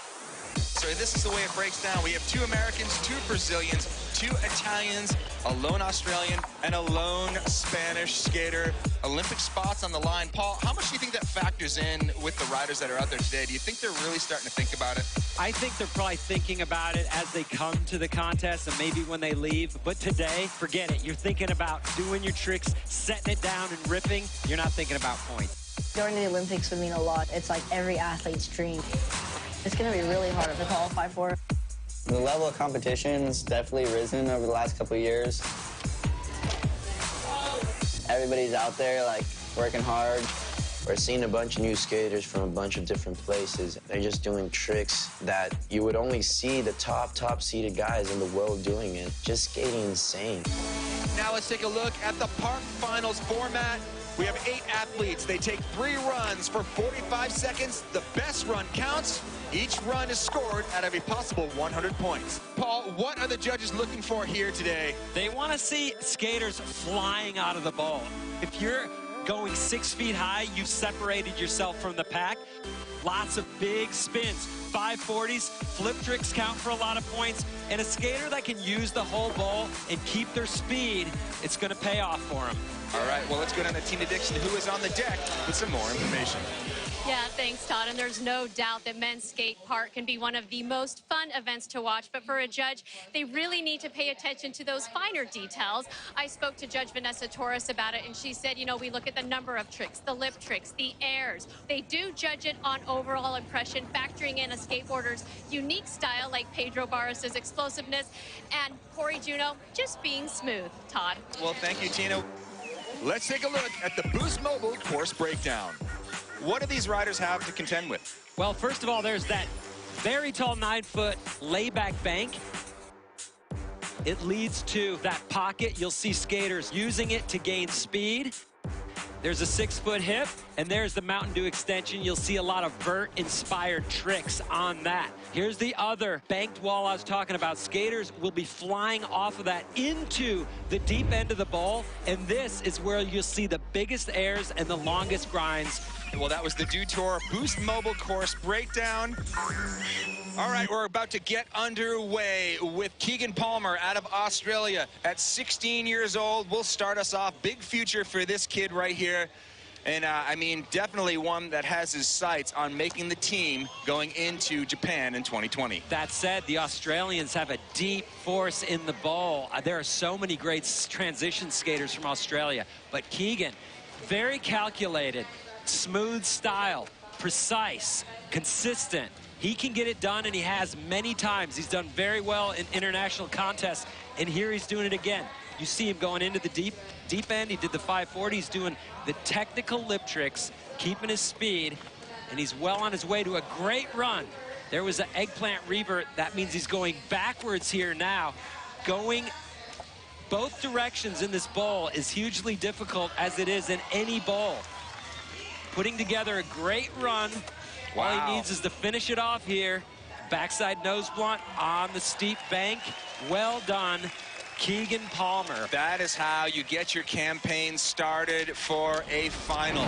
Judges love to see you fly out of the bowl, and if you're spinning, even better. The backside grab 540, no problem. The smaller you are, the easier those tricks are too, right? As you grow, as your body changes, those tricks get to be more difficult. That was a technical eggplant revert, meaning a 360 hand plant. You don't see that every day. Keegan really did a good job of putting together a huge variety of tricks and flipping his board. That's another thing we mentioned earlier. All right, next up from Honolulu, Hawaii, representing the U.S., Heion Reynolds. And he is one high-flying Hawaiian, that's for sure.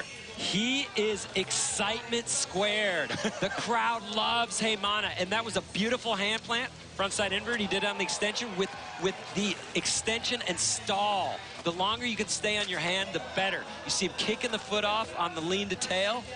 He's very flashy.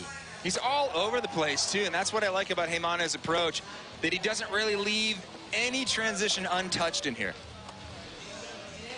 You see him covering a lot of ground on that Smith grind. That's key. You don't want to see a small grind. You want to see a skater covering territory. And doing a hand plant, the eggplant on that banked extension is very difficult. It almost takes strength. Oh. So close to a full run for Heion. All right, Heion Reynolds bailing on the big spin backside disaster, but let's talk about the things he did right in this run. That frontside hand plant, fully extended, all his weight on his arm, and then the kickflip frontside air. He's flipping his board way out of the top of that bank. The judges love that, and a nose grab 540, covering a lot of distance. And then alley-oop, look, he's traveling blindside. He can't see where he's landing on that alley-oop frontside air. So Heion Reynolds checks in with a 70, and that is with a fall. All right, Luis Francisco coming out of Brazil.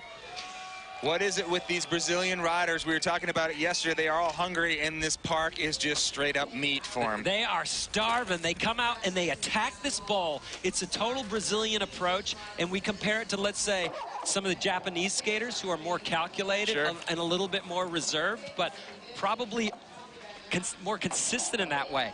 But Luis goes huge, and the judges love what he does. Look at that. Wow. That backside grab 5 onto the bank.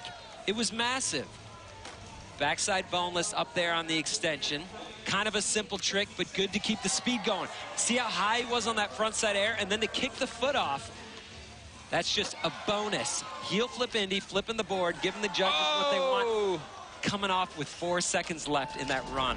We talk about Brazilian passion, and it's no joke. They come out and they're super passionate as they bust into these tricks of that lip slide right there. And a young kid with so much power in the bowl, it's such a great thing to see. That backside grab 5, he landed pretty low, but it didn't phase him at all. Heel flip Indy, flipping the board, grabbing it. Judges love that, and that's where it went wrong. The frontside blunt. A lot of people do the frontside blunt, but that trick is never easy. All right, well, we're halfway through run number 1 of the men's park final. Keegan Palmer right now in the lead. Let's get the inside line of today's park course shot on the GoPro Hero 7 Black camera featuring built-in hyper-smooth technology. What's up, Current Caples? We're here at the 2019 Dew Tour in Long Beach. Let's check out this park.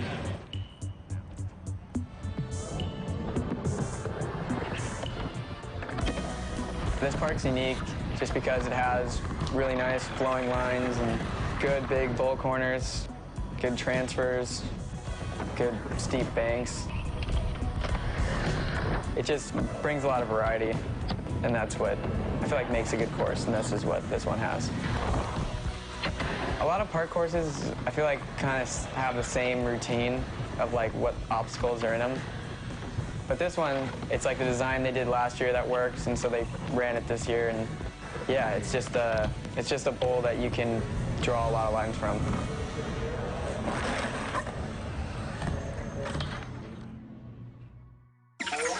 Welcome back to the men's Pro Park Finals. Keegan Palmer right now in the lead. Dropping in next is our 2-time defending Dew Tour champion, Cory Juno. We're halfway through run number 1, and we have one of the most stylish skaters ever to stand on a plank of wood with 4 wheels. Cory Juno can do whatever he wants in this bowl. It's true, right? It's the only question is, will he? And anything he does looks incredible. There was the frontside blunt, but he slid it, which makes it 10 times more difficult. Ollieing up into a nose blunt, again, a hard trick that he makes more difficult by the way he does it. You see him going forwards and backwards, reverting his tricks. He can do it all, and he makes it all amazing with his style. A backside nose blunt, revert. Unreal run, Cory Juno. He slides the lip super far. His lines take him all over the bowl. Frontside ollie out of the bank, that means you're not grabbing your board. He makes that look too easy. This is a trick that's 30 years old, a frontside board slide, but he does it way better than it's ever been done. And then this huge ollie coming down, landing in the nose blunt position. There's so much that can go wrong there. And look, back, nose blunt to backside revert. All right, well, Cory Juno, he's definitely one of the riders' favorite to watch. He's one of these skaters who, as soon as they drop in the park, They all come to the edge of the park to watch. Two-time Dew Tour champion and our current leader, a 77 flat now. Cory Juno is in the lead. All right, well, we're going to have a completely contrasting style of skating in this park by Ivan Federico. A lot of flipping that board, a lot of catching that board, maybe more of a more technical approach. Absolutely. He's a tall, lanky skater, so he doesn't have quite the same type of flowy style that we see from Cory Juno. But he has a cool style, people like it, and he has a lot of very technical tricks, like the kickflip melon grab backside disaster that he can do all day long. He has a few tricks that he and only he can do every single try. There's another one right there, the kickflip body jar. There's just so much going on when there. you watch Ivan skate, I mean, the thing that I critiqued him on yesterday was he has several moves that are based on flipping the board into basically the same grab. Do you think that hurts him with the judges at all? Well, to some degree, maybe. But look, he finished with the big twist, which is huge. There's the kickflip body jar. He has to grab the nose of the board and slap the tail on the coping. That is difficult and dangerous, and he can pull it off so consistently. It's really hard to figure. Do you think that tall skaters have an advantage when it comes to flipping tricks? I think, to be honest, this may sound crazy. I think skaters with long arms and big hands have advantage flip grabs. I think That's so it. too. Makes it easier for him to grab. They got a bigger wingspan. We're gonna get Ivan Federico's score right now. Third place with a 74. But let's head down to Chris Pastris with some more info on Pedro Barros. What's up, guys? I am as excited as you for Pedro Barros' run. Andre said yesterday he basically freestyled that entire winning run because he had some sketches that threw him off and got him a bit lost. But hey, it worked for him to just freestyle that line. And he said normally Pedro plans the beginning of his line and then leaves the last 2 to 3 tricks open for interpretation. Seems to be working out great here in Dew Tour Finals. Thanks, Chris. Well, we're going to be checking back in with Chris Pastris through this event, but giant 540 here, and that's just one of the tricks that we've seen so far. Yeah, he is on fire. He's doing exactly what we'd expect. He's using the whole bowl, going huge, doing typical Pedro tricks, which are all on the edge. Frontside grind off that bank into the deep bowl, that's dangerous. Now you see him landing backwards. He did so much, though. Huge. Giant. And it's not that you're taking a risk necessarily to go that high, which you are. It's that you're able to generate the speed to go that high. You have to make that speed yourself. It doesn't come find you.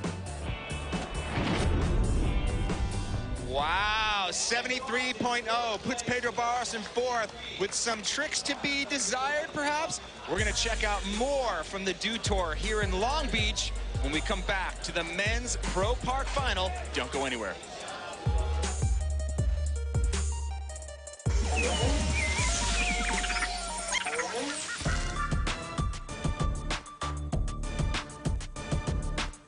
After run one, it's Ivan Federico, Keegan Palmer, and Cory Juno leading the charge. And unfortunately for Jamie Mathieu of España, coming out of Spain, fell on his first run really early. But I was saying to you, Paul, in practice, I saw him do some pretty crazy lines like this one right here.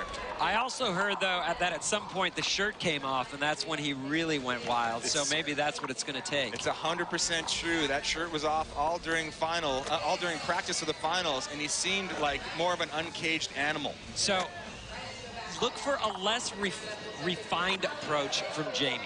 It's kind of like his technique isn't there. It's more just willpower and sheer energy carrying him through. Frontside blunt, coming up a little short, but still hanging on. Struggling for speed here in the end of his run. And that, how much is that, like the judges, they don't really like to see you looking for speed as we see one of the craziest transfers. No one is going to touch that with a 10-foot pole. Right. I am curious to see what the judges will give him for that run, because it wasn't that technically advanced. He didn't go huge. Well, it did have the gnarly factor, and that trick that he did there, well, look at that one-footed frontside invert, but I'm going to talk about that nollie backside 180 in. It got him into the final yesterday. It was his one big move in his qualifying run. Right, and it was a tough cut, so obviously the judges responded well to that nollie back 180. Well, he's got one more run regardless of this score, and I know he has a kickflip in, but right now he's in 6th place with a 69 flat. He's like, what? He's stoked. Keegan Palmer, the Australian, currently in 2nd place. Youngster, 16 years old, a lot of style, a lot of good lines. Very precise technique for Keegan. You're not going to see him get wild or sketchy. It's going to be very controlled, but he's very talented and has difficult tricks. And I like that. That was a 540, but he grabbed Indy, meaning he used his backhand to grab it. Oh, and talk about that right now. Just some of the significance of where your hand is placed, especially on the spin tricks. For the people that don't know skateboarding, what differentiates each one? Every time you grab your board in a different place, it changes your balance. And it sounds like you might just have to change your balance. No, you need to relearn the entire trick from the ground up, because you have to figure out how to take off and land at a different balance point. Keegan Palmer, unfortunate fall is going to hurt him. Hey, Chris Pastris, we're going to go down to you now for an update on the flying Hawaiian, Heion Reynolds. Heion is trying to lay down the same line as semifinals, but add some technical difficulty. So he's really focused on trying to land that 360 flip tail grab and add one other flip trick to his line. All right, thanks, Chris. And that 360 tail grab will be his last trick. Part of the beauty of Heion Reynolds, it's not just the style you do your tricks, it's what you show up wearing. Sometimes that means or not. No shirt and slip-on shoes. I mean, he looks like right after this run, he's headed to the beach. Also an amazing surfer, and his father as well. They're watermen. They've got history in Hawaii with board sports. It's great to see. It's a family affair over there at the Reynolds household. Heion is doing a great job of putting a ton of tricks together, really linking them together in this bowl. And Todd, you were saying it the other day, it's like putting a puzzle together. You got to use the bowl. You got to figure out where your tricks work and try to place them in the bowl and link them together without losing speed. It is a difficult thing. He did a great job of it. I love that run. All right, well, Heion Reynolds completes that run. We didn't see the 360 flip tail grab. Yeah, that's a good point. We might have to wait till his next run to find that out. But what was smart is he did some of his best tricks and finished the run by popping out. I love that frontside invert all the way on his hand. That's a dangerous trick. And this, look at him kicking the board, kickflip, frontside grab, little stinky we call it, with the arm between the knees on the way in. Not like extra bonus style points for the landing on that kickflip frontside air, but the judges seem to be backing it, so he might as well keep doing it. Moves into 4th place, 73.66. You just see the excitement, though. He brings a lot to the bowl. Welcome back to the Dew Tour, built by Mountain Dew. We followed along with California's own Lizzie Armanto for an inside look at this year's Women's Pro Park event. Once again, the Women's Park Final has gone final. All of these skaters are going to try to grab points. The competition level is so high. Just getting into a final is a big deal, but to get on a team to represent next summer, that's going to be even bigger. 8 athletes taking 3 runs. Best run counts. This year, the stakes are way higher, and the level of skating's gone up a lot. The future is now, and the name is Masugu Okamoto at 12 years of age. Comes out and absolutely blows minds. Backside 540 with authority. Her level of riding was so far and above the rest of the competitors. Since the competition's so tough, you have to bring your A game and you have to be in the mode. Lizzie Armanto now. She needs to start with a bang. Because this is an Olympic qualifier, there's so many more people and the level of skating even more intense. But at the end of the day, I just want to do my best run possible and leave the rest of the judges. So a great run for Lizzie Armanto. That bumps her into 2nd place. Look, if anything, this final is really showing that the Japanese are super committed to podium dominance once it gets over in their home country for the Olympics in 2020. That was a great run. My biggest threat in the competition is myself.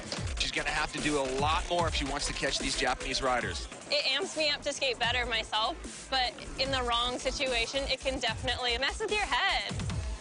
When I've done a run that is my best run, the feeling's so surreal. It feels like time doesn't exist almost. I feel like that's what I chase now.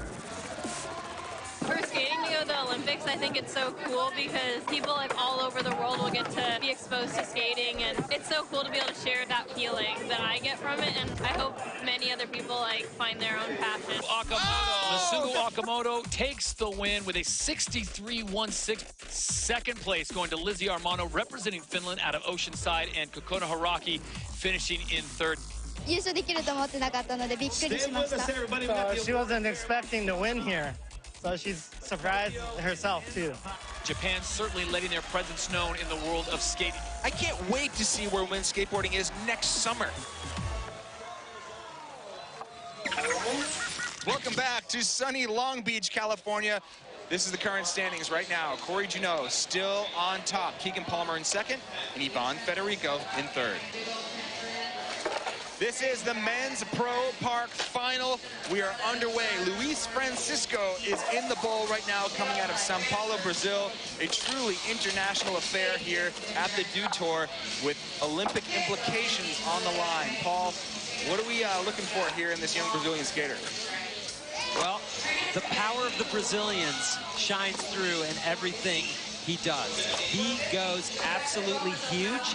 I haven't seen too much of it yet in this run, but there you go. Look at the style. He tucked the knee down and pulled the tail of the board skyward. That adds a lot of difficulty, and it should add some points. Whoa, he's hanging on to the edge. All right, that last trick, he just had to throw the board under his feet to ride away from it. It wasn't necessarily technically done right, but that doesn't matter at that point. He stayed on, and the crowd loves it, and that should be big points coming his way. Here is a really solid part of the run, though. Backside grab, 540. I would say that's the easier of the grabs on all the 540s, but still, to take it onto the bank at that height. Though. There, you see the tail is over his head on a frontside air. Pure style. And sloppy heel flip Indy, again, showing he's just going for it. And the varial flip Indy, throw it down. All right, moving into fourth place, 73.88 with run number 2, an improvement over the 67.33 he got in his first run. So you're building a house here. You're building towards that final run. If you can get yourself some confidence, you're going to be able to throw down hard on third run. Cory Juno, two-time Dew Tour champion, and he's about to take his second run in this Pro Park Finals. His first run was a warm-up. If he can stay on his board, he can do anything in the world. Wow, that's huge. Ollie up with backside nose blunt. Again, a trick that only he flies into. Just that casual style, making his tricks look easy. And there's the frontside kickflip. And here's why that's so hard. He never grabbed his board, didn't have to. It looks like his feet were just trying to find the deck the whole time it was coming around. That was insane footwork. He's the only skater to fly out of the bowl with that trick and consistently land it. Keeping it going. Now, same finish as he had in his other run. So, expect great things from the judges here. Big highlight, that kickflip, not to mention the super long frontside board slide. He's got every move on the lip. Frontside board slide, that trick was invented in 1980 something, and he does it better than anyone ever. There's the frontside flip, look, no hand. Oh my gosh. He barely got his feet on ever until he actually landed on the bowl. Backside nose blunt, turning blindside 180 on the way in. What a run. Cory Juno giving us what we came for. 81 rockets him into the lead even further. Cory Juno, could this be the day for a three-time Dew Tour champion? Me thinks yes. As we get ready for Pedro Barros, coming out of Brazil, a powerhouse, goes bigger than everybody else. So it's going to be interesting to see how this plays out. If Pedro Barros stays on his board, I mean, he's a contender every time he drops into the bowl. Can't wait to see these guys. Currently in 6th place, trying to chase down Cory Juno, who is on top with a completely different approach to riding this park. Massive frontside air out of the bank. And again, a staple in a Pedro run. Backside grab 5, way out. He landed that indie air exceptionally low. He is hurting for speed, but he can pick it up real quick. And I think Pedro is really good at landing with an exclamation point towards the end of his run and always leaving the judges with something to freak out about. I think that's one of his big strengths. Whoa, another 540. So repeating multiple tricks, what do you think? Even though they're different grabs, like how do you think that's going to fare with the judges? As he basically almost falls his last trick. It was a good run. There were a lot of tricks. He did 2 5s, but they were different grabs. He got off a little bit, off balance, landing low, and fought for speed for too much of the run. It looked a little too difficult and not typical Pedro. Watch the squat right there. See the squat on that landing? That's safety on a 540. You're on your board, but it doesn't count as that much of a make as a pure stand-up move. Well, the judges liked it enough to put him in second place, 79.33. So Pedro Barros makes a big jump up the leaderboard. So here we are after 2 runs. Cory Juno still on top with an 81. Pedro Barros makes the leap into second place. Keegan Palmer, he's going to sit right now in third. 1 more run to go. Best of 3. Stick around. When we come back, it's the third and final runs. Olympic implications on the line. You're watching the Dew Tour from Long Beach. This summer, it means so much on so many different levels for skateboarding. Obviously, it's the lead-in into the Olympics. It's the last contest on U.S. soil, so I hear people chattering about it, getting excited for it, nervous for it, all of it, and for good reason, because they haven't competed in a while. And one thing I can say from watching the skaters, you know, at the Nationals is the level has increased so much, I guess, with the downtime that people have had, especially in the women's category, in the women's park. It was a completely different contest than you saw in 2019. So I think everybody's pumped.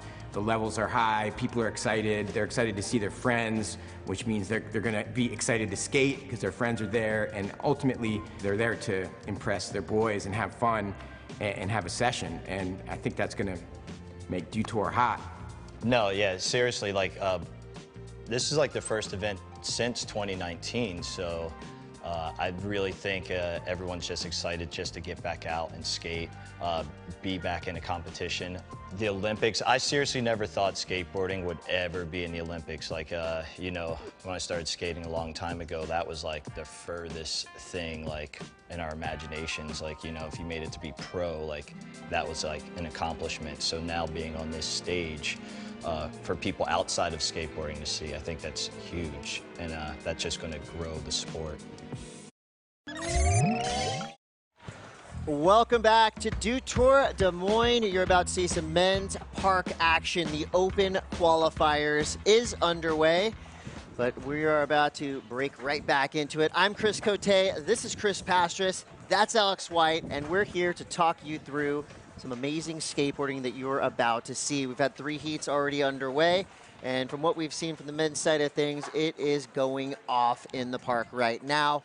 We have women's qualifiers practicing behind us, tons of skateboarding happening. So far, it's been an incredible Dew Tour experience.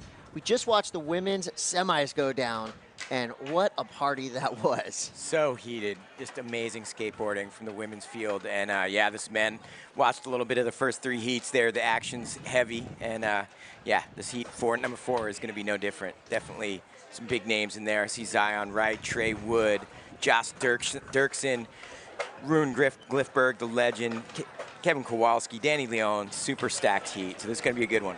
Big names, big tricks about to go down, Alex. These are going to be some very unique takes on this park. This is a really, you know, random group of skaters right now that are going to take a totally different line than we've seen. I've never seen Andy Anderson and Zion Wright in a heat together, so this should be really exciting.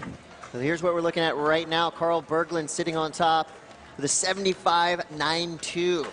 Hampus Winberg, Sweden, coming through. So obviously, the huge skate presence in Sweden is working because they are ripping. We got Beaver Fleming in 3rd, all the way down to 16th right now. Brian Van Oopapong. We're going to take 21 of these skaters, put them in the semifinals. Then from there, we're going to make even more cuts So it's all about cuts in these opening rounds. And it's really cool. Again, each division we've seen a deep international field, all these flags flying across the screen. This is a beautiful thing for skateboarding. Yes, and how cool is it to see Carl Berglund sitting in first place? Carl's got a super rad style. You know, not so much someone you think of being at the top of competition, more of a style guy, but I'm super pumped that he's in first place so far. It means it's going to be a good contest. So we're seeing 40-second runs, 2 runs happening. Alex, fast and furious. This is really, you have to just start it off quick. There's no extra chances. The current Olympic World Skateboarding rankings for men's park, Heion Reynolds in that top spot by a long shot. Luis Francisco, Cory Juno, Pedro Barros, Keegan Palmer. And what tells me when I'm looking at these flags, Alex, the battle is for that third place spot because there's not a lot of room at the top for these heavy-hitting teams. Yeah, it's like the USA team is kind of cannibalizing itself. Got to get 3 of them out there, and so I've seen more than 3 USA flags there, Chris. There are many USA flags. And first place here gets 60,000 points, so this can be completely re-racked. Yeah, 60,000 points is basically a game changer. You win here, you may have stamped your ticket to the Olympics. As you see it going down there, we've got skaters from all over. Some of them have an Olympic position already on the board. Others are fighting for that. So Team USA, as we know, is so stacked. The barrier of entry is very high. How hard is this team to make? Well, let's take it from the team riders themselves. Here's Team USA. Let's get a chant. USA! USA! Team USA is definitely the most stacked crew.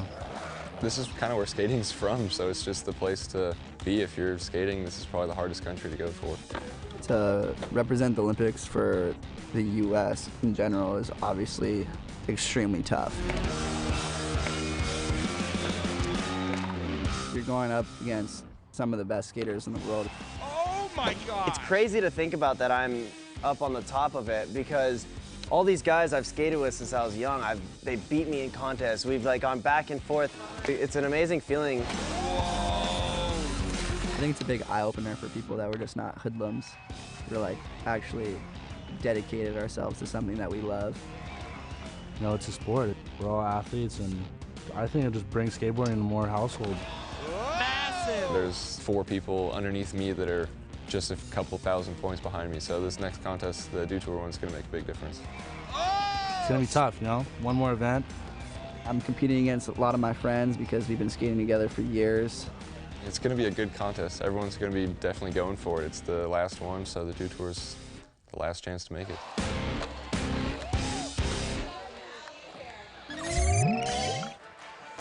Last chance for park skaters to make their way to the Olympic Games. We've got 3 strong American contenders in this heat.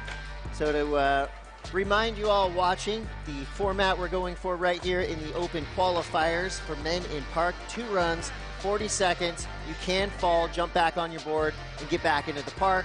Once we move into the semis, it's skate till you fall. Vibe is up. Zion Wright is ready to rip. Unfortunately, Trey Wood is out, and Ethan Copeland is out as well. So before we even begin the cuts start, I love to see Zion getting pumped there. That was awesome. He had a grill in a minute ago. He must have taken it out to compete. That was just the practice grill. Rune Glifberg, legends. We got icons competing with the rookies. This is awesome. I mean, you couldn't ask for a better group of skaters right I here. met Rune in like 1990 or 1991, and he was competing then. So to see him still out there in the park is amazing. Decades in on this. We saw Rune win in Sweden a couple years back in the Vans Park Series, but now we're back into it. This is Dew Tour Des Moines, starting off with skater representing Japan, Yuro Nagahara. Get him, Yuro. Nice amount of speed there. Huge. Front to air transfer into a 540. Okay. Nice. Solid combo right there. Okay, he's like, I've arrived. I'm just gonna go ahead and pretend it's the finals. Flying up that Toyota plexiglass extension. The thing is gnarly. Alex, did you talk to some of our women's finalists about some of their favorite elements in this park? Well, a lot of people are liking that big flat bank wall. Seems to be a favorite obstacle, and that transfer that Euro's doing right there, that centerpiece too, we've been seeing some really good action in the women's too. Euro just showing us how it's done. There you see that spun 540, grab melon, so sick. Amazing how he landed and was able to carve straight out into the next wall. Look at that, so perfect. There's the elements of an amazing run right there, if you can put that all together. The rest of the guys in the seat are going, we're doing 540s already? Come on, this is the qualifiers. Yes. The open qualifiers. It is not going to be easy to get into the semifinals. We can tell you that much. A savage cut will come. Right now, it's at that 21 mark with Caleb Nichols. He's got a 41.81. Yeah, and that's so the Euro score that people are looking 10th at. 10th place right now with that run. Not a bad start for Euro Nagahara. Yeah, and he fell at 10 seconds and still 10th place. Jericho Francisco representing the Philippines. Watched him warming up in practice. He was ripping. Yeah, this dude is no joke. Oh, man. Big pressure alley there. Lip side Smith, so high speed.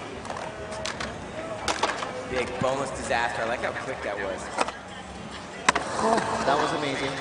Toe backside ollie. And the back Smith into the 540 over the hip. That's the first time I've seen that. Front feeble through the corner. Going off. Frontside invert. He's already got 15 tricks, and he still has time left. I love it. He had to make such an adjustment on that backside nose blunt, but he made it happen. That was a great first run. That was a Jericho stellar start for our skater representing the Philippines. He is psyched. Zion appreciates it, but you know that just put a little bit more pressure on Zion after you see a run like that. For sure. That dip back Smith right into the nose grab, 540 over the hip. Going into that big flat bank wall, really difficult. Pastris, you ride rails. Does that help you with lip tricks? You know what? I love rails for curbs, but I prefer no rails on pool coping transition. Yes, it's slippery as all heck. Does it help you grab frontside bonelesses? It does help grab a little bit, I gotta say, from the jump ramp days. So There's far, a huge backside ollie. Jericho has one of the fastest runs we've seen yet. I mean, speed demon all around. Yeah, he's got a lot of tricks in that 40-second run, so I expect a big score. We shall see. Trying to get above that 21 cut. I think it's pretty cool seeing kind of some uniforms come in. Yeah. Like that's a cool looking uniform right there. New Balance hooking up the Philippines skate team. Yeah, we saw them out street skating and filming first night we were in town. Oh yeah. Gnarly team. Phenomenal. In the uniforms? No uniforms. They only wear the uniforms for competition. Our buddy Anthony Clairval was out filming them, and they were shredding. Oh yeah, coming up next, one of our favorites, Vinicius Barbosa, AKA V. Yeah, V's such a positive person and skateboarder. Look at that, you can't hold V back. He just went. He didn't even wait for them to call his name. So he's gonna get the reset there. Get him, V. V has some of the wildest tricks you will see. Deep end 5-0 to fakie that we've seen so many times that is so scary looking. Backside Smith revert. Yeah. He's got a deep back. Yeah, 2 40-second runs, best run counts. A lot of pressure there with that. Another skater representing Florianopolis. We saw the women from Floripa come in correct, and I'm sure we're going to see the same thing from the men. Here goes V. Barbosa, Vinicius. 40 seconds on the clock. High speed 5-0 there. Woo. Smith grind. One of the longest ones we've seen of the day there. Incredible Smith grind. Get back Smith there. Love the speed. Nice in-the-air transfer from the hip. A rare corner bonus. Yeah, it's amazing to see how V and Erlo Pereira and Pedro Barros feed off each other in a session. Nice 5-0 revert there from V. Florianopolis boys and women bring it. Oh, there's the Smith revert that we were just talking about. The Barbosa right there. Definitely see shades of Peter Hewitt. This guy is pure power. Style. I like that comparison to Peter Hewitt. Solid run there for Vinicius, representing Florianopolis, Brazil. And look how many blocks he travels there on that Smith grind through the corner. Get back Smith, high speed. V is exciting to watch. He runs with a fast crowd as well. You always see him skating. Yeah, that 5-0 revert, so sick. Murillo. There's that trick, awesome. the back Smith through the corner, trying to take it to fakie. We hope to see that in run number 2. Just making a really dangerous trick that much more dangerous. Going through a corner and going revert. Which we like to see, and the judges do as well. If he gets that trick, you can expect probably 5 to 10 points added on. Well, Heat 4 is underway, a 64-7-3 for Vinicius Barbosa. He jumps up to 8th place. Solid. Coming up next, presenting Jupiter, Florida, Team USA, Zion Wright. Doing double duty here, street and park. Fan favorite, skater favorite.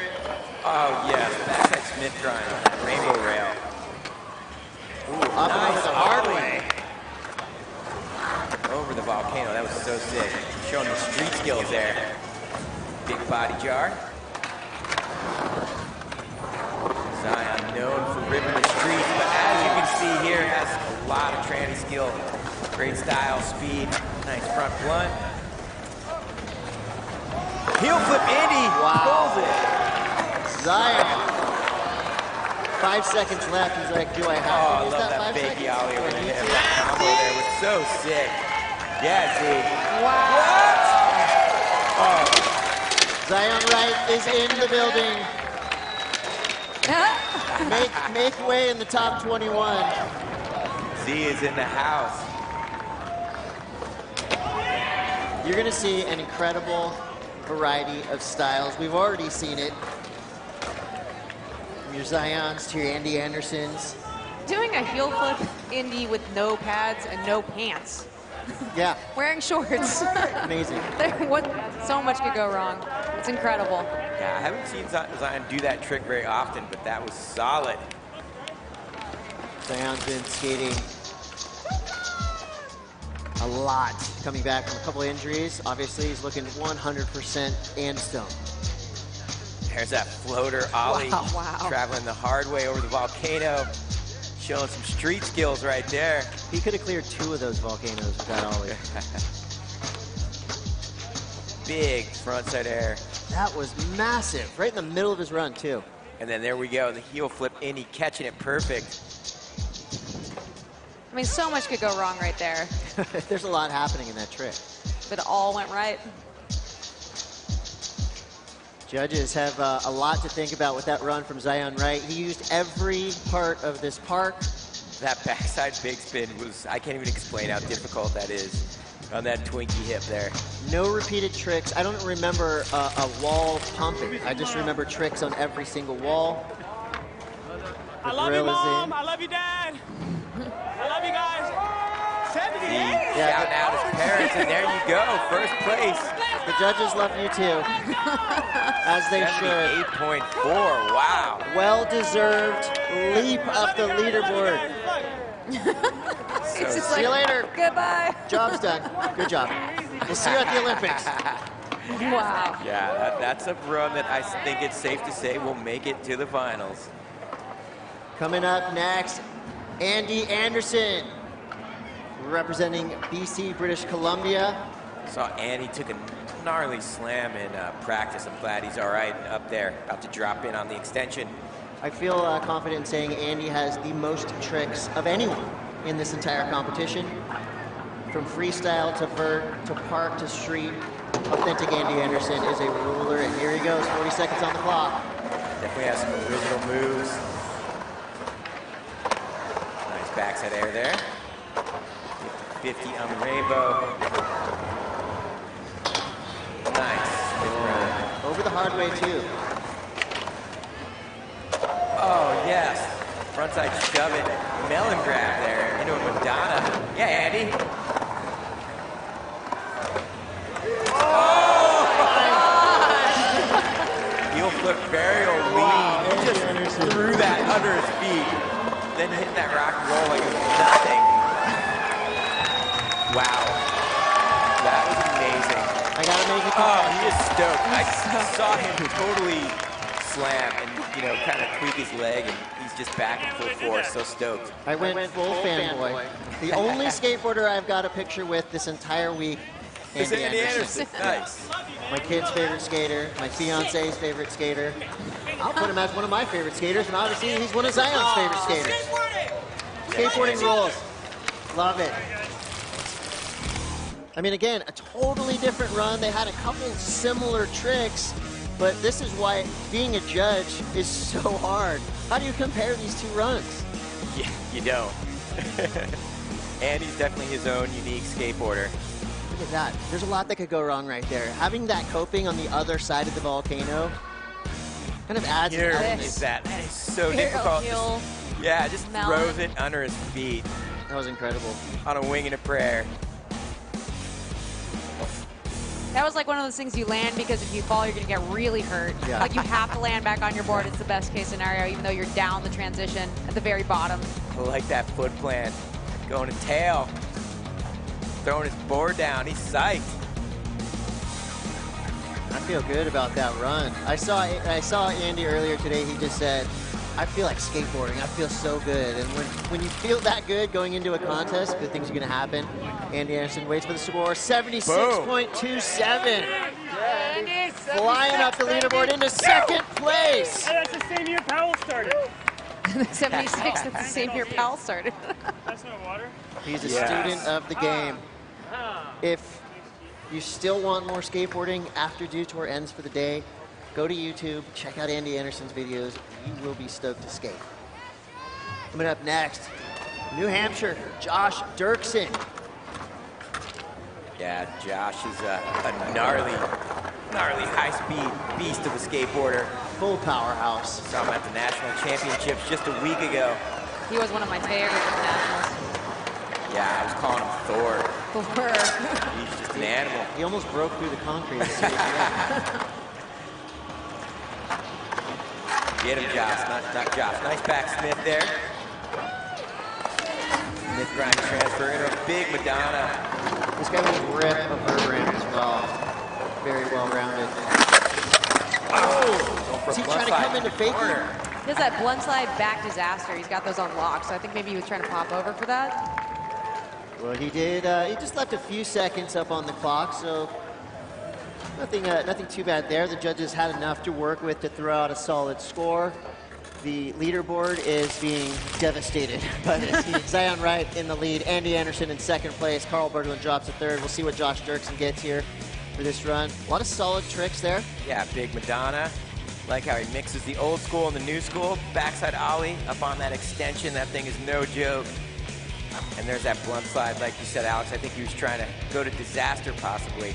Hopefully we'll see that in run number 2. So far, everyone in this heat has made the cut. Breaking news. Breaking. Heat number 4, lighten it up. Josh Dirksen is just one of those guys that you just want to keep watching him skate. You know, he's For really sure. fun to watch. High flying, 63.61. That will be enough for Josh to make the cut. Let's just take Heat 4 and put them all above that cut line, because that's what the trend seems to be. And the hop coming in from Ontario, Canada. Adam Hopkins has been on a hell of a road trip across the USA. He winds up in Des Moines, and boom, he's in. 40 seconds on the clock. Yeah, Alex is a contest vet at the age of 31. Whoa, reeled in that tail slide somehow. 25 seconds. Nice lean air transfer into the judo. Got away from him with 15 seconds on the clock there. He is, if he's not traveling around the world skating these parks, you can find him on the beach, Hastings Beach, the Hastings Skate Park. So the hop will have another opportunity. 40-second run, skate till you fall. I think it's safe to say he's going to be looking at his second run. Make things happen, but that was still a rad showing.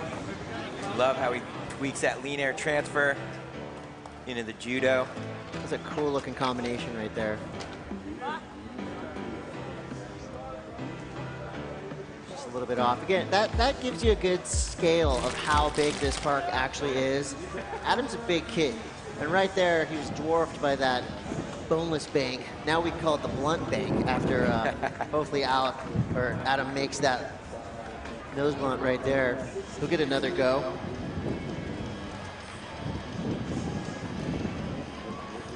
Yeah, Adam is a veteran of the game. We've been watching him travel the globe the last few years, and yeah, one of the most solid skateboarders, and excellent human being as well.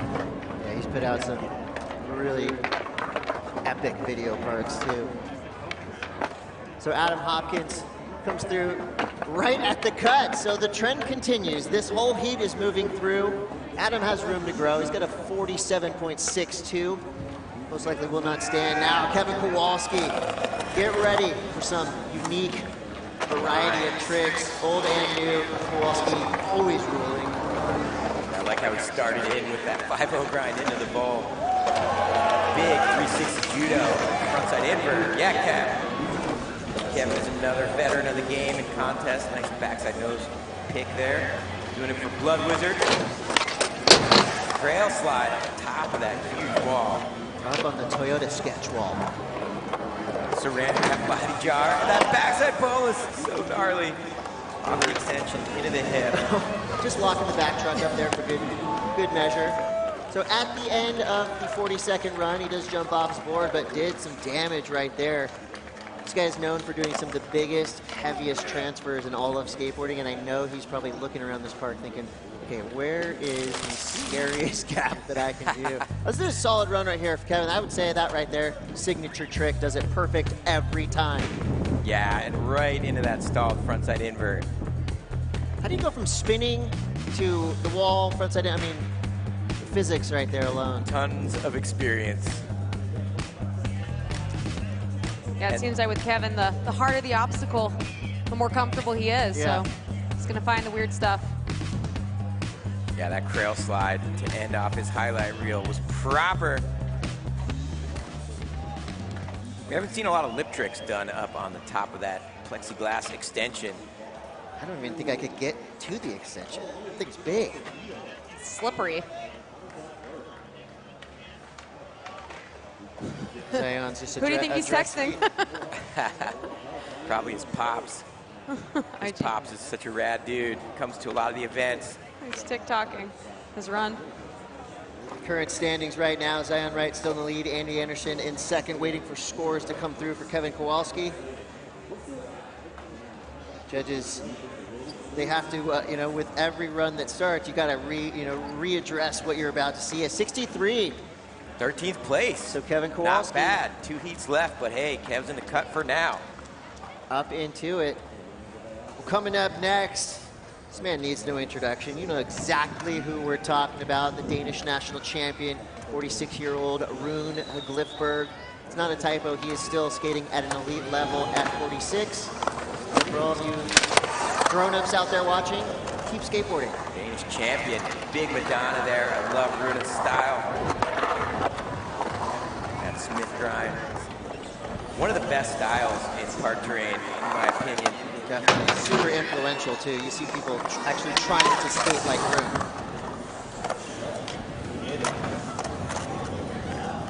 12 seconds left.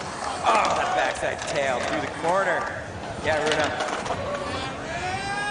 It looks up. Yep, 4 seconds left, no more trick. Ball right at time, but nonetheless, sick line there. I believe that's the first back tail I've seen through that corner. Then a hard carve off that volcano back up to the back lip. There we see that huge Madonna going so fast through the park.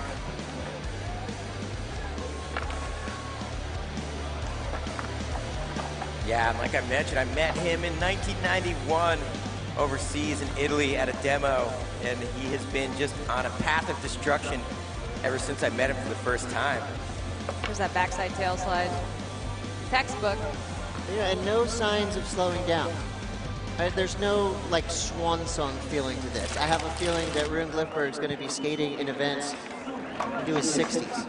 54.90 for Rune Glifberg, and that's enough to get him above the cut line. So again, Heat 4 has decimated the leaderboard. All skaters in Heat 4 have made the cut. So far. Coming up next, Danny Leon, representing Spain. Stoked to see Danny competing. Yeah, Danny So is no joke.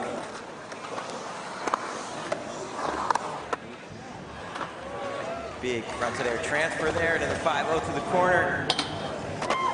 50 on that rainbow rail. Whoa, crazy ollie transfer there to the big boneless. Yeah, Danny. Loving the creativity with this line. Wow, backside stalefish. Full of Love how he tweaks that. It's front blunt there. Get him, Danny. End of the run. Boom, completed. 40 seconds. Danny Leon. And I was about to say no pressure, Danny, but I don't think he was feeling any pressure at all. I think this cut line is going to be the one feeling the pressure. There's not a lot of room in the top, but everyone in this heat so far has made a case to make it up above that 21 cut. Yeah, he had a pretty unique line, like you mentioned. There's that backside ollie. Haven't really seen anybody approach that hip. You can't understate how easy it is to get lost in these big parks. You could spend 40 seconds just pumping around the flat wondering which wall to hit. Yeah, and you know, with all the rain and the weather delays, these guys have not gotten a lot of practice. So to get in here for 2 40-second runs and just rip and have a perfect run like that, like Danny Leon, is not easy. 68 for Danny Leon. Yet again. Ace place so far. Yeah, new member of the Above the Cut crew. Unfortunately for Rune and Adam Hopkins, they have now been bumped out of that cut line, but they have another run to go. So there is some wiggle room above that 21 skater cut. We do have Heats 5 and Heat 6, and they're jam-packed with some of the world's best. So there you see our leaderboard. Don't etch the leaderboard in stone yet. Lots of skateboarding yet to come. Zion Wright, your current leader, flexing the chain right there. This is how he got himself into that top spot with the 78. Basically did everything perfect. Yeah, he had elements of a gnarly, you could see his street element there with that ollie, and then a super transition trick with the heel flip Indy, putting it all together. And doing it with joy, which I love to see. You know, it's fun every once in a while to see these skaters stressed out trying to make that score, but it's also fun to see them do it with a smile. So this is the last chance for these skaters in Heat 4 to put a number up on the board. Yuro Nagahara, representing Japan, started off with a 59. We'll see if he can improve.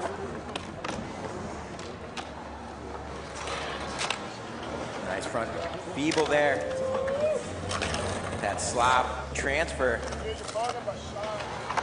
Currently in 17th place, trying to best that score for 59.39. Oh my gosh. You saw it going slightly wrong as he was coming down from that incredible 540. Yeah, nailed that. Just had a little bit, need a little bit more speed on that. Well, big ups. Big ups anyway to Yuro Nagahara. Yeah, and so far he is in the cut. We shall see 2 more heats to go. There, we see that nose bone transfer. It's that 540 that he got in the first run. Ow, just getting away from him. Ending things off with a hipper, unfortunately. So as Yuro recalibrates from a heavy slam, he waits for his score. Obviously not going to better his previous score. He started off things with such a bang, so yeah, crazy to see. currently in 17th place. That's a worrisome position because we know the next two heats filled with hammers. Stacked. From the Philippines, Jericho Francisco. Seen this guy ripping in deep bowls all over the world. Yeah, and currently in 5th place, which is a good position to be in. Only 2 heats left. It's a big statement. He's going to try to improve on that. There's that lip side Smith grind, high speeds. Almost disaster. It's like you don't even see him hit his board. God, that backside here. That was even bigger than the first one. Not grabbing. 540 getting away from him. We've seen Jericho in a couple combi contests doing those big backside ollies. For sure, and yeah, sitting in 5th place like we mentioned, he'll likely be sitting on that score, which is somewhat of a safe spot right now with 2 heats left, so we shall see. I love how fast. Look at how high that was. He's fun to watch. That was a head high.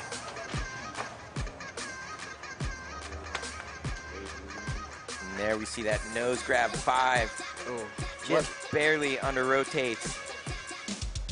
Alex, when you're in the air like that in any trick, knowing that you're probably about to fall, what is going through your mind?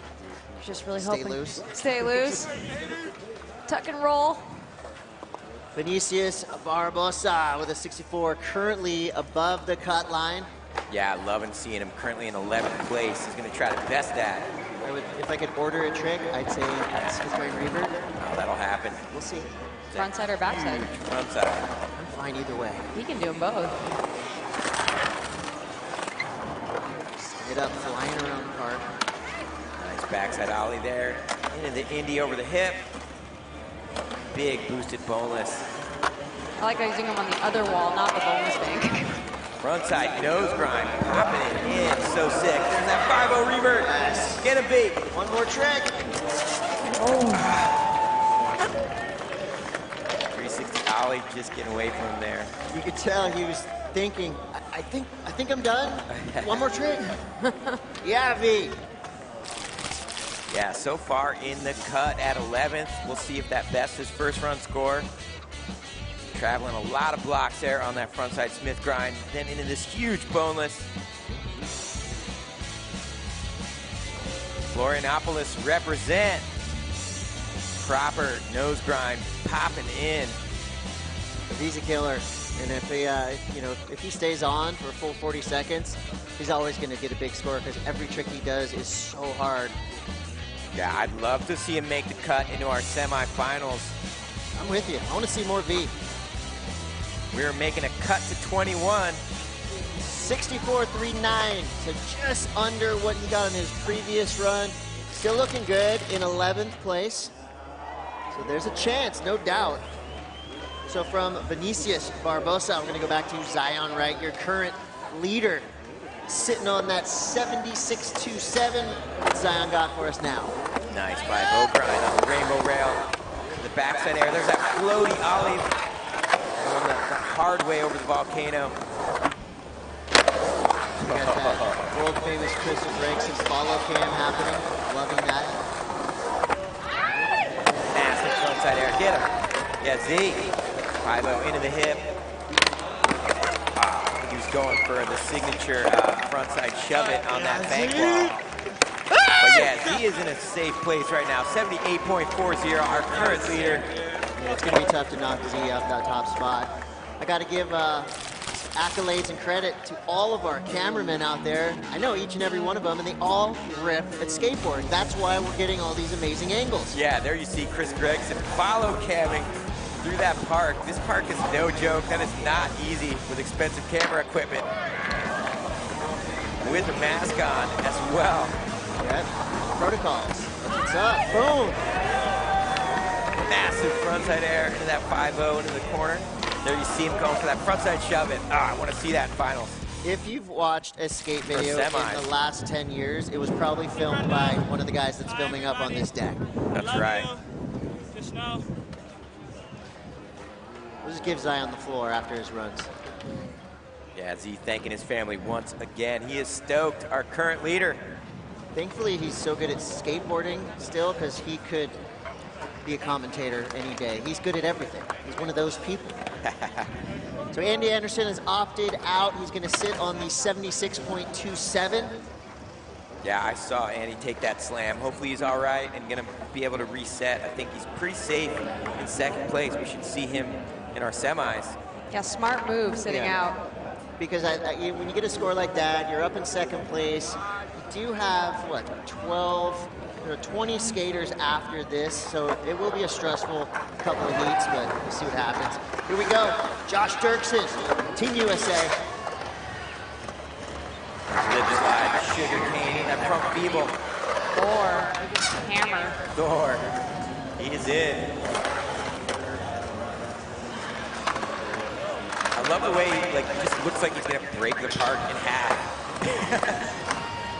Massive Madonna there. Josh currently in 13th.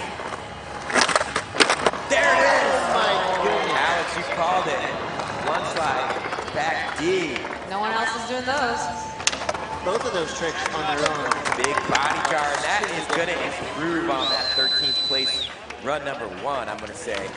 Josh Dirksen Josh. coming through right there. Full 42nd run. Yeah, the Thor from New England. Power skating. Power skating will never go out of style. There's that lip slide, throwing it around a sugar cane. Love that trick. Right into that front feeble through the corner. Nice mix of lip tricks and airs. There's that blunt slide. Back D, so quick. Just low-key doing some of the seriously hardest combos we've seen yet.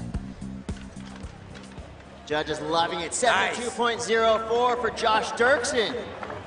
Puts him into 5th place so far. Yeah, Josh. Yes, you are in 5th place, Josh. Take a breather. You did it. The judges love combinations, and he just threw 3 amazing combos at us. Adam Hopkins started with a 47.62. Here we go. The hop is in. Yeah, sitting just outside the bubble in 24th. He's going to try to best on that first run score of a 47.62. Nice backsmith through the corner. Yeah, and when we were traveling up to 540, just got away from there. Had that. When we were at Hastings, it was cool to see the hop fans in the crowd. Tons of hop fans, so many all fans. over the world. Yeah. And right there, I mean, it's rare to see Adam Hopkins fall on a 540. You see maybe a little over-rotated right there. That could have been really bad, but fortunately... Yeah, he went for it. He knew he needed something really difficult to crack that top 21. Fortunately, these guys know how to fall, which is a kind of an underrated element of being an elite skateboarder. Yeah, he's not phased. That slam would have crushed me. And a new helmet rule now for 2021 that all park skaters need to be wearing helmets to help prevent head injuries. I gotta say, I'm not hating on that. The anxiety I used to feel when people hit their head is next level. Coming in next, we've got Kevin Kowalski, who are representing the Pacific Northwest. Kind of your ideal Pacific Northwest skateboarder right there. Yeah, definitely. Grew up, like you said, in Oregon area, skating all the parks. Burnside, Lincoln City. Nice nose pick there. Got a lot of concrete experience. He's actually got a huge concrete park in his backyard. His family's super supportive of skateboarding. That's Saran wrap body jar. You don't see anybody doing that or that. Backside boneless into the corner. Front blunt, and that is a nice run from veteran Kevin Kowalski. Yeah, Kev. Seems like time flies when Kevin drops in because you're so watching forever in what he's going to do next.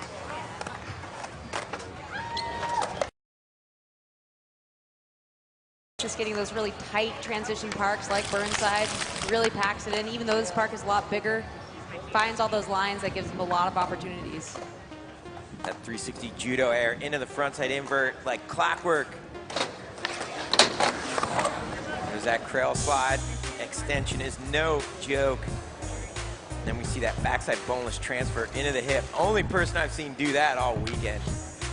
Kevin Kowalski currently sitting in 14th place. Does improve slightly, but still 64.70. That'll have him above the cut line and safe for now. Team Blood Wizard. Yeah, 13th. Let's hope that Kevin stays in that top 21. 2 more heats to go. Current standings, hanging in there with Zion Wright, Andy Anderson, Carl Berglund in your top 3. Hampus Winberg, the youngster out of Sweden, hanging on that 4th place spot. Josh Dirksen from way down to way up, 5th place. Jericho Francisco in 6th. Christopher Beaver Fleming in 7th. Zion's done for the day. He's going to watch, no doubt, one of his idols, Rune Glifberg, drop in next. Rune currently sitting on a 54.90. Yeah, just outside the bubble in 22nd place. So we hope Rune puts it all together here. Get him, Rune. 40 seconds on the clock. You can use your full time. Went for that signature heel flip frontside air, got away from him. But we are stoked to see Rune ripping for decades. 25 seconds left. It's going to give us a little something for the fans right Talk here. about a park terrain legend. This is one right here. Is that tail grab? Trying to redo that for the stoke of the crowd there, that heel flip frontside air. Regardless of the outcome, it's always great to have Rune Glifberg at a park event because it's a legend. He is your favorite skateboarder's favorite skateboarder. That's right, doing it for Denmark. 46 years old. He looks like he could be 16, 26. I mean, the guy does not age. He doesn't age. We'll see. I'm sure we'll see Rune back next year and the year after that. I hope so. I can't get enough. Maybe heel flip frontside airs are the fountain of youth. No doubt. Yeah, look at that crowd. Thank you for sticking with us. We had some rough weather, and now we are in the sunlight, having an epic competition. Danny Leon ripping into the park, currently with that 68. He's above the cut line. Nice nose bone to start things off. I like how he poked that out.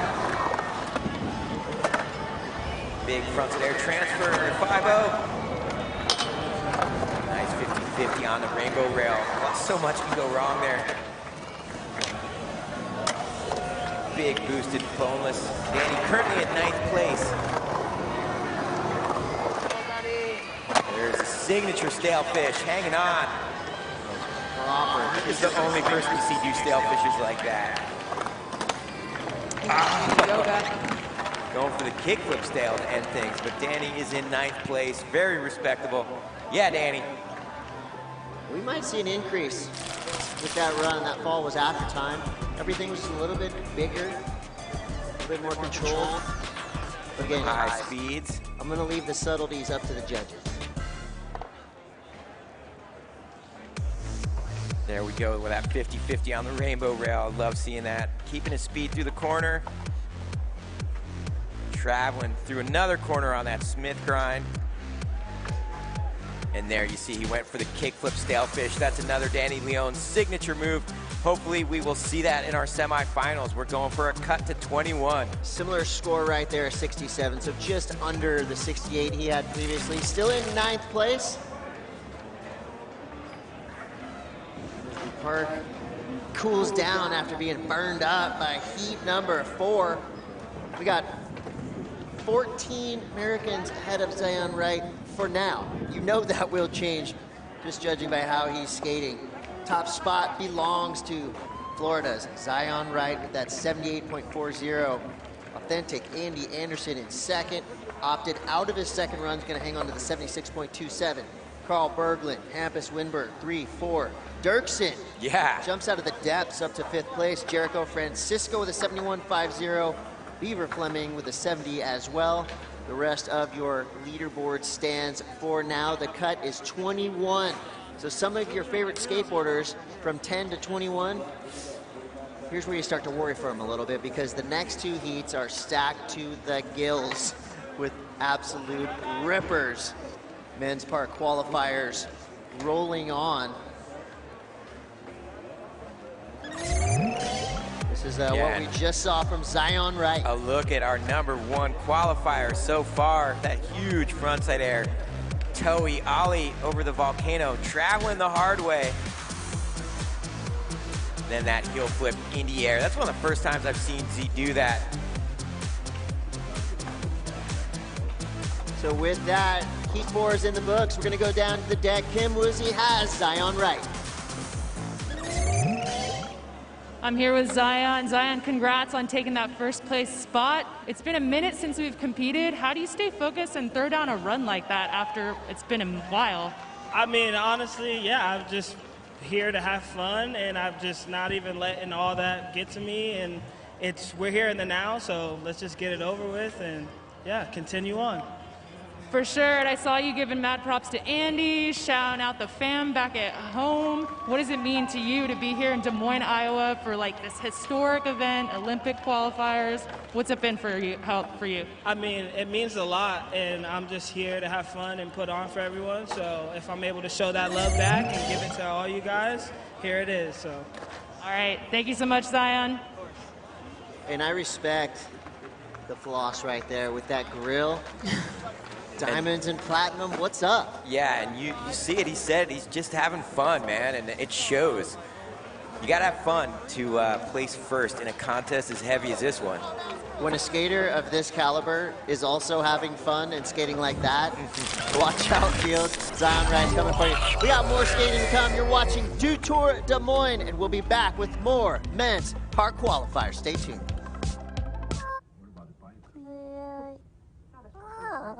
Want to try some of my Mountain Dew Zero Sugar? Try. It is tasty. And just as good as the original, but without any sugar. Be careful. He's a little careful. What?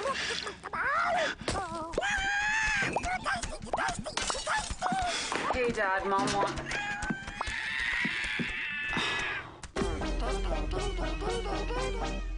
Summer's here, and with a great deal on a new Toyota, you can go out and enjoy all your favorite summer sports, like softball, beach volleyball, triathlons, racing, golf. Whoa!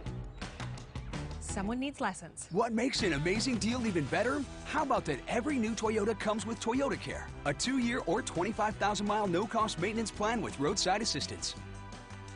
Get your Toyota today. Toyota, let's go places. Who really has the best beef? Meet the facts. Fact, Hy-Vee standards are so strict, their cattle have to be hand-selected. And only about 6% of all beef is able to bear the Hy-Vee brand. Only 6%.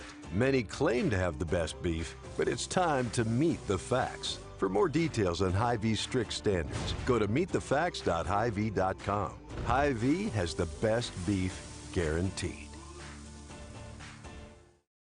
Well, things are rough. Oh my goodness. I mean, like, the floor is actually lava rough. I can't, bro. But you're not. Me? You're a reactor, a mover, a better than what came before you doer, a slayer, a crier. Oh, let me tell you about this funny thing that happened. You are realness and weirdness, chaos and hope. Yes! All this talk about good things to come? Nah, you're the good thing. Nothing feels quite as free as being out here. Except this free soda. Where'd you get free soda? At Casey's, you can win all kinds of free stuff. I love free. Then you'll love this.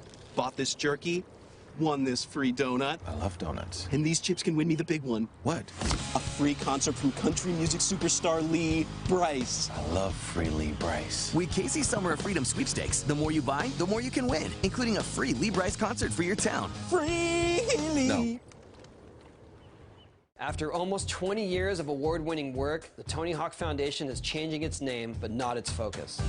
Now known as the Skate Park Project, we continue to support community skate park projects across the U.S. and skateboard programs internationally.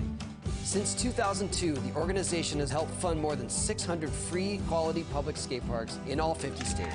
The Skate Park Project brings the many benefits of skateboarding to youth in underserved communities around the world.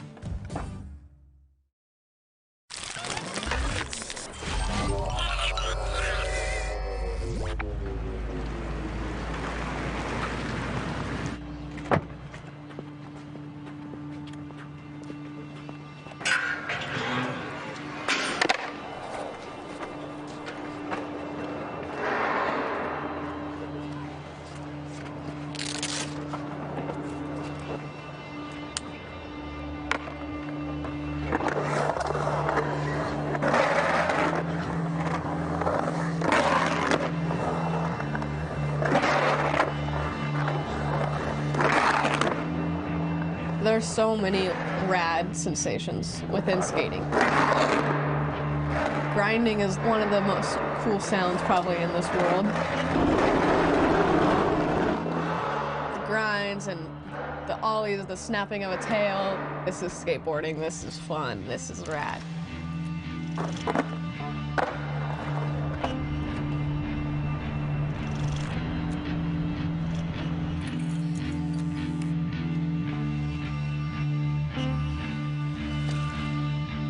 So stoked. That's perfect. Good right there? Yeah, yeah. So why are you getting the mermaid today? I don't have a good answer for that. No? Well, it works. Yeah. I grew up on the North Shore of Oahu. One of the best places in the world to grow up if you want to be a surfer. I always loved surfing. I loved the water, but I was never competitive in it. And all my friends that are still pro surfers to this day, like, they were so good at like age 6. When I started skating, I realized that I have that same passion that they have for surfing, that I have that for skating. And that's like really where I found myself, and like I found my people. I found what I love to do, and this is my thing. This one back here, my first tattoo with you. Yeah. Still probably one of my favorite tattoos ever. It's so good. That's awesome. So sick. And then we did the camera. Yep.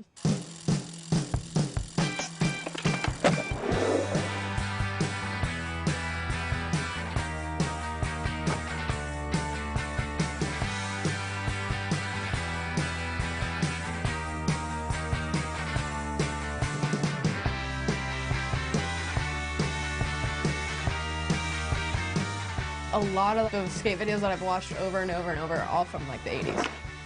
Looking back, a lot of the tricks I do, I don't even think about it, but I do a lot of their tricks and stuff like that. Watching these 80s skaters skate in the 80s and also now, and that's kind of like where I get my inspiration from. Since I became a part of Team USA, I'm training, but I'm also like, make sure I'm having fun. If I'm not having fun, there's no point. Skateboarding is to have fun at the end of the day in my eyes, like, and that's it.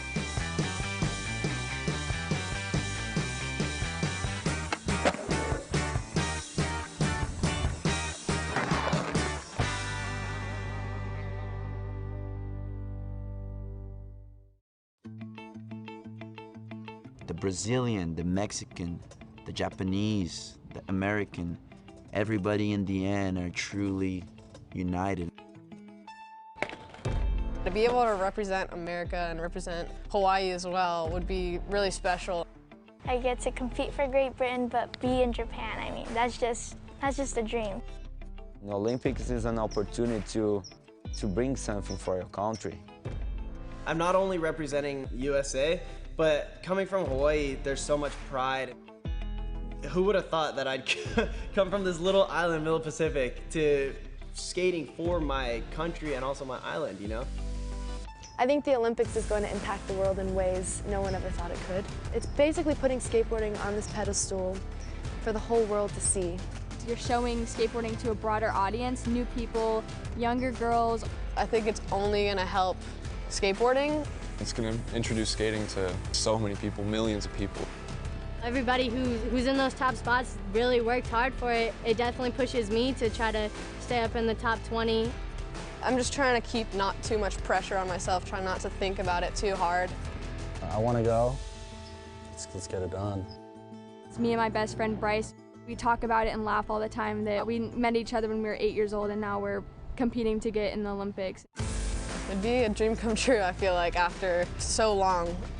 Sharing the same space, sharing the same area, and sharing that same passion. It's the Olympics. I don't know what to expect. Yeah, I can't wait to go, you know. I want to go so much.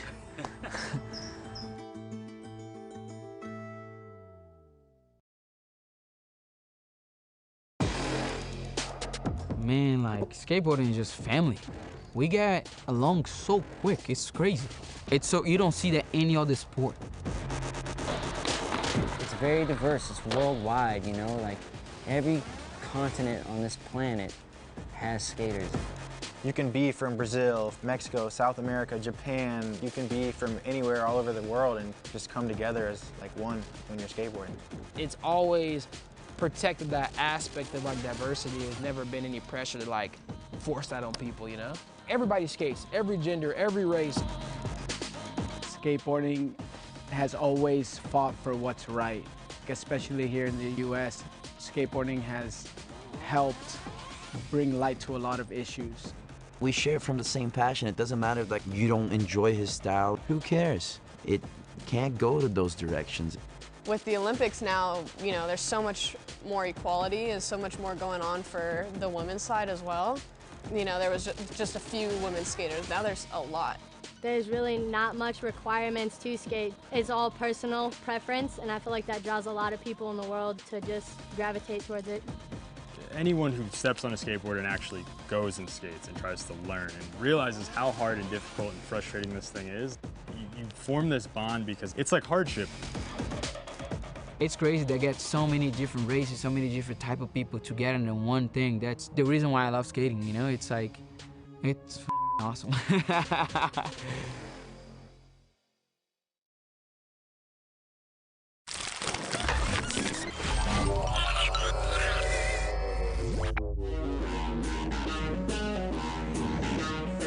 No better way to spend a Friday night than here on the banks of the Des Moines River here at Dew Tour 2021. Todd Harris, Paul Zitzer as we get set for heat number 5 with one more heat to go after this one. It'll be heat number 6. Everyone trying to get into the top 21 in the open qualifiers of Men's Park. And I'll tell you what, we have seen so much great skating already. You go back to heat number 4 that we just saw with Chris Forte and the company, Zion Wright, Andy Anderson, Carl Berglund. What they put up, that was pretty amazing. Those are some of the best park skaters in the world, and they turned on the heat. And we're going to see more to come in this heat, and then one more after this. The biggest names in park coming up. No question. There are your current standings right now. Zion Wright, by virtue of his showing in heat number 4 with a 78.40, threw that down on run number 1. The cut is at 21, Paul, and that seems like a lot to go into the semifinals, but when you look at the talent, this is a global event, and these are the 21 best park skaters in the world. Yeah, so there's 20 skaters still to come in this open qualifier. Any of them could be in the top 20. Sure. Teus Melo now out of Campinas, São Paulo, Brazil, a 25-year-old set to go here in Des Moines. Looking for a big score here. Remember the format. You get 2 runs, 40 seconds full time to the fall. We'll see what he can pull off here. And if we're talking about this event as an Olympic qualifier, coming from a country like Brazil makes it so difficult for skaters to have a shot to make it. You're just, the chips are stacked against you from the first moment. The talent pool is deep in countries like Brazil, the U.S., Japan, and trying to get one of those 3 spots is just a monumental task. And Melo is on course. See what he can do here. You got to take some inspiration in what you saw in that last heat with Zion Wright and Andy Anderson, what they did and what the judges responded to. Yeah, that's the skating that's going to get you into the semifinals and finals. So Melo ripping coming off of his board. Going to take more than that, yeah, no much question. more. You've talked about it a lot. The key to this thing, the first advice you give any skater in this competition, stay on your board. Right. And that can be insanely difficult, but that is step 1. And then step 2, do hard tricks. That was a great Madonna. But it takes a lot of speed. You got to be blasting airs. You got to get tech on the lip, around the corners, and over the hip. You got to do it all. Seems like a simple equation, but putting it all together in a action-packed 40-second run and being clean and giving the judges something that they respond to is a whole different story, especially with the world's best skaters here competing in Des Moines Dew Tour 2021. So we'll see what his score is, but remember, it'll be a 2-run format. More than likely, he's going to look to that second run. It's a 2-run format. Only your best score counts. Clay Kreiner, he's getting warmed up, ready to roll. Clay Kreiner is an absolute maniac. In the best kind of way. Yes, he always picks the most challenging things you could imagine in a park or bowl and goes for them. Out of Simpsonville, South Carolina, the 24-year-old Clay Kreiner on course.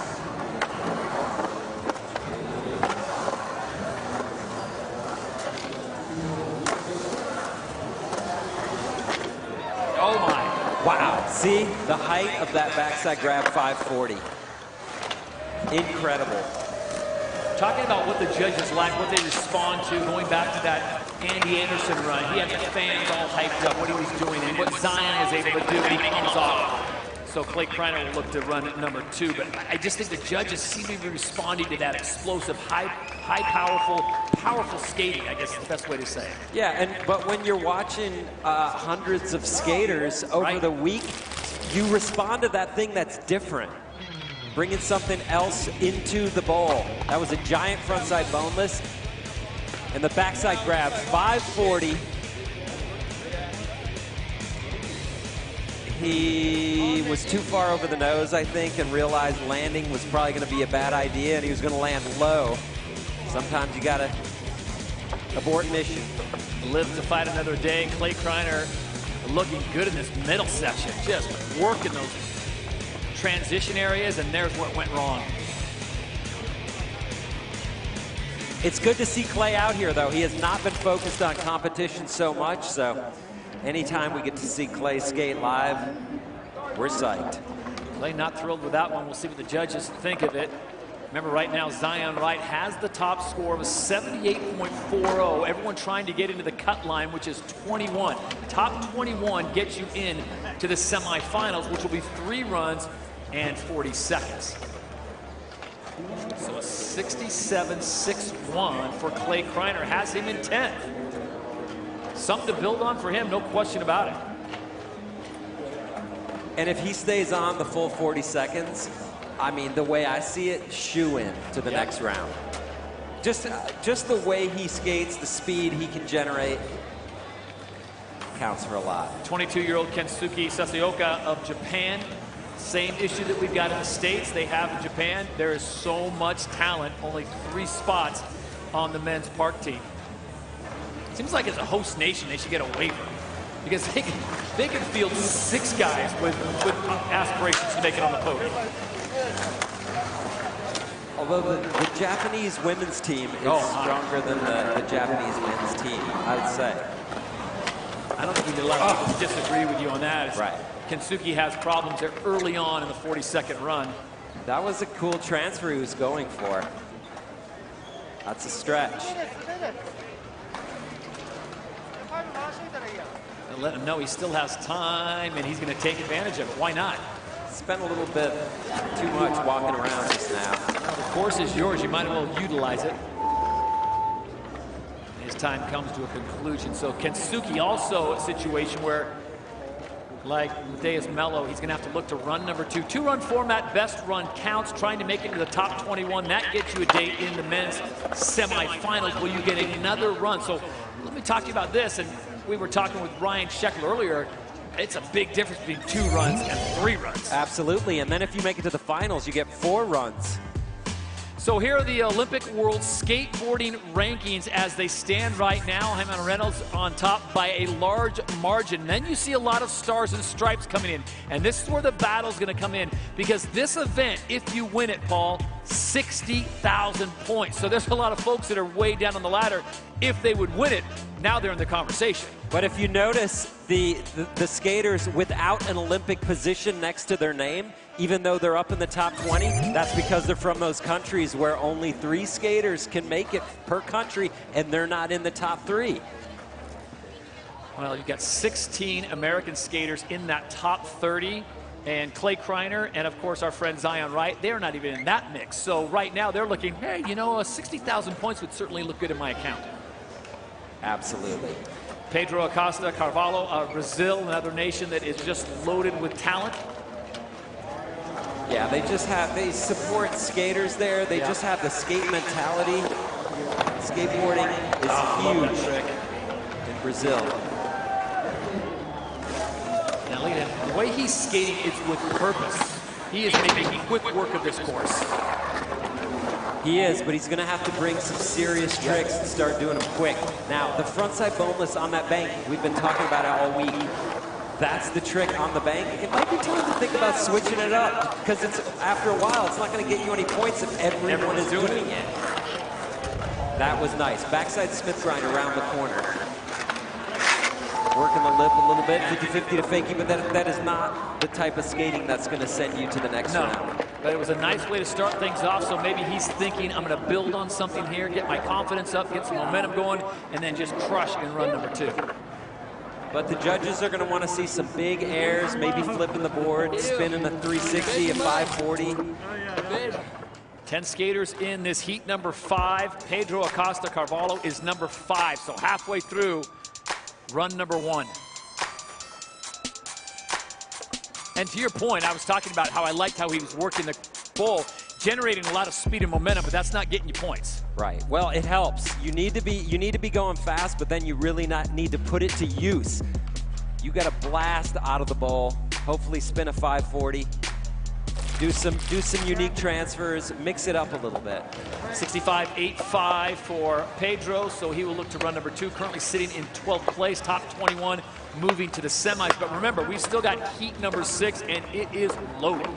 Yeah, as we've been talking about, Heat 6 is the highest ranking non-place skaters into the semis. Those guys could all make it very easily. Tyler Ettmeyer out of Germany now on course. Guess what? Frontside boneless on the bank. On the bank. That's nice though. Frontside disaster on top of the Toyota box. That's nice how he stalled that out, hanging up for just a second. That obstacle is massive. Yeah, it's way overhead high. It's just one of those things where it's hard to get the speed just to get up there and then to judge it for a trick, and it's virtually invisible also since it's plexiglass, so tough to skate. Just at the end, Ettmeyer comes off. But a good run for him, made use of almost every feature on the course, had good precision, excellent execution until the very end. But with the stakes as high as they are, and only, you have 40 seconds, you got to use them all. You come off your board, you're done. Okay, what did you like about this run? What do you think the judges will like about it? Well, I did like that 360 Indy. I did not love that frontside boneless. What will the judges like? Speed. They're not going to love it, though. That front D was heavy duty. That's serious.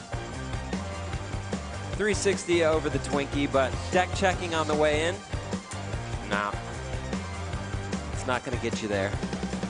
Oh, that was great, though. 50-50, the rainbow the wrong way into that section of the bowl, that's really difficult. The judges liked it to the tune of 69.81, so that puts him in 8th place. And there are the current standings right now in Park Open Qualifying. Zion Wright has set the pace with a 78.40. Need to be in the top 21 if you want to move on to the semifinals. Next competitor dropping in, whether there's snow on the ground or he's at a skate park, Ayumu Hirano will grab a little bit of attention. Folks will stop what they're doing to see what he's going to do as he drops in the 22-year-old. He is just explosive. Look at that. Backside grab 5. Nope. Too much weight on the heels on the way in on that one, I think. Might have been able to save that had he been in a half pipe on snow, but not as forgiving here in Iowa on the concrete. Ooh, that's a tough start. So 2 runs only. He has 1 more go. And then the question becomes, does he drop in and try that 540 straight out the gate on his next run? We'll see. Still has possession of the course for another 15 seconds, so why not use it? Yeah, this is a good chance to just stay loose, get some practice in, save it for the next run. So Ayumu coming off the board early in his first of 2 runs. Let's look at this again. Frontside grab over the Twinkie. 540 melon. It looked solid. Maybe just a little bit too much weight on his heels on the landing, causing his wheels to shoot out from under him. So Ayumu Hirano will look to run number 2, currently 15th spot on the Olympic World Rankings. Again, Japan is just loaded with talent. Heracles Fagundes Gale of Brazil set to drop now. Take a long, hard look at this one. So many great skaters from Brazil, and they attack the bowl. They don't hold back. There's nothing reserved about any of their skating, and it's so cool to see. Oh, I like that. Talk about a nation that has embraced the sport. Brazil is all in on supporting their skate program and the skaters in that country, and it shows. Alley-oop frontside 50-50 grind. Taking a chance, flipping the board.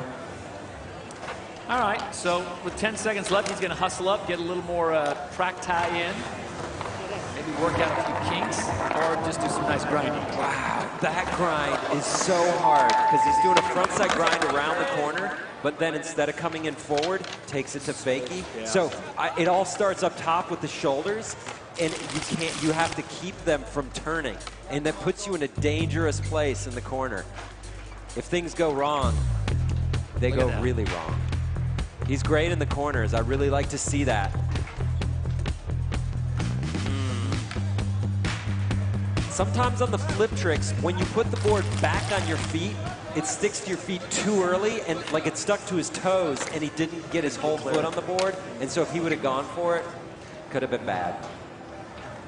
Curran Caples will be the last athlete to drop here in heat number 5, top 21, moving on to the semis.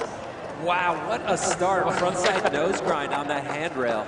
Straight into the lean to tail in the deep bowl. Oh. To ollie up into a grind over the hip. And then to run out of it. Yeah. Wow, just the frontside flip you just saw from him just shows the talent. Yeah. Curran has got so many tricks, and it's just like, which one do I use? Where do I go? How do I make the transition? And this time it just didn't work out for him, as he's got the final 5 seconds to kind of get a chance to, as you say, stay warm. But yeah, he has the tricks, but at the same time, he has just an incredible flow in the bowl. He is one of the best in the world at generating speed. Yeah. And maybe he just wants to do that, just go fast. Blast. Just came a little short trying to get into that frontside grind. Man, I love watching him ride. Yeah. So good. So that's it as we complete run number 1, heat 5. 1 run still to come. It's only your best run counts, so don't count out a guy like Curran Caples just yet. But it is Zion Wright that leads the way. Came down with a 78.40, absolutely just lit it up. And then Andy Anderson went right after him, and he put down a 76.27. So those are the 2 guys that just came out swinging big and just, I mean, connected with the judges, no question. Zion Wright is just a magician. He's an incredible street skater. You don't even think of him as a park skater, and he's one of the best in the world. I was talking to him earlier, asking him what his plan was. He was almost like, hey, I know what I'm doing. Just kind of just leave me alone. I'm gonna just go out there and do my thing.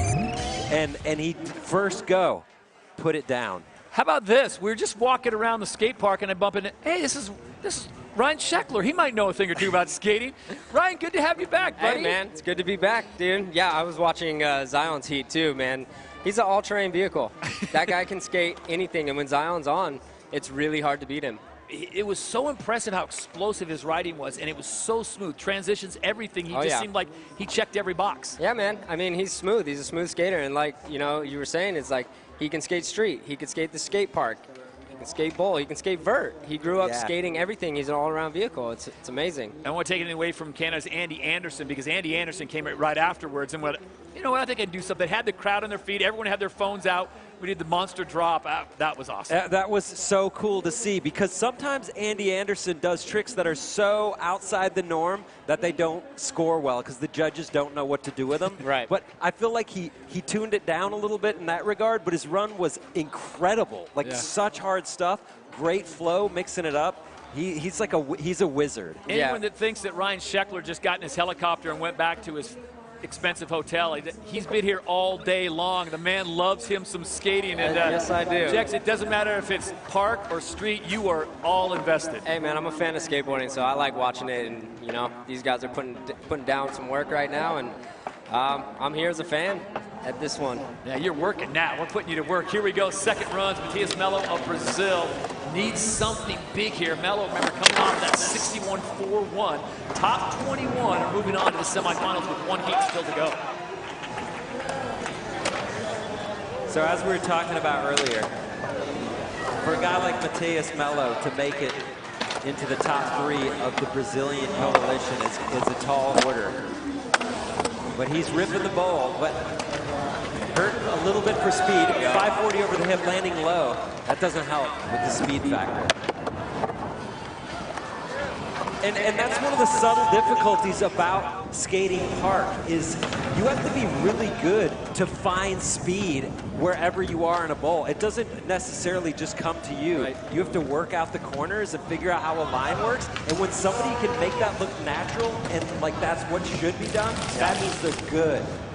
Yeah, and I think bowl skating comes down to a matter of inches. You know, when you're doing airs and you're coming back into the transition, if you don't come in exactly where you need to, like you say, you lose speed. So when these dudes are having runs where the whole run is speed and they're using everything to the absolute ability, that's when you know it's a good run.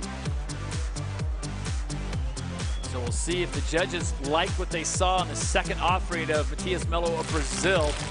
Trying to get in the top 21, that's the key. 61.41. I don't know. I mean, if you look at that, did he do that much more in run number 2? You would bump him up even 4 or 5 points, possibly. I'm going to leave it to the judges. All right. I've been proven wrong so many times on these calls. Sometimes it's like, well, you know, maybe I'll let you be the judge at home, and we'll see if you agree with the judges here. It was a good run, but if I'm a judge, it's going to stay in that zone. That's all. They're taking their time, though. They're listening they are. to us. They're really working on this. It was a good run. Yeah, no, it was a good run. It was clean. But I like we were talking about, we want to see the skaters bringing something unique to the bowl that you're not getting from anyone else. Not just lean to tails and lip slides and bonuses. We want to, you know, we want to see the blunt slide to lip slide or something crazy. Like, whoa, that's through the pocket. That was awesome. That was amazing. So it is a bump up for Melo, a 64.5. So his night is done, and we will see if that gets him in to the top 21, as Kern Caples will be the last man to drop. So he is getting a full view of what everyone's doing, and maybe giving a little scouting report to find out what the judges are responding to, what they like. What they seem to be really liking is Clay Kreiner now off of that 67.61. We'll see if he can get a full 40-second hold here. And in Clay's case, we just want to see him rip because he is incredible. Yeah, man, he skates with so much power.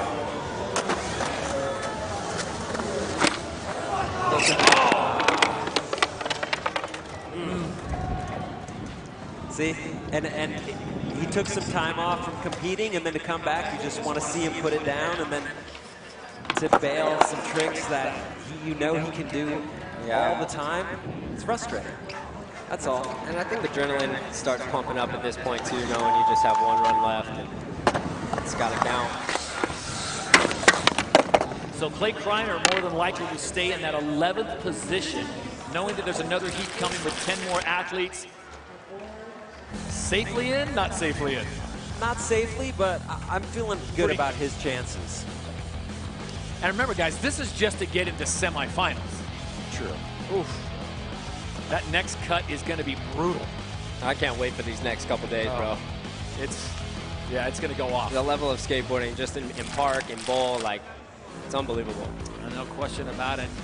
So we take a look at the current standings here in the open qualifiers for men's park. Zion Wright, 78.40. If you didn't see it, it was amazing. Andy Anderson was awesome. Carl Berglund had a great run.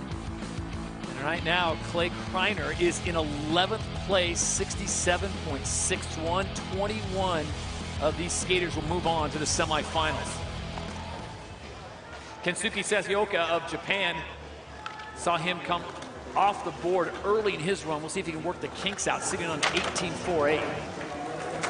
Coming in with a body jar in the front stale on the flat wall.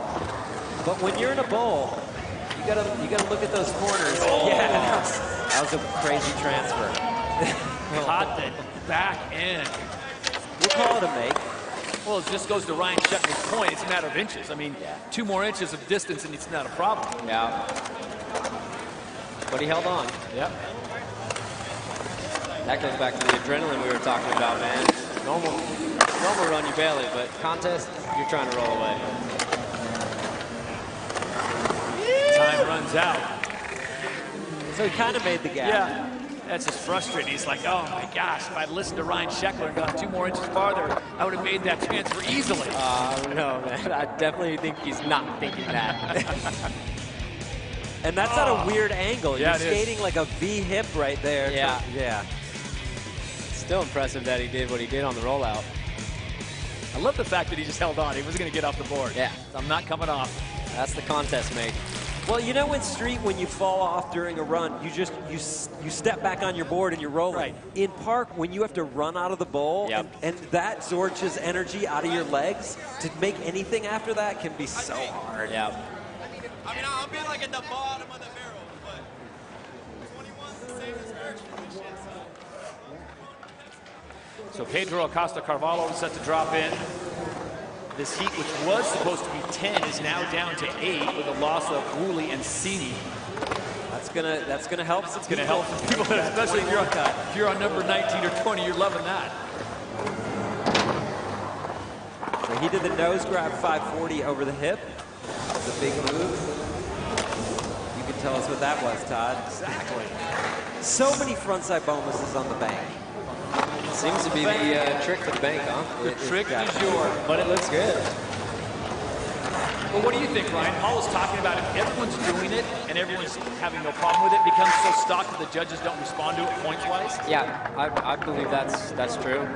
So even noticing that, it's like you kind of want to switch it up a little bit. But like I said, it also comes down to preference. Like if that's what's fun and that's what is building up your confidence for your next trick in your run, then leave it in. But I have seen a lot of them. Yeah, we're not mad at it. No. But if you're trying to win, you might think about freaking it out. And there is no truth to the rumor that every time a boneless bank happens, Paul gets a case of Mountain Dew shipped to his house. So he's up to 3 pallets and a half a semi. I love the backside Smith grind around the corner, though. Yeah, that's hard. When you're in the park, Todd, you gotta be using everything. Yeah.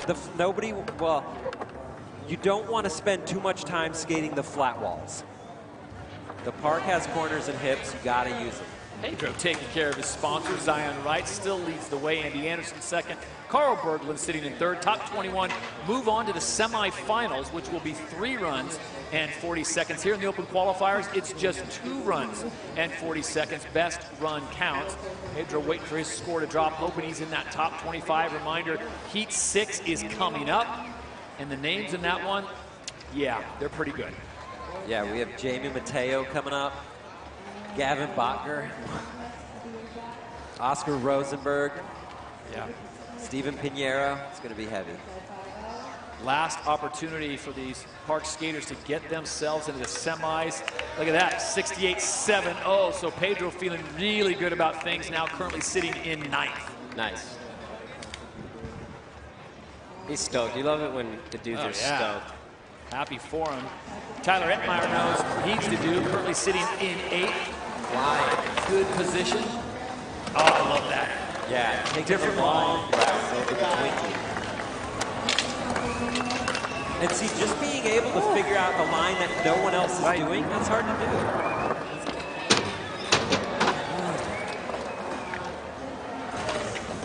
Oh, backside Smith over the hip. That's rad. That is.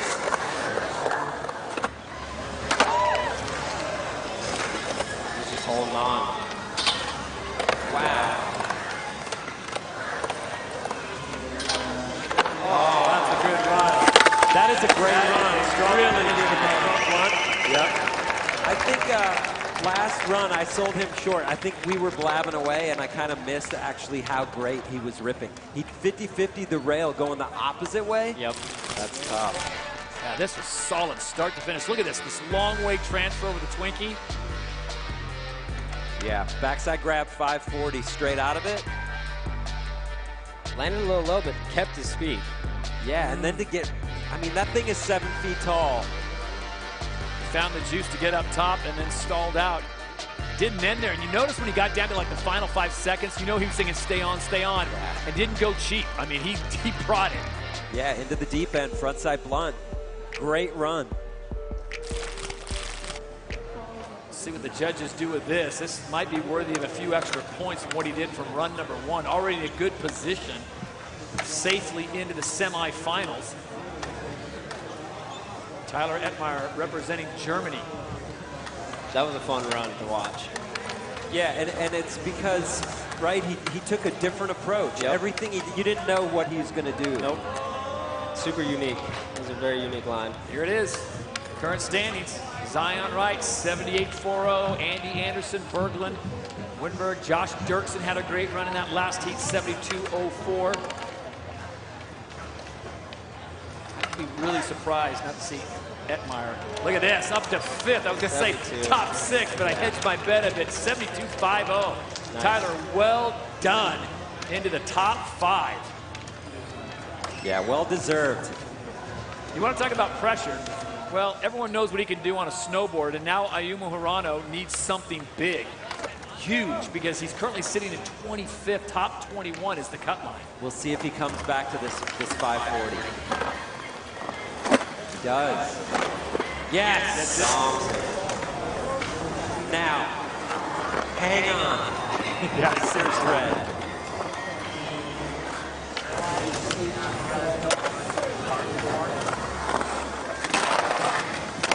Nice frontside spin grind around the corner. Super sick stop. Frontside 50-50. He's keeping it relatively basic. Yeah. It's no huge surprises here. Well, and I don't know that he's as good of a skateboarder as he is a snowboarder. You know, he's great. He just ripped. I'm sure he's going to get a solid score because he put in 40 seconds. He used the whole bowl. He did a great 540. But you saw there were a number of relatively basic tricks in it. A couple walls missed, but still a great run. Yeah. That 540 was awesome.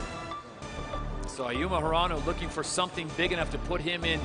You got to think you got to be in the top 13 or so to get him into that 21. I would think they're going to probably get at least 6 or 7 guys in that final 10. Yeah, the next heat is full of shredders. Here it is. Here's the one he came off of. That's some confidence to go back to it. Yeah, yes. Well, and just to do a backside grab 5 that high in the deep end, no pads, that's confidence. Yeah. Let's see what the judges do with Ayumu Hirano. And it's a 64.08, so that puts him in 18th place, and that is precariously close to that cut line. Close to the bubble. Knowing what's coming up. Safe for now, but he will certainly be scoreboard watching when heat 6 drops. And other than that 540, I think the judges realized there just wasn't enough difficulty there. Heracles Fagundes Gali now of Brazil. Final 2 competitors will be Fagundes Gali, and then Kern Cadies will wrap things up. When you watch some of these guys, Paul and Ryan, both of you, can you tell by the way they ride or their style that, oh, this guy spends a lot of time on a surfboard or a snowboard? I can't. No. You don't see it? It doesn't translate, Ryan, dude? I mean, sometimes, dude. Sometimes I think, like, this guy surfs for sure. I think of that about Heion Reynolds. That's the only one. Yeah, the way he... I don't even know if he surfs. I would assume he does. Zion surfs, too, and Zion rips. Yeah, man. I think it translates, dude. Skate, surf, and snow. If you can do one, you can you can be okay at the others. When I see Todd Richards skate, I know he probably snowboards really well. Yeah, he does. He does really well. I mean, been around, I've been around the world with him a few times, and yeah, he gets it done on snow, no question about it. But Richards is also good on a skateboard. But I was just thinking, like a sport like baseball. You see a guy that plays baseball, and they'll say, hey, stay away from golf, because you can see when a guy gets into golf too much, and it's like, hey, it's going to get into your swing. And I guess as you guys do a little math here, where do you think the cut line's going to be? What is the number? Give me a number. I did this to you last time. Yeah, I'm done with numbers. Nah. Ryan, what do you think? If you've got to be, what do you think the cut line is? Get your U.S. Open hat on right now and go, where is it going to be to make the move? I mean, I think you're safe above 71, 72. Yeah. Good Looking at where we're at. Yeah, so if you go off of 71 and then you back off 10, so it's got to be somewhere, what, mid-60s, high 68-ish, 67? Look who we have in the park. Kern Caples is the last one to drop here on heat number 5. Look at the speed. That's what makes him so good. Nice, a frontside nose blunt on the bank. Thank you. Wow.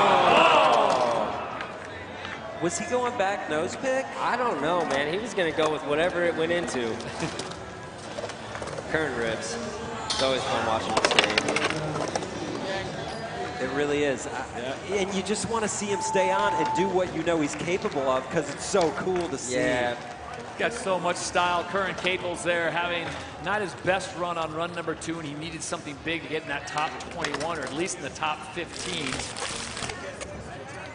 Started off well.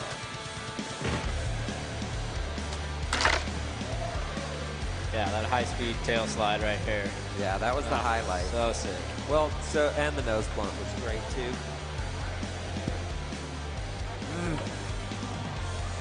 Yep. There we go. So he gets up on the plexi. Oh, was he going for back nose blunt? He may have been going for back nose blunt. Amazing. Yeah.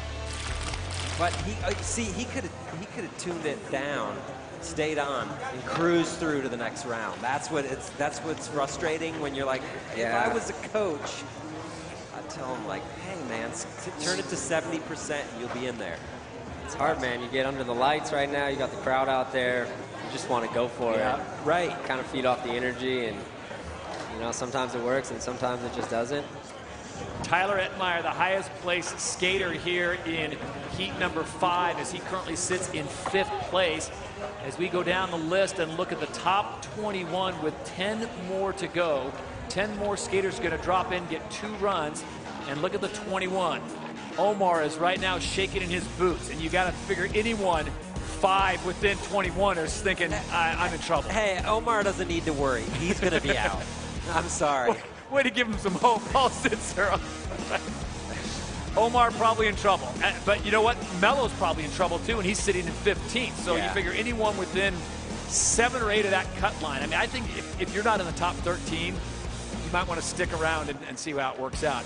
All right, as we get set for heat number 6, we check in now down on the deck with Tina Dixon. Yeah, thanks. With Clay Kreiner, who, if the contest would finish now, he would be into the semifinals, sitting in that 12th spot. But I gotta say, it's just great to see you back skating. When was the last time you were skating at an event like this? Oh, it's been like well over a year for sure. So it's like just been a blessing to see all these dudes again and be back on the road. Yeah, stoked to be skating with all these dudes. Man, this next heat's gonna be insane. They're gonna put on a good show for you guys. What does it mean for you to just be skating also? Yeah, I've actually only been back on my board for about a week now. I broke my kneecap a little while back, so just like I'm like little kid juiced again. Sometimes you need a little bit of time off to rejuvenate, you know, so feeling blessed, like I said. Yeah, I think everyone's feeling that like little kid attitude down here. We'll wait to see if that score holds up. Todd. All right, thank you very much, Tina, and congratulations, Clay Kreiner. Hope he heals fast on that broken kneecap. Come on. I mean, who does that? It's good to see him back, man. I know what he's going through. No question about it. So happy to have Ryan Sheckler joining us, Paul Zitzer, Todd Harris. All right, guys, we get set for heat number 6. Ryan, I'll start with you. Who are you looking forward to? What's going to keep you on the pool deck watching? Man, I mean, all these guys, bro. I can't pick one. I'm I'm just psyched to watch this style of competition, and knowing that it's Heat 6, like these guys know this is the last chance to get into the rest of the weekend. So I'm looking forward to all these guys. As he said, Ryan Sheckler is a fan. He's been here all day watching not only the street course behind us, but the park course. As you look at the big picture and you look at what's going on now, I mean, you can relate to what these guys are going through, Ryan, the pressure they're on, what's going to, transpire over the next 2 days. Oh, yeah, man. I mean, this is the last step to get to the big show, So it all comes down to this. These last 10 guys got to put on a good show and try to make that top 21. And it kind of gets easier throughout the weekend if you make it through this first cut. Yeah, it's going to be fantastic. Knowing the talent of all these guys, though, they just really honestly need to stay on their boards. If they do a few of their good tricks, not even their best stuff, stay on, they're going to breeze through. So that would be my advice. Oscar Rosenberg coming up, Tristan Rennie. It's going to be great. Yeah, top 21 will be moving on to the semifinals. Had an opportunity to talk with the top skaters and get their take on what it was like to get back into competition after what a crazy year 2020 was. 2021 could not come soon enough. I don't know, it's going to be different going back into it because nobody skated a contest for a year and a half now. My biggest thing was just pushing through that and just being like, all right, I want to train like there is going to be a contest. All skate parks were being closed and stuff. It was hard to stay motivated, Skateboarding is such a adaptive kind of thing. And especially with how COVID happened and gave us all a year to practice. We didn't see anybody for a year, and then everybody's just back and just skating better than ever. The pressure's on, but at least for me, I just try to not to think about it. I think it's a little intimidating and nerve-wracking. Just tell myself I got it and just picture my line. I think everyone's been working on stuff for a year now, so. Everyone is just killing it. It's honestly happened way more natural than I thought it was. I think it's going to be fun having a contest again. Coming in switch. All the girls got so much better. Figuring out a park is honestly the best session. But the spur of the moments, that's what the contest is about. Contest skating is all mental. But sometimes you're just in the mood to do hard tricks, and sometimes you have to do it because you have to do it. The worst thing that can make you not land your run is getting in your head too much. They call your name and they say go, and you got to be ready to fire.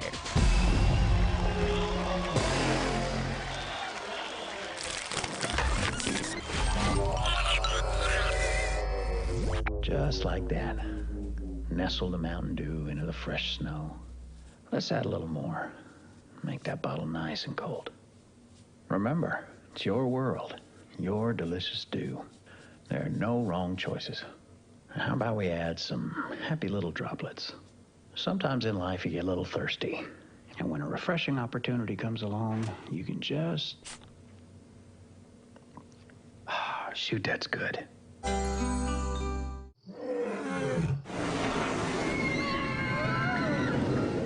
Des Moines.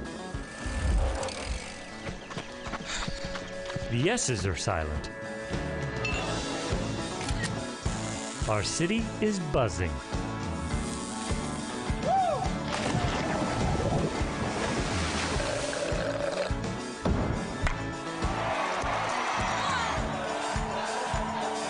Catch what you've been missing today. Do you want to get better at skateboarding? Perhaps you're just starting out and you want to learn some basic tricks, or you're already an accomplished skateboarder and you want to fine-tune your craft. I feel that I can help you do that. I'm Chris Cole. Welcome to Stomp Sessions. I'll show you how to unwind. Come on, babe, let's go outside and take the boat out for a ride. I'm ready, I don't wanna wait. Cause the only time I'm feeling free is when I got that ocean breeze, so kicking it out on the lake. Get on board. Got the sunshine and the short line. It's a good life. Get on board, have a good time. Casting that line, it's a good life. Get on board, get on board. Get on board.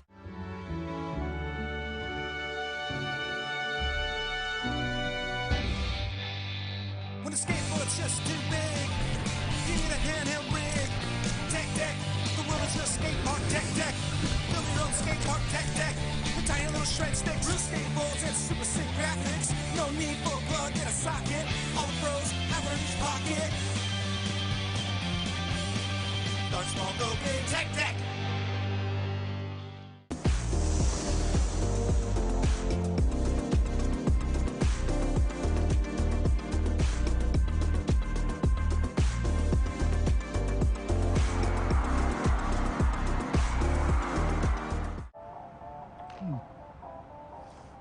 Fun fact, you know Mountain Dew and spicy chicken is the perfect combo? Does it look like I don't know that? Okay. Didn't mean to ruffle your feathers. You know, we both did the employee training, Gary. Okay, don't jump down my beak.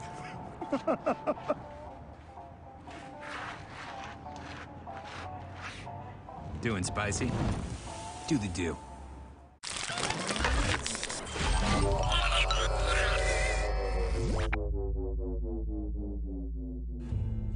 So the question is that, you know, we saw how snowboarding had some challenges, you know, going from snowboarding to the Olympics. What are your thoughts around skateboarding going into the Olympics? I feel like we won't really have that problem as far as staying unique, because I mean we have a group of amazing people who like really try really hard to keep that unique factor, and they put a lot of time and an effort to like keep that. So I feel like as far as going into it and after, it will still be solid, and that will be the unique thing that people will take away, is that it is very different. You're looking at like a group of amazing people who really try hard to keep that, to keep those factors into play, and I mean they're doing a great job. So. You know, you look at the history of snowboarding and what happened, you know, it's going to blow up both sides. Both sides of skateboarding are going to benefit off this. And, you know, the sides who are competitive, that want to compete for Team USA, it's been a goal, it's been hung on their wall. They've written down on paper when they were 7 years old and put it on their wall. Those type of athletes are finally get to do something they've always dreamed of. And I know most pro snowboarders now, and I know that they would, I know that they love competing, and I also know they love street snowboarding, going out and filming projects. And at the same time, you look how accessible skateboarding is. Like, you look how accessible is what we do. You know, you can go out anywhere. You can skateboard in your kitchen. You can go to a skate park. You can cruise down the street. You can do it anywhere. And I feel like that's why skateboarding is just going to be put on such a pedestal going into this.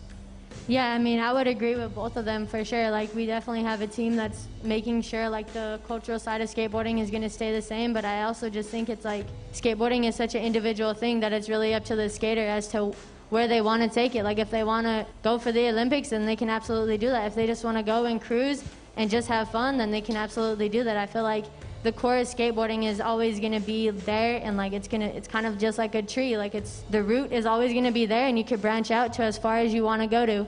And I feel like that's the beautiful thing about skateboarding. Yeah, skateboarding is definitely one of those special things where it can mean different things to different people, and no one can take that away from you. So that's a great question. All right, one more question down here, and then I'm going to... Let's get a chant. USA! USA! Team USA is definitely the most stacked crew. This is kind of where skating's from, so it's just the place to be. If you're skating, this is probably the hardest country to go for. To represent the Olympics for the U.S. in general is obviously extremely tough. You're going up against some of the best skaters in the world. Oh my God! It's crazy to think about that I'm up on the top of it, because all these guys I've skated with since I was young, they beat me in contests. We've like gone back and forth. It's an amazing feeling. I think it's a big eye-opener for people that we're just not hoodlums. We're like actually dedicated ourselves to something that we love. You know, it's a sport. We're all athletes, and I think it just brings skateboarding to more households. There's 4 people underneath me that are just a couple thousand points behind me, so this next contest, the Dew Tour one's gonna make a big difference. It's gonna be tough, you know? One more event. I'm competing against a lot of my friends because we've been skating together for years. It's gonna be a good contest. Everyone's gonna be definitely going for it. It's the last one, so the Dew Tour's the last chance to make it.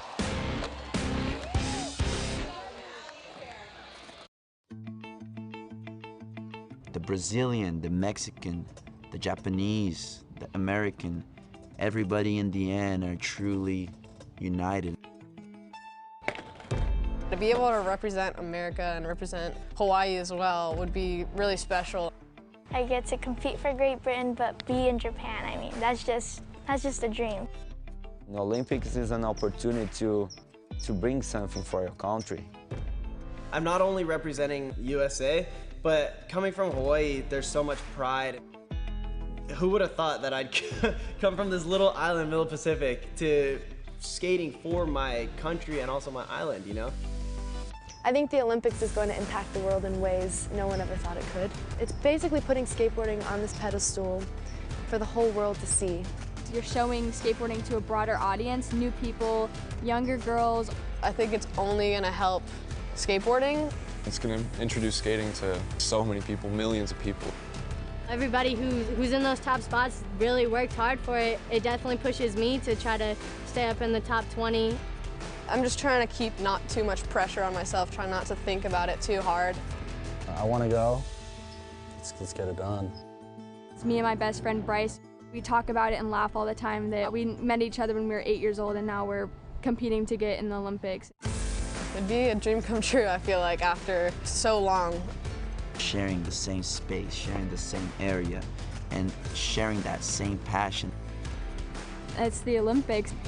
I don't know what to expect. Yeah, I can't wait to go, you know. I want to go so much.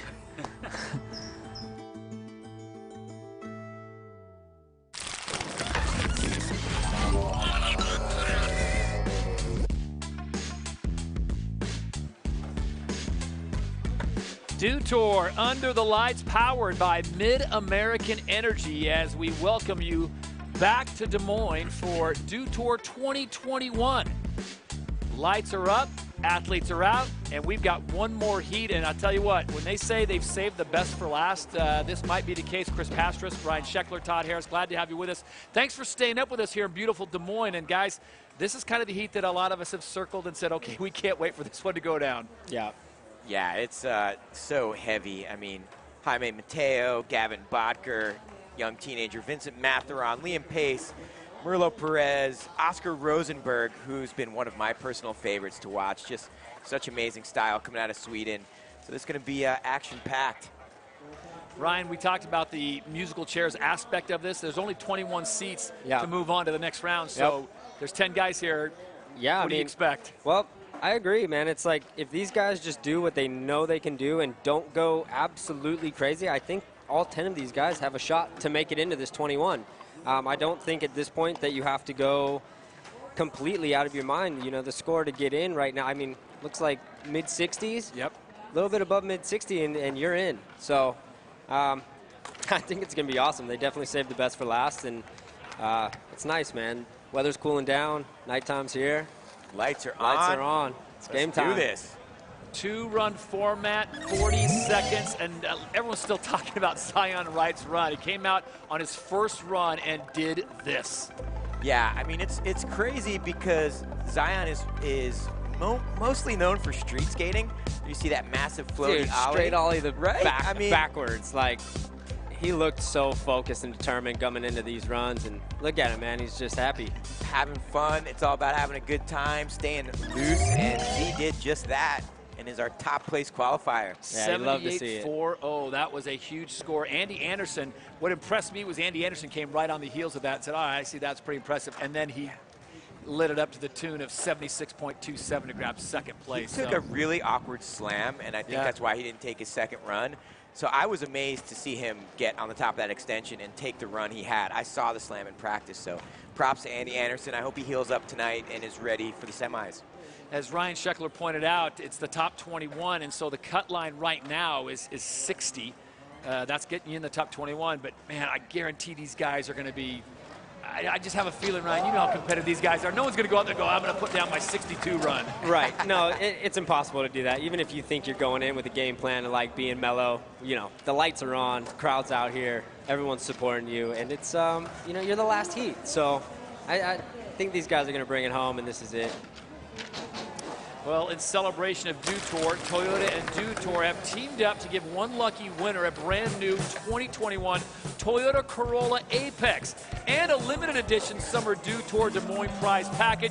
DewTour.com/Toyota sweeps for entry details. Ryan Sheckler, Chris Pastras, you cannot enter to win that car. I wish I could. I could use a new ride. That's a pretty sweet deal. That's not bad. I mean, come on. Car, a little prize pack. Everyone was just so happy to be back at competition and seeing things. I mean, you go back to The last time really a competition like this took place, what was it, 2019 in Long Beach, California? That seems forever ago, and here it is, and the Olympics are right around the corner. Yeah, man, it's crazy. Yeah, and everybody, I mean, that I've talked to, they're just stoked to be on the deck with their friends. Yeah. Everybody's been isolated and, you know, not sessioning together as much as normal, and the contest crews are just so hyped to be back together again. And they're not casual about the health here, though. I mean, you guys are all rocking the daily check on the, on the wristband, and health serious. checks, temperatures. They're making sure that we are set to go. And we just got word Trey Wood is not on the start list, but he will be dropping him first. So Trey Wood is a monster. He's so what a fun treat, to watch. man. How about that? Nice little late I'll tell you, that. I've never seen a safety run from Trey Wood, ever. No, never. So just a quick reminder here in the open qualifiers for Park, it's 2 runs, 40 seconds full time. Yeah, so Ryan, let's talk about that safety run sort of psychology. What would you say that's all about? I think so it sounds like safety, but it's not safety. It's not going out and not doing tricks. It's just kind of doing tricks that you know without a shadow of a doubt you have like a 60 to 80% chance that you are going to land. Not the tricks that you kind of just been working on, and you save those for the final if you put down a good run. There's definitely strategy to every type of skateboarding. I think these guys right now, though, are feeling it. Trey's definitely feeling it. He's about to rip it up. Yeah, coming out of Arizona, 20 years old. Get him, Trey. Oh, wasting no time. Stalefish to the tail slide. That was a surprise for me. Nice Smith grind through the corner. High speed lip slide. Yeah, and I never see this dude just hold back. He's always 100%. Is that a backside bonus? Crazy. People grind through the corner and going nuts. Final 5 seconds coming up here Stay for on. Trey Wood. Oh, he goes for it. He never takes the easy route. No, that was not a safety run. I was going to say, he just goes with a straight air or something. He's bringing that thing home, and no. You got to put some rotation in that bad boy. He likely would have made it without the 540, so yeah, he's going for broke. I love it. Trey Wood, a late ad. Chris Pastors, he made the most of it from the get-go. Yeah, there's that Stalefish tail slide up that Toyota extension, 7 feet high. That is no joke. Right into that Smith grind through the corner. High speeds, there's that Stalefish. Oh, dude, the precision there. What a trick, man. I don't think I've ever seen that. Yeah, to lay that down on a 7-foot extension, just the precision there. Tail slides in transition, I feel like, are a little bit inconsistent, you know, compared to like a lip slide or a Smith grind. Very risky. Then you do a Stalefish, you go up a 7-foot extension. People grind through the pocket. A lot of cool tricks. Great run. I love the heart on the grip tape. Wow. With a 74. And so the judges, they respect the fact that he did not go for the safety run. He went for it from all 40 seconds. That is a stellar score for Trey. Yeah, and a late add to competition. We are psyched. Late add, Annabelle, and just 74. Still in the top 5. Well deserved. But you know someone around the cut line's going, oh, great, Trey Wood just got a 74. Yeah, I mean, but you got to respect it, man. No question. Jaime Mateo now set to drop in. 25-year-old coming to us by way of España. Yeah, he is, a Marseille local and has a lot of contest experience. First at Red Bull Bull Rippers 2019, second in 2020. Jaime knows how to get it done. Oh, wow. Wow. Switch boneless 180 in. I was not expecting that. Me neither. I thought he was just dropping in. Nice people grind through the corner. Chris, I got to ask you, when you talk about the origins of a run, where they come from, is he just sitting there going, you know, what if I just drop off the big plexiglass and you boneless on this thing to get it going? Yeah, well, he's a Marseille local, and that's one of the founding parts of this style. It's from the early 90s, so Jaime's got tons of transition experience. He knows how to get it done. Certainly had the wow factor to start off his run. Unfortunately, he comes off mid-run. He'll look to run number 2. Remember, it's only your best run counts, so don't count him out just yet. Here it is one more time. There is that switch boneless. Surprised us all. Unreal. How do you stand up there and look at that trick? I don't know, man. It's a nice drop. That was surprising. That's awesome. He had a solid run going for sure. That Indy 360. I'm excited for his second just one. getting away from him. He's an animal. Hopefully he'll be back with a perfect run in run number 2. Think about all the guys that are sitting on the deck right now wondering if they're going to be in that top 21. Jaime comes off at 52.79. Obviously, you don't cheer for anybody to, you know, have a bad run, but man, there's some guys sitting around, I guarantee, 15, 16, 17 going, dodged a bullet there. Yeah. Dodged a bullet there. Heat number 6 could completely change the leaderboard right here. It's crazy because there's just been a build-up, and it seems like every heat has gotten more intense. So we'll see if this one's the same. Gavin Brodka, only 14 years old. This dude is one to watch. Yeah. Little man. Gavin's sick.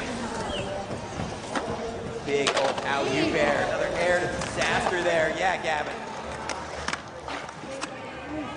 Big nose grab 360. I love how he grabbed his nose and then into that 540. 50 on the rainbow rail. This is a sick line from Gavin Brodka. Wow, such good style. Can you believe this dude's only 14 years old and skates like this? No, man, but this is what skateboarding's doing, man. These young kids are coming out and skating like grown men, and it's just awesome. You know what it is? It's progression and no fear. Yeah. I mean, they just come out and it's just, they just let it go. So Gavin, with a great opening run, just another one of the talented skaters coming out of the Oceanside Encinitas area. I guarantee the number of pro skaters who come out of that area, the numbers just got to be huge. Yeah, per capita. When you talk park terrain, because there is just parks every 5 miles. Yeah. So, yeah. But like you said, for a 14-year-old to come under here under the literal bright lights of the Dew Tour. That huge 360 into that 540, that is no joke. That is big boy stuff. Love how he smacks down that disaster on the boneless. It's another lean disaster. Lodi over the volcano. It's a great run. Obviously he has physics working against him. It's harder for him to generate speed as small as he is and the weight factor, but man, you could not tell the way he rode. Yeah, awaiting scores. He had that fall right at 1 second, so I don't know if he's going to get docked for that. We shall see.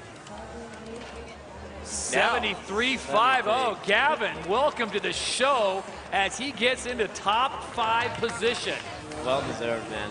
Yeah, and already 4th and 5th place as we're kicking off heat number 6. Things are going to shuffle. Vincent Mathurin now.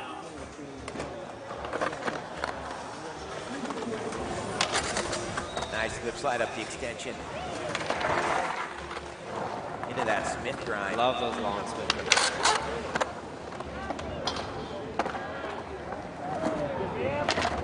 Vincent also familiar with the Marseille, France park. A local that's been a spot that the European skaters have been gathering around since the early 90s, so he's a local there. A lot of park experience. I gotta think, Chris, as you kind of a historian for the sport, you think about the Marseille skate park and that whole vibe that's coming out here. What do you think this skate park's going to do to the Midwest and expanding areas? Yeah, I mean, we talked to Mike V about it. It's just been such an impactful thing already for Des Moines. It's just, you know, hugest park in the States, 88,000 square feet. So amazing that this is put down, and it's going to change the game. There's going to be 14-year-old Gavin Brodka coming out of Des Moines. And there's so much talent on Team USA. We've talked about it time and time again. Just making this team is going to be huge. And there you see the Olympic positions right now. There's a lot of stars and stripes in that top 10, and it's all about points. And again, 60,000 points to the winner of this event. So things can change in a hurry. If you're on the outside, Ryan, looking in, and all of a sudden you get 60 grand put into your account. Yeah, bro. Number-wise, it's a good weekend. It's not bad. Yeah, Tristan Rennie, another experienced contest skater.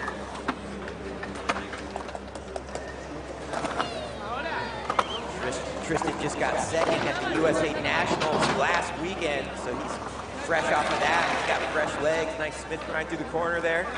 Yeah, his run last weekend too was incredible. Yeah, Tristan is someone who could win this whole competition if he puts it all together. Nice front feeble there. He's got all the makings. Nice back D. Lodi backside ollie. Back Final seconds. Here we go. He's going to get a full pull. Tristan Rennie, such a cerebral skater as he comes through. That might leave a mark or impression on the judges, but guys, I just, the way he skates, he always seems to be in control. Knows where he's going, knows what's going to happen. Yeah, it's just, I know it's happening. Slows everything down, but he just skates so well. Yeah, he comes from a skateboard family. His dad is a skateboarder as well, so he's grown up around skateboarding his whole life, and it shows. You He's can so tell. smooth. Yeah.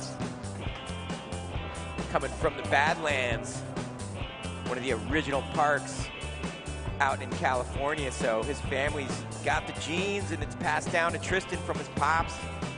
Love Smooth that. rock and roll there on the extension. Nice floaty backside ollie, and yeah, I feel like that was like second gear for Tristan. Yeah. He's just trying to make it into the semifinals. Which is smart. That's kind of what I was talking about before. It's like, yeah, you don't need to risk it for the biscuit, so to speak. 67.17 for Tristan, so looks like looks smart. Yeah. After time, but he's only got to crack 21, so we'll see. Top 21 gets you into if the he can get that semis. 540 in there, we got to run. Liam Pace coming out of Tucson. Arizona, yeah, Liam, skate another scene in one. Arizona. That was killing it last weekend at the USA Nationals. Got 4th place, only 20 years old. Gets it done. Massive 85-40. Yeah, Liam. Yeah, we've seen Liam out of Phoenix Am for years now, and he's kind of bust onto the pro skateboard contest scene the last year or two. Been getting it done. Nice Indy 360. Big body jar there. 5 seconds. Nice crooked drive. We haven't seen that yet. Oh! Final 2 seconds. I was just going to say, man, he is so good, whether he's riding switch or regular. I mean, his skating is just spot on. Yeah, I think that had the elements of you know, top 10, even with the fall. That was a great run. Very technical, good run. Ollie truck bash up that 7-foot extension. Here you see another Ollie 50-50 frontside grab out into this huge Indy 540. Liam Pace getting it done in the pro competitions. I've seen him ripping AM contests for years. So good to see him out here representing. Big body jar there after that. 360 over the volcano. Well done. Liam Pace looking for a big score here. See what the judges think of that. It was well executed. Zion Wright still has that mark to beat, a 78.40. He's safely into the semifinals. Top 21 are in, so the cut line is coming here after this heat number 6, and everyone will know their fate. And then the pressure cooker starts all over again tomorrow. Josh Dirksen will be in the big party. Yeah, I call him Thor. He's an animal. Love that, watching that guy skate. Power. Clay Kreiner, good to see him back out in the course. Elias Nilsson, one of the talented international members. And then you see the flurry of that green flag, the Brazilian team. Coming out, and a lot of them skate together, hang out together, and feed off each other. Look at 21 right now. Ayumu Hirano is on the cut line with a 64.08, and we still have 5 amazing skaters to go. So Liam just pushing Ayumu Hirano off that cut line with a 73.77. Very nice. 5th place with a fall. No question about it. Liam will be in the semifinals as we move on now here in heat number 6. Alessandro Mazzara. Coming out of Italy, big 360 air, start things off into a massive 540. Wow. Nose blunt on that big bank wall. We were calling it the boneless wall earlier. Now that the tricks have stepped up. Nice disaster on the Toyota extension. Massive backside air. That extension is no joke. Yeah, the 50-50s over those rainbow rails. I love the rainbow rails. Yeah, such precision, timing. Big in the air to fakie into the extension.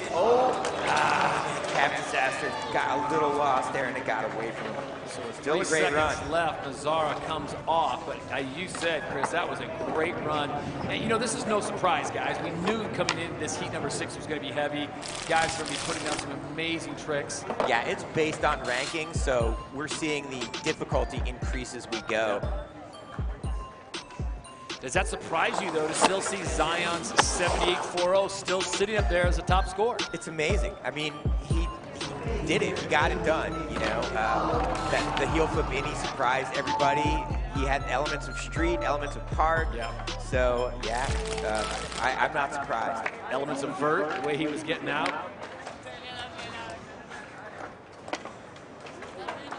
So Alessandro Mazzara waiting for that score to come in, and it will be a 66.06, which has him into that top 21. You're in the show at 18th right now. Yeah, on the bubble right there. Let's see if he hangs on for the 21st spot or better, and then he will be in our semifinal. Murillo Perez now. Yeah, Murillo is such a nice guy. Just another Brazilian out of Florianopolis, Pedro Barros and V. Kikino. They're such a rad crew. I feel like Floripa is the equivalent of like Oceanside and Encinitas to the States in Brazil. It is. It's a surf town, a skate town. So those guys have really put that place on the map as far as skateboarding goes. And Murillo will be looking to his second run. And yeah, it's 40 complete seconds. So if you want to throw it all out there and get back on your board within 40 seconds, you can do it. He's thinking about this one, not taking a lot of time to get. And the buzzer sounds, so Perez time runs out for him. Down to the final 3. You know, I don't feel like this is like a pressure cooker for him, because he's been in a situation before, and you know he can go 60% and get enough to get into that top 21. Yeah, Murillo definitely can crack the top 21. He just got to stay on his board. This next guy's got such positive energy. Yeah, he's skating, representing Puerto Rico, lives in Florida. I love the fact that he's already rocking the Olympic jersey. Look at this. Yeah, this guy's got great style. Huge stalefish there, starting things off. Big backside air disaster. Big 360 air over the volcano. 540 just gets away from him. Steven's got to put that together in run number 2. It's a great line. So Ryan, normally we see 3 runs in a competition. How does things change with only 2 runs? 2 runs makes it a little bit more serious, you know? With 3 runs, you can hopefully you get a good first run, but if you don't, second run, you're like, third run, you gotta put it down. But with 2 runs, man, it's, if you don't get that first one down, you really gotta buckle down, get focused, take some deep breaths, and put that second run down. Yeah, we're talking about 80 seconds of skateboarding. Yeah, for an Olympic qualifier. Right. You train thousands and thousands of hours, and it comes down to 80 seconds. Oscar Rosenberg now gets set to take his first run of 2. Is it safe to say fan favorite? I mean, we call him Oski. I love watching this dude skate. 24 years old, coming out of Sweden. He's just my favorite as far as style goes. And, definitely love the flash helmet. Yeah, big lip slide up that extension. Cool town too, Malmo. Yeah, Malmo's got a massive park that fans laid down years back, and Oski's been a local and just shreds, as you can see. Super smooth. Wow! Was that like a frontside pivot? Yeah, it was. That was crazy. Nice nose blunt. So smooth, man. Comes off that extension. 360 air to end things off. That was a great run from Oscar Rosenberg. So he comes off that extension fakie. I mean, it's hard enough dropping off that, regular, but he comes off it fakie just to show the control and the abilities, and that was a tremendous run. That's got to be a top 7, top 8? I would guess. I mean, the cool thing about watching Oscar is you almost never see the same line twice. He's just got such a deep bag of tricks, and he's just super creative and fluid. So you just never know what you're going to do, what he's going to do. It's exciting to watch. You can never guess what his line's going to be. Oh. That was so close. Yeah. Hold it. Well, Ryan, you talked about how Park was different than Street in this game of inches. I mean, you could be 3 inches off in this thing and you are done. Yeah, he lost speed completely, but he's right in the pocket the whole time, and landing a fakie like that, some of my favorite, man. Yeah. And like I said, his helmet is awesome. The flyaway with the lightning bolts, I love it. Yeah, it's good. There's that pop shove and tail grab at the end. Just throws it in there all casual. Yeah, that was why awesome. not? That was awesome. One of the hardest things we've seen all weekend. That was awesome. Rocking the Wow. SB's a 77.04. So Oscar Rosenberg does not disappoint, lives up to the billing, and he separates Zion and Andy Anderson, slides into second. Yes, Oski, we will see you in the semifinals, my man. Well deserved. He's stoked, and well, he should be. Yeah. So strategically, he doesn't have to take a second run, but more than likely he's going to. Would you say, dude, let it all hang out or just walk? I mean, at this point, he's made it through the next level, you know? Kind of comes down to what he wants to give the crowd. Yeah, and we've seen some skaters take a second run just for practice. Of course. They haven't gotten a whole lot of practice with the rain delays, so. Mateus Orochi now. Woo! Oh, and the Brazilian takes a heavy. Massive body jar. That's up there. That's a get up and walk it off and make sure everything's okay, and I'm not sure he's feeling everything the way it should be right now. Mateus Hiroshi, that was a huge body jar. And we talked about the game of inches. Yep. That's a huge error. And then you're trying to smack your tail. If you're 1 inch off, you know, things can go horribly wrong. Yeah, this is a good opportunity for him just to trying to shake it off. That was a very, very heavy slam. Oof. The adrenaline in skateboarding is so crazy because you saw him take the slam and then immediately stood up, walked around for a second, like, all right, kind of assess the damage right away. Yeah, he didn't have a confident look about it either. It wasn't like, oh, everything feels great. It was a, oh. Yeah, just take There a you breather. go, man. Nice. And we are stoked to see Mateus get up and walk out of the bowl on his own accord. Hopefully he can have a second run with that heavy of a slam. Oh, Mateus. Might not feel it as much tonight, but tomorrow morning, I guarantee Mateus is going to remember what happened in the evening here in Des Moines. Coming out of Brazil, and the Brazil crew is just stacked in this competition. All right, let's take a look here. This is going to hurt just to watch it. Yeah, do we want to watch? Started things off with that weird huge that I want to see air. it. And then there we go. Massive backside air, trying to smack down that tail. 1 inch separates that that thing from a disaster.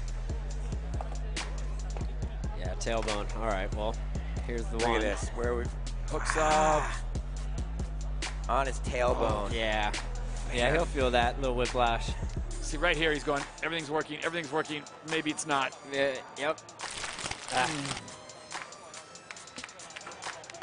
One run left in the Men's Park Open Qualifier. Zion Wright continues to lead the way with that 78.40, but just moments ago, Oscar Rosenberg just lit it up with a 77.04 to move ahead of Andy Anderson. The cut line is 21.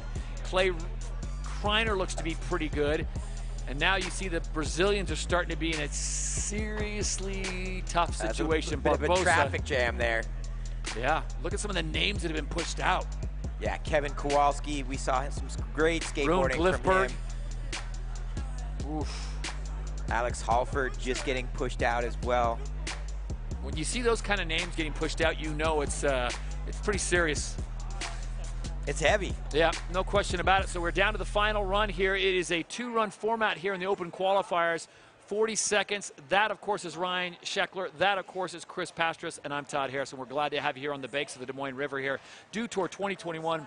It's been a long day, guys, and everyone's, I don't say they're tired, but, man, it came at us fast. Because of the weather, everything's kind of been condensed, and it's like, hurry up and let's get skating. So tons of competition as Trey Wood gets that late ad to drop in, and he came out on that first run, the 20-year-old out of Chandler, Arizona. He just flew down. How about that for a grind? That's the best sound ever. Smith grind into that backside bone. Nice beeble grind, sitting in 5th place. with a fall. So Trey looking like he's getting done again. Well, I think it's safe to say we will see Trey in our semifinals. He was playing with house money, so he comes out there and probably just getting some practice under his boots there. Giving the fans a little love. There's nothing better than the sound of that Smith grind, man. That was awesome. Just raw. The fine folks in our audio department are going to give you the full replay. Sound up. There we go. Look at how many blocks he travels there. That was one of the longest Smith grinds we've seen. One's good. Right. Find out another. Super long people grind. I love Trey's style. 110% all the time. Excited to see him in the semifinal. I love the fact that he was a late ad. I mean, we literally get told right when the company's starting, oh, Trey Wood's going to drop first late ad. I'm like, all right. Yeah, and then to crack the top 10 like it's nothing. Bust out a fifth place First run. try, Yeah, that's strong. All right, let's check this bomb drop out coming up. I think he's starting up there again. Yeah, Jaime doing it for España. He's been ripping in Europe for years and just came stateside a couple years ago.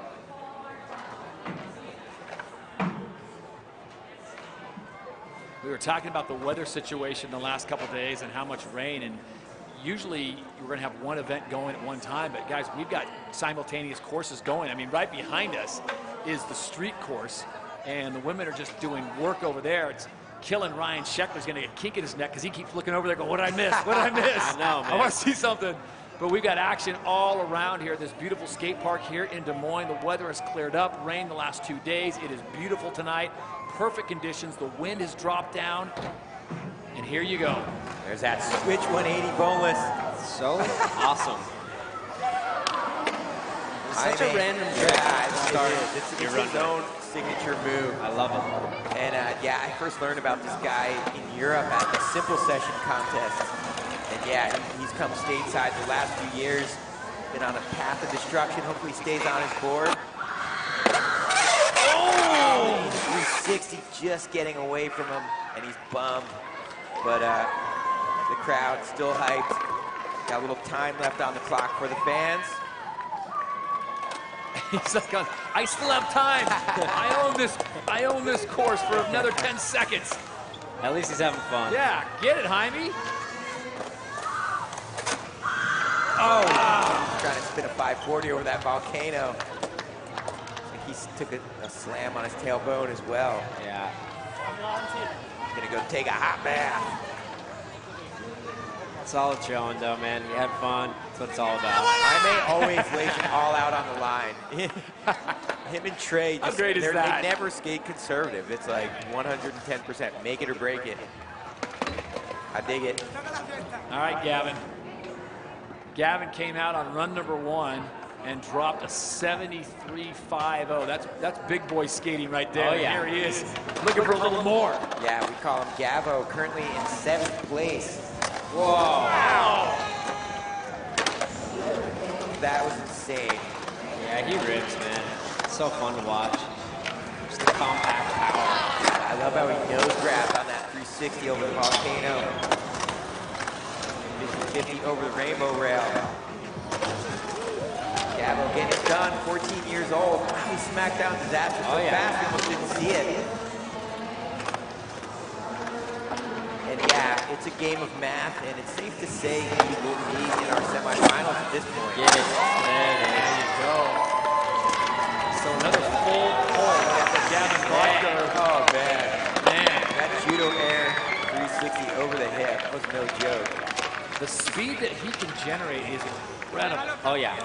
It looks just effortless. He looks like he belongs on a skateboard, and he does, clearly. It's amazing. Yeah, Gavo already in 7th place, excuse me, so I think it's safe to say we will see him that might again. bump him up. So amazing. It's like a body varial Indy 270 over the hip.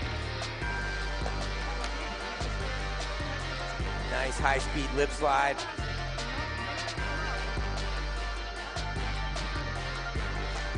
Madonna disaster. And then here it is, the 540. So rad. Yeah, I love how he's kind of got an old school style to most of his tricks. Yeah, buddy. Awaiting scores, currently in 7th.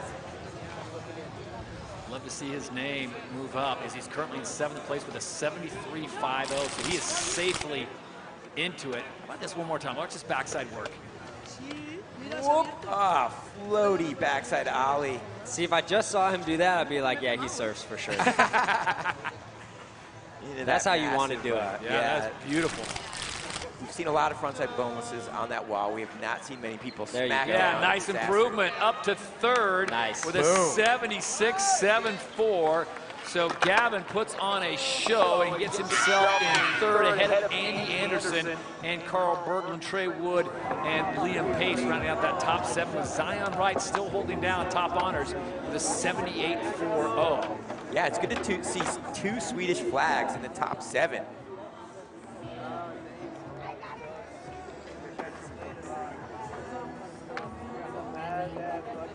Yeah, this next skater in Vincent Matheron, another European destroyer who's been in competitions in Europe for years, but kind of just came stateside in the last few years and really making waves. Huge Smith grind there. High-speed tail slide into the 5-0 on the rainbow. Get him, Vincent. There it is. Good up on that nose grind. Now this should be a huge improvement on his first score of 48.24. Trying to get that top 21. Nice in the air there. That back tail's in the pocket, Brad. Oh, the 50-50 disaster off the extension. I gotta say, I think that got it done. Yeah, no question about it. Vincent Matheron, a big improvement for him from run number 1. Trying to just make it into the top 21. You're into the semifinals if that's the case, and he's feeling pretty good about things right now, and he should, guys. That was strong. Yeah, definitely. Some good lip tricks there. There we see the 5-0 on the rainbow rail. Some good airs. Nice mix of both combinations of lip and air work. There we see a backside tail slide through the corner. No joke. Nice smooth indie air. I give him extra points for the Suicidal Tendencies sweatshirt as well. I was waiting for someone to comment on it. Listen to that band. Red Dog from Dogtown's brother, legendary band, Suicidal Tendencies. Biting his nails. Oh yeah, he must be nervous. Come on, feel good about yourself. Look at this. Vincent jumping up to 8th place with a 73.50. That's worth a smile. That'll work. He's like, yep, got it done. All right. So Tristan Rennie now, spotlight on him. Currently in a solid position. He had a great opening run, guys. You talked about his style, the way he rides, coming off that family gene pool that he has. Yeah, and Tristan, first place at the USA Nationals 2019. Got 2nd just last weekend. And we're seeing why. Tristan can definitely put it together. Wants to do better than 19th, I'm sure, to be safe in our cut. Love how these guys are doing 5-0 on that rainbow rail. It's not the most ideal trick. It can go very wrong real fast. They're just throwing it out in the middle of their runs. Yeah, Tristan, very fluid, solid run. He's got to stay on. There it is! Right at the horn. The 540, that's the trick he needed to make that cut, and he knows. He likely got that done. Squeezed it in right before the horn sounded, so this should be an improvement as Tristan Rennie was sitting on a 67.17, guys. And I won't say it wasn't a safe position, but he was in 19th with a lot of talent still to take their 2nd run. Yeah, I would have been nervous in 19th. Yeah. And there you see that massive blunt on the extension to start things off. The determination, indie air over the hip. And that big 540, he needed that to be safe. 19th was on the bubble. Boom, right at the buzzer.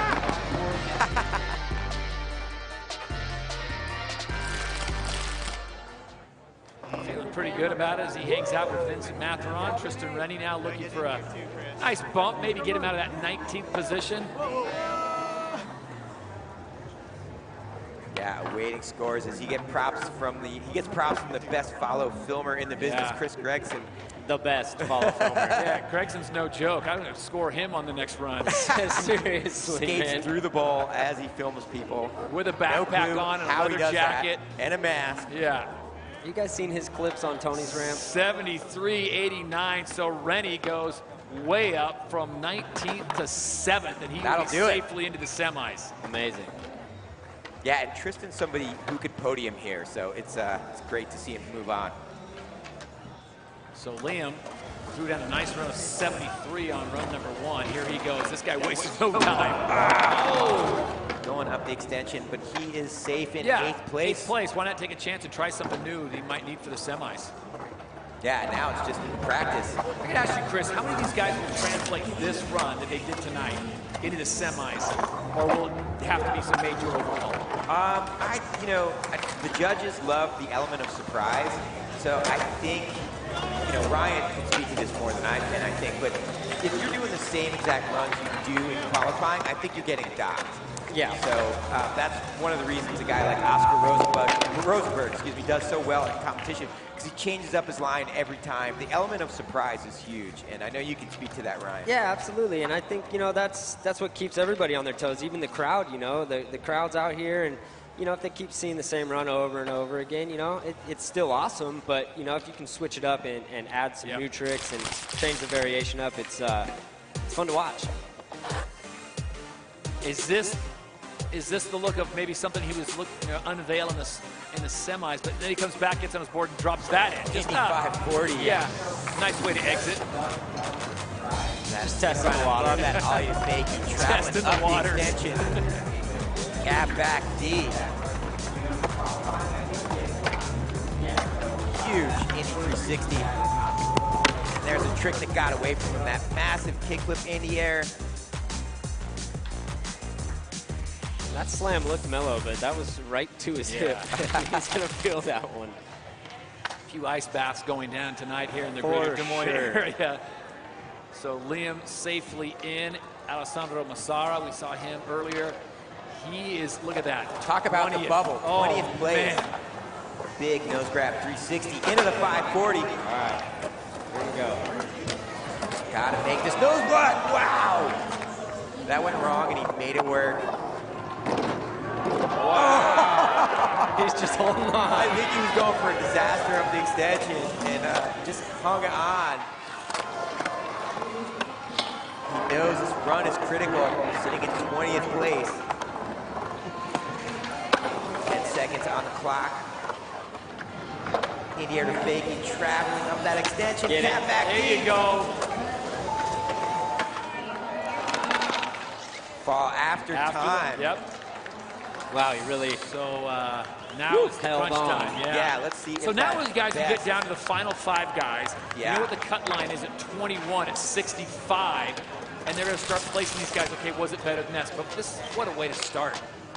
Yeah, explosion. I would say, again, I'll ask Ryan this question, but you want to start with a bang and end with a bang. Absolutely. Talk about that a little bit. And when you start with a bang like that, too, it gets your adrenaline going. That's why he landed that. His adrenaline is just fired up. He's stoked. You got the 2 hardest tricks out of the way right out of the gate, and it kind of sets the tone for the rest of your line.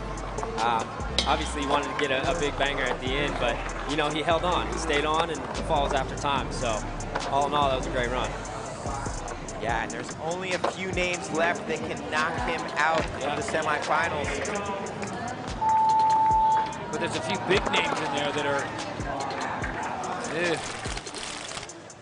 Shout out to Ricky Biedenbaugh, filming.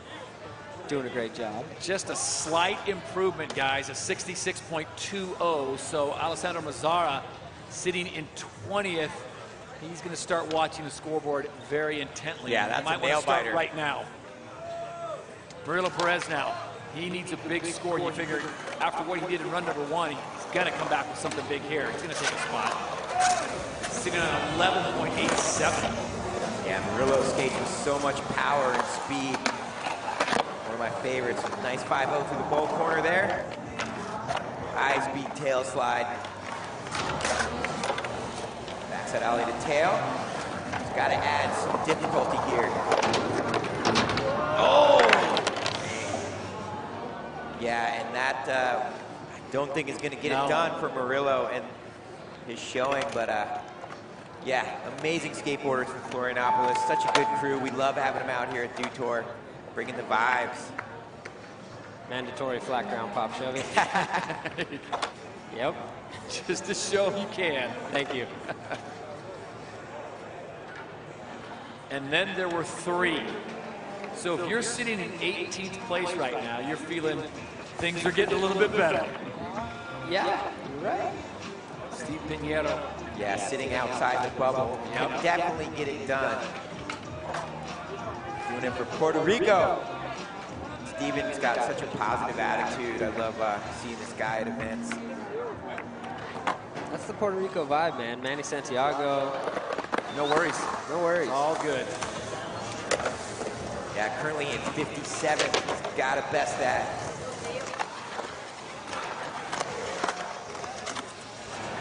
Big melon 360. Into a melon 5. Yeah, Steven. 20 seconds. Got to stay on here in the final 15 seconds. Any disaster hangs on. Nice blunt. Oh! Backside nose blunt. As just runs the sits on clock that deck. to He's 0. like, I cannot fall right now. I cannot fall. Almost seemed like he was waiting for the buzzer. Yeah. Steven awaiting scores, see if he can crack that top 21 and move on into our semifinals. So Oscar Rosenberg's already in the top 21, so that's not a position. So if he can get something, and doing some quick math here, if he can get something that gets him in 19th, 20th place, he is golden. That was a huge 540. And the bonus on the bonus wall. In the air, smacking down, disaster. And there's that backside nose blunt. Just adjust his footing. Hangs on. Love that.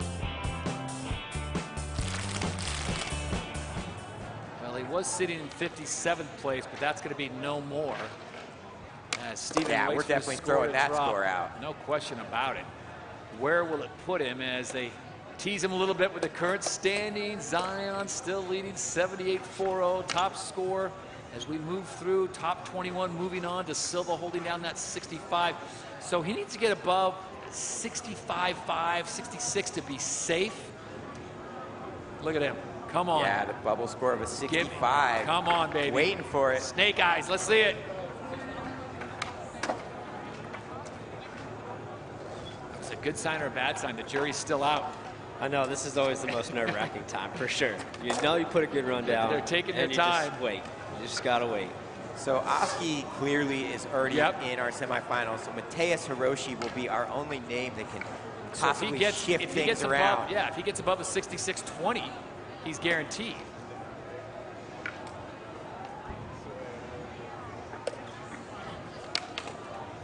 And there you go. Judges 65-7. 21st place. Not out of the woods just yet. Yeah, one more skater that can shift as you pointed out, Oscar's going to go. He's already in. So it's going to be either him or Mateus Hiroshi. And that's if Mateus goes. Remember, he had the hard fall in run number 1. So exactly. Yes. Bringing the hype. I love it. He's stoked. That's a cool place. You ever been out to Puerto Rico? Yeah, man. That is such a cool place. Oh, yeah. I wish. I've not been yet. Head to this old San Juan and just spend the day. It is some cool peeps. Oscar Rosenberg's going to give a run for the fans because he's currently sitting in second place with a 77.04, but who doesn't want to see that helmet under the lights again? We love watching Oscar skate, and yeah, he never backs away from a run, even when he's safely in the semifinals.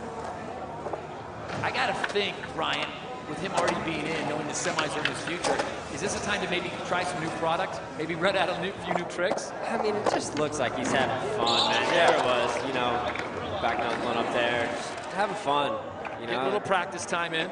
Just staying fresh. His Yeah, first these run guys, was incredible.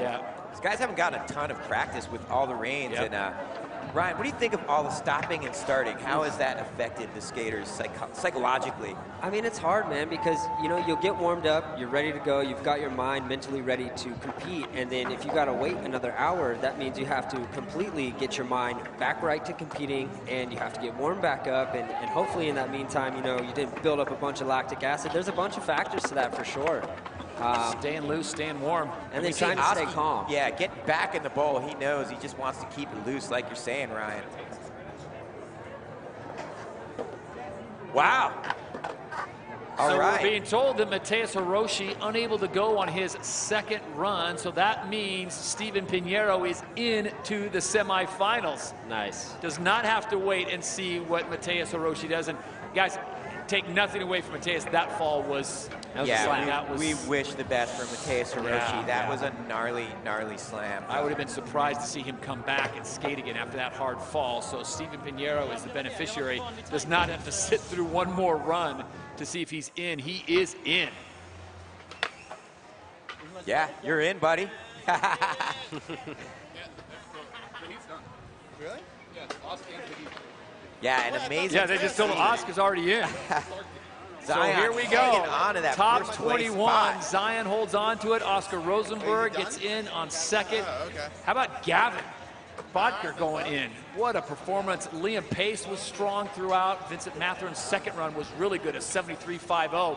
And there's the magic number. 21 belongs to Puerto Rico's Steven Pinheiro, 65.27. Yeah, buddy. Congratulations. I was nerve-wracked. That's huge. And Alessandro Mazzara also making that cut. It wasn't safe for him either, nervously awaiting. He gets 20th place. You don't make your first run, dude. Awesome. He's explaining to everyone how bad it is to sit on there and wait and wonder if I'm in and then do the math. And, oh, man, someone actually got injured, so I want them to heal fast. But I'm into the top 21. Congratulations. Scores will be wiped away. Start fresh. And in the semifinals, guys, good news for the skaters because I know, Ryan, you love this. Not 2 runs, 3 runs. Yep. So take a little pressure off and expand it just a little bit. Still 40 seconds until the fall. Yeah, 3 runs, best run counts. So, yeah, you mentioned it earlier, Ryan. Big change when you go from 2 runs to 3. Absolutely. You can add some difficulty. Yeah, absolutely. And we'll see. We will see more intense skateboarding. Oh, man, what a great day of skating in the park courses. We send it down to Tina. Catch your breath. Oh, yeah, what a day. A full day of park qualifying down here. There's been some really good stories, one of them being Steven here, who did make it to the semifinals very last minute. How do you sum that up? You know, honestly, like the 2-run format, kind of like it's a little nerve-wracking because if you don't make your first run, you have to put all the pressure on you. The second run, so then like, you know, it gets a little stressful, but like, you know, I'm glad I was able to manage something to like kind of just get me through tomorrow, and then tomorrow, like, on the first dude, the last dude, I'm okay. Like, I'm happy, like, because tomorrow is when the real magic happens. We got 3 runs, and it's really gonna like, I'm really gonna show what the fruits of my labor have been, and I'm excited. Yeah, with that 3-run format, you will get an extra run, so the strategy there does change. Yeah, absolutely. And then, you know, the whole format in general, like when you have 3 runs, different people, different things, everything changes. So, you know, like you can play around, like risk it, and like go a little bit more intense. Here, it's kind of about securing a run, making sure you make it to the next day. So, yeah, I'm excited. I'm excited for tomorrow, and I'm thankful for the opportunity. Thank you. Yeah, well, you made it past today. We'll see you tomorrow. Well done, sir. Yes, Puerto Rico in the house. You already know. Siempre estamos representando, papá. That is one happy Puerto Rican. Steven Pinheiro getting in on the last spot, 21st position, but he is in. All scores will be wiped away. Tomorrow the semifinals will take place. It'll be 3 runs, 40 seconds until the fall, so it will not be full time. That is the one slight change, but the 3rd run, that is huge. Ryan Sheckler happy enough to take us on the inside of what it's like to be a skater on these pressure-packed situations. So you go back, some of these guys ice bath it up, Ryan, and then they come back tomorrow fresh, clean, ready to roll. Well, they're going to feel a little sore, but they're coming back in with a full brand new, you know, adrenaline meter and get after it, you know. And like they said, it's 3 runs, so you can actually mess up on your first run and still feel a little bit okay because you know you have 2 and 3. And hopefully these guys just bang it out on their first runs, and then we actually get to see them improve upon their second and third run, and then we see the best skateboarding you can possibly Chris, see. The pressure's not off then. Then you got to make the cut to get into the final. 8, yeah, so Right. it's going to be amazing. I mean, tomorrow, you know, the level's just going to be brought up, and everyone's going to be battling it out for those top 8 spots. We saw some amazing skateboarding today, and it built up as the contest went on. That's because of the Olympic rankings. So, yeah, I expect the semifinals to be even more intense. People will bring tricks that they didn't do in their qualifying run. As Ryan said, you want to just get in there safely, and then you can do some real damage. Ryan talked to me earlier about the consistency, and that's how competitive skating has changed so much. These guys are so much more consistent. But with 60,000 points, Olympic qualified points on the line, you got to be. I mean, you got to bring it every single run. Yeah, for sure. Yeah, Well, with 60,000 points, that can completely change the game. The landscape Well, of it can everything. change your life. Yeah, That's 100%. the thing. It can change your life. They certainly brought it in the park qualifying, no doubt about it. Curran Caples had his issues. It's always good to see him out here. Ayumu Hirano not making the cut. That's kind of a surprise. But, guys, some of the things we saw here, it's like this is the appetizer. Andy Anderson, how about his run? Taking that slam I saw in practice and still getting it done. I hope he can get ready for tomorrow. Zion Wright, our first place qualifier. Just Joey Ollie, oh man. Primarily known as a street skater, but man, as you see, his transition skills are no joke. No joke. All-terrain rider, no question about it, as Zion came out on run number 1 and just threw down a 78.40. That was in heat number 5, so that score withstood all the talent that came up in heat number 6. Woo, what a performance by Zion. Oscar Rosenberg, Gavin Botker, I'd like to see what he's going to do. Andy Anderson, I hope he's healthy or somewhat healthy and he can throw down some amazing stuff. Trey Wood, late ad, comes in. I'll just go ahead and pop myself into a top 6 position. Come on. Tristan Rennie in 7th, Liam Pace in 8th, Vincent Matheron 9th. Amazing contest. Hampus Wimberg, 10th place. Well, that'll wrap it up, and we've got 2 more exciting days here, Dew Tour 2021. It has been amazing so far. My thanks to Ryan Scheckler. Not very often you get a world-class guy to just pop in and lend his hand. And Scheck, man, he is rock solid. Rookie of the Year on broadcasting. I appreciate you guys, man. Chris, Thanks for having me. Chris Pastras, always Todd, a legend. always a pleasure. Run with this guy anytime. For the entire crew, everyone here in Des Moines, the folks that kept the lights on, the hardworking camera folks, the guys up in the truck, the ladies and gentlemen that have worked all day long despite the rain, despite the wind, despite everything else, and the athletes, we thank you for being here. We've got 2 more days of Dew Tour 2021. Everybody take a deep breath, embrace, and let's get ready for the weekend. Good night, everybody. All right now. Yeah, wipe out and get right back up. Get up. Wax the ledge, we can't get stuck. Courage on deck like 2 trucks. Come on. Hop on and do what you want. Yeah. True freedom, they need us to stunt. Backside 180s to front, yeah. And we know struggle like we knows grind. Hustle for runs, all in due time. Repetition, repetition. Might switch stance, but not the mission. Much more than a competition. We risk it all to get these tricks in. Sacrifice ain't nothing given. Skated D.I.E., how we living. Scrapes, scars, bruises, lessons, pain, joy, victory, blessings. From the block to your skate spots. Kick, kick, push, and flip skate cops. Love Park to your skate shop. Got ollies with more pop than GameStop. Skate for justice, we all in. Skate for change like BLM, yeah. Probably take a knee on my board. Ghetto kids all day, shout out to the board. This that thunder in your heart. 45 seconds to go rad at the park. That go harder, go harder. Yeah. That go far or go farther. Yeah. That 5-ring camaraderie. 4-wheel polyurethane world society. And all eyes on we. And all eyes on gold. All praises be. United we roll. Peace.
Dadal, final skater of this heat.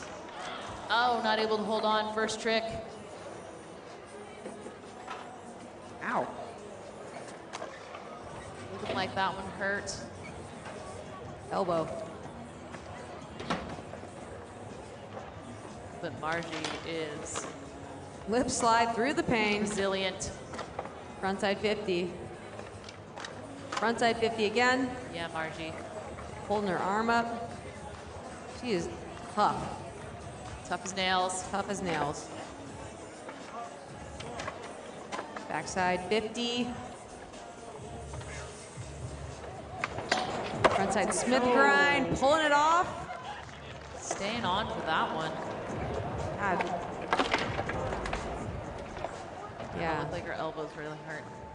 Hopefully she's okay. Great job, Margie.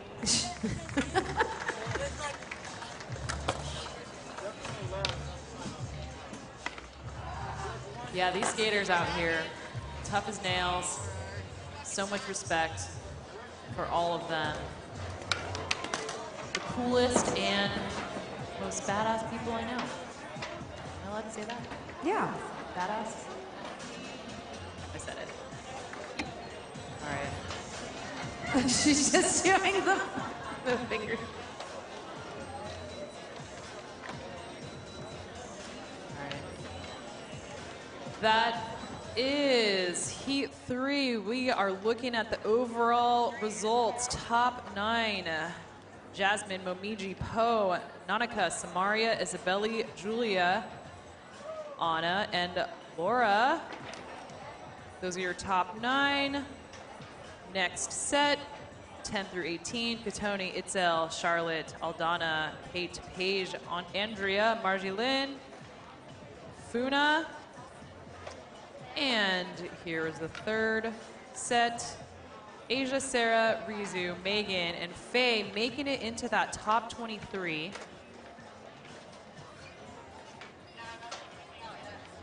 That will wrap it for Heat 3 of the Women's Street Open Qualifiers here at Dew Tour in Des Moines, Iowa, presented by Mountain Dew. Thank you all for tuning in. We will see you tomorrow. Woo, get some sleep.